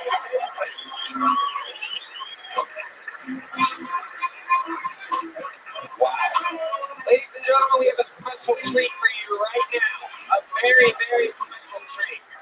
Before there were golden ticket winners on this show, it still existed. The show started 11 years ago, and I think it was about 6, 7, 8 years ago, we found this guy, probably close to 7 or 8 years ago. We pulled this man out of the bucket, maybe longer. It was in the belly room. I remember that very clearly. And he's been on to great success. Sells out theaters all around the fucking world. He was originally just literally one of the best bucket pulls ever from way back in the day. I told him, you're going to be a star. Nothing can stop you. And he's nice enough to grace us with a brand new minute for the first time in many years. Ladies and gentlemen, from America's Got Talent and so many other great things. Make some noise for the great Preacher Lawson.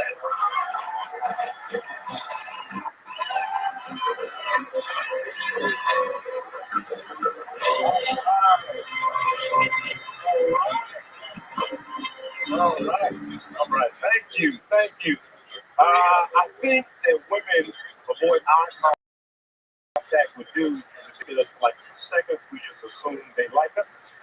Give 1 second and you have the ladies 1 more thousand. Go, save yourself. Because in a man's brain we like 1 more thousand. You're like a dream come true. That's what you think. You gotta go. It's so fun for 2 seconds we're like, oh, but if a man was at a man for 2 seconds, he's like, you trying to fight, bro? Who you looking at? For 2 seconds. Unless they're gay. But you know if they're gay or not because their chin is down, right? You can tell. That's the giveaway right there. Same rules apply. 1,000. Oh, hey. Whoa. Yeah, I've never had a boyfriend in my life. I don't even know why I told y'all that, but I would have one. I haven't. I had a gay roommate one time. He didn't say he was gay, but I seen him on Grindr. I was like, he gay, bro. What you doing out here, man? That's the last time we played Twister, but that's pretty fun. Yeah. The legend of the game. The great Preacher Lawson, a new 1-hour special. My name is Preacher out on YouTube right now. YouTube/Preacher Lawson. It is so fucking cool to have you back. Thanks for having me. It's awesome, man. I appreciate it, man. It's awesome. Gangster, baby. Yeah, this is so funny. It's crazy, man. After shows, people like, you gotta go on Kill Tony. I was like, I was on there like 4 times. Why would I go back on? I didn't know y'all were doing stages. How long ago was your debut on Kill Tony? Oh man, 2016. 2016, so about 8 years. Yep. Amazing. That's crazy. And I remember it like it was yesterday. You were by far one of the best bucket pulls we ever had at the time. And I remember just going, you're gonna be a star. This is it. And then you fucking did it. Yeah, man, I appreciate it. Thanks, man. I appreciate it. It's awesome. You just had that natural touch. Back then, we had no male regulars because there was no females that were signing up back then. So we made all the women regulars, and so it wasn't even an option to have a male regular at the time or a golden ticket winner. We didn't have that built into the format of the show yet. We were lucky to have fucking 250 people signing up. Back then it was maybe 20, 30 max at times. But we found you, and you went on to fulfill the prophecy. What else is going on with Preacher? I don't know, but I'm just touring right now. I'm just touring and auditioning, man. It's LA thing, man. Place me love. Oh yeah, I do love LA. I could never live there again, but it's fun to visit, and it means a lot of sentimental value to me. I left a lot of artifacts there. And yeah, I'm pumped about life. How's Texas been treating you, Preacher? I was on the bird yesterday, so I walked from, I That was weird. I think I thought it was funny. Yeah, I was on the bird, and I was like, you know, this is going to be cheaper than the Uber. And someone was like, what about water? And they just threw it. Well, I was trying to get your attention. If you wouldn't turn around. I said, preacher, I'm over at the comedy store. And you said, fuck you. I was like, well, here comes the water, bitch. Hope you're not a gremlin. Now, preacher, I first offered, what's it, go ahead? A cup of water. It's crazy to think how far we've come from the fire hoses. Oh, man. Dr. Phil, go ahead. Well, that's all you, Tony. I'll get right here. Yeah. Anyways, with Z, preacher, I first saw a comedy store, and I was like, this fucking guy's funny, he's likable, and he's pushing the envelope. And then he did a backflip. Have you always been so flex? I don't know. I'm turned up. What are you? When did you? I've been black my whole life.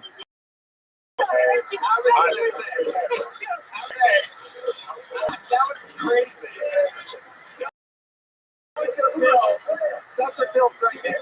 Your racist fire hose joke goes straight in. Now, can you explain those? Can you do a better one? How is it humanly possible that someone with your skin color can go around yipping and hopping around? You can make my mustache fall out. That was more racist than the fire hose. It was. How is it that your people were able to jump so high? We'll be right back.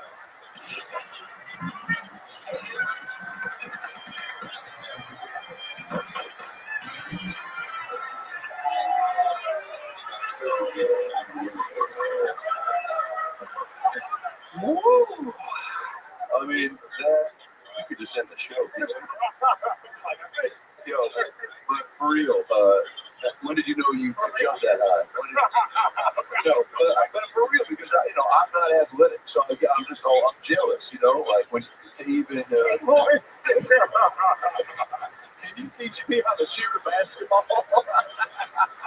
Put words in my mouth, Tony. Okay, I'll put something in your mouth, and you know what it is.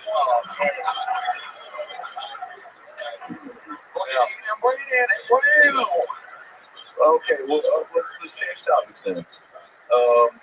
You're special. What's it called again? Oh, my name is Preacher. That's right. Forget. What was that? The easiest special name to remember. My name is Preacher. I want to know why you named it that. Why you? My name is Preacher. I named it first off, it's my name. Right. And yeah, I just think that's what it encompasses. Right. But is there a joke? Yeah, I do a joke about there it is. Okay. I do a joke about my name being Preacher. Right. Yeah. So It's great branding. it is great. It's a tough thing to title something like that. Like for We've Got Issues, I said, well, what are we all trying to overcome? Issues. And who's trying to overcome them? We are, right? So maybe you guys can stop fucking ganging up on me and just answer a simple fucking question, you high-flying black guy. Now, am I a hidden camera show? I'm about to fucking bring out Sherry and fuck her in front of him. If you don't start shaping up and shipping out. I'm sorry, Preacher. Yeah. Oh, I love you. I'm not trying to fucking, I wanted you to share the love of your special. I didn't know that was an actual doctor. Is he sponsoring you? What is it? Yeah, I had it made especially for this bit. No, this is it's a real book, Preacher, that I wrote. So let's stick to the script. Wait, but how long have you been doing stand-up again? 15 years. Yeah. Is there a time when it gets easier, or is it just like grind of it always? Pretty consistent. I feel like everything's always hard. If it's just too easy, I think I'm getting lazy. Right. You know what I mean? So I completely agree. I think a comedian is always in competition to get better. And to try to impress an audience in a city that maybe saw you a year ago or a year and a half, whatever it is, before you go back. That's the thing. Yeah. You're saying jokes are not coming back. That's true. And, you're fucking killing it. You're amazing. It's such a special The point is, for those of you that have been watching Kill Something Forever, it's the return of Preacher Lawson. And for those of you that don't know, go watch the 1 hour special. My name is Preacher. Out now on YouTube. The man, the myth, the legend, Preacher Lawson. So funny. And we keep moving along. Hi, this podcast is sponsored by New. You know, some plans can sometimes cause more stress than relaxation. Maybe you're planning a summer vacation, you're juggling everyone's schedules. That's where mood products come in. The mellow THC high for mood sleepy or chill products may help you unwind. Mood's totally profitable on the consumer painting, but whatever the other plan this summer, and face THC and comments the future of legal THC. Try it along with all Mood's other amazing offerings like flower gummies, vapes, and more for limited time use, giving our listeners a free THC free roll and 20% off with the store. Visit callmood.com and use our code GUILT. I love it. It makes so much sense. What kind of mood do you want to be in? Like, I wanted to get sleepy, so I tried the sleepy strain. Guess what happened? I got sleepy. It was like magic. It felt great. I got nice and cozy under the covers when it kicked in, relaxing. Introducing THC flower taste is regulated in more legal cannabis.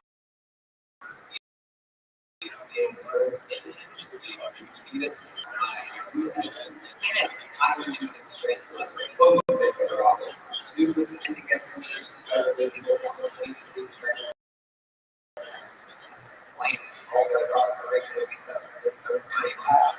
Adding relaxation to your summer plans with News from the time only get 20% off with the store free THC tools at hello.com.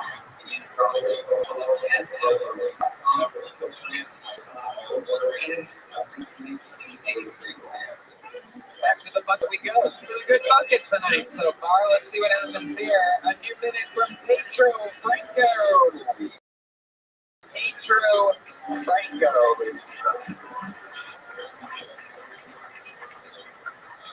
All right, I'm Brazilian, man. I love America. I really do. I think it's a great place. That thing I don't like, I get called Mexican all the time.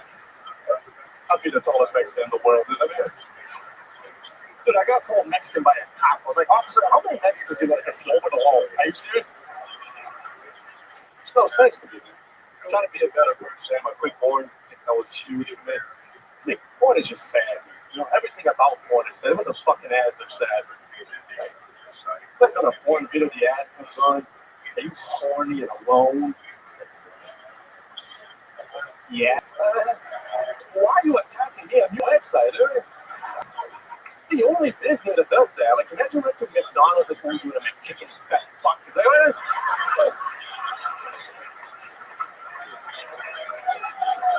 I get it, dude. All I'm saying is we're using their website. No, this should be hyping us up.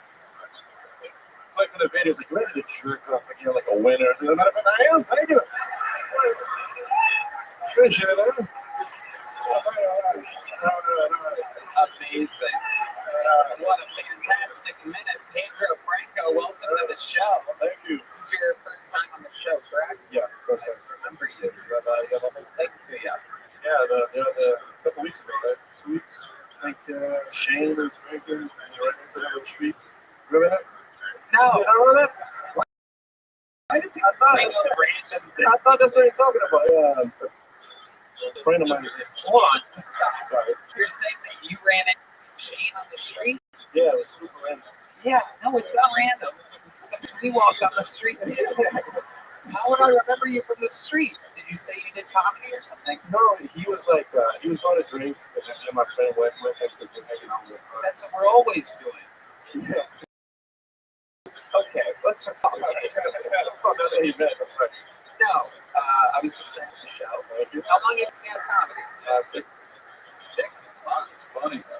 All of it here in Austin? Yeah, pretty much. Incredible. You know, it's funny because I always thought those ads before porn were like crazy, but I never really had an angle on it. It's one of the first times in forever where I can honestly say I'm kind of jealous of that bit. Like, that's like kind of amazing. It's right there on the surface. But yeah, what the fuck? Those ads are crazy. We're blatantly horny. I gotta like highlight that. You know, yeah, it's like they're fucking with us. Are you overwhelmed? Like, no, I'm about to jerk off. It's pretty blatant. It's a great take, though. That's what I'm saying. Is you have a very natural. It's right the surface. It's obviously one of my favorite categories. But I don't just type in Brazilian. I need like layers. So it's like Brazilian mom comes home early from Iraq. It's a surprise Brazilian stepson who's watching, Airbud 6. He gets bored, so he, fucks Brazilian stepmom, titties, When did you we'll edit this out. When did you move to America? 2016, I think we had 9 years. First impressions? Love it, dude. Great place. Best country on the planet Earth. It is. Yeah. So, you do jiu-jitsu? I did it for like 2 months, and then I came to Austin and had time anymore. Right? I'm too busy swimming in pussy after this. What do you do when you're not doing stand-up comedy? Dude, I just do this because like my visa's up, so I have to leave it. That's true. I have to leave. You have to leave. I gotta leave in 2 months, so I just been focusing on They're gonna make you leave. Yep. Meanwhile, I know it's ridiculous. I know. Like I can leave and walk back in, but I can't stay. If you want, I know some guy named Adam Reagan. If you just start this first. Appreciate it. Yeah. I mean, I don't think buying a hotel is gonna help us. It's not gonna happen, but I mean, you can reach out. It's gonna be on your bill, the Canadian door by ICE that fucking deports it. God damn it! I didn't think you'd put me down on incidentals too.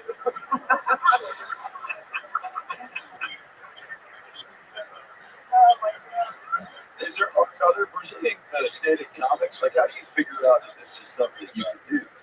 I don't know, just kind of like I always loved it, and a friend of mine made me do it, and I had a good time. So, have you seen American comedy? Yeah. Who would you like? Who got you fired up? Lucas. Yeah. You go. Yeah, absolutely. What do you do for a living? How do you make money? I work in rental cars. Rental cars? Yeah, I want to see the name of the place. I mean, I'm leaving the country anyway. I work for fucking Enterprise. Wow. They're not sponsoring me. I don't give a shit. Yeah, they're not gonna do it. Yeah, but that's what I do. It's for just pays my bills. Yeah, absolutely. Hurts. And I talk about that in my book, We've Got Issues. You need money to have fun. Go ahead, Tony. What's your love life like? You're tall, you're Brazilian. What's going on here? Same, bro. Same. If you're vegan, I know a 90-year-old Iranian woman that fucking. I was listening to back. I mean, I need a marriage to stay together. Wow. Let's fucking do it tonight. Wow. Can you fucking imagine? Is there any chance there's a what's it called? Is there an ordained? Is there an ordained minister here? Where? Everybody's pointing. Wait, there's so many of them. This is crazy. Welcome to Texas, where everybody's like, God bless it. This guy. Wait a second. This guy looks like a DJ in Grand Theft Auto. You're a minister? You got a badge or something? You got your ID on you? Wait. Okay, is Sherry still here? Sherry's still here. Is Sherry back there? Oh my fucking God. This could actually work. It's kind of what he described, or she described. It is. Bro, say you're a vegan, dude. Say you're vegan, and she will open up every door and hole, I swear to God. We know you beat your meat, but now you gotta sneak your meat.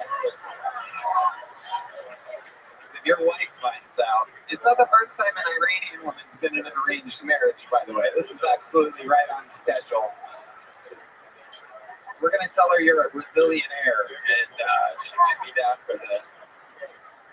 This is absolutely waiting for Sherry. Can we get the this guy puts the mini administrator. Come on up here. Here he comes here. Come on. Please welcome to the stage Sean McVay, the coach of the Los Angeles Rams. This is wild. This could be the first ever Kill Tony. He's a hot guy. I'm Sean McVay right now, Tony.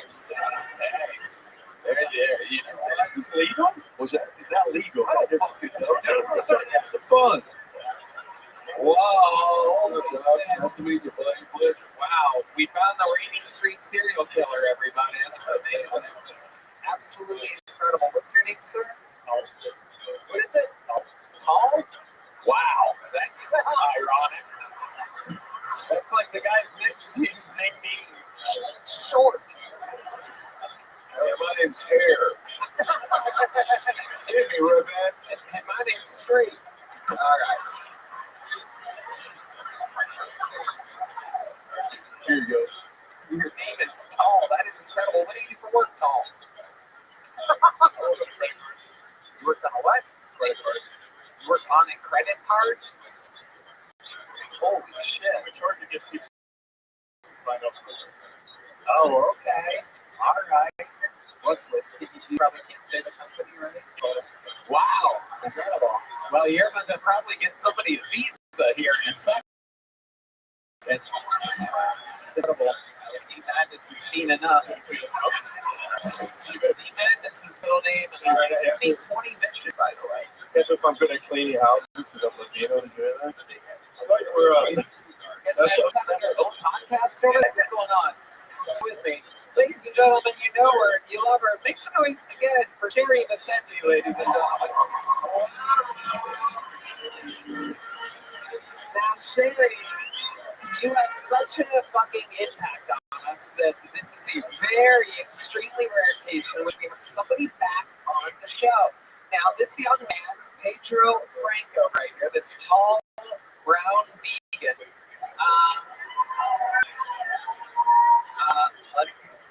yeah, let me just say,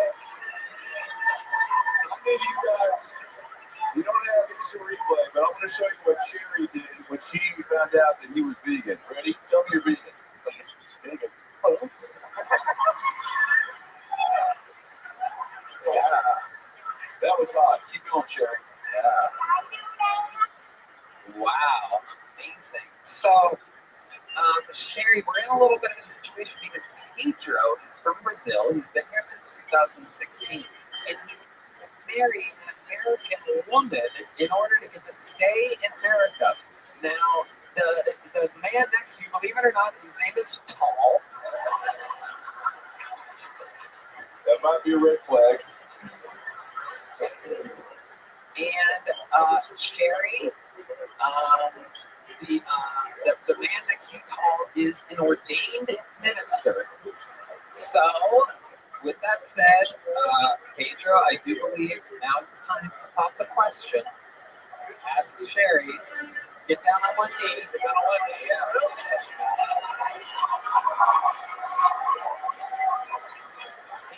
He's literally, if he got down on one knee, he's still taller than tall.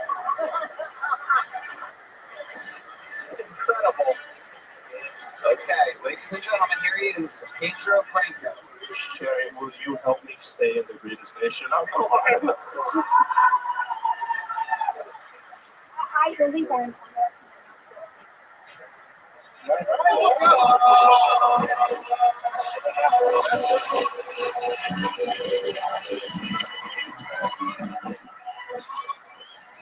Tom, what do you say? What did you say? Yeah? Did you? Oh, yeah, baby. Ladies and gentlemen.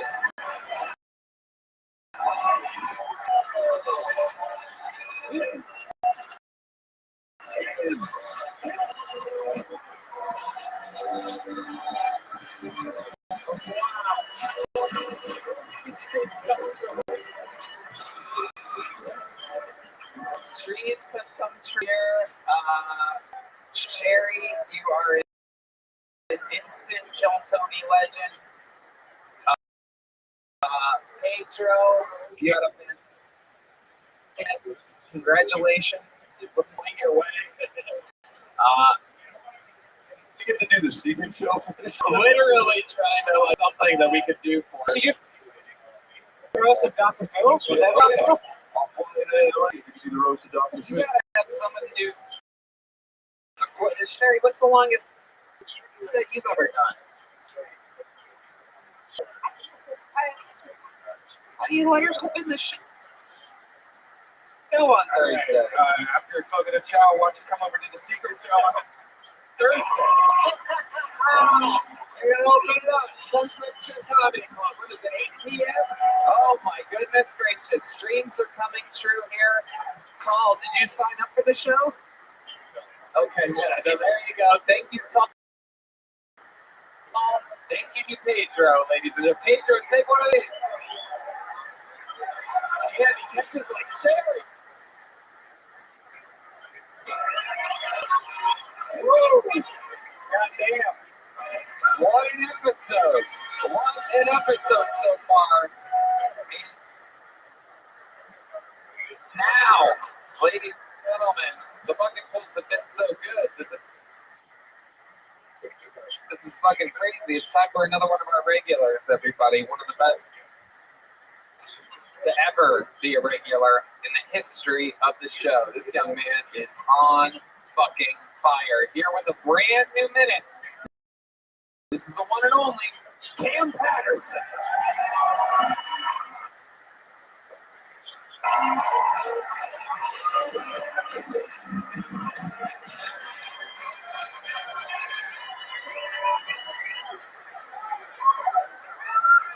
I'm gonna fuck that guy's wife, man. They just got married. I'm happy for them, but I like fucking old women, dog. That's not a part of men. I just want to tell y'all that I will fuck that old lady. I don't understand helping the homeless if you're not gonna give them a house. I think that's dumb. My barber likes to go on 6th Street to home people haircuts. I think that's fucking stupid. Cause you gotta understand something. They get their money because they look homeless.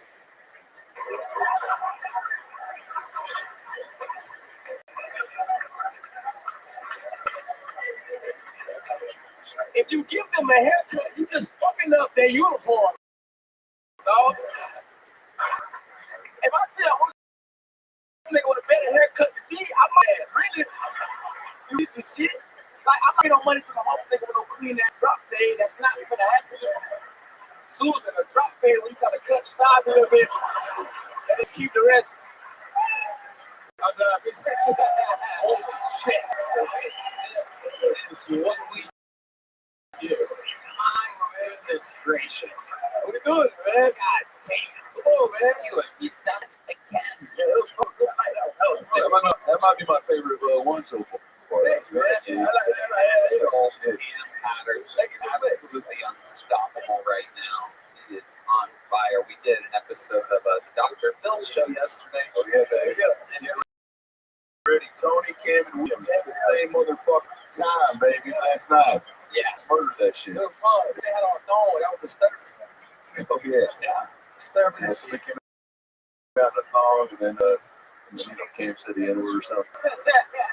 What favorite word, man? You guys murdered it, man. It was fun. Cam, that is an amazing joke about giving homeless people haircuts. Unbelievably fantastic, smart, funny, everything. As always, you came through riding the momentum. What happened on stage? That was fucking insane. Yeah. Yeah, that was crazy. It's a wild shit. And they do that because that's a real that really happened. Is that legal? He said, hell yeah. That's what he said. You want to get mad? Hell yeah. What the fuck, man? That's not a real thing. It's not real shit. I mean, it'll be interesting to see. I don't know if the. I just gonna kick that nigga door in and steal. You said you like older women. Sherry, did we find out how old Sherry was? 73. It would have been 76 minus 13. So 63. 63 is that? Wait, no, she was born in 63, but she's 61. Thanks. Yeah. She would, yeah. She ain't get a new committee yet. I had that already. You know what I'm saying? Oh, wow. What does that do to you again? What that does what? Just burns a little bit? Let her a little bit. Yeah. It's fine through that. Yeah, it's good. Yeah. Committee is fun, man. Oh, I know. You don't have to school me on the signs of burning cops. Good time, man. I like committee cool shit. Yeah, bro. Is that one of your cousins, Chlamydia? Chlamydia Jenkins. I'm gonna name my daughter that. You bleeding, nigga? What's going on right now? Probably. Okay. bleeding? Am I bleeding? The neck, I got a little neck, something on your neck line right there. Is this a decoy so you can steal my wallet?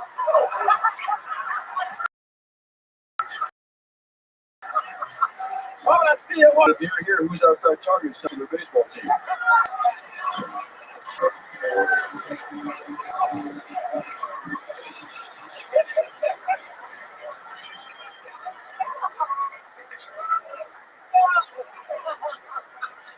Sorry, once it was here, I had to do it. I don't play baseball, I think I play basketball. That's right. Yeah, you told me that. Yeah, come on, man. That's on the show. What I love about last night's show, can't wait for you guys to see, is Cam opened up, man. We got some real deep cut history from you. Yeah, man. I didn't know you were such a superstar athlete. Your coach was fucking, that was crazy. Yeah, man, fuck Coach Stars. Yeah, Coach Stars, you guys will see, but now, and he hasn't reconnected with you, has he? Well, no, nah. The funny thing is, he did tell me one time, y'all got this thing, y'all understand, so I'm always right. I'm never wrong. I might be wrong at home, but I'm always gonna be fucking right. And then, and the last day I seen him, he told me, he said, I don't know why you play basketball, nigga. You should be a comedian, you goofy bitch. And he was right. He was right as shit. So you know what I'm saying? Yeah. Now, I have another question for you, Cam. Don't take this the wrong way. Can you do a backflip? And if you can, I'm going to give a Costi assist on that one. I can do a backflip. You can? We learned it from birth. Yeah.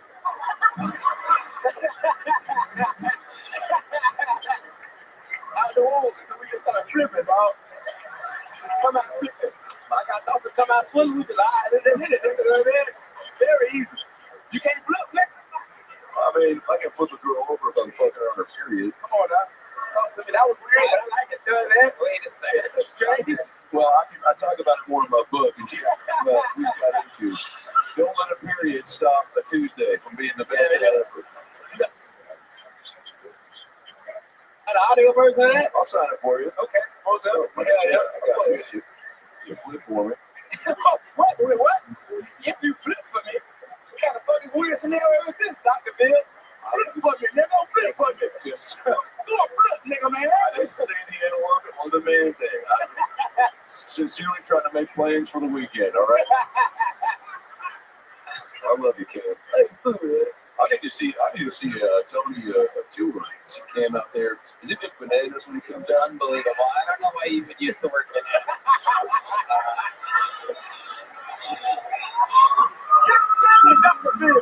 Absolutely. I swear to God, that one was on.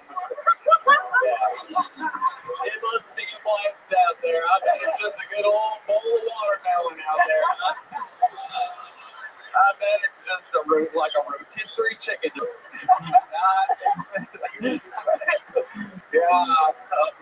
He made this shit black chicken. What the fuck?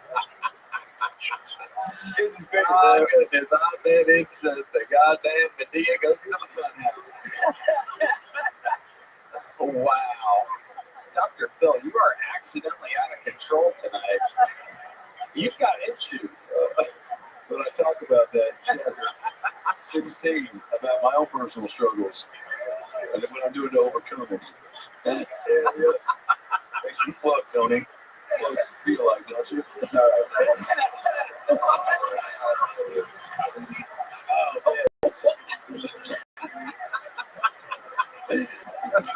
Rabbi, you got a plug sound effect or something?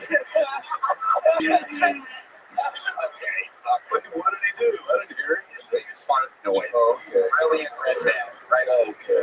My kids are watching. Cam, you did it again. We absolutely love you. You're a fucking freak of nature.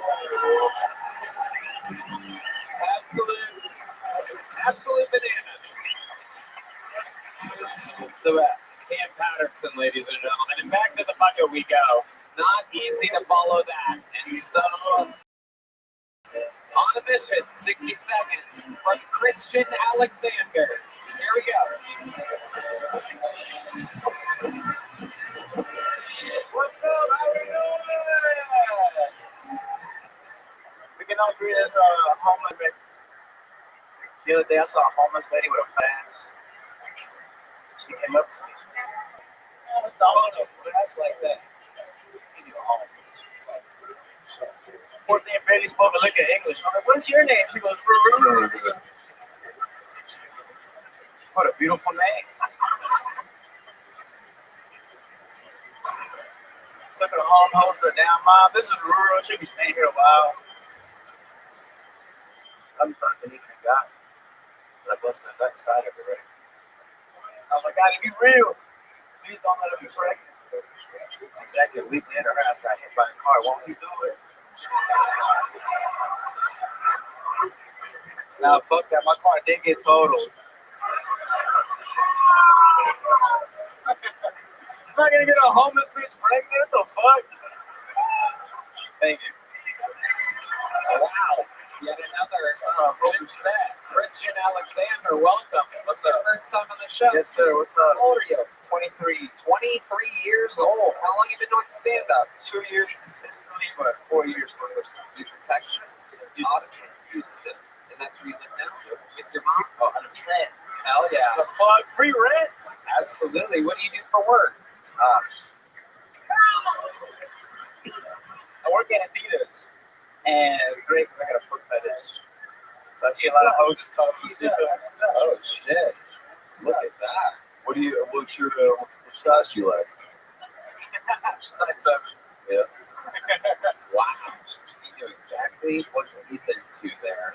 Is that a size 7 in men's or women's? Women only.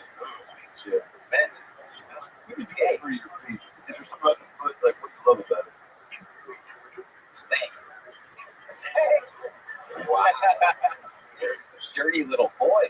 My goodness, Christian. Do you have a girlfriend? No. Why do you say it like that? Because inflation. Very cheap for a guy that lives with his mother. Inflation. Do you know what that means?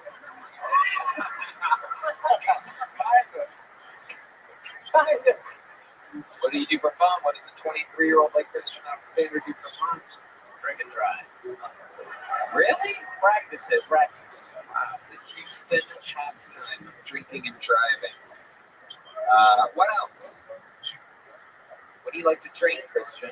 You like Tequila soda. Yeah, let's not get a shot out there, but.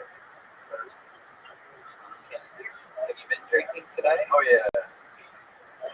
This is Austin. What? This is Austin. Inflation, Tony. Yeah. Do you have to drive home tonight? No, I got my dad's credit card. Oh, shit. New Amazon credit card. All right, so mom and dad are still together. Yeah, but I wish they weren't. Why? Maybe mom might be cheating. What makes you say that?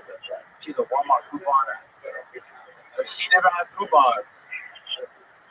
She goes like every day. Like, what are coupons at? You know what I mean? No, we don't. No. What the fuck? You go to Walmart every day, you bring back like nothing. You say you're a couponer, but you never see the coupons. Oh, gotcha. So she's saying that she's looking for the discounts and the deals, but she never comes home to the actual items yet. No. She goes back like the same cereal. What kind of cereal? Reese's Puffs, one of her boyfriend's favorite. Oh, shit. Wow, it's very suspicious. What does dad do for work? I don't know. But he's a manager. But like, I don't know. When he works at She-Rock, I don't ask. We don't talk. You know what I mean? Why don't you and your dad talk anymore? We don't watch wrestling anymore, you know? Aw, you used to watch wrestling together? Yeah. You didn't catch this last WrestleMania? I did. Oh my god, it's crazy. It was crazy. It was crazy. I jumped up and down. Cena came up. What was your favorite part? Cena? No, the Cena was like, oh my gosh, I'm Cena.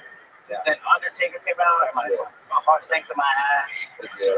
Me too. It got me. It got the best of me too. It got me. I didn't like Randy Orton, though. He was like fat. Okay, we're getting off subject. Not a little too inside baseball. Christian, what's your love life like? Really? A little bit, yeah. I like taller women. Oh, yeah. I like them all. Wait, do you like a big foot? Or you want a tall girl with little feet? She got a skinny one with veins on it. You're talking about her foot? Yeah, she's hot about it. So you like a veiny, stinky foot. She works hard. I gotta stink. You know what I mean? She works a lot. No hair? She's gonna have to work hard. Your lazy ass. When's the last time you spoke to your father, Christian? I told him I love him the other day, but he's paying for a lot of shit that I be appreciative.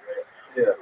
Well, I feel like there's a lot of Evan said, you know, and if we could hit you with some soft piano music, I would love to role play a little conversation and warm you up for the real one you should be having soon. Okay? Good day, Andy. I'm gonna play Christian's dad, and Christian, you play yourself in this. There's no way you can fuck it up, Christian. This is your father. What's your dad's name? Mayo. All right. So here, you knock on the door. Hey, who is it? This is Mayo. Is that the pizza delivery guy? Oh, shit, Christian, what's up, dog? How's the dealer treating you, player? How's the foot, man? You smell some good feeling? No, I just kid. I love you. I said, come on. I miss you, dog. We never watch wrestling anymore. Remember John Cena? Remember John Cena? I remember that. I know. I used to take you to wrestling all the time, but, you know, inflation. You know, I can't take it.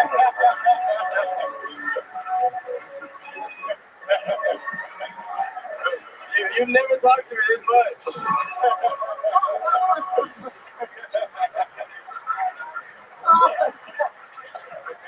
Holy shit. Another one. My goodness. Christian Alexander. Before we let you go, what's something about your life that would really surprise us? You ever like the craziest thing that's ever happened to you that you think makes you different than everybody else? You ever almost die or something? I was molested as a child. Is that true? Yeah, it was a fucked up time, man. I remember I came home.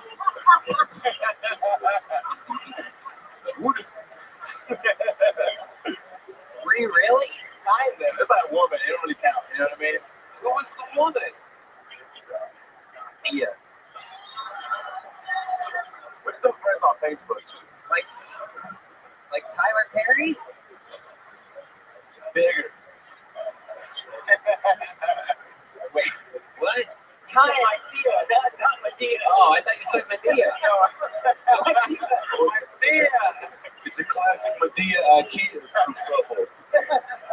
Wait, how old was you when you were how old were you? What do you remember about this? What did she do? Everything, dude. Nah. What did she do to you? It's okay. She's gonna get more. Or like, we're gonna do what they do. Oh, Jesus. Wait a second. And I'm like, let's do it. Your Tia, for the white people, can you explain what your Tia is? They know what's up. This is Texas. You know what I'm saying? And also millions on the internet. So go ahead and explain what the fuck that is. My dad's sister. Right. Yeah. You had ants in your pants.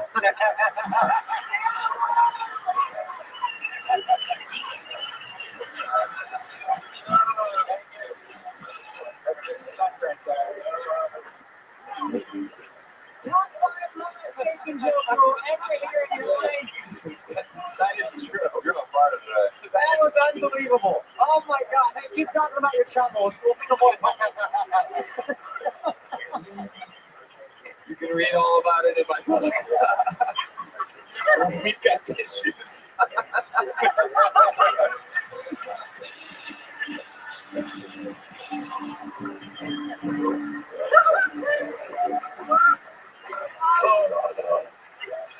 You know what? It's a big joke book, my friend. And you know what? Since you were molested when you were little, here's a little joke book too. First person to ever get 2 joke books. Make the noise. Christian Alexander, ladies and gentlemen. Great job, baby. Keep at it, player. Keep at it. Great to see you. Great jokes, great interview. All right. You know, before we get to this bucket full, actually, we have someone special. The the molestation thing reminded me. There is a young teen who. Can't believe I didn't ask him who touched you. You know? What do you mean? Christian, who touched you? That's how I got famous. Was who touched you? Oh. I didn't ask him. Oh, I didn't know that. Yeah. Can we bring him back?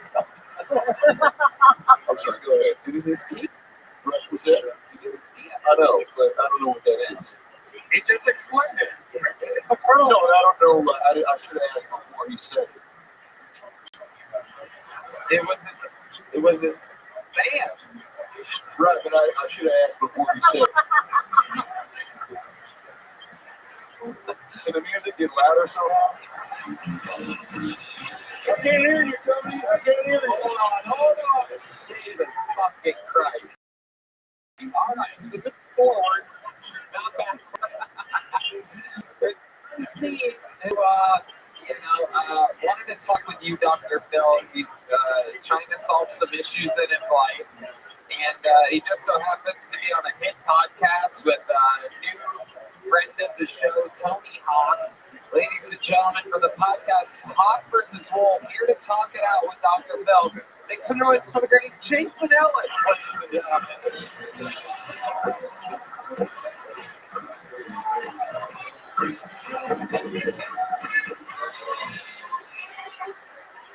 Jason Ellis. Fuck you, Tony. It's clear. Molestation. That's what we're going with. How many books do I get? I got molested by like 5 people when I was growing up. How many books do I get? Now's your chance, Dr. Phil. Who was your favorite? No. Jesus Christ.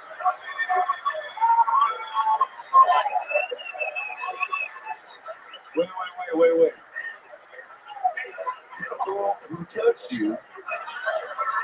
Sidebar was your favorite. Right?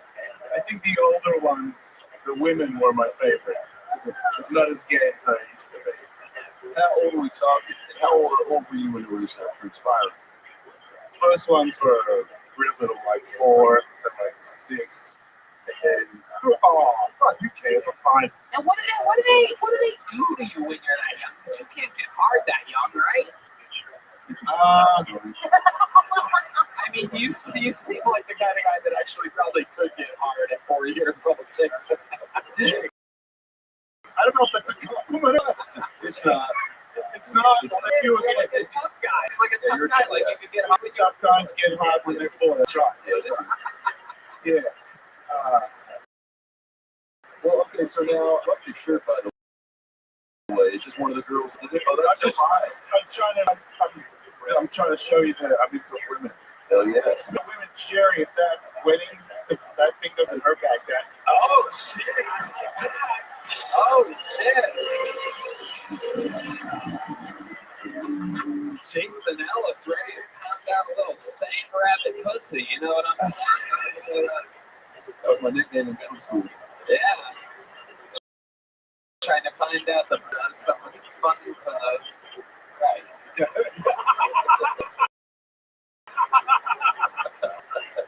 Like, God, jokes hit me one short circuit there.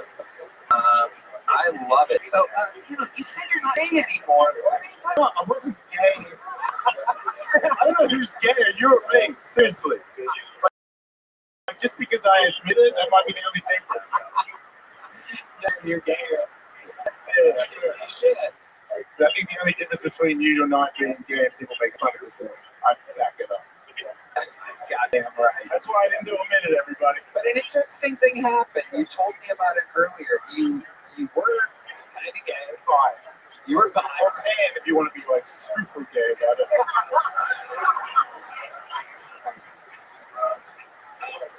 And then you quit drinking, and what happened? You're gonna find this interesting.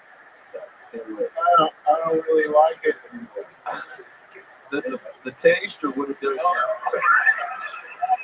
to what it does to your mind. That's a valid question. Yeah, I just don't feel like doing it anymore. I used to want to fuck everybody all the time, anybody, like trans girls, guys, everybody. I was kind of like the more the better. Hermaphrodites. Yeah, fuck it. You know what? Well, I know a couple. I knew a guy that was born a girl and he had a vagina and a half a penis with a rubber one stuck on it, and they made balls out of his clit. So he had balls, a dick, and a vagina. And no boobs, and a beard. Whoa! Yeah. The beard like throws it off. I'm single, by the way. Can you believe that? Which a ball, a vagina, and a cock. And there was a button in between the ball. If you pressed it, he would come. No joke. Are you serious? Yeah, unfortunately, yes. That's called a butthole, Jackson. Hate to break it to you, but a butthole is also a book. He I talk about that in my book, chapter 22, the butthole button. You can get a copy. I might need that, especially after this fucking thing. Well, no, you're an open book in a life that you always have been, right? Like you're on stage and on stage. Yeah, looks like it. But yeah. What do the tattoos mean? Some? No, I mean just to protect my small child fear, like terrified self inside. I went to therapy for that. Okay.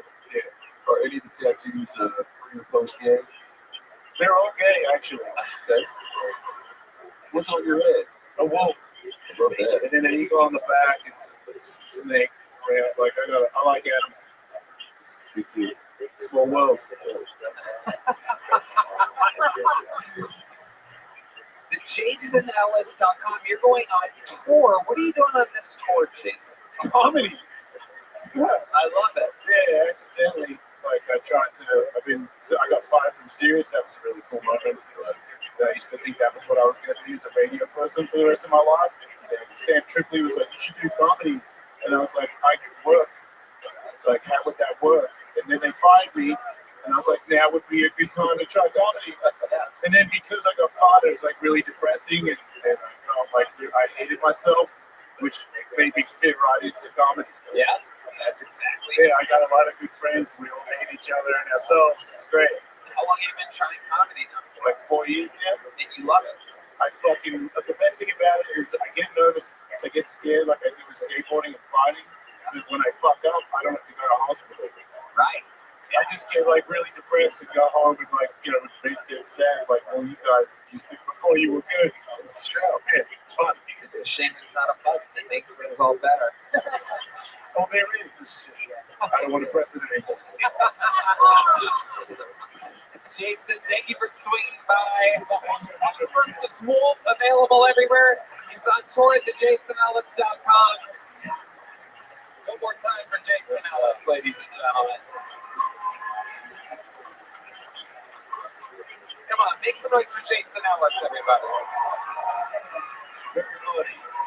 Another fucking pull. We are moving smoothly through it. Make some noise. 60 seconds uninterrupted for Avery Hutto. Avery Hutto, everybody. Here we go. Clap for Avery, everyone.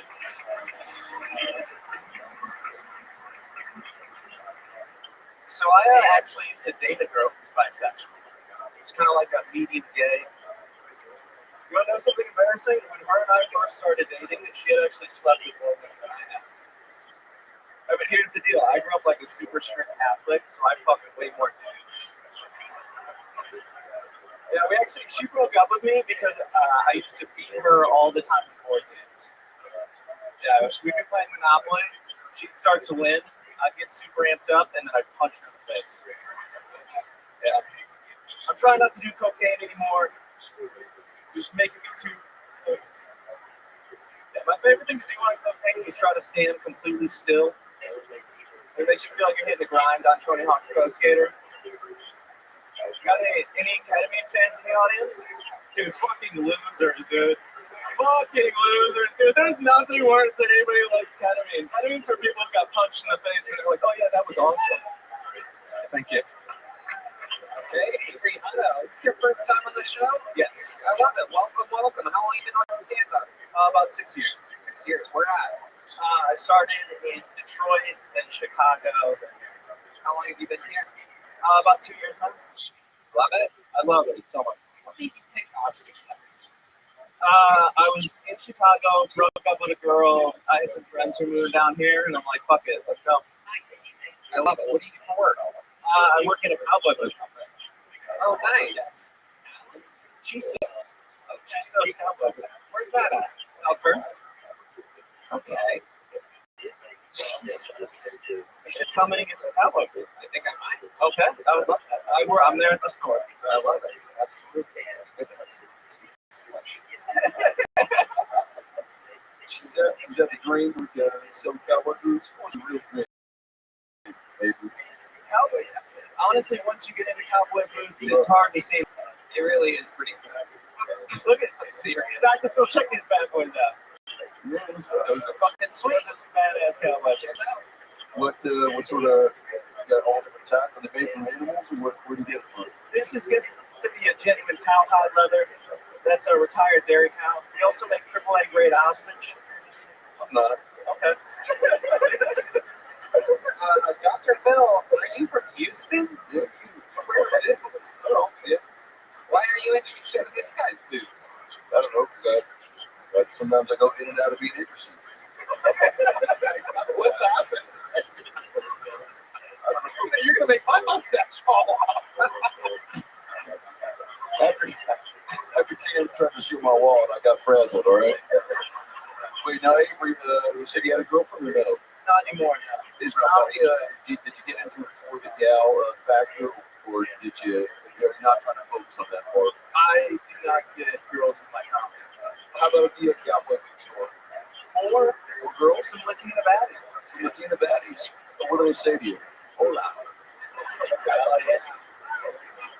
What do you say? Hola.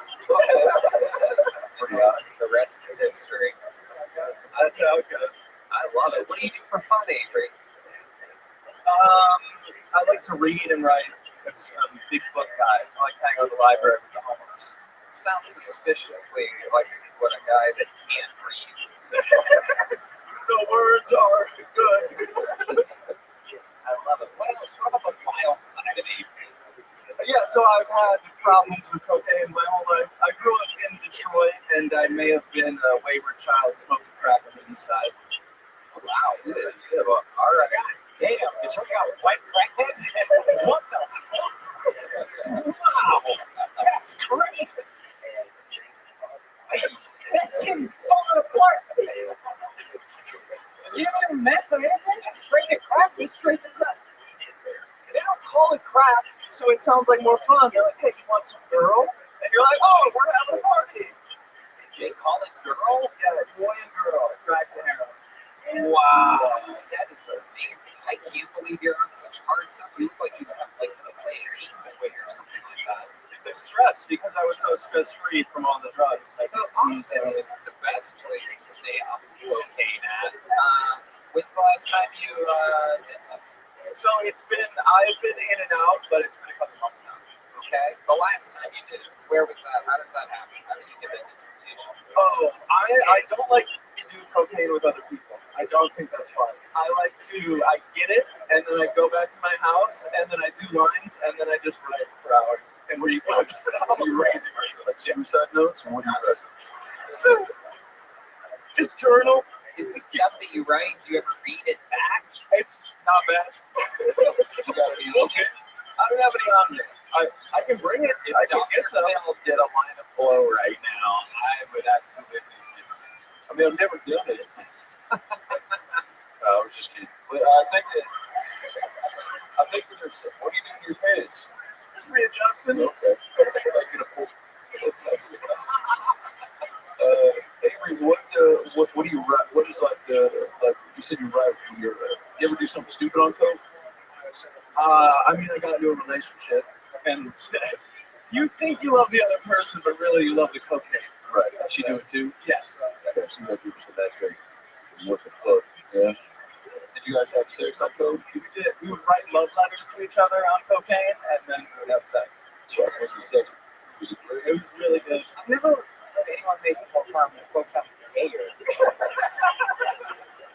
There's nothing better than ripping a fat line and writing a little place. It feels good, dude. Drugs are bad because you get sad and lonely, but if you're filled with love on drugs, you're like, everything's pretty good. Listen to how lonely those women are. Oh. Wow. You're not wrong. Absolutely These are all. incredible.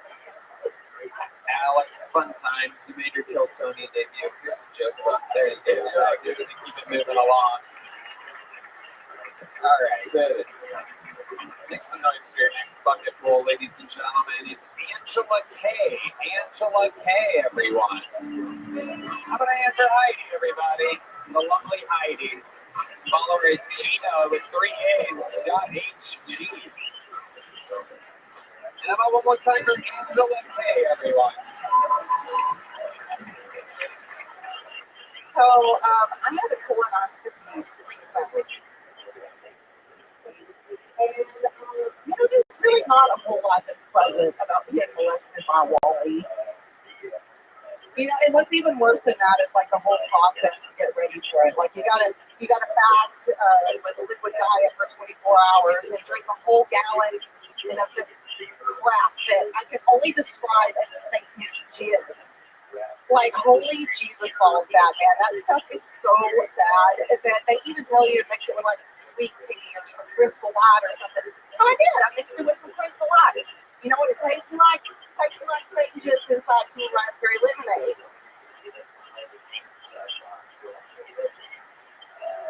On a positive note, though, I did like that Sleepy Time cocktail that they gave me. That shit will make me not give a fuck, man. Like, it is.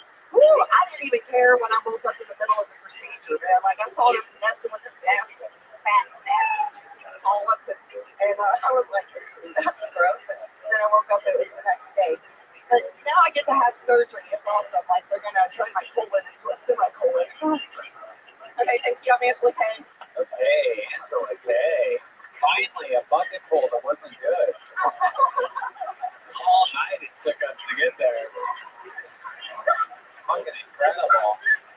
Everything's right back on schedule again. It's been I was getting distraught. I'm ripping. Thank God you walked. That is amazing. How did you feel that way? I had fun with it. I feel like I just got roasted by elf on a shelf, but there you go.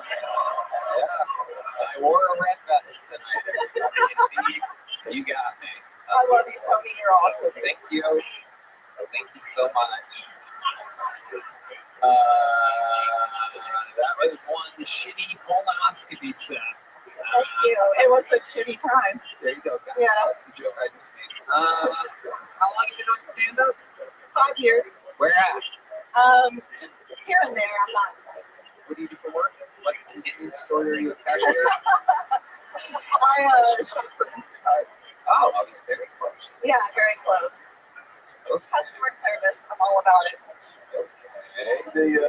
What sort of weird deliveries have you made? Like, someone shows up and maybe it's Hans Kim and he's like, "Hey, what's my condom?" Or I don't know. What does Hans order probably? Rice. Yep. Thanks, Ray, man. If someone comes to the door and they're being, I guess, inappropriate, how do you handle that? Well, I actually haven't had that happen. I like to just throw their shit on the door and leave. Okay. Take a picture. Let me ask you something. All I talk about is colonoscopy. You probably killed at a hospice type of setup. Probably. What's wrong with your asshole? Well, you heard of the contaminated water at Camp Lejeune? Yeah. Yeah, well, I lived there when I was a baby. So. Oh my God! So you have Instacart and Instashop. Right. Yeah. Something like that. Well, thank you so much. Text me.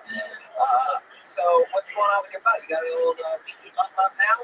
No, there's a polyp in my cecum that they can't get with the little things. Polyp in your cecum? Yes. Oh, it's called a cecum? Yeah, you got a cecum too. Where's it at? Over on the right side, like right by where the small intestines meet the large intestines. Okay.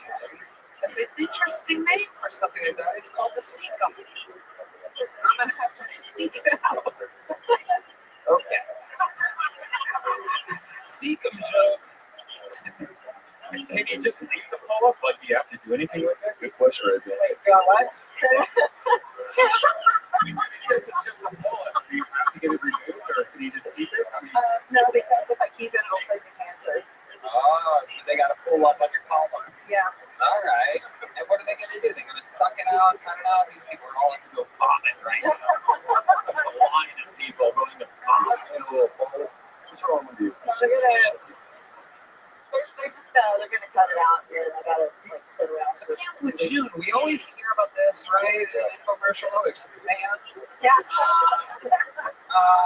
Tell us about it. What was it? Those contaminated water? Yeah, contaminated water, like from like a dry cleaner, and then the fucking marine, like their weapons cleaners, like their oil water, all that fun shit. Yeah.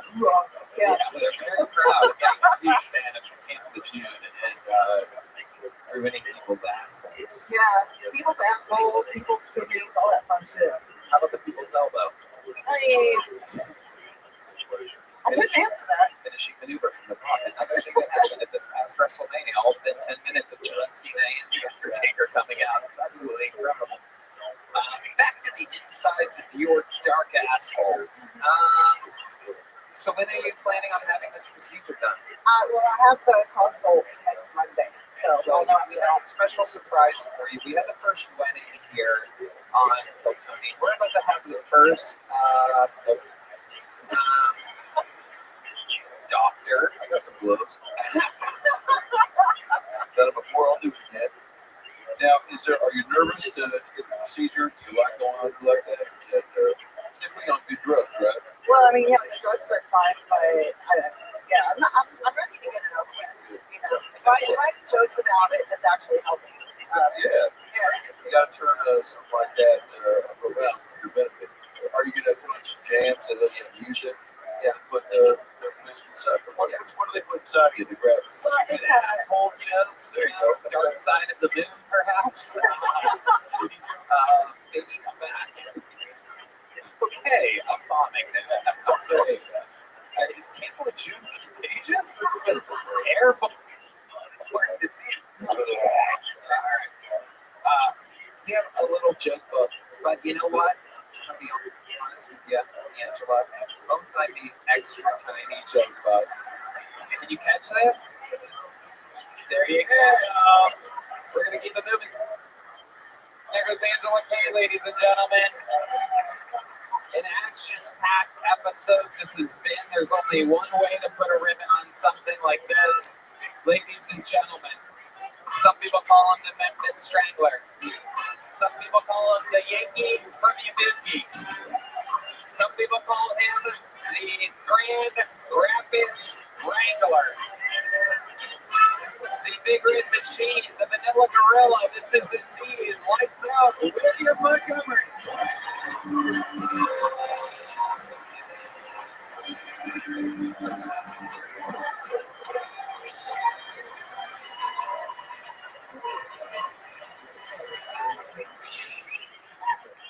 Hillary Clinton said that if Trump wins the election, he'll start killing his enemies, which is honestly a little ironic, because if there's one thing that bitch knows about, it's killing your enemy.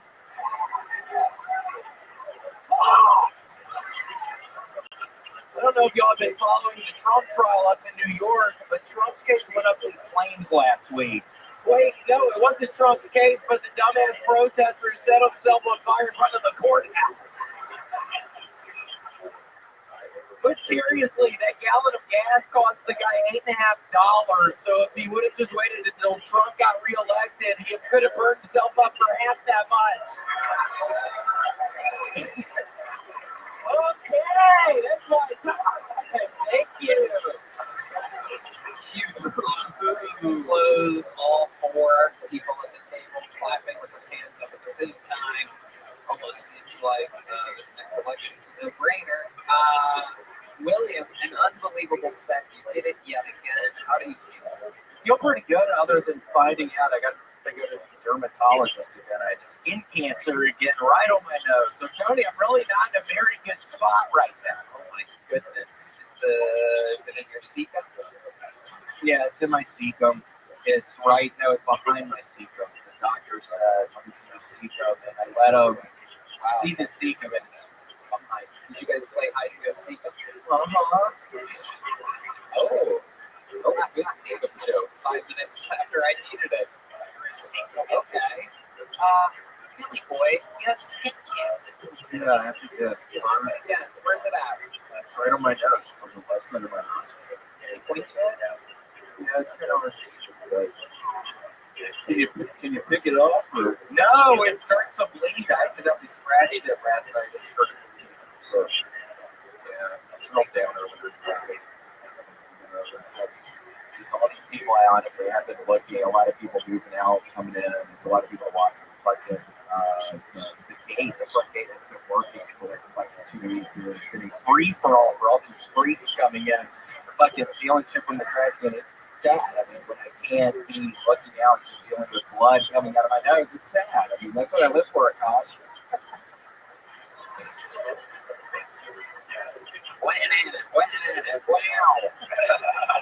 Well, skin cancer is one of the rougher ones to get sympathy for, too, right? It is. Oh, yeah, you agree, you fucking idiot. Were you with your daughter tonight? Who's that?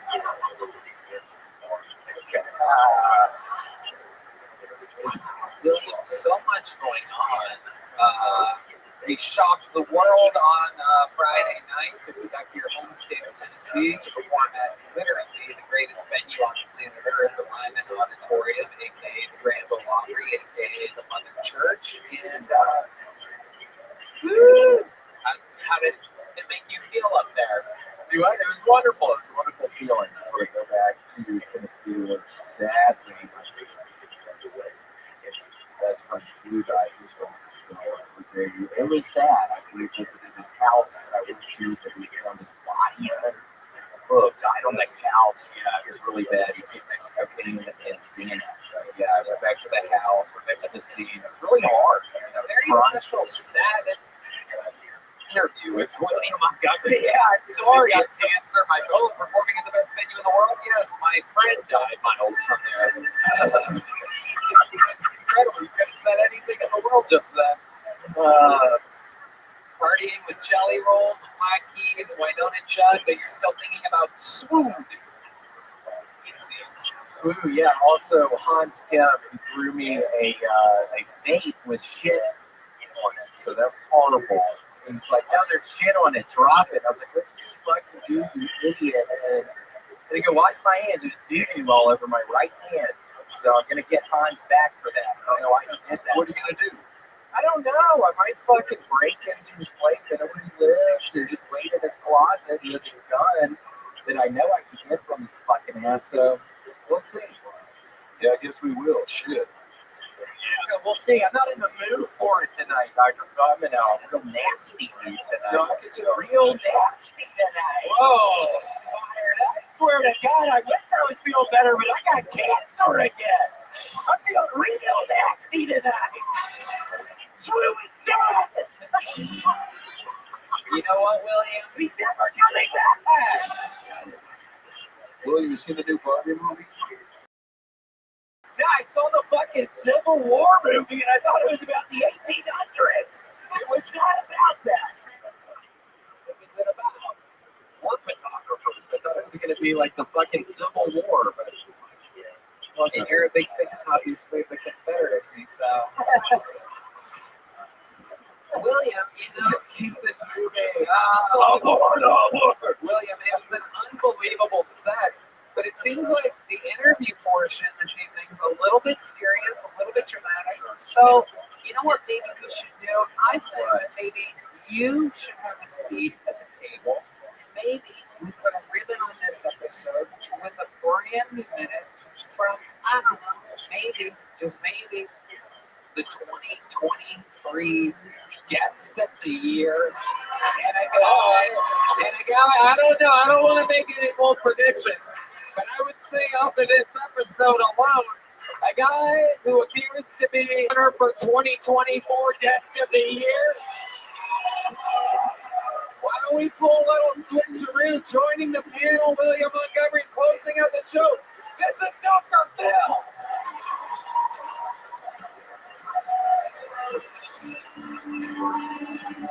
One more time for William Montgomery, everybody. Here he is right here. William Montgomery, dressed like a guy who works at a bowling alley, but he's also going to kill himself on his last day of work. A couple of jokes down here. A couple about William. I said, William looks like you have sex with girls and then you give them fleas. Oh, that was funny. Said, I'll say that again to myself later. William lies a lot, mostly on cardboard boxes at bus stops. So that one of the keeper king. Let's see, Tony Hitchcock. Tony, with the king. How can we call this Kill Tony? You look like your dad 2 weeks ago. All right, it's kind of better in my head on the drive over. Tony, you look like the second coolest kid in homeschool. Very good. Yeah, this guy liked it. I like that guy for liking it. Tony, you look like the kid on the milk carton who went missing. You got found. You got molested. So in that order. So check the game tape if you're a psychopath. Brian Redman's here, or as I like to call him, Judd Appetizer. Let's see. Brian's my favorite guy. Brian, you look like you smell like deli meats. What's going on, player? Brian's one of my favorite people. Brian, you're my favorite character in Men in Black. We get that sugar water to. All right, we'll leave it there. There's more to it, but I'll send you a link. Congrats on the engagement, by the way, Brian. You look exactly like a guy who'd be engaged to an Asian. No, you're the sweetest. I'm happy for you both. Brian, you're like a cuddly teddy bear. That bear had a sex doll. What else we got? Cam Patterson. So you're good for Cam Patterson, everybody. Cam is short for camp counselor who touches the kids. All right. Casey Rocket, Casey Boy. One more time for Casey Rocket. Now that guy is just, Kill Tony is really giving him a platform to be himself, and now he's going to take his talents to the garden and just cause a scene. Casey, you look like you're doing a walkathon for schizophrenia. Casey, you look like you name a flavor for your burgers before you eat them. Yeah, I like that one. I like that one a lot. Casey, you look like a model train conductor. I don't know. Casey's got more with you. Tesla better. I just wrote fuck Hans came at the end here. Sorry. That's my time, everybody. Thank you so much. I love you guys. You guys are amazing. Kill Tony. Best show in the world. I love you guys. Dr. Phil White. I'm trying to sing Z's special gaslight. I'm trying to sing comedy on YouTube. Thank you to Connect Mobile Health, the ID Drips, Talkspace, Squarespace, Gel Blaster, Red Rose, Yellow Rose, Hull Lombard, Ninja Buses. The drawing from Ryan G. Belt is in, and it is incredible. Let's see the drawing from Chris Rogers. Whoa! A brand new William Montgomery. How about one more time for the best damn man in the land? Follow these guys. Watch them live. Do everything. Follow them. Have fun this week in Austin, Texas, those of you visiting. Make sure you catch the stream of Los Angeles live before the end of YouTube Theater. A lot of crazy stuff happening there. You're not going to believe it. You're not going to want to wait for it to come out on YouTube. So just buy it. Support the show. It's a huge production. We got the director from the UFC doing it. A very, very expensive, high-level production. We're going all out for these shows at Madison Square Garden in the Forum, trying to go to another level with this crazy show, which sounds fucking crazy, but I don't know. I believe in it. A lot of special stuff happening. Another shout out to Jason Ellis, the JasonEllis.com, Pop vs. Wolf, Akasha Special, Gaslit, out now, Akasha Comedy. Preacher Lawson's new special, My Name is Preacher, Preacher Lawson on YouTube. Right there, I'll be in San Diego with Casey Rocket in July. Go to AmericanComedyCo.com. Love you guys. So much stuff happening. Go to KillMerch.com. I designed the new NASA hoodie, which I love, and I already have 2 of. And a lot of other really cool stuff at KillMerch.com. KillTonyLive.com for the live streams. One more time for Akash singing Dr. Phil. We love you guys. Thank you. Good night, everybody.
Sunset Strip Comedy Club in Austin, Texas is now open.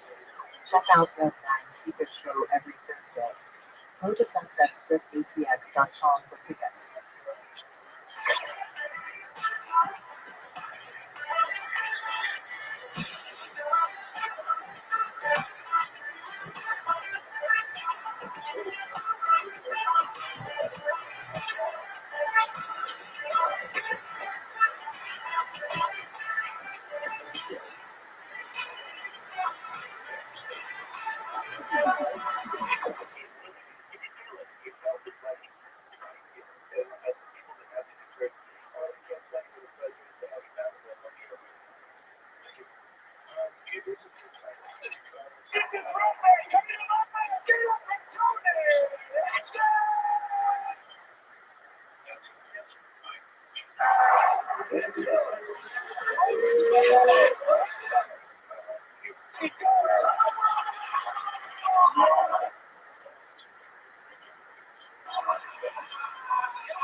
The Comedy Mothership here in Austin, Texas. For a brand new episode of Kill Tony. Give it up for Tony.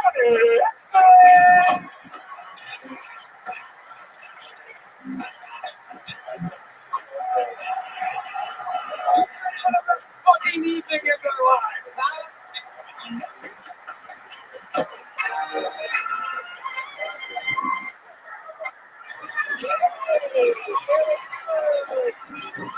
You made it. Beat to the #1 live podcast in the world. Make some noise for Brian Red Band, ladies and gentlemen. Brought to you by Game Time, Liquid Death, and Mobile Health. A bunch of great sponsors. Amazing. So how about a hand for the best game band? Huh? My goodness gracious. Fernando Castillo, Raul Vallejo, Carlos Sosa, Nacho Escalgrande, Michael Gonzalez, the great and powerful mutilator Matt Muling on the electric guitar, Carter Arrington joining on a very special electric guitar, and of course the great and powerful D Madness here on the bass. A lot of fun stuff coming right up. Before we start, here's a little bit more from the amazing sponsors that made it all possible.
The Sunset Strip Comedy Club in Austin, Texas is now open.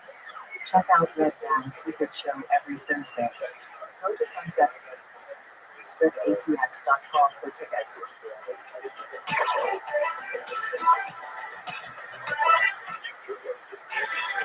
You guys ready to start tonight's show? How many of you watch every episode every fucking week? Well, you're in for a treat. This is a very, very, very special episode. We've done this before, but not with exactly these three human beings, because everything has changed. Everything has evolved. I present to you a fucking bizarre episode where we will get many bucket pulls out more than normal, because your three guests tonight are the three regulars of Kill Tony. Here the entire episode, I present William Montgomery, Cam Patterson, and Kate.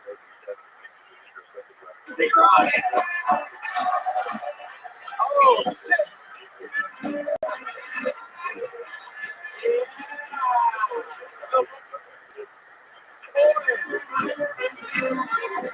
Sweet, sweet boys.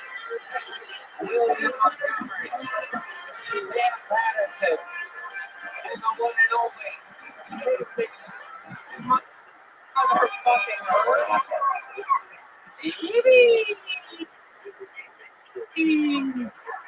Nobody knows the show better than these three gentlemen. William, Hall of Famer, record holder for most appearances on the show, in the show's history. How are you doing tonight, sweet William? Tony, I didn't know if we were allowed to touch the microphones yet. No, I'm doing good. I was in City Loop this past week, and it took me 15 hours to get back yesterday, and I took an airplane. It was 15 hours. You had layovers. Layover City yesterday. You took the cheapest flight you could find, didn't you? Yes. A very thrifty man, William. It is a little behind the scenes information for you. 15 hours worth of layovers. That's like a 2.5-hour direct flight. But you wanted, how much did you pay for your ticket? I think I paid like $100 or something. So it was very cheap. But so you saved about $5 an hour from buying the direct flight. That's good. Yeah. International superstar saving about $75 on sacrifice of 10 hours. That's absolutely incredible. The great and powerful Cam Patterson is here, ladies and gentlemen. The man, the myth, the legend, always rocking a brand new white t-shirt. Life is good. Cam, how you feeling? Good. I'm happy to be back on the phone. I'm excited. Always fun. We always have fun together. And his first time on panel, ladies and gentlemen, crazy to see him sitting still. This is the one and only Casey Rothschild.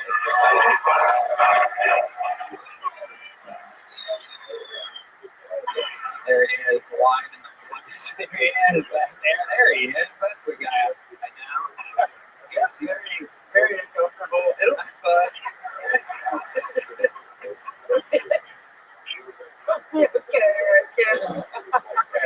Okay, we're good. I love it. Sitting still is the equivalent to like a bad mushroom trip for Casey. We're gonna be okay, right? I can do this. It's okay.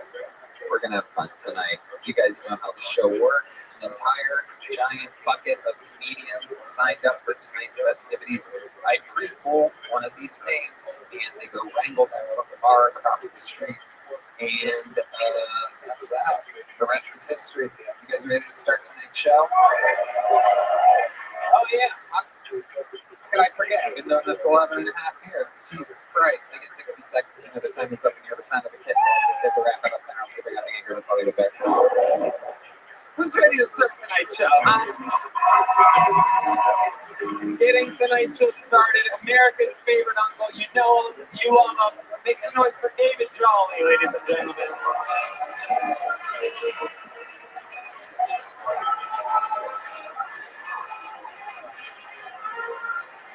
How you doing tonight, white people in Puerto Rico? Today my birthday. Generation Z like a lot of shit, you know what I mean? Because y'all was raised like on the internet and stuff. We had the internet growing up. You know who raised us? It was PBS. And we ain't had no business watching that shit either. Remember the Magic School Bus? Everybody on that bitch was on that. That bitch been in prison one number the goddamn hippie, man. I bet that bitch had a push on that beagle. Push a beagle, bitch. She teach them kids nothing. I ain't see no syllabus, no notebook, no nothing. All they doing is flying in and out of frogs' assholes all damn day. Get your freak ass out of here, Miss Frozen. Then they gave us a gay agenda, not against gay people, but we were too young to know about gay people at that age. Remember the first gay couple on PBS? Burgundy. Them niggas was homosexuals. The real kind, too, with the dick in the booty, you know what I mean? The real fucking kind. I remember one episode they had Ernie on there, right? We got broke that. We just had a good old time. You know, bird freak ass butts in the bathroom. Hey, Ernie, hey. Hey, how you doing, big boy? You got 100 buses on you, don't you? Yeah. You know, help that lower back? Then he cut the commercial on his, yeah. Yeah, you know, sweet man, yeah. All right, I'm sorry. To the streets of Sesame. David Jolly with a brand new minute and a half to get it started. Send the bear away if you wanted to hear where you were going with this burger. Absolutely fun, incredible stuff. Thank you, Dave. Good. How do you feel? It's really your birthday. It's your 43rd birthday, right?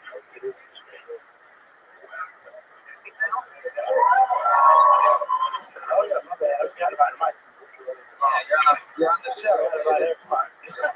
On national TV. Track again. You gotta have to stay Get your ass out of there, man. You got bullshit. You are the oldest looking 43-year-old I've ever seen in my entire life. So like, hey, you only got 6 months, motherfucker. No, it's you better get that Botox. 2 months before I'm 40, not 43. No, I'm just saying, but y'all white people skin be horrible as hell. You got about 30 You look 75. Oh, I know. Shut the fuck up. I know. Yeah, you do. You look like David Jolly's grandfather. Hey, I look pretty good, though. I bet I can fuck one of these white women out here. Oh my god. Yeah, I might fuck one of them. It's my birthday too. Oh, I'm doing that shit. With Martin Luther King, motherfucker. Yeah, Patterson. Malcolm X. You know what I mean?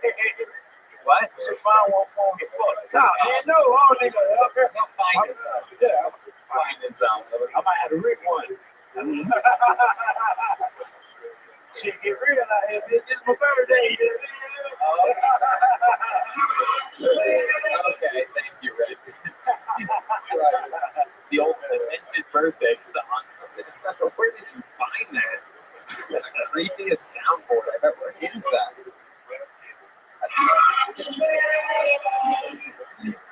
Special ed key. That's some slow key to sing that motherfucker. It's as slow as hell with Elvis song. How have you been celebrating so far? Shit, I just got out. Off a plane, you know, I'm just chilling, you know, me hanging out, man. We at the greatest comedy club in the world, you know? Shit, that's enough celebration enough, you know? Shit, we hanging out. That's it, you know, you know. I'll do some jokes in the middle of the night, you know how it rolls. The green shirt, what are you playing at the No, it's a nice shirt, man. I got it says you were playing the Masters. The face says you have a master. That was good. That's a good Played face. That was good. All right. That's going to be edited out for sure. It's laughing. It's his It's a joke. It's a joke. Never called anybody slave face before, but That was good. feeling a little comfortable tonight. It was good. It was all right. That was good. I didn't have a comeback because I'm high as hell. You know what I mean? So that's why I don't have a comeback. I be like, fuck you, Tony. You know what I mean? I don't have no comeback. I'm high than a motherfucker. You're doing just good. What are you high on?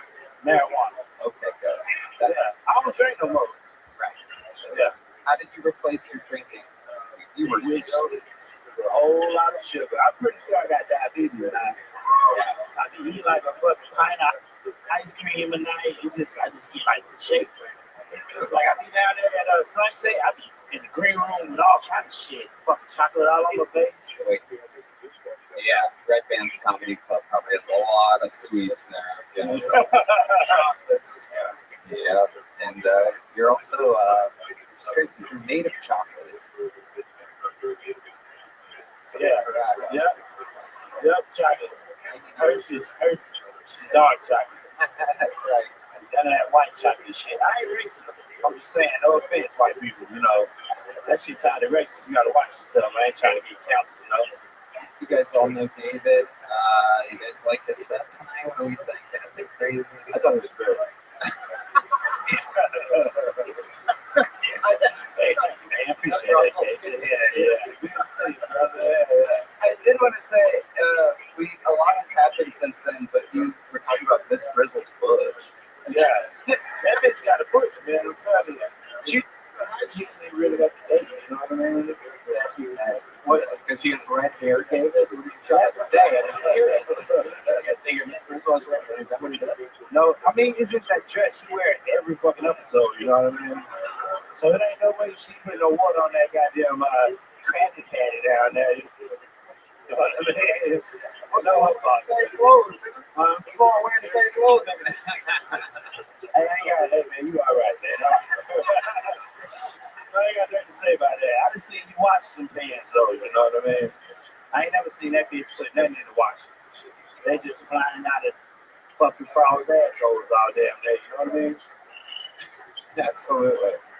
Hey, you had some real racist shit to say, right? It was a good one. You should let me know, baby. Go ahead. What are you talking about? How do you know what I'm going to So you think you know what I'm going to say? All right, I'm sorry. Tony, I apologize. My bad. You think we're David Jolly? I mean, if you want to see what her pubes look like, I can show you after this. Stick my penis in between my legs, and it looks like right there.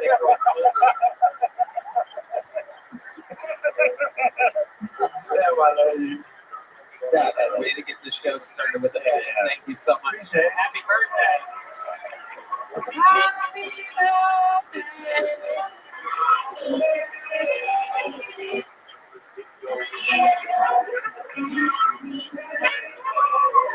All right, Gary. Yeah, we pre-pulled a name, and your first bucket pull of the night goes by the name of Remy S. Weiss, or Remy Slice, even perhaps. Make some noise for Remy. 60 seconds uninterrupted for Remy Weiss. Recently became a sugar daddy.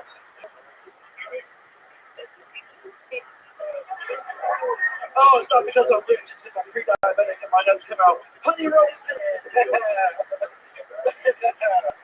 Yeah, my name is Wilford Burnley, and I got diabetes. I got that hyperglycemic. Started dating a furry recently. Can you believe this chick? Anybody guess what kind of animal she likes to dress up as? Just guess. Great guess. No. Great guess. No. A possum. Should I dress up like a possum? Yeah, sex is terrible. Every time I want to bang, she just lays on the ground and plays dead till I leave her. God. Can you believe that? Dang. Yeah. Stop listening to women 2 weeks ago. Oh, God. Yeah. Everything they say could be argued as misinformation. Yeah, right? How come every time you put this in front of something, it fucks it up completely, right? Misinformation, miscalculation, right? Now, you can't say Mr. because every time you do that, it makes things cooler, like Mr. Information, Mr. Calculation. My name's Rabbi, appreciate it. Okay. Remy Slice, right in the nick of time. You could hear the bear inhaling to roar there. Remy, welcome to the show. Thanks, Remy. You know who else plays dead? The audience during your set. Welcome to the show. You giant sperm. Yeah. This is incredible. How long have you been doing stand-up, Remy? First time I did open mic was 2006. Okay, and then what happened? Stopped until I got back into it a couple of years ago and decided to move down here and see what happens. Okay, where'd you move from? Oklahoma City. Thank you for asking. You're welcome for asking. You're not going to need to do that after every question I ask you. So you made the big move to do stand-up. You moved to Austin for stand-up comedy. Okay, I love it. What do you do for a living? How do you make money? Well, I got a job at Tesla right now, but I was in the business for about 5 years before I came down here. Oh, you just lost your job at Tesla. What do you mean? Elon's cool. It's all about free speech. I know. I'm just kidding. I'm just joking. But the weed thing was the best. What did you do in the weed business? Mostly business to business sales, but I got to work in a laboratory and make a bunch of stuff. Okay. Yep. Like edibles and weed pens and all kinds of stuff like that. Wow. Laboratory. You went from Breaking Bad to Making Bad jokes. Science, bitch. Okay. All right. Remy, very, very interesting stuff. What do you do for fun? Tell us more about you. I like to drive, believe it or not. Yeah, driving stuff. I love racing and stuff like that. So, you know, anybody with some fast-ass cars that need to be pushed to the limit, I'd be more than happy to like. Yeah, I would totally love for you to drive my super fast car. There's nobody I would trust more than somebody who's making Wilford Brimley. This is 2024. Cam Patterson? Who is that? Yeah, it's he literally hasn't done anything since you've been out of the womb. But he used to do diabetes commercials and what's he like a Quaker oatmeal guy or something, right? Yeah, it's all about oatmeal. Matt Mueling, our senior oatmeal correspondent, has all about oatmeal. I am interested in you. What else? What are we missing here other than fast cars? What's something that's kind of like maybe it's like a guilty pleasure? You know, I'll leave that to your imagination. No, you're on the show. You signed up. No, I like to stay busy. I like to make people laugh. And I like to drive a bunch. I like to travel. I mean, learn languages. How about that? What kind of languages do you know? Well, I speak English, Arabic, and Spanish, and I know how to say thank you in like 12 other languages. Wow. Yeah, hello, this and that. Yeah. That's fucking impressive. Only thank you, nigga. That's it. You know, deep much. Okay, baby, that's impressive. Fuck yeah, okay. Yeah. Casey, what do you think about this? Can you do it? Do it. With the Yeah. Well, okay. No. Allow me. I gotta start. All right. French is merci, and Farsi is merci as well. So there's two, and I'm gonna count them. Wow. Arabic is shukran, right? German, don't be ashamed, right? Obrigado is Portuguese. Gracias is Spanish. Shukran is Chinese. Obrigado is Japanese. Can you say I'm bombing in different? Learning it right now. Fun. How do normal comedy sets go for you? High energy. If I have an option to go first, I like to go first. And like, What ethnicity are you? I'm Middle Eastern by descent. Both my parents are from Jordan. My goodness, you're a high energy guy. 100%. High energy Middle Eastern. It's incredible. I'm more of an Okie. Like Casey Arbon.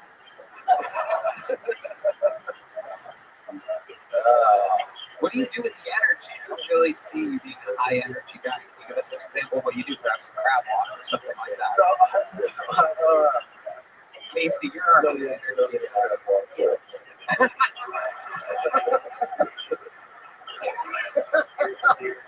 Y'all gonna make a big deal about me stealing Casey's joke? Oh, it wasn't. Wait, but one time you said Giuseppini's. That was cool. Yeah, it means a lot. That was my hyperglycemic. Who's saying that, right? Wow. Interesting stuff. What's your love life like? Yeah, it's I'm very direct these days, and if you're not trying to start a family, I'm just like, yeah, I'm not trying to mess with What? you. Yeah, pretty much. So you just go right up to women, like, can I cut the side of you? Yeah, 100%. 100%. They know, but girls are I'm vaccinated, by the way. Wow. You look quadruple boosted. Morenos. Red Band has pulled up 12 different ways to say you're bombing. Yeah. Estoy fracasando. The Mexicans cracking up over there. They're dying. Je suis en train de faire une vida. French. Nope. There you go. There you go. Sto pasando un fiasco. Yeah, sure. I know those words. I bet you do. I bet you fucking do. Well, we're going to show you some mercy and get you out of here nice and quickly with a tiny jump up. Hey, look at that. You made it. Boom. Congratulations. Come on, come on, get up. Remy Twice making his Kill Tony debut. 2006. So what the fuck is that? That's fucking 17. Oh my god, he started before me. Oh my god. Oh my god, that's a year before me. Oh my god, I'm gonna kill myself. Hey y'all, this podcast is indeed sponsored by Game Time. I absolutely love going to concerts and live events. And I just bought a ticket the other day to go to the greatest roast of all time, the roast of Tom Brady. There's a lot of fun sitting in the audience and, buying tickets can sometimes be hard. Game Time makes getting tickets for concerts and events faster and easier, even if you don't buy tickets right away. Prices on the Game Time app actually go down the closer it gets to the start. With killer last minute deals, all in prices, usually see the lowest price. Game Time takes the guesswork of buying concert tickets.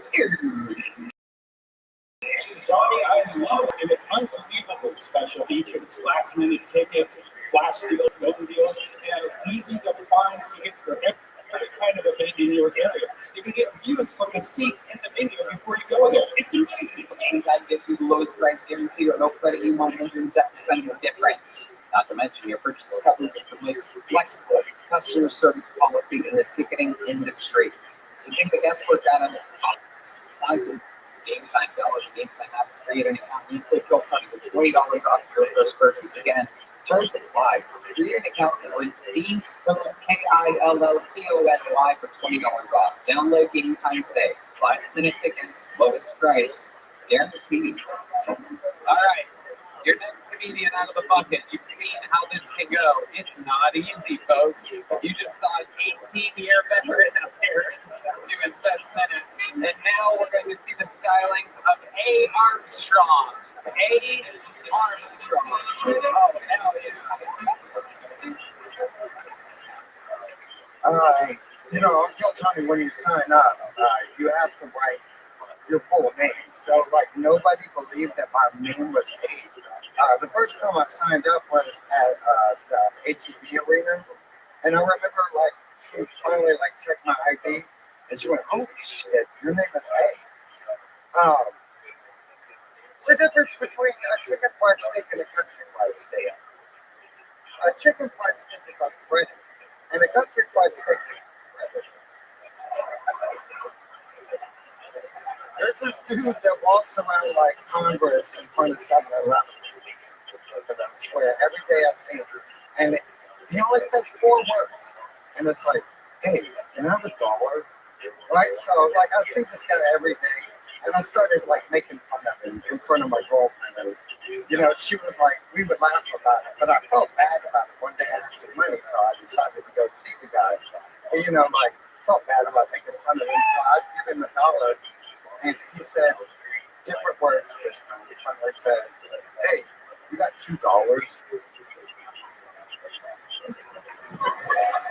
Hey Armstrong, welcome to the show. I'm excited about this. Hey, how are you? Up here, I see you're very easily distracted. A must be short for ADD. Yeah, I like that one. I love it. For those of you that haven't noticed, A literally has an A tattooed on his face. You want to turn towards the audience, showing that. Oh yeah. Yeah, that's the side that it's on. I'm a branding genius. Brand yourself. I love it. Yes, indeed, Casey Robin. What is that shirt mean? Oh, it's a local band in Austin. It's called Rickshaw Billy's Burger Patrol. But people got sick of saying it, so they made a shirt like this. Casey is immediately becoming one of my favorite panels ever. Casey's awesome. What the fuck is that? There's so much we have to get to in Armstrong. One of the parts of your set, you said that the guy only says 4 words. He proceeded to say 6 words out of that. I'm ahead of shit. Oh, that's everybody's excuse tonight. Except for Remy Swice was completely sober, everybody. Yeah, right. I love it. What are you high on today? Just me, no, that's what we did. What made you get A tattooed on your face? I really had just gone through a divorce, and I was a big little Pete fan, and he said something. You were? Yes, I am his guy, so he How are you a big little Pete fan? You're a white guy, am I correct? I know, I love little Pete. You're just straight white. You're a straight white male, am I correct? Yes. You're not Latino. No, I'm half Mexican. Half Mexican. Okay, that makes sense. That's why only half your face is tattooed. I love it. You got your white side and your left side. Oh my goodness. What in the world do you do for a living? I work at the Goodwill as an intern for the corporate office. You're an intern? I am. At a Goodwill? Yeah. It's a good job. So you have to pay them for that job? I would. It's easy. Wait a second. What? Do they pay you for that? Yeah. Okay. Have you been to prison before? No. No? No. I just believe in myself. I thought we covered this. We went through this already, Tony. What does an intern at the Goodwill office do exactly?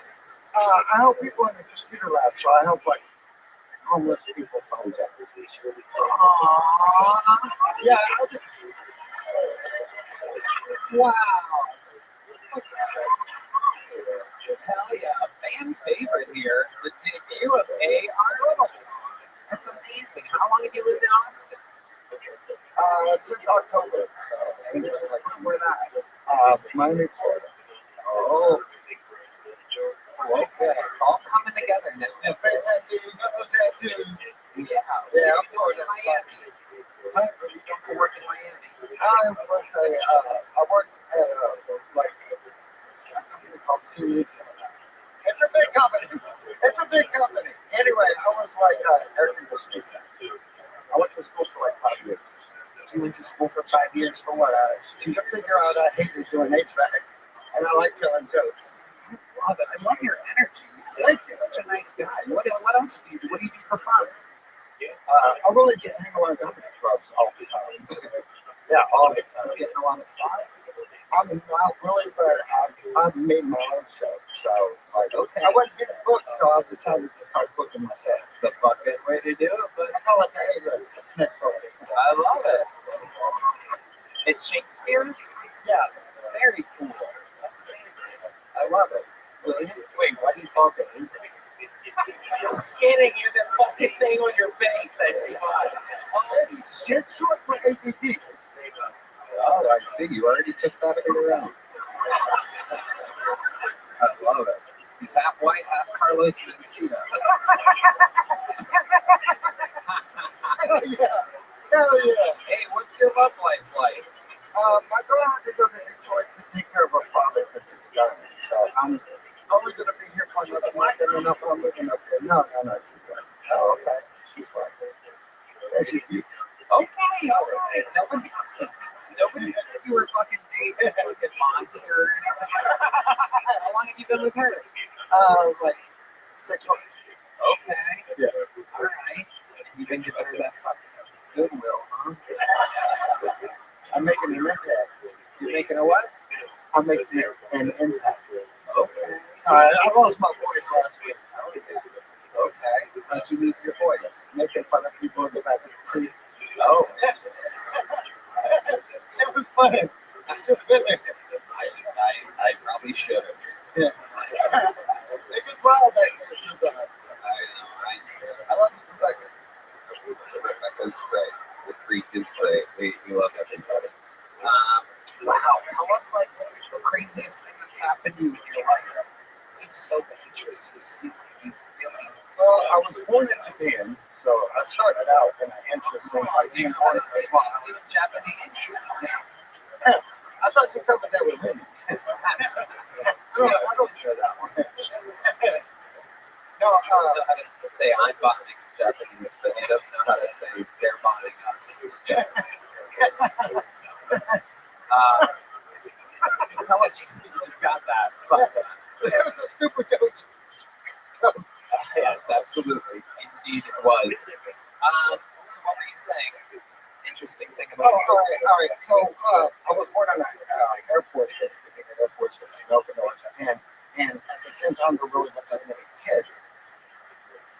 So there was a monkey that was born in a tree right by my back fence, and she had a baby at the same time my mom had a baby, and they let us play together, and that was my best friend. That was my best friend for a year and a half.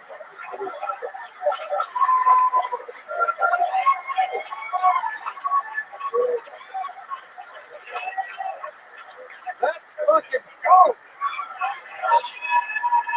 An instant legend. Playing your best friend was a monkey the first 2 years of your life? It's true. I believe it. I really I've got a monkey impersonation. You want to see it? Yes.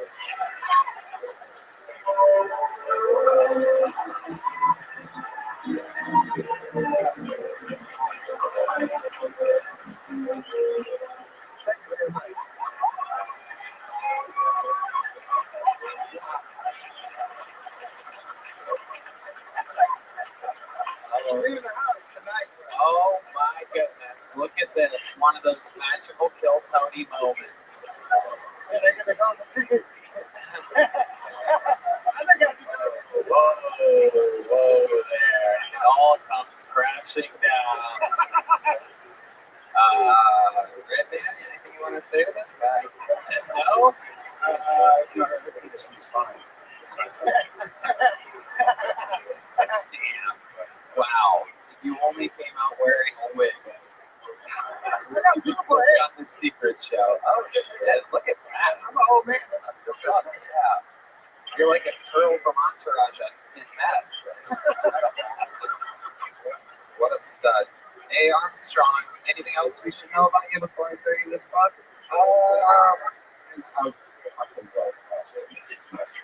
Goddamn right.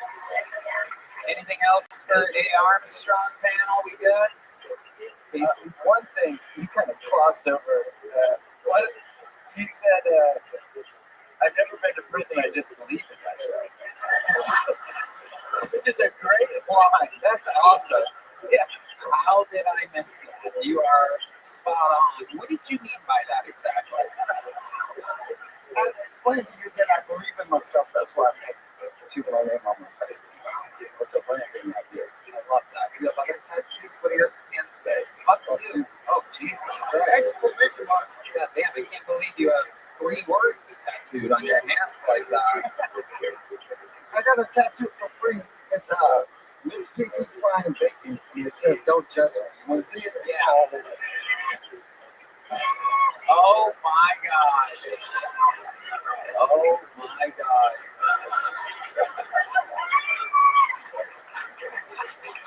Wow. Casey? Why is it so big? It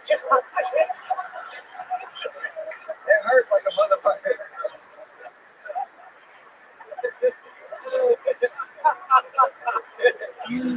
Oh my God. Well, I am strong. You know, you're a fucking real person. It's unbelievable the different shapes and sizes of people that we get in here. I like your fucking style. You seem like a genuinely cool guy. It's amazing to think that you've come this far being raised by monkeys and whatnot. I like it. Here's a big joke, but congratulations on a great Kill Tony debut. That is the arrival of A. Armstrong.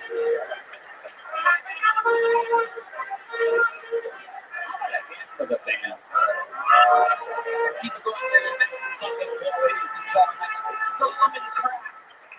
Here is Solomon Kraft.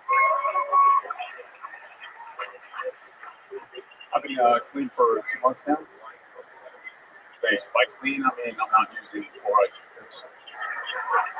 Yeah, I used to be real degenerate. One time I was driving across the road. I thought it'd be funny to hit every single construction zone cone with my car. The next day I woke up in a panic. I was like, fuck. Then I thought, it wasn't the booze that caused this reckless behavior. It's because I brushed my teeth with Crest this morning. And at the time I was in Colombia on a 3-day coke bender, and these ladies wanted more money. I refused, and beat the shit out of me. Cops got involved, it wasn't very good. And it wasn't because I had crippling addiction problems, it was because I brushed my teeth with Crest that morning. That's why every time I'm having sex with the girl, she looks up at me and stops and says, "Did you just come inside me?"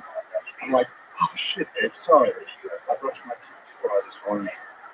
Thanks, that's my time. Okay, Solomon Kraft. Is it Kraft or Kraft? Kraft, like macaroni. Gotcha. Yep. Welcome to the show, Solomon. How long have you been doing stand-up? 3 weeks, just moved there. Okay, you started here in Austin? Yes. And where'd you move from? A fucking canoe in the Bahamas or something? Somewhat accurate. I've been on a month-long or a year-long motorcycle trip through South America, so I just got back home. Okay. Yeah. Makes sense. You look like a guy who's taking a year-long motorcycle trip through South America. Yeah. How's that been going for you? It's going pretty good. Yeah. What's some crazy shit that you saw? How many times did you get robbed? Actually, I got robbed 0 times, but like I said, I did get beat up by some escorts in Colombia. Yeah, stuff like that. Like women? Women, yeah. Escorts, yeah. Yeah, so how did that go down? Well, I was sober for a month, right? I've been going in and out of sobriety, and I was like, let's do a month-long sober in Medellin, Colombia, which is kind of hard. And then I broke sobriety and went on a 3-day coke bender. And these escorts beat the shit out of me. Why did they decide to beat the shit out of you? Because they wanted more money, and I was like, I'm not going to give you more money, you guys should leave. And then they got aggressive. They wanted me to leave the apartment. And I knew if I left the apartment with them, I would have gotten robbed and killed. So I stayed in, and they started hitting me. Yeah. So. With their fists? Yeah, with fists. Oh, there on the back side of your head? On the head, yeah, chest. Wow. My goodness. Oh, they were much smaller than me. Not the size and ass, but what's that? What's that? Was that high that on? I was panicking. Like I said, the cops got involved. But only 3 days of a coke bender. Yeah, only 3 days. You look like you've only been off the coke bender in Colombia for 3 days. It's accurate. It's absolutely incredible. Do you play musical instruments with a face and head like that? No, I didn't. Nothing at all. Do you have any special skills or talents? Not in the musical nature, no. What other nature do you have? I don't know. I spent 6 years in the Navy. It was in special warfare, naval special warfare. So I drove boats for the SEALs and stuff like that. Wow. Yeah. You drive the boats out? Status, Mississippi. So that's where all the river boats are. You were fighting wars in Mississippi? Yeah. Amazing. Wow. Yep. My goodness. What's the craziest thing that happened out there on the bayou of Mississippi? Nothing crazy on Bayou, but I did do 2 deployments, and I thought I was going to go to like Iraq or Afghanistan, but I went to Dominican Republic and Thailand. So I had 14 months of vacation time. It was pretty good. Yeah, this is crazy because you're kind of fulfilling exactly like the jokes that I made about you when I first started talking to you. Yeah. You in fucking Bahamas, and you were on a naval ship in Thailand. And we were on the, so we bring the boats around the whole time. So we're with like the Army Green Berets, the Thai Green Berets. So in Thailand, any ladyboy action there? Oh yeah. Tell us about that. Let's get into that a little bit. Let's talk about it. I knew this would come up, so I didn't do it. Did you bring a presentation of something? Yeah. So guy in the back, if you could bring out the presentation. No, so I did. A few of us did mess around with some lady boys in Thailand. I won't mention the names, but since I'm up here, when I was in Germany, I did mess around with a trans. Yeah, let's talk about that. Yeah, so again, cocaine was involved and alcohol. I went to a whorehouse in Munich, Germany, and I was with this nice, fine young lady from Italy or something. And then this transgender lady comes up and she's like, "Can I come too?" And I was like, "No." And then I went back. Tell that she was transgender. Yeah, no, you could tell, but she looked very feminine. She was very beautiful. How could you tell if she looked very feminine and very beautiful? Just like the Adam's apple, some of the jawline. Like, you were with a beautiful Italian girl, and you were leaving, and a trans German girl says, "Can I go with you?" Yeah, she wanted to do a threesome, and at first I was like, "No," but then I went in the room, snorted a couple lines of coke, and I was like, "Hey, let's get that girl back." Right. Yeah, Exactly. yeah. So that's not even a threesome. It's kind of a foursome. Yeah. It's kind of like having a chick and another dude. Yeah. Yeah. That's a lot. That's a lot of parties. Yeah. 2 sets of tits, 2 sets of dicks. It's a wild threesome. That's fucking. The math on that is insane. I lost count. So absolutely. So you're sucking her cock. And then what happens? So I laid down some ground rules when she came back. Oh yeah, of course. Nothing better than lines of blow and ground rules. Sure. Listen up. I was like, "Hey, listen." I was like, "You keep your clothes on, all right?" Wait, let me just say, this is the greatest disguise I've ever seen Uncle Laser do in my entire life. This is absolutely incredible that we found Uncle Laser's Colombian cousin. That's exactly what he would do. I don't know what you want to say. You were doing what we were having a good old time. It was a good old time. Relax. Okay, so keep going with the story. I'm sorry to keep interrupting. You're a little thunderball of entertainment here. So she came in. I was like, "Okay, listen, keep your clothes on." Wait, this is one of your ground rules? Because I didn't want to be like, she takes it off, and they're like, "Oh no, you're actually a guy," and be turned off. So I was like, "You guys, the real girls can take her clothes off, that stuff." And then you didn't let her even take her top off, the womanly part? Did she have boobs? She did, yeah. She had fake boobs. Or like medically induced boobs. Yeah, something like that. You told her to put that top on. Yeah. So, and yeah, she sucked me off. So. And then what? Is it okay? This is unbelievable. It's like, okay, here's some ground rules. Keep your clothes on, suck my dick. Let's go. Your rules are absolutely incredible. It's like the XFL or something like that. What is wrong with the girls' mouth? Like the females. Yeah, what was up with the beautiful Italian girl? She's just watching, like, I better go this Gucci. I think we're like making out. Yeah. Right. You're making out. You're like totally a woman. Yeah. I'm not gay. Right. Not gay at all. Nothing gay about that. Totally got to keep everyone's clothes on. Everyone knows that if the clothes are on, it ain't gay. William Montgomery. I am just so curious. Were you using Crest at this time? Crest? That's all I was thinking about. Yeah, was this all happening on the bed, or did you take her for a floor ride? Hello. These are toothpaste jokes. Hell yeah, you didn't see her about all the old cold. More toothpaste trans jokes. Not easy. Gotta write them now. Did not have these prepared. Not easy at all. So, did you end up seeing her too? Negative on the transgender girl. So, her clothes stayed on the whole time. They did. And then you and the Italian girl, did you guys have sex in front of the trans German? It's pretty blurry from the half, but yeah, you got butt fuck, dude. You got butt fuck. Welcome to another episode of You Got Butt Fuck. Okay, there's Red Band's 3 fart sound effects for this episode. A very special blasting off for Solomon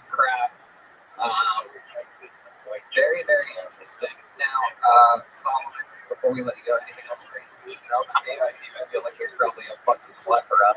Yeah, no, I mean, there's a ton of stories and stuff, but yeah, no, I've been here for 3 weeks. I've been having a good time. So let me tell you, your minute was a little bit fucking lackluster. I'm sure the nerves got to you a bit. You've really loosened up since being here. Your interview was incredible. Fun times. Here's a big joke, but we saved it with the opening. Sign up again. Sign up again. You know, normally I would go to the bucket at this point, but since in a wild, strange turn of events, the bucket of destiny has guided us in a direction where I do indeed right now get to introduce Solomon Kraft's long-lost country cousin. Here with a brand new minute, this is Uncle Laser.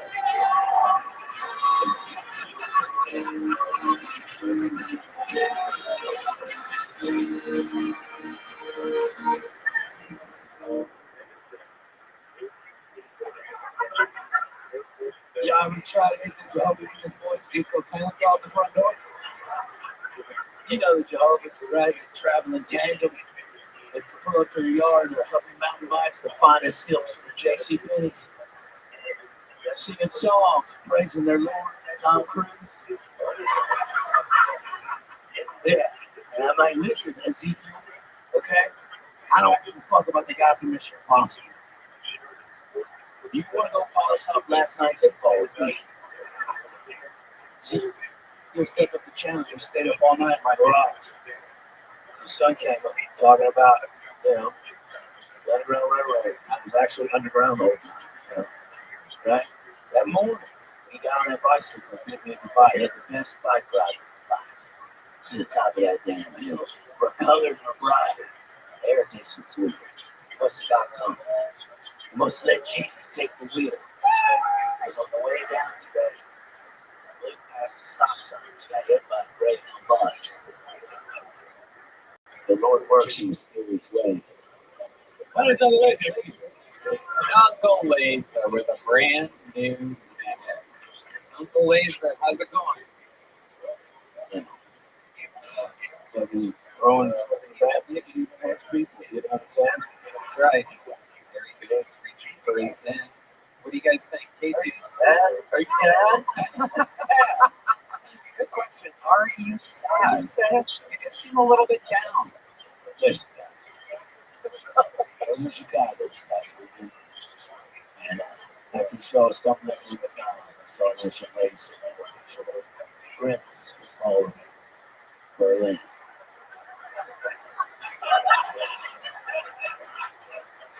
And I sat down next to her. Started a little conversation with her. Next thing I know, she tells me she's got a couple rocks. So one thing leads to another. When we get to her house, she's one of the Midwestern gals, that meat and potato kind of gal, right? The rocks end up being cracked. We made endless love all night. She kept going, don't stop. And at one point on, I said, bitch, I ain't ever gonna stop. And then as I came, I wasn't even with a woman. I was actually jerking off to Tony Esco's Vanity magazine cover. My Lord. Wow. What a treat that was. Unbelievable. No, I'm doing great, Casey. You pre-wrote a joke that hit all of us. It is going in the green room. I was going to do it up here, but I was like, I've never read it before. They're like, fuck it. There you go. Look at you out here taking chances. I'm actually good. We believe you. We believe you. There was a guy up here before you that was with a set of fucking powerful hair and beard talking about fucking blow and fucking trans people, and it was like you. Yeah, well, I get that shit from Lynn. She's a tornado. I was just enjoying the Mormon community of Jehovah's Witnesses and what they do. You guys all know Uncle Laser. Yeah. They don't tell them. I'm like, yeah, man. So you want to tell them about it? But don't say it like that. That's not what you're saying.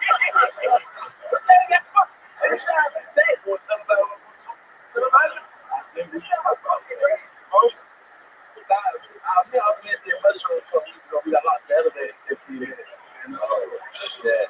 Well, you need to tell them the proper way. Because go ahead, Uncle Laser. Everybody's going to think that he knows decided to take a 20-second story and make it 4 minutes. Sorry, you Uncle Laser. Let's do it. Can't. Everybody think I gave Ken the mushrooms. He gave me the mushrooms as I'm driving. He took less than me and gave me more. And I take mushrooms from public all the time. It's fine. But these are pros. These are different. Yeah. Were they not? They fucked us up. I kind of heard about this. Yeah, well, we all have the same barber. Oh, yeah, you were there. Yeah, he told me about that. You want to film on the... Well, I mean, I got the very short version of the story. My barber knows that I don't like to talk much while getting my hair. That's a good man. She's my favorite. To look at my hair. So we're trying to fall in the green room with each other. It won't sit still. I think you're going to know all this shit goes to me. And I said, can't go. We need milk. And he's patient. And each other walks in. He's like, what's up, fellas? I'm like, I'm not lying to you, man. We should. I said, we took too many kids. Like, we need milk. I said, we need to go home, Cam. That's all I'm thinking about. Nigga, give me milk right now. All I need right now is milk. Milk. Is milk supposed to make the mushrooms chill out or That's what I heard when I really thought it was a lie. It didn't happen. They didn't help at all. I was wolf. We took the miss at 9:30. I think we was open until about 3 in the morning. They fucked me up. Oh, we went to the cooler at the sunset. We went to the green room. They kept sitting in the freezer. Yeah, they kept sitting in the freezer. I kept sitting in the freezer. They kept sitting in the freezer. Yelling at white women, going, "Hey man!" Like screaming. I'm like, "You gotta stop!" There was white women. Just some of the waitresses. I was collecting white women in the green room. He had the door open in front of the freezer. He just wanted to be in the freezer. Wow, this is Red Dance establishment. Wow,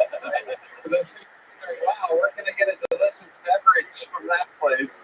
Wonder what the cleanliness is like of that. The freezer.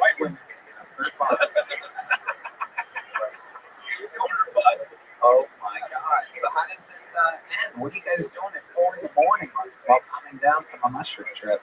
Why you keep saying it like that? It sounds fucking insane when you say it like that, man. Hey, Cam, I got some milk. You just gotta work for it a little bit. Close your eyes, suck it out of this tube. Oh, your lips are still cold from the freezer. Goddamn. Oh, shit. Cold. The fucking ice job. Okay, so how does it end?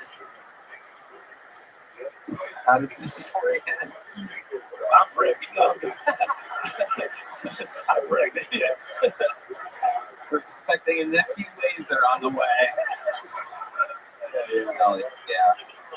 Well, Laser fun times. You got a new minute out. You've been wanting to do this for a while. Here you go. You did it again. You're in the fucking in the universe. Laser, of course. Uncle Laser out there on tour. Catch up. UncleLaserComedy.com for tickets.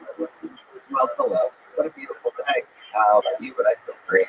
This podcast is sponsored by Liquid Death. We've seen the cans before, and you could it look like a beer or some crazy energy drink. It's not.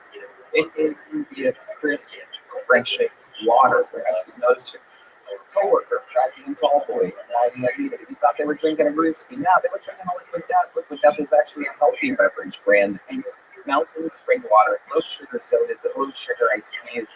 I bet you're wondering why a healthy beverage would be called Liquid Death.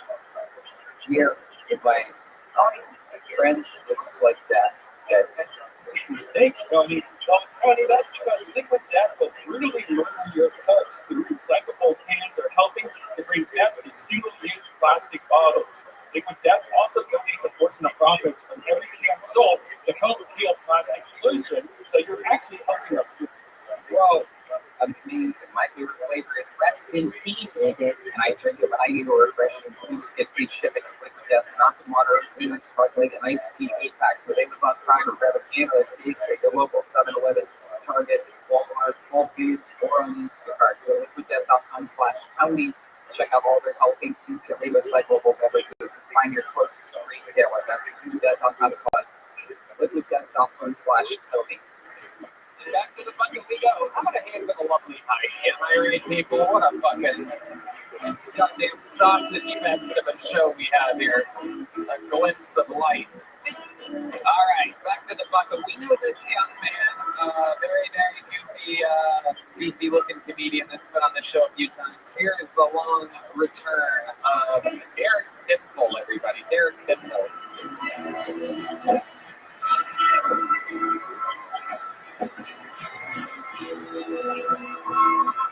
That's right, class. Listen up, it's substitute teacher time. I used to be a substitute teacher, and now I'm a substitute comedian. I came here to do two things, tell jokes and explain Coulomb's law, and I am all out of jokes. Substitute teaching wasn't as difficult as I thought until I realized I could just give anyone a bathroom pass. I'd send half the class to the bathroom if it made my life easier. Assistant principal would come in, I'd be like, I don't know what happened. That's right, I have a voice like Michael Cera, Kermit the Frog, and George D. Peterson. Hey, baby! Some untoward things would happen while I was subbing. Kids would tell me to suck their dick to my face. Is that really what you want, Carlos? With everything that's in the news? I know what I look like, and I fit the profile. I look like I'm about to shoot up this school, but I will shoot ropes all over for you. I know I'm a substitute, but I'm no sub. I will fuck you in the ass, you little twerp. Old Spence Sheeran's gonna play a little ditty on your prostate.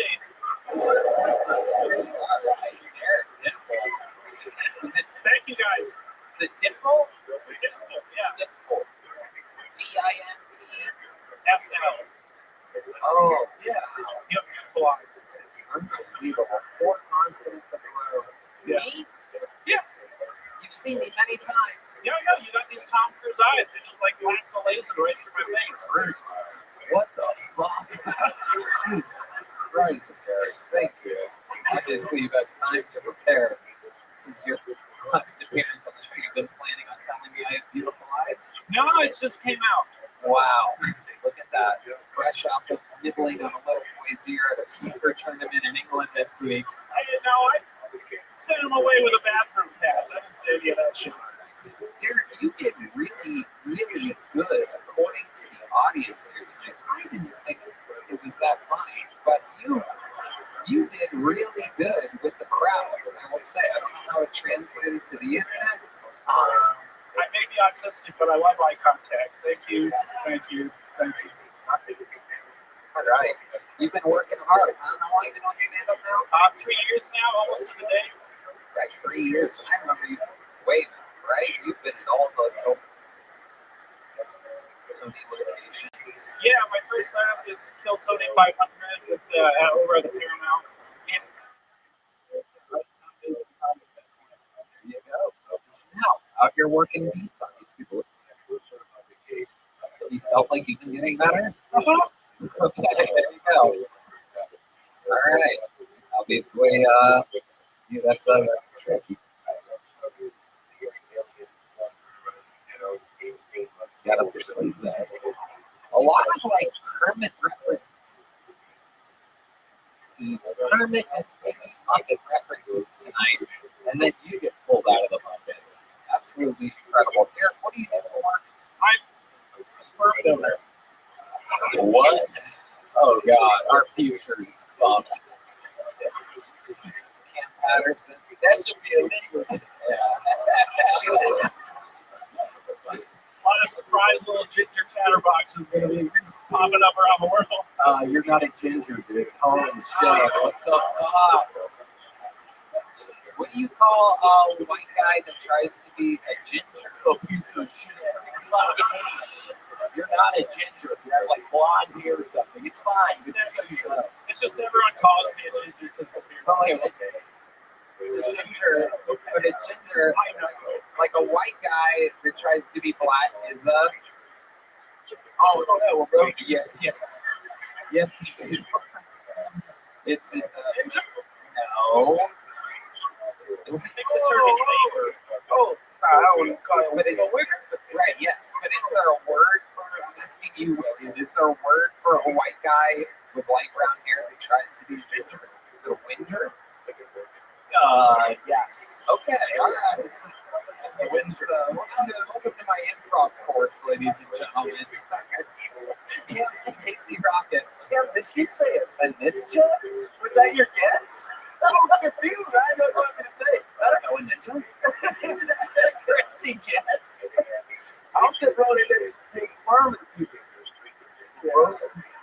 Yeah, well, how is that possible that you're qualified to do that? What is the testing regimen for a man to have a donate sperm? Not rigorous. Right. They're not concerned about you when you come in looking like you. No, I guess they're desperate for cum. Wow. I walked into the office and the intake lady, she was like really good looking, but she had like lip filler, work done. And I was thinking like, oh no, they want expensive chicks. But they took mine, so. Now, did they keep you posted on like, hey, you've got like 15 kids out there? Oh, well, I did tick the box that when they're 18, they can come say hi. Are you serious? Yeah, I'm rolling the dice. Oh my God. It might be the only way I can have kids. Shut the fuck up. Did they pay extra for that? Or you just did that for free? No, I volunteered. You're talking about checking the box? Yeah. Like, why would you ever do that unless they paid us? I mean, you got nothing to lose, right? They didn't come after you for money or anything like that. Yeah. I kind of like myself. I think I'm a likable person. And if they did, I mean, can you imagine 18 years from now, some person coming up to you being like, hey, you're my dad, and I have some money. And you're like, did your mom tell you how I was making money? I shoot in a cup for a living. Just do what I did, son. Wow. Unbelievable. He's like, I'm a substitute teacher. I'm also a substitute husband. I guess so. What do you do for fun, Derek, when you're doing stand-up? Well, lately, I've been really enjoying some pitch and putt golf. Yeah? Down at Butler? It really is unbelievable. Another one of the fucking gems of this city. It is a super-duper fucking putt on steroids here in Austin, Texas. Butler. Pitch and putt, another fun thing to do during the day. How often do you do that? About once a week, maybe once every 2 weeks. I shot a 30 the other day. Par is 27 on that course. You shot a 30 and you got in the senior cup? Yes. No, I shoot more than 30 in the senior cup. Wow. Now, when you do that, is there something that you look at? Do they let you watch porn? How does that go down? They just put you in a room?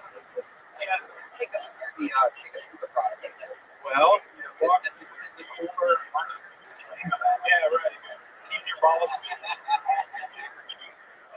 Keep your balls on ice first. But you go back into like a little medical examining room, and there's like some cabinets, and they have wipes for cleanup, and they have lube for doing a thing, and they have a drawer full of Hustler magazines. But I just watch porn on my phone. Right. That seems like that would be the big. They have good Wi-Fi at this place. Yeah, but when I'm ambitious, I just use my imagination. Okay. What do you think of when you use your imagination? Big tits. That's what you're into. I love big tits. You do. You love big tits. Yeah. Do you like big? LaCroix is over here. We have 6 nipples. I'm serious. None of that. Did you see Casey has 6 nipples? Like a Rottweiler. What the hell? Is this true, Casey? What man says it about me? How big are your loads, man? This isn't about me. That's a great question. Let's go back. How big are you? We're bragging about how big your loads are. Do you have exceptionally large loads? Big enough to cover 6 nipples. Making callbacks. I imagine they're average size. Okay. I don't have hyperspermia or anything like that. That's when you have like a really huge load, but it's actually not good for getting people pregnant because there's a little bit of semen and a bunch of cum stuff, and so it doesn't swim too well. I read a lot online. How much do you get paid for that? 110 per pop. Are you serious? How many times can you do it a week? Every 2 days we can. So you go back every 2 days and shoot a load in the top. It's how I make a living. Well, yeah, no, every 2 days. I shoot a load. Other open micers know about this. These guys are sweating bullets. Postmating for 8 hours a day to make $110. They're gonna all be like, what the fuck? What the fuck? Doing jizz in the car. Holy shit. I mean, if you went driving by one, why not? $110. $110 used to be when we work at fucking bartending shift in Columbus, Ohio for back in the day. Fucking stocking shelves and wiping down bottles, and here you are just wiping down bottles. This is absolutely fucking incredible. $110 a pop. Well, ever since I couldn't keep selling beer, I had to find an alternative income source. Never mind. There's no beer now. Oh, you were one of the back alley beer sellers back when we had everybody stand in the alley. How much money were you making on it doing that? $300 every day. Wow, $300, and you would go jerk off in a cup the day before that, and then $300, and then you jerk off the next day. So we're already at fucking over $500 in 3 days. Mm-hmm. That's ever money. Yeah, it is. It's unbelievable, Derek. Yeah. You gotta get this up. All right. Well, very, very interesting stuff. Amazing that you found a way to survive like this. You have a joke book already? Well, you gave me a medium joke book. No, I do not. Let's just say that. You have a medium joke book. It was a small one, so it means. You know what? I'm going to give you this keychain. We have a cool little Kill Tony keychain. Again, I didn't think this stuff was funny. You killed with the audience. I don't know how to describe it. People like energy. I think there's some people on mushrooms here tonight. We have a table that's laughing at everything here. All right, we're going to keep it moving along. Your next fucking, you guys having fun out there? Your next fucking poll, the bucket of destiny. Anything can happen. 60 seconds uninterrupted for Roman Schmidt. Roman Schmidt.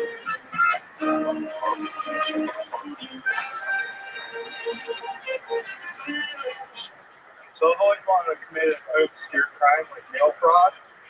Ironically, mail fraud is also what my dad calls trans people. I was lucky enough to grow up with my dad and mom. So I grew up on a dairy farm, so my dad had no excuse to leave and get milk. I was very blessed. I knew buddies weren't so lucky, and they had stepmoms. They're like, she's a fucking bitch. Like, I never got that because from the videos I've seen, they seem pretty cool.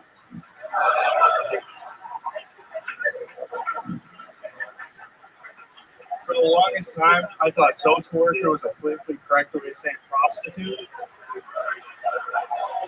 So when I found out that my older sister was going to school to be a social worker, I was like, Dad, are we okay with this? And he's like, yeah. I'm like, is Grandma on board? He's like, Grandma actually suggested it. She thought she'd be great at it. Dirty old hag. So for 3 years, I thought my older sister was going to school to be a whore. Turns out she's just working with them. So, thank you, Roman Schmidt. Wow. Okay. The Kill Tony debut of Roman Schmidt. Yeah. Hello, how are you? It's so nice to meet one of Derek's young children.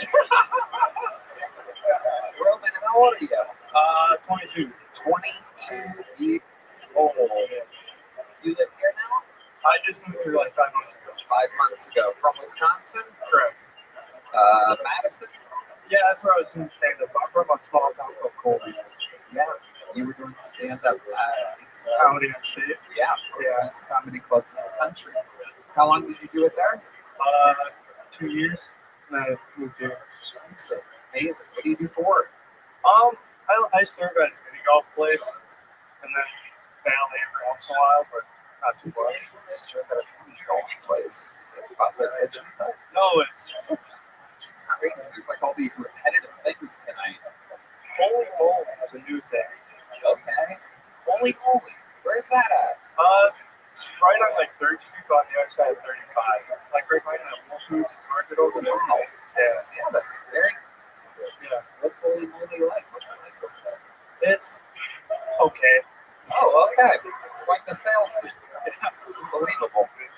They gotta love your ringing endorsement. Yeah, I'm working one shift for the next 2 weeks, so I don't know if you really want me either.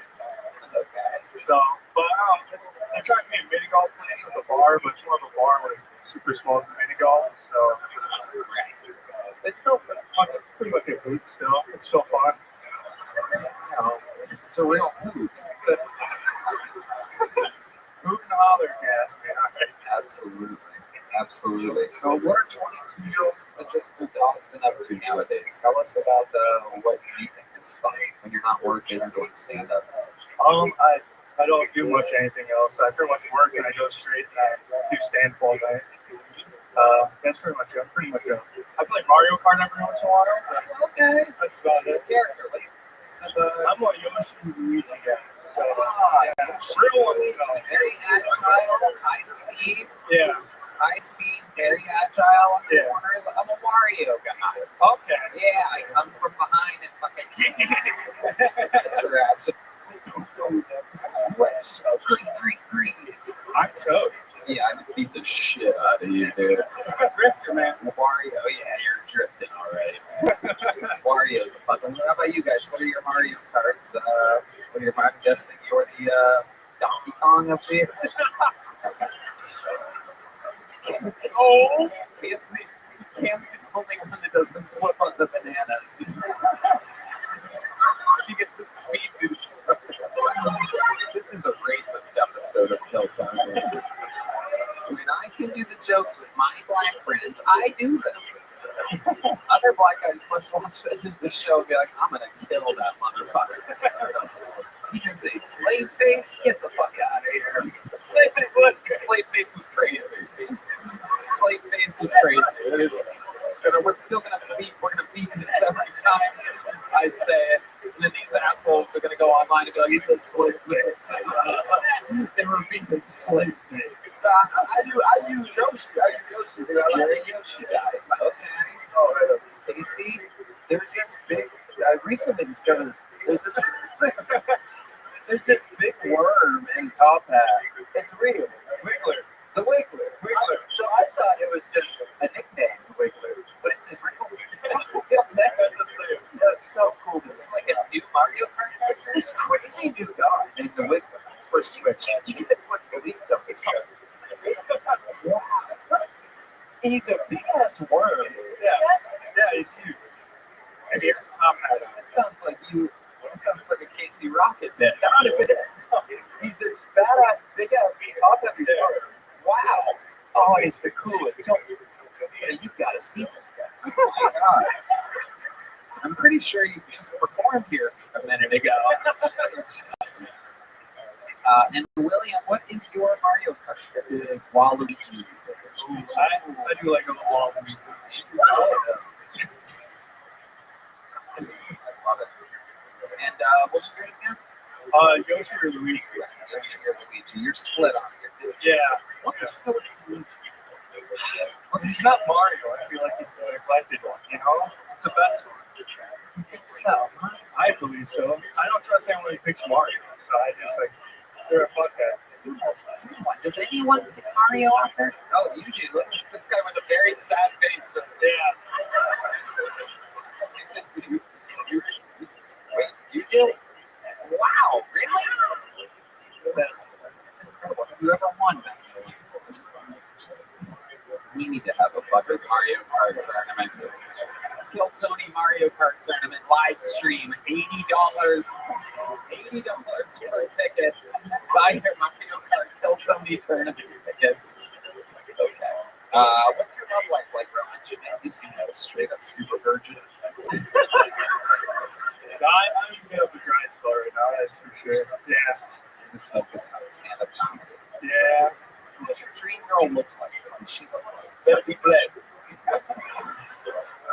Yeah, right. G and Duddy. You look up on Instagram. That's what? G and Duddy. What's her name? Gia Duddy. Gia Duddy. D-U-D-D-Y? Specific. Gia. How do you spell that? D-U. Say it into the microphone, you creep. Oh. DU. She is it now. Just a normal girl.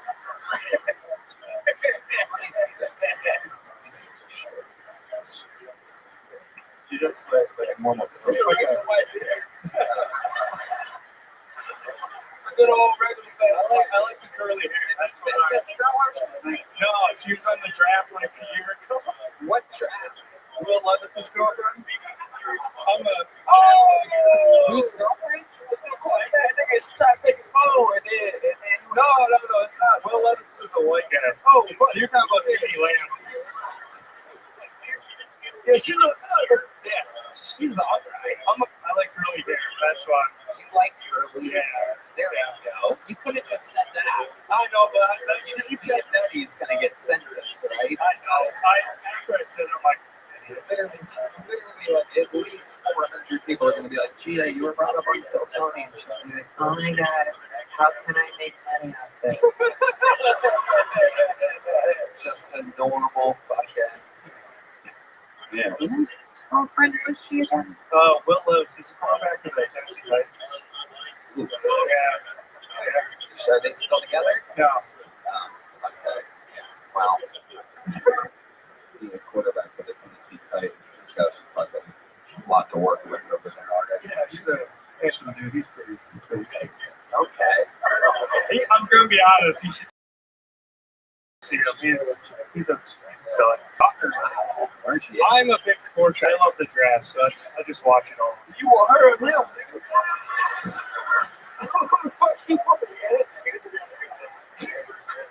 I would prefer her. I would like to put that out. But you'd snap on the ball if you wanted it. Roman, what else? What are we missing here? Anything else crazy about your entire life's history or anything? The one and only time I ever shot a gun was inside my high school. Okay. Now we're talking. So, tell us more. It was my senior year. I get called to our high school counselor. And I get in, there's like 4 other guys. And our counselor comes in, she's like, so we're going to do a school shooting, and you guys are going to be a part of it. And I like half jokingly go, can I be the shooter? And she's like, we're not doing that. We're doing a fake basketball game. So we do that. Wait. That's the setup for what's going to happen. So we do the high school one. I get pulled out of class later by the middle school counselor. And he goes, I heard you want to be the school shooter. And I was like, shit. And I was like, so I was honest. And I was like, yeah, I said that. And he goes, do you want to do that for the middle school drill? I was like, yeah.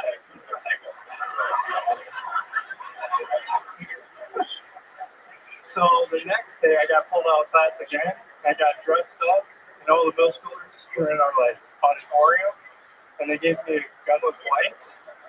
And they told me just aim at the ground, don't. I was like, okay. They told me this.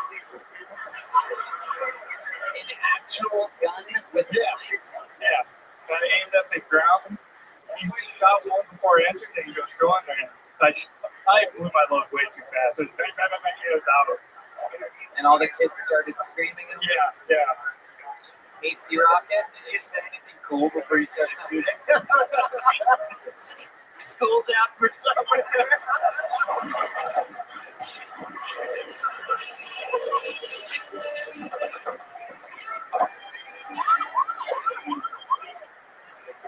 No, I wish I would have. That's so much better.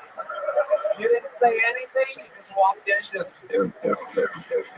right at the ground? It was the first time I ever had that kind of powerful feeling, I was like, it's crazy. Goodness. This is the only time Alec Baldwin ever wishes he was you. That is how you shoot a gun with a blanks at the floor. Insane that they would give you a real gun. This was in Wisconsin? Yeah. That's the second crazy school shooting drill we had. What was the first crazy? They didn't tell us we're having school shooting drill. Oh, shit. It's just Derek Dimple jerking off in auditorium. 110, 110.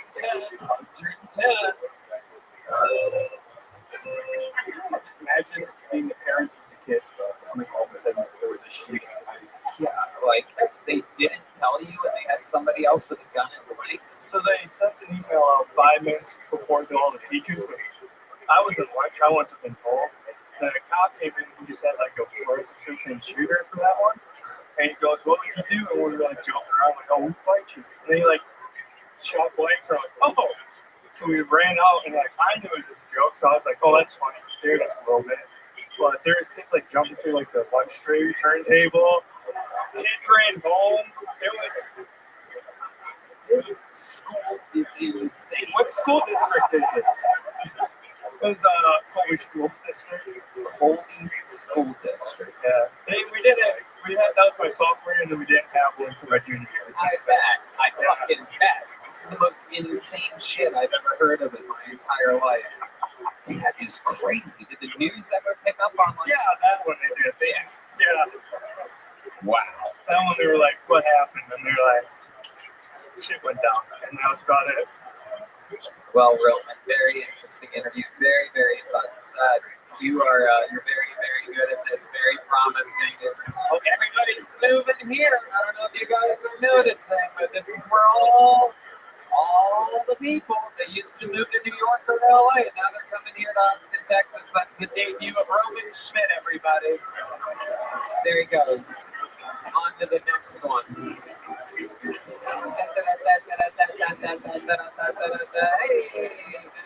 Hey, you're a character. I'm a Wario, and I'm gonna win. Your next bucket full goes by the name of Isaiah Pichardo. Isaiah Pichardo.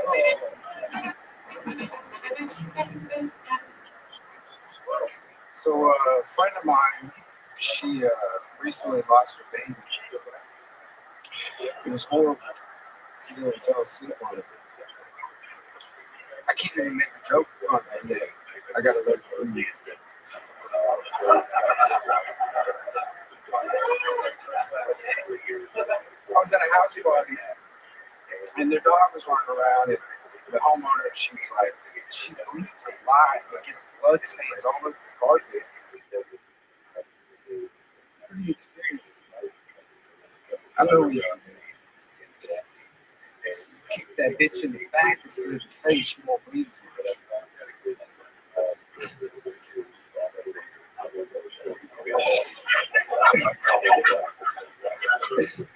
Just a tip. It was crickets. They looked at me like I was crazy. I had to save myself, so I was like, that's why they're called bitches, right?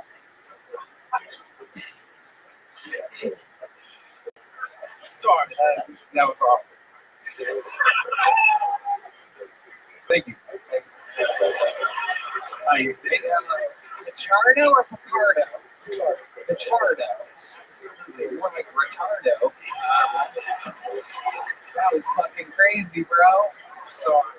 Ballsy move. How long have you been doing stand-up? This is my fourth time. Fourth time ever. Okay, that makes it great. I thought you were going to say 2006. That'd be crazy. I love it. How old are you, Isaiah? 23. 23, fourth time ever. It takes a lot of balls to come up here in this situation like this. Yeah, it's a lot of fun. Yeah, where are you from? Indiana. Indiana. And is that where you still live? Yes. Yeah. And what are you doing tonight? To be honest, watching Kill Tony last night. I'm gonna go to that. You were watching last night? Last night. And you're like, I'm gonna go to that tomorrow in Austin? Yes. You were in Indiana last night watching YouTube, and you're like, I'm gonna go to that tomorrow. Yep. And you bought a ticket last night, and you flew here today. No, I drove. You drove from Indiana? I haven't slept. Yeah, I just drove straight. That is wild. That is unprecedented. Amazing. And the fucking, so you could have just as easily have been over across the street at a dingy 6th Street bar, fucking standing there doing nothing, and then you would have had to drive home to Indiana, accomplish nothing, and instead here you are. Yeah, I don't even know. Well, let's figure it out. You've only done stand-up 4 times. Someone fell asleep on a baby. That's crazy. She bleeds a lot. Crazy. Bitches. Crazy. Yeah. So it's all crazy what you're talking about here. So let's figure out what about you we should be talking about. Move that mic stand to the right side. Feel the difference? Yes. You're Mexican, right? Yes. Mexicans usually are used to performing behind walls. You don't have to do that. He's from Indiana, so it's whiter than all of us. Really. Literally. You're wearing a Grateful Dead shirt. Yes. You hit me? You a little stoner? Yes. Yeah, a little bit. What do you do for work? You work at a rent center or something like that? No, I work at Walmart in the city. Just that's as close as it gets. That's as close as it gets. What do you do for Walmart? Just throw boxes, man. Run a forklift. Right. And I'm no trainers. That's about it. Just manual labor. Absolutely. What do you do for fun?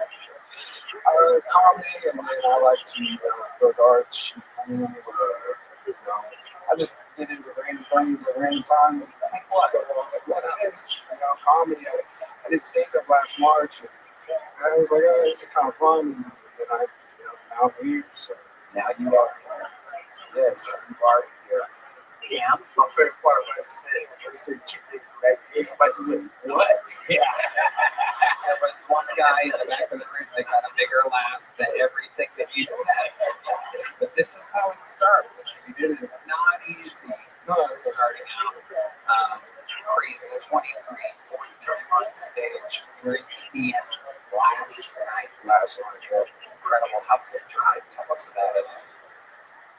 It was awesome. It's not a good drive. How far did you make it before you're like, what the fuck am I doing? About halfway, I was like, man, I should do this.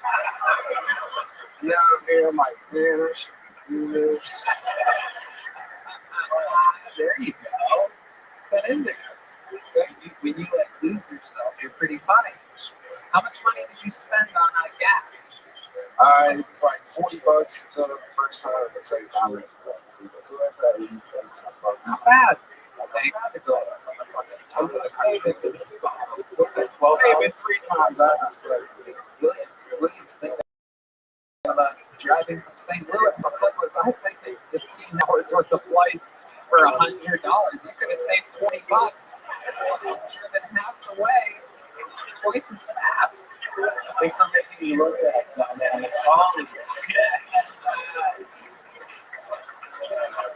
I love it. Isaiah, you still with your parents? Yeah. What do they do for work? He works at Toyota. He works at Toyota. Yeah. How about she? Mom? What does she do? Just chills? I don't know. You don't know your mom? Does she live with you? No. Okay. How long has she not been in your life? She was dipped out when I was like 12, 13. Okay. Where'd she dip out to? Do you know? I don't know. I was like, about 3 or 4 years later, I saw her at a gas station at the same time I found out Lincoln, so she's probably around. Do you know anything about her? Is she on drugs or something? No, she's doing all right now. She's living with the school lady in the basement. Just, one kid's in line. I see her every now and then, but it's kind of like. You see her at the gas station? That's it? Yeah. Do you ever talk to her on the phone? No, not really. Why is that? Because I guess it's on me now to kind of go see her, and I just kind of do it. You don't do it? Yeah. You left me at 12? I see her every now and then, but it's not awkward. So it's just like, why is it awkward? It's just like, we're different people now. That's long and gone, and it's just like, you know, this material is all about hitting out. Yeah. No, I was just getting to that. It makes sense that you're going around kicking bitches. No.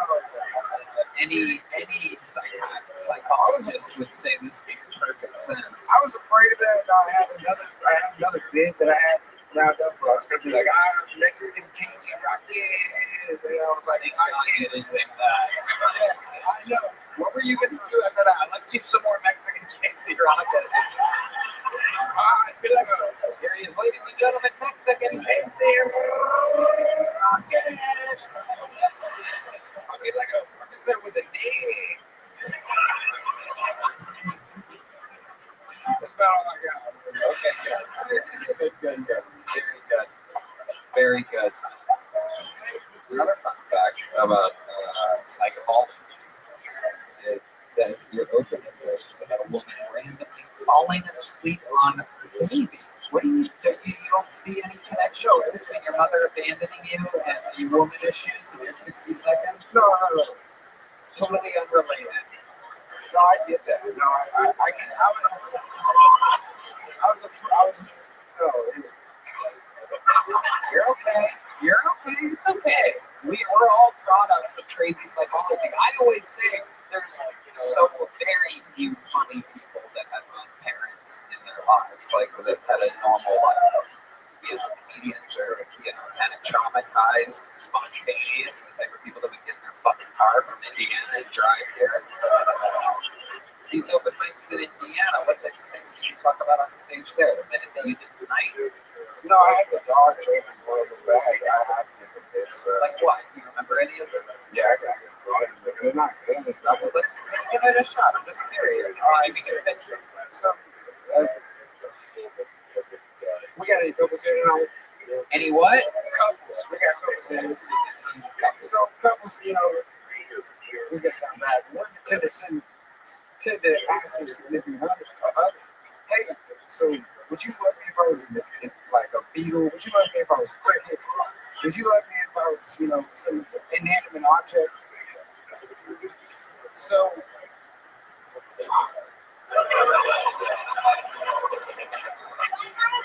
there's a better way to ask your man that question. You ask your man, would you still love me if I was gay, big, black, man with a fat cock? See, like, if my girlfriend asked me that, I love her to death. But if she asked me that, I'd be like, why are you going through my phone? What? Look out there. Look at those people. What the fuck? You don't know what works and what doesn't. You have no idea. Hey, I got bad jokes. I could do one of those and fucking. I could do one of my shitty jokes and fucking kill if you want me to. It's wild, man. There's something in there. There's a little fucking seed of something in there, Isaiah Pichardo. Do you really have a girlfriend? Well, no, she. I do not. You're a funny guy. You're a funny guy. I'm going to, I can only give you a little joke about I mean, I future of all the way here from Indiana. I'm going to give you a big one. Fill this fucker up. Start writing. Use your hatred towards your mother to fuel your wild success. Listen to for Isaiah Pichardo. It's a long ride to Indiana, ladies and gentlemen. Wow. How can you? Whoa, Jonah Dean's in the fucking house, ladies and gentlemen. Holy shit. Who says black people show up late to work? I love it. Well, let's blast through some of these fucking rules. I was expecting to get through more, but goddamn it, some of these interviews have been so entertaining that I've had people up here for a while.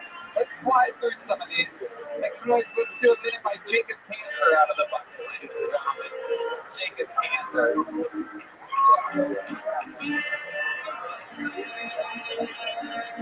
So I'm from Dallas, and I'm a tour guide downtown. I do the JFK tour. And part of the JFK tour, you let you meet this lady who was friends with Lee Harvey Oswald when she was a kid. I swear to God, they just reel her out like she's Hannibal Lecter. Everyone just shoots away questions, but it means that I've met someone who's met Lee Harvey Oswald about me, so you're welcome. No, I'm really just an Uber driver with a history degree. So I like to drive past the big closet, and I like CIA president there. They don't say anything, I just know I'm not in the tip. And about that time, I'll start to go into like my RFK Jr. spiel. Usually I get like, isn't he a conspiracy theorist? And I was like, you'd be a conspiracy theorist too if the CIA killed your dad, you uncle. And he is, in the political sphere, he is the closest thing that we have to Batman. I mean, really, if you think about it, fighting against the corruption of the establishment that shot his family. All right, thank you, I'm Jacob. Exactly a minute from Jacob Cancer. Jacob, welcome back. You were just on, correct? Yes, I was. Yeah, welcome back. Welcome back. He's here from this young man. I see Jacob everywhere. Yeah. He was in Dallas yesterday. I came to see the show. It's fucking great. I just, and then noticed you just run into him random faces like Isaiah and his mother. I thought it was really good, but yeah, it was great. And Jacob, you always been here. You already have a big Jew book, right? You were just here. What else? Well, since your last appearance, what's changed? What's going on? Nothing's really changed. I got on Secret Show, which was fucking badass. It was really good. I kind of like ran short on time by like 30 seconds and had a mini freak out. But everyone told me it was like funny because I like admitted I ran out of material. It's adorable. How long of a set did you do? I think I was filming it from the back, so I didn't have the time on my phone. But I think I ran out of material at like 9 minutes and 30-something seconds. That's good. Well, why did you say you ran out? Why didn't you just get off? Because it was 10 minutes. I don't know. I hadn't seen the light yet. Dude, 10 minutes. Well, I was just going, and I'm not used to doing comedy in that big of rooms, so I didn't see the light. It was exciting. It was very exciting. It was a lot of fun. The most fun you ever had on a stage in your life? The green room was really fun. Yeah. It's on stage too. Yeah. Hands there hitting on you. No. He's tripping on mushrooms thinking he's a white bitch. I just spell it out for me. Hey, yo, white bitch, I'm freezing in here. My name is cool, white bitch. Or Jacob. You're white. I love it. Jacob, what else is, anything else going on? We're flying through bucketfuls. I've just been going to comedy shows. I've recently started seeing someone that's going well. She's actually here tonight too. Oh, wow. Where's she at? She's in Dallas too, so she's a comic, so it's going well. She's here tonight? Yeah, she is. Where? She's over at Poor Choices. Okay, why don't you go tell her to come to a minute? Okay. Jacob Cantor, like yeah, we're gonna fly through it. Where's Cole? Cole's still wrangling people.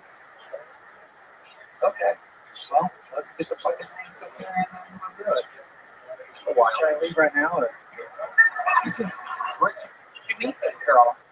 We're actually from the same hometown, but I met her through mutual friends. There's like a group from my hometown that eats in Dallas on Sundays. So she actually dated my brother's best friend who there in high school.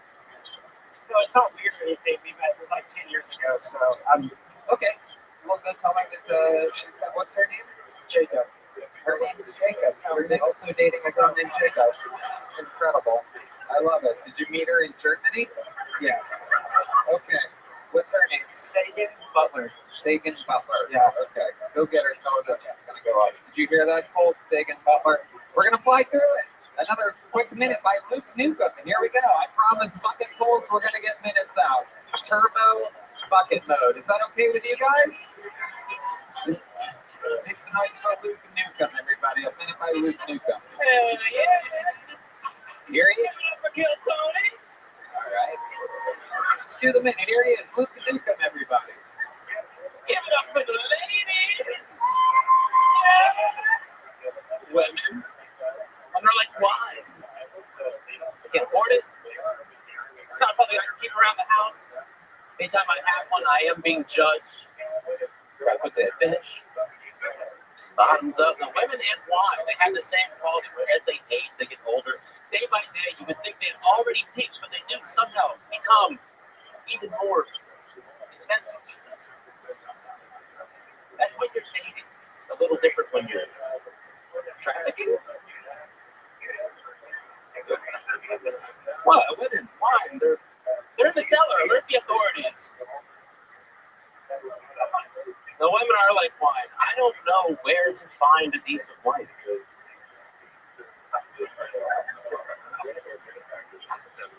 The market is flooded with California trash. And it gives me a headache. All right, I've been living here. Thank you so much. There you go. Luke, how long have you been on stand-up? About a year. Okay. Where do you live? Austin? What do you do for work? I'm a server. At the putt course? Hell yeah. Okay. All right. Most interesting thing about you? We're flying you bucket course right now. It's next time. Besides doing this, I'm a musician. And What music do you play? What type of rock and roll. I write the songs, play guitar. You don't sing? I do sing. I sing the songs I write. What kind of songs? Rock and roll. But I mean, like, do you cover anything? I don't do covers. Okay. Can you explain to them the chord progression, the speed real quick? I do something like that. Say it right to the microphone. Just tell them. It's a G chord with the chord effect. Oh, without me playing guitar as well? Let's go. You're gonna sing real quick. You're gonna sing, and we're gonna fly through it real quick. So start telling them. A minor, C, F, Look like you E7. Absolutely. You got that? You got that? Give us the group. Drive me crazy, I've been seeing them lately. I've been seeing them daily, baby, they're coming here. Here we go. I've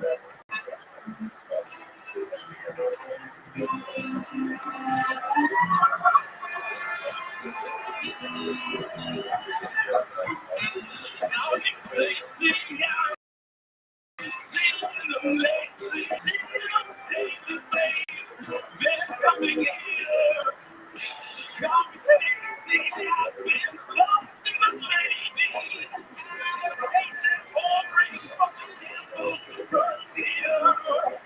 Each one a singer, each one the same. Everybody's doing good. It's you way. All right, there you go. Luke Nukas.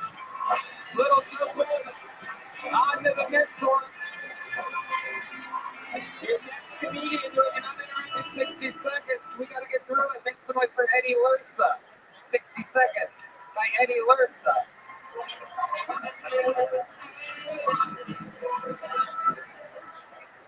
I've accidentally been working in restaurants for the last 20 years. I was watching a fat kid the other day, and it made me realize that if I have a kid, I don't have a fat kid. Because he's either going to overcome heavy adversity and build a strong character, or the little guy loses a foot and we don't walk from the back of the parking lot anymore. But it's cool if some of you didn't like that joke. There is a certain type of person that normally doesn't. That's fine too. I also figured out how to stop school shootings. We have to segregate schools again. What you do is you take all the lonely white kids with gun fascinations and you put them in their own schools. Right? In these schools, all of the teachers will be known pedophiles. Because at the end of the day, school shooters and pedophiles are the same. They both just want to unload on kids. I'm Eddie Lursa, thank you. Amazing. Eddie Lursa with a fantastic set. Great job, Eddie. How long have you been doing stand-up? Just over a year now. Over a year? That's incredible. That's so good. Where are you based out of? I'm here in Austin now. How long have you been here? A lot of people moved here in October. Incredible. Where'd you move from? Florida. Okay, what part of Florida? I was in New Smyrna Beach, right by Orlando. Ooh, Camp Patterson. What's the, you ever been there before? You ever do any, I was gonna say crime, not sure. Never did crime in New Smyrna Beach.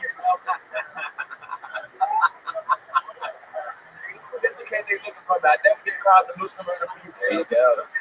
Case dismissed. So it's true, we don't have black people out there, so it's perfect. That's why we won't do crime there, but I never did crime in New Smyrna Beach. Eddie, what do you do for work?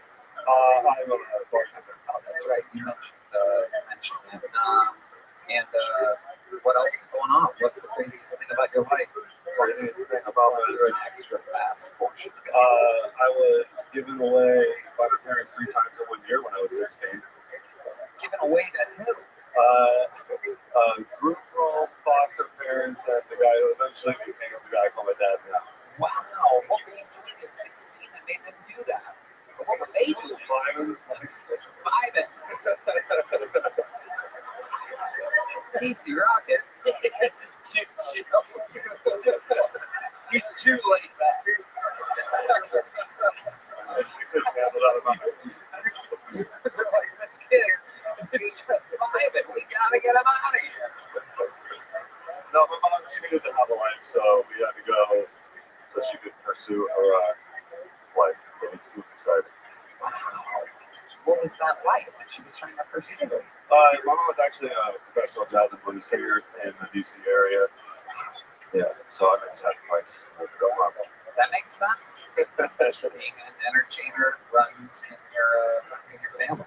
It's kind of your set was well beyond what most people that a year are at. We're flying through this bucket right now, trying to set a record for bucket pulls. So there he goes.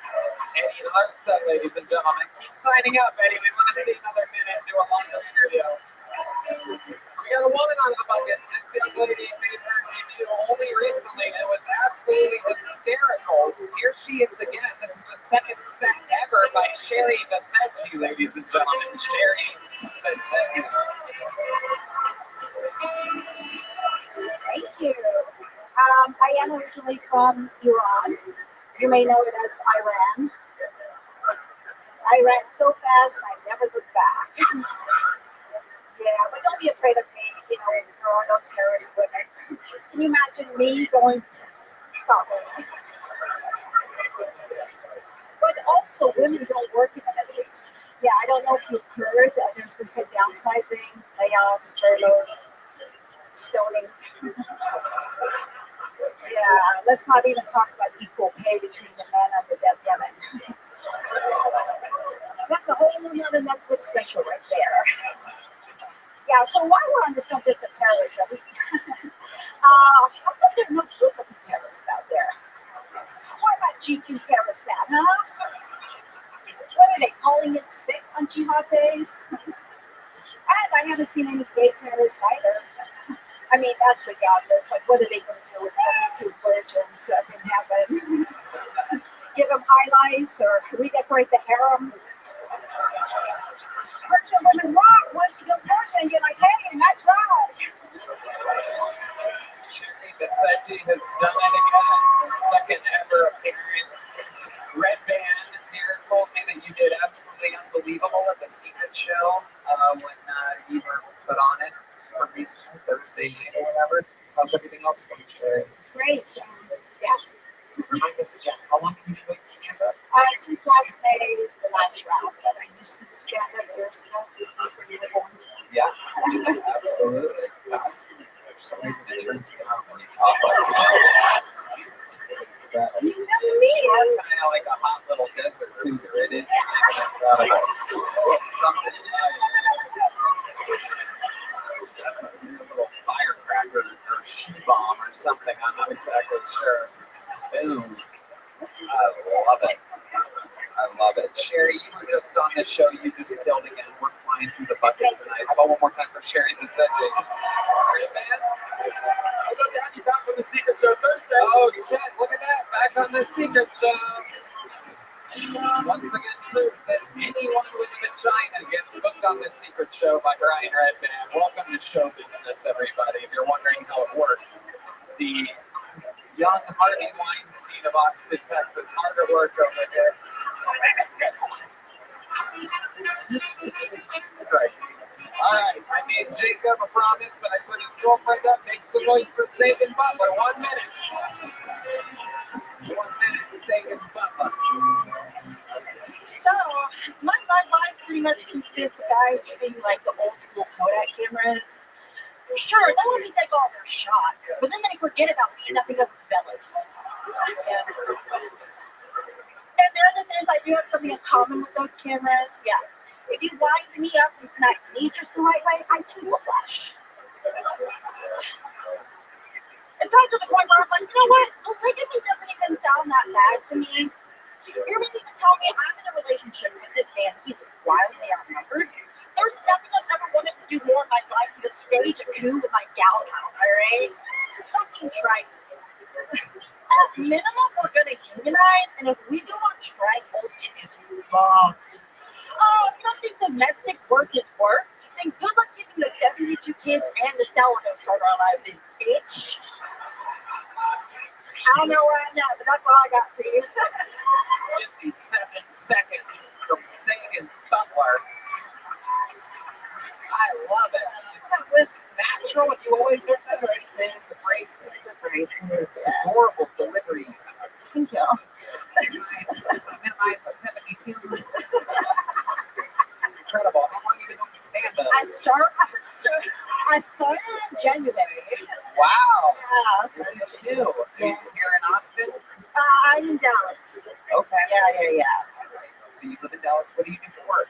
I am a certified postpartum doula, lactation educator, placenta encapsulator, and birth doula, and postpartum educator. Jesus Christ. Are you also an intern at a Goodwill? What doesn't she do? Yeah. I'm also a waitress, so you know. Absolutely, that's where you make the real money. Right? Yeah. Oh yeah. Absolutely. And you're dating Jacob? How's that been? Fantastic, actually. I wrote that joke before I started seeing Jacob, by the way, so we'll see how it goes. Amazing. And you guys are out hitting spots together, having fun. Oh yeah. What's the craziest thing about your life you find interesting during this? People see it as something good. I am a single mom of 4. Are you fucking serious? Yeah. I'm also a special needs parent. Oh my goodness. Yeah. Crazy. So your kids sound like you do. I got braces so that I can relate to my special needs kids. Look, I sound just like you now, Ellie. I just wanted to make them feel, normal. So I think we're a single mother of 4. How old are you? I'm 32. Wow. Okay, you're like a reverse David Jolly. You seem younger. You seem younger than me. Sunscreens. Glitter in the hair. It's the freckles, the glasses, the braces. It's just the glasses, the braces, the sensation of September sincerity.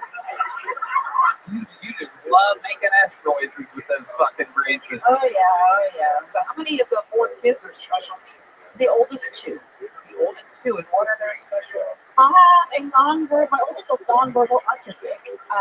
He's 10, and then I have a 9-year-old who's also on the spectrum, but she's a freaking savant, dude. Like she's way too fucking smart. How is he savant? Well, he taught himself how to read before the age of 2, and that's how he became verbal. Shit. So yeah, this kid beat you by 24 years.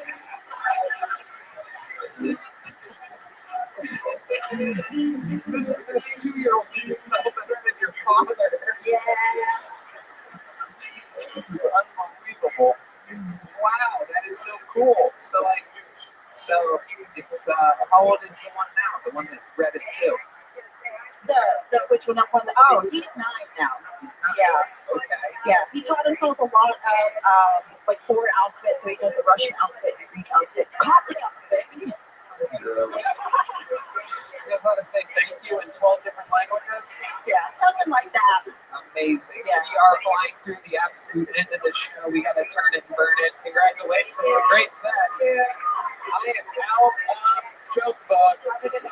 I'm out of joke books, but here, take one of those just for shits and giggles. At least you leave us something back to Dallas. All right.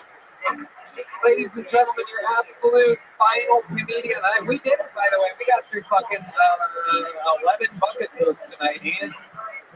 2 of our favorites, David Jolly and Uncle Laser, which leaves us with just one regular. You guys will never guess who it is. This man has been taking a hiatus in preparation for the forum, the rematch between him and Rick Diaz. One of the greatest regulars in the history of the show.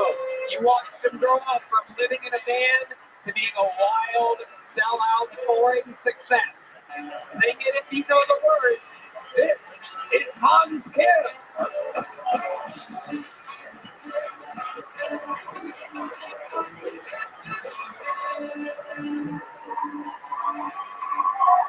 Thank you. Holy shit, that last go, huh?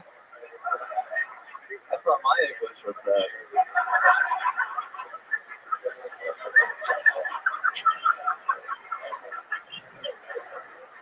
P. Diddy is getting charged with sex trafficking, which apparently is a big deal. I just don't think that's the worst thing he did. Whenever someone gets charged with sex trafficking, it's like they're saying, hey, it's okay to molest people, just don't take them sightseeing.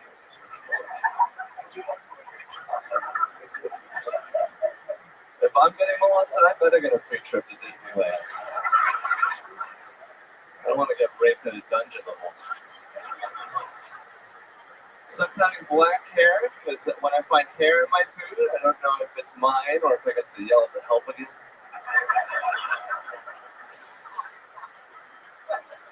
Tents are going up in the universities, which means it's time to invest in Raytheon. Thank you. But yeah, that is Hans Cam. That was Hans Cam. Fantastic, Hansi. How we feeling? I feel great, Tony. Thank you for having me back. I'd love to come back. Anytime. We love you, Hans. Literally anytime you want, you can. Thank you, Tony. Cocaine's pretty expensive. Are you back on it? Are you back on the hard stuff, Hansi? No. Did you just lie to me, Hans? Yes. Hans is also an autistic savant. For those of you that don't know, one of his amazing traits is he cannot tell a lie. What have you been doing lately with the cocaine, Hans? You want some 36th Street blow? Yeah, I mean, it's pretty good stuff here. This is a good street food. What do you do after you do cocaine? What game on your phone do you play? I'm playing a lot of Settlers of Catan on my phone, Colonist.io. Is that really what you do after doing cocaine?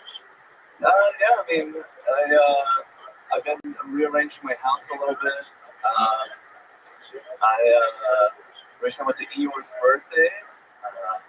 Tell us about that. What do you mean? Eeyore's birthday is a nice little thing that they do here in Austin at Peace Park. They just have like a bunch of people together and run around and it smells kind of bad. It's like a music festival. It's like but no music. Casey Rocket. Eeyore from Winnie the Pooh? Yeah. Yes. There's that Eeyore? Yeah, it's like a thing here. You do cocaine and you went to Eeyore's birthday? That's awesome. That's so cool. I think that's what Eeyore needed is a little cocaine. Yeah. It was so sad. Yeah. Wow. This is incredible, Casey. You just found out about a festival where there's no music and people just running around. How excited are you right now? Fucking my heart's thumping. I'm excited. That's cool. Hell yeah. That is incredible. What do you tend to do at yours? Birthday? Is that what you said? Yes. Well, I was there to follow my ex. But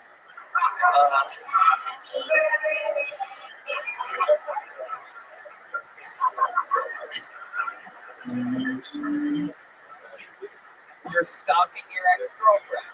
Yeah. Okay. Again, you cannot lie. People, that's why I love you. It's just so funny. People, I can't imagine a better interview than you in the world. They've always been fantastic. So how's stalking your ex-girlfriend going, Hans? It's great. Did she ever notice you? Yeah, she said hi to me. I got invited in last night. Ooh. I promised her I wouldn't talk about it, but we had sex. Oh my God. This is the most Hans Kim thing of all time. I think you're probably going to get in a little trouble now that you said that, huh? In 3 weeks. Ladies and gentlemen, we got to put a ribbon on it. That was Hans Kim, ladies and gentlemen. How about one more time for the great William Montgomery? Visit his Instagram. He's on tour. Go to his link tree in 5 days. Selling out all around the world off of his link tree. Guess who else only has a link tree on Instagram? It's Cam Patterson. Selling out all around the world. These guys do not have websites. KCRocketComedy.com. He's also on tour all all three of these guys on tour, killing all around the country. It's a lot of fun. I mean, you guys have gotten to watch them grow in front of your very eyes. There's not a show like this in the world where you get to watch a new minute every single week. And Ryan J. Evel's artisan, yes, which reminds me, the Killers of Kill Tony comedy tour is starting, where they're all going out, different groups at different weekends and different times, all around to giant venues, massive theaters all around the country. Some of the regulars, some of the golden ticket winners, the great Jet Ski Johnson, a lot of the greats that you love are on tour right now. KillerTony.com for there. The drawing for Ryan Ebelt is in, and it is indeed incredible. How about one more time for the best damn band in the land? By the way, Matthew Muehley just dropped a brand new single, Challenge Day. Go check it out at MatthewTM.org.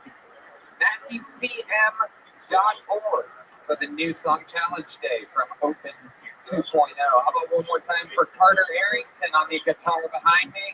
Matt Muehley, the great D Madness, everybody. Michael Gonzalez, Fernando Castillo, Raul Bajero, and Carlos Sosa are all on the world tour with Zach Brown. Our horn players are doing football stadiums every Saturday with Zach Brown. How about one more time for them? One of my favorite additions to our cast of all time. They fill rooms with unbelievable energy. No Chris Rogers tonight, right, Dan? Check out the SunsetStrip.atx.com. Secret show every Thursday. I love it. If you haven't yet, check out the live stream of the forum and the YouTube theater. Filmed on May 10th and May 12th, but a new level of production for us. We got the director of the UFC.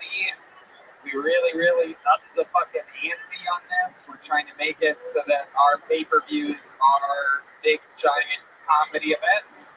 But as far as the home field advantage here in Austin, we love you guys. That was so much fun. Thank you. Good night, everybody.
Sunset Strip Comedy Club in Austin, Texas is now open.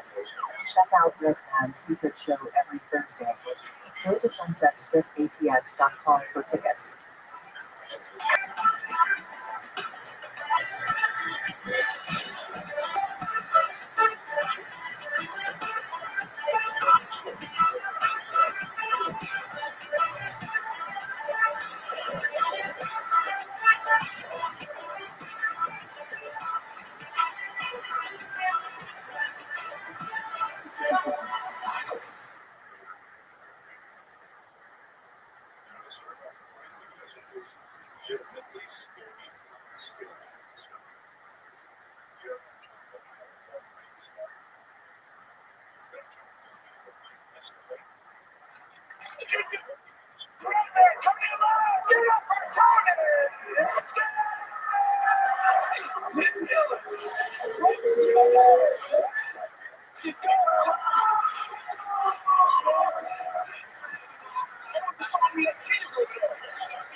say.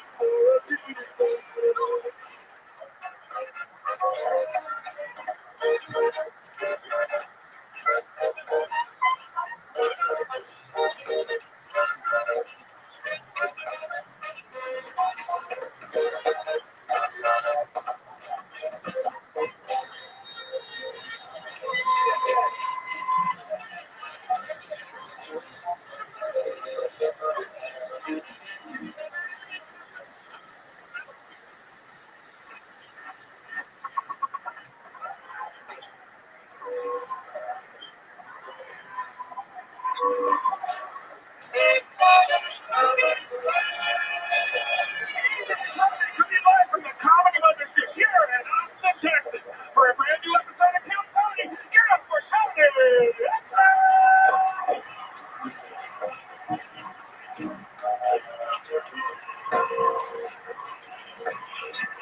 Who's ready for the best fucking night of their lives, huh?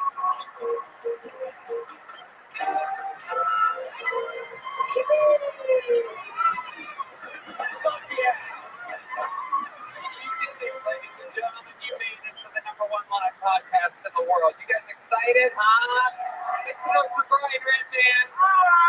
Kill Tony, brought to you by Squarespace.com. I'm going to hand for the best damn band in the land, ladies and gentlemen.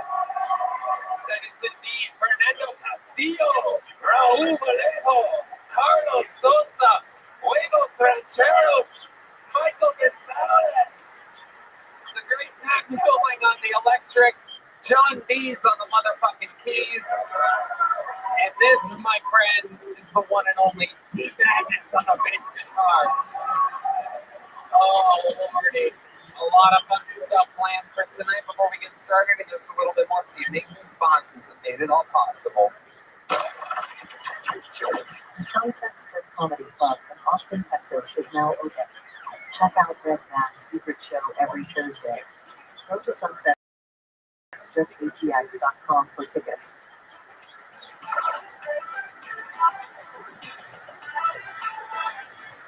Who's ready to start tonight's fucking show, huh?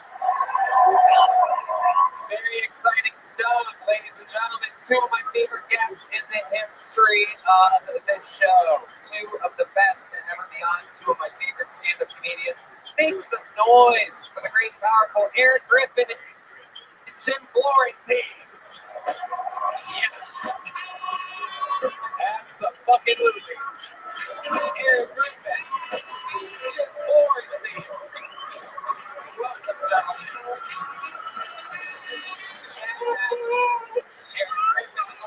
EricGriffin.com with a K. Jim Florentine on tour, JimFlorentine.com. Podcast Everybody is Awful. Welcome back, guys. How are you? Those jokes were amazing. Yeah, they're going to kill. I'm going to do a live on Netflix, which is going to be great. Yeah, so I can't even fun. Those shows. Well, we're going to see. I have a feeling I might cut to something real quick. The band just starts playing or something like that. I got more. We'll see. See if Hollywood lets me do some tech there. They're going to lower Art Shafir in the acid while you do that coke joke. Like every coke joke, it gets lower. Amazing. Well, you guys know how the show works. Yeah. 240 people signed up for the chance to perhaps get pulled out of this bucket tonight. If I do pull them out, that means they get 60 seconds uninterrupted. You know, their time is up and you hear the sound of a kid. That means they have to wrap it up then, or else we bring out the angry West Hollywood bear. And so, I pulled him out of the bucket. We go wrangled in from the bar across the street. And while that happens, ladies and gentlemen, I get to bring up one of our amazing regulars. How many of you are real fans of this show?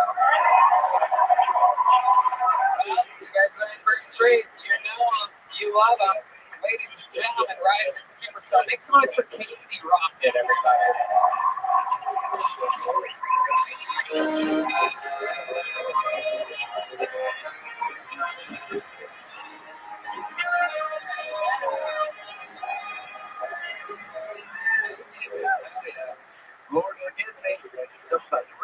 All right, very cool. All right, God, this one men were men in this country. Do you know what I mean? This one men were men. You know what I'm talking about? I'm talking about men were men. You know what I'm saying? I'm talking about dressing up like a deer, scaring your Latino neighbors. You know what I'm saying? Como said, you said the Winnebago. You know what I'm getting at? I'm talking about men were men. You know what I mean? Men were what? Men, folks. Hey, I'm talking about men were men. I'm talking about calling in late to work because you got caught in a saw trap. You know what I'm saying? I'm talking about men were men. Come on, men were men. Folks, hey, remember what, man? I'm talking about adopting a kid, getting him really sick just so you can meet John Cena. You know what I mean? I'm talking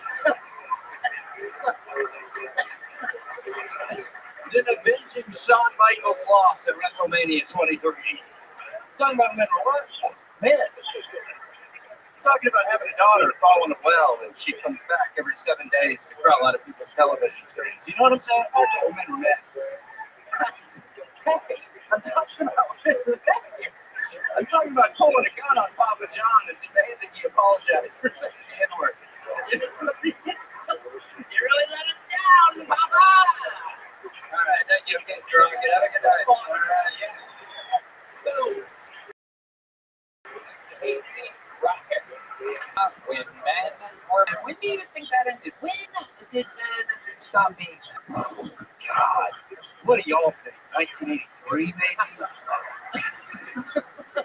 Probably 83. When was the last year the Celtics won a championship? I think it was maybe 1983. That's 83. I think it was either 83 or 83. That's just that men were men. Casey Rocket did it again. Lord has forgiven you for you did risk indeed. I did. I really did. It's tough, man. When I was a kid, we used to take Roombas to school. You know what I'm saying? Roombas? Roombas. The vacuum cleaner? The floor robotic vacuum cleaner? Those were a thing when you were a kid? When I was a kid, men were men. We used to take Roombas to school, and if it hit a crack, you were fucked, man. You'd gone the other way.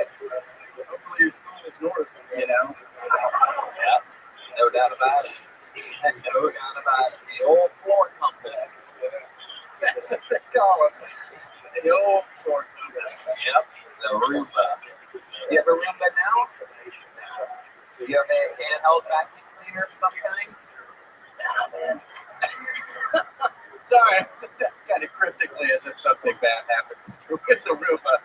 Not since the accident. I don't have a Roomba. The Roombas are just wide enough to suck a kid under. I lost the song. No, I don't have a vacuum, but I'm working on it. It's true. It's the sound of a Roomba, for those of you who don't know. Red Pick soundboard in full effect. Amazing. How old was your son when the Roomba sucked it up? What do you call that? 16 years old. Yeah, tiny little guy. But it's a chicken or the egg. Was it a big Roomba or was it a small son? And it was the perfect storm, really. The Roomba was just big enough and my son was just small enough, so. In a fortune, if you will. Yeah. Really late stage affliction. Yeah. 16-year-old affliction. I love it. What else is going on, Casey Rocket? They're dealing with that. And stuff like that never really goes away. So trying to make the best of it for now. Yeah, it's been a bad summer. I just spending time working on my novel and hanging out with you guys. Oh, yeah, your novel? Please tell us more about what you're writing about. I'm guessing it's called When Men Were Men. A novel by Casey Rocket. The whole Roomba chapter. I just don't know how he sits still to write a book. Like how you have to really sit and focus. See, I'm guessing you have a standing table and it's on wheels, and you're on rollerblades, and you're just flying around the room like a Roomba, like a Roomba. Huh. You become the thing you think you are. So interested. Casey fucking Rocket. I love the way you get a show started, my friend. You are quite the silliest goose that's ever geesed amongst us. I love your style. A lot of fun stuff happening. He's on tour. CaseyRocketComedy.com. We love you. Thank you. Thank you guys. And like that, the show has begun. And now things get really interesting as we go to our patented bucket of destiny, where anything can happen, obviously. Could be a crazy person, could be the next talent, could be somebody that has been signing up for years, could be somebody who just got here today. Make some noise for your first comedian, Drew Nickens, everybody. Drew Nickens.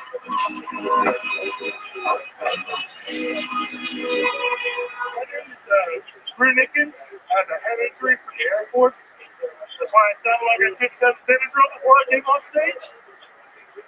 I run strip club. So for $20, you can talk about your favorite episodes of Dawson's Creek. And I came in, and I was halfway through season 2, and she goes, Jaquavius, because I never did my real name in a strip club. She goes, Jaquavius, you have sent you to this place. You should be a puppet actor. And ain't nobody trying to fuck a puppet, am I right? Man, I had a fun little bit at the moment. Yeah, it was real cool. And I used to give a grocery store flowers sex. That means that it wasn't Louis bag or Lambo sex, but it was pretty cool. And she was taking a shower one time. She left her phone. And she came in, and I was like, you know what, let me call her. Let me see what the cute nickname she gives me. Is she going to give me a bar from Home Alone? Is she going to give me Special Needs Jack Harlow? You know what she gave me? The bitch was doing charity work. Charity work was the name of my phone. That's been my time. Thank y'all so much. Fuck yeah. Drew Nickens getting the bucket started for us. I think we all have a brain injury now. I love it. Drew, how long have you been doing stand-up? I've been doing stand-up about 6 years, Tony. I love it. Where at? I live in DFW now. I've done it in DFW for about 4 years. And I've been in Shreveport before that. And College Station. So I've been everywhere. Yeah, you've been everywhere. Right next to each city's nuclear plant. I wish it would explain a lot. What happened when you were in the Navy? What happened to your brain? I was in the Air Force, and I got bullied real bad. And by your own? Yeah. But you know what? It's made me realize that I need to treat people kindly. Just be the best person I can be. You know, when you get things like that, you can be sad or mean, but you do whatever you can. Keep going. What do you say? Keep that. Yeah, I just know that it happened for me. What happened exactly? I gotta know now. You bullied somebody and then they bullied you back? No. I was weird on like wrestling. I like Yu-Gi-Oh! I was an easy target. Wow. Sometimes this answers the question, chicken or the egg right here. Do people with brain injuries like wrestling, or does the... No, it was before the brain injury. I like wrestling. Right. Okay. And then I really enjoyed wrestling after that.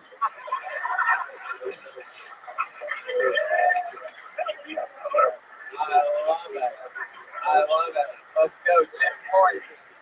Put that joke inside. They're going to laugh. Yeah, absolutely. It reminds me like a retarded Kramer. Yeah. I think if he used the N-word, he might get more laughs. Yeah, exactly. Eric Griffin? Yeah, I just want to know, so you made it into the Air Force? Yes, sir. That was the way. I had a 57, sir. It's a 50 to get in.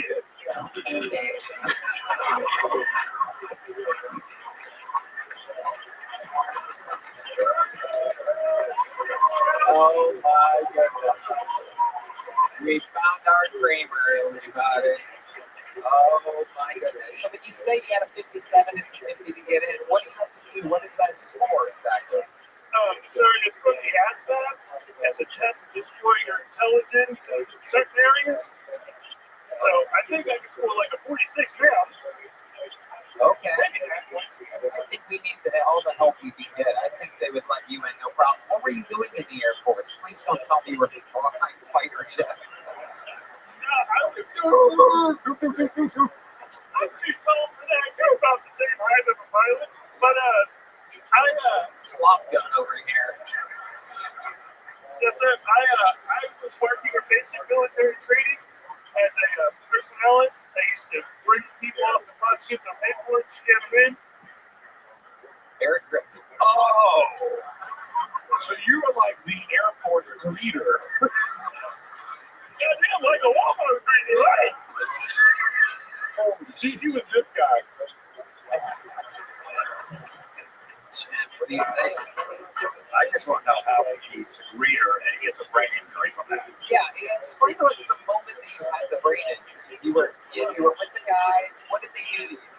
They beat me up real bad. I stood up for myself, and they told me, they're like, "Freddie, you need coffee." She sounds like, "Buddy, you need to think of it." And I gave in, and I'm like, "No, you ain't gonna do that to me." And then everything happened. What happened?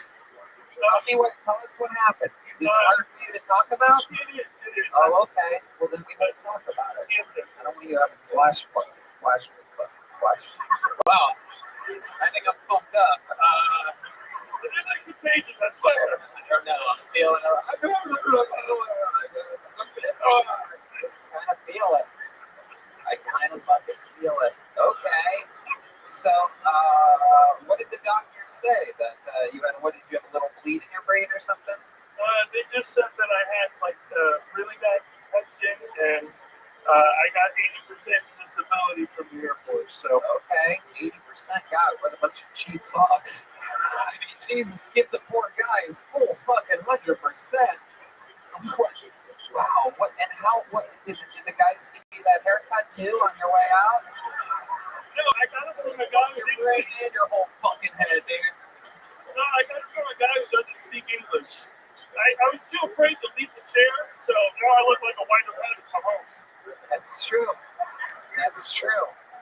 Okay. Now, so you don't have a job now, right? I do. I am a cashier for a legal poker room. Whoa, that sounds pretty cool. Here in Austin, Texas? No, I live in Dallas. I work midnight to 8 every Sunday, and then I sleep for 2 hours, and I come here to try and get on Kill Tony. How many times have you signed up for the show? I've been signing up for 10.5 months, sir. You've been signing up every Monday for 10.5 months? Other than 3 weeks, when I lost my wallet and I got a new car. Wow, unbelievable. That is incredible what happens here. This bucket of destiny has a mind of its own, and so do you. There's nothing quite like it. So tell us more, Drew. You've waited this long. I'll extend the interview. What else do you do? What are you into? So I love the country dance. I'm really good at it, even though I'm 1, 2, 3, 4. I have to have a partner to spin around, but I don't think you got any. Oh, there we go.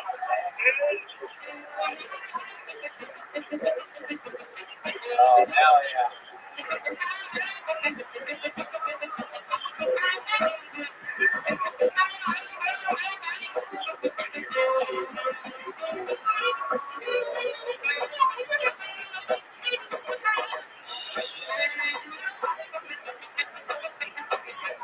Welcome to the Special Olympics. Holy shit, this party is already jumping. Wow. My goodness gracious. The country feels safer. What's wild is I thought...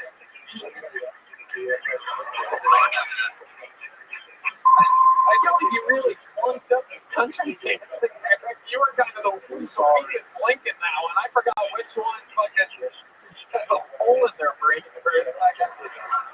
You were looking smooth up there, Drew. Okay, other than country dancing, what else are you into? I love boxing. Oh no, this is not good. I love the box.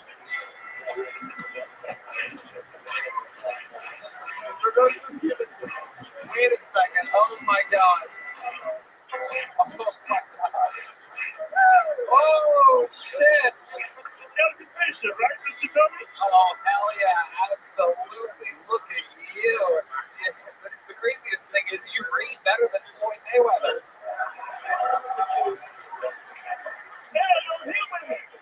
Oh, there you go. There you go. Not yet, you know. Jim Florentine. No, it's too bad they didn't unbox it before those guys got up on it.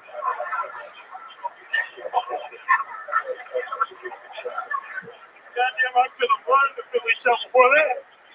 For those of you that may have missed it, by the way, you know, Eric got on the dance with him, and he said he likes boxing, and Eric pointed at Jim and goes, "You're up."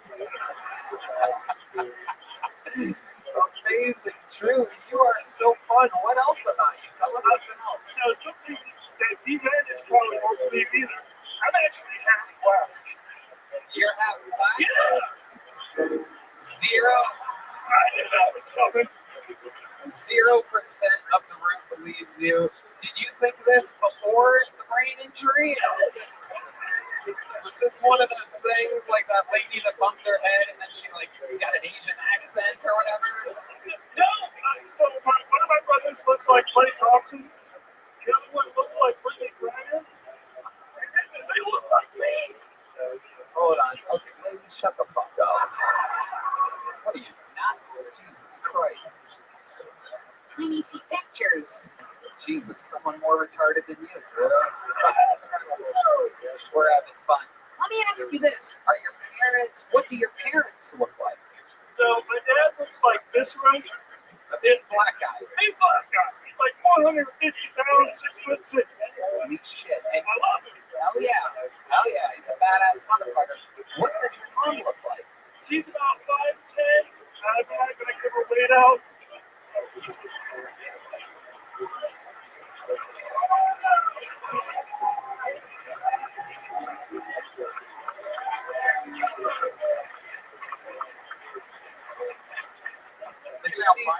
She's, you know, Red Bear's so stupid. She's white. Yeah, right. He said he's half black and his dad's black, so why would she be an albino to make her look like that? You don't think your mom may have cheated on your father? No, you see my dad. I look like my dad in the face, in the credit score, the dance moves, and something else. Whoa! You got the old whoa! God gave me a lot to go along. My dad actually gave me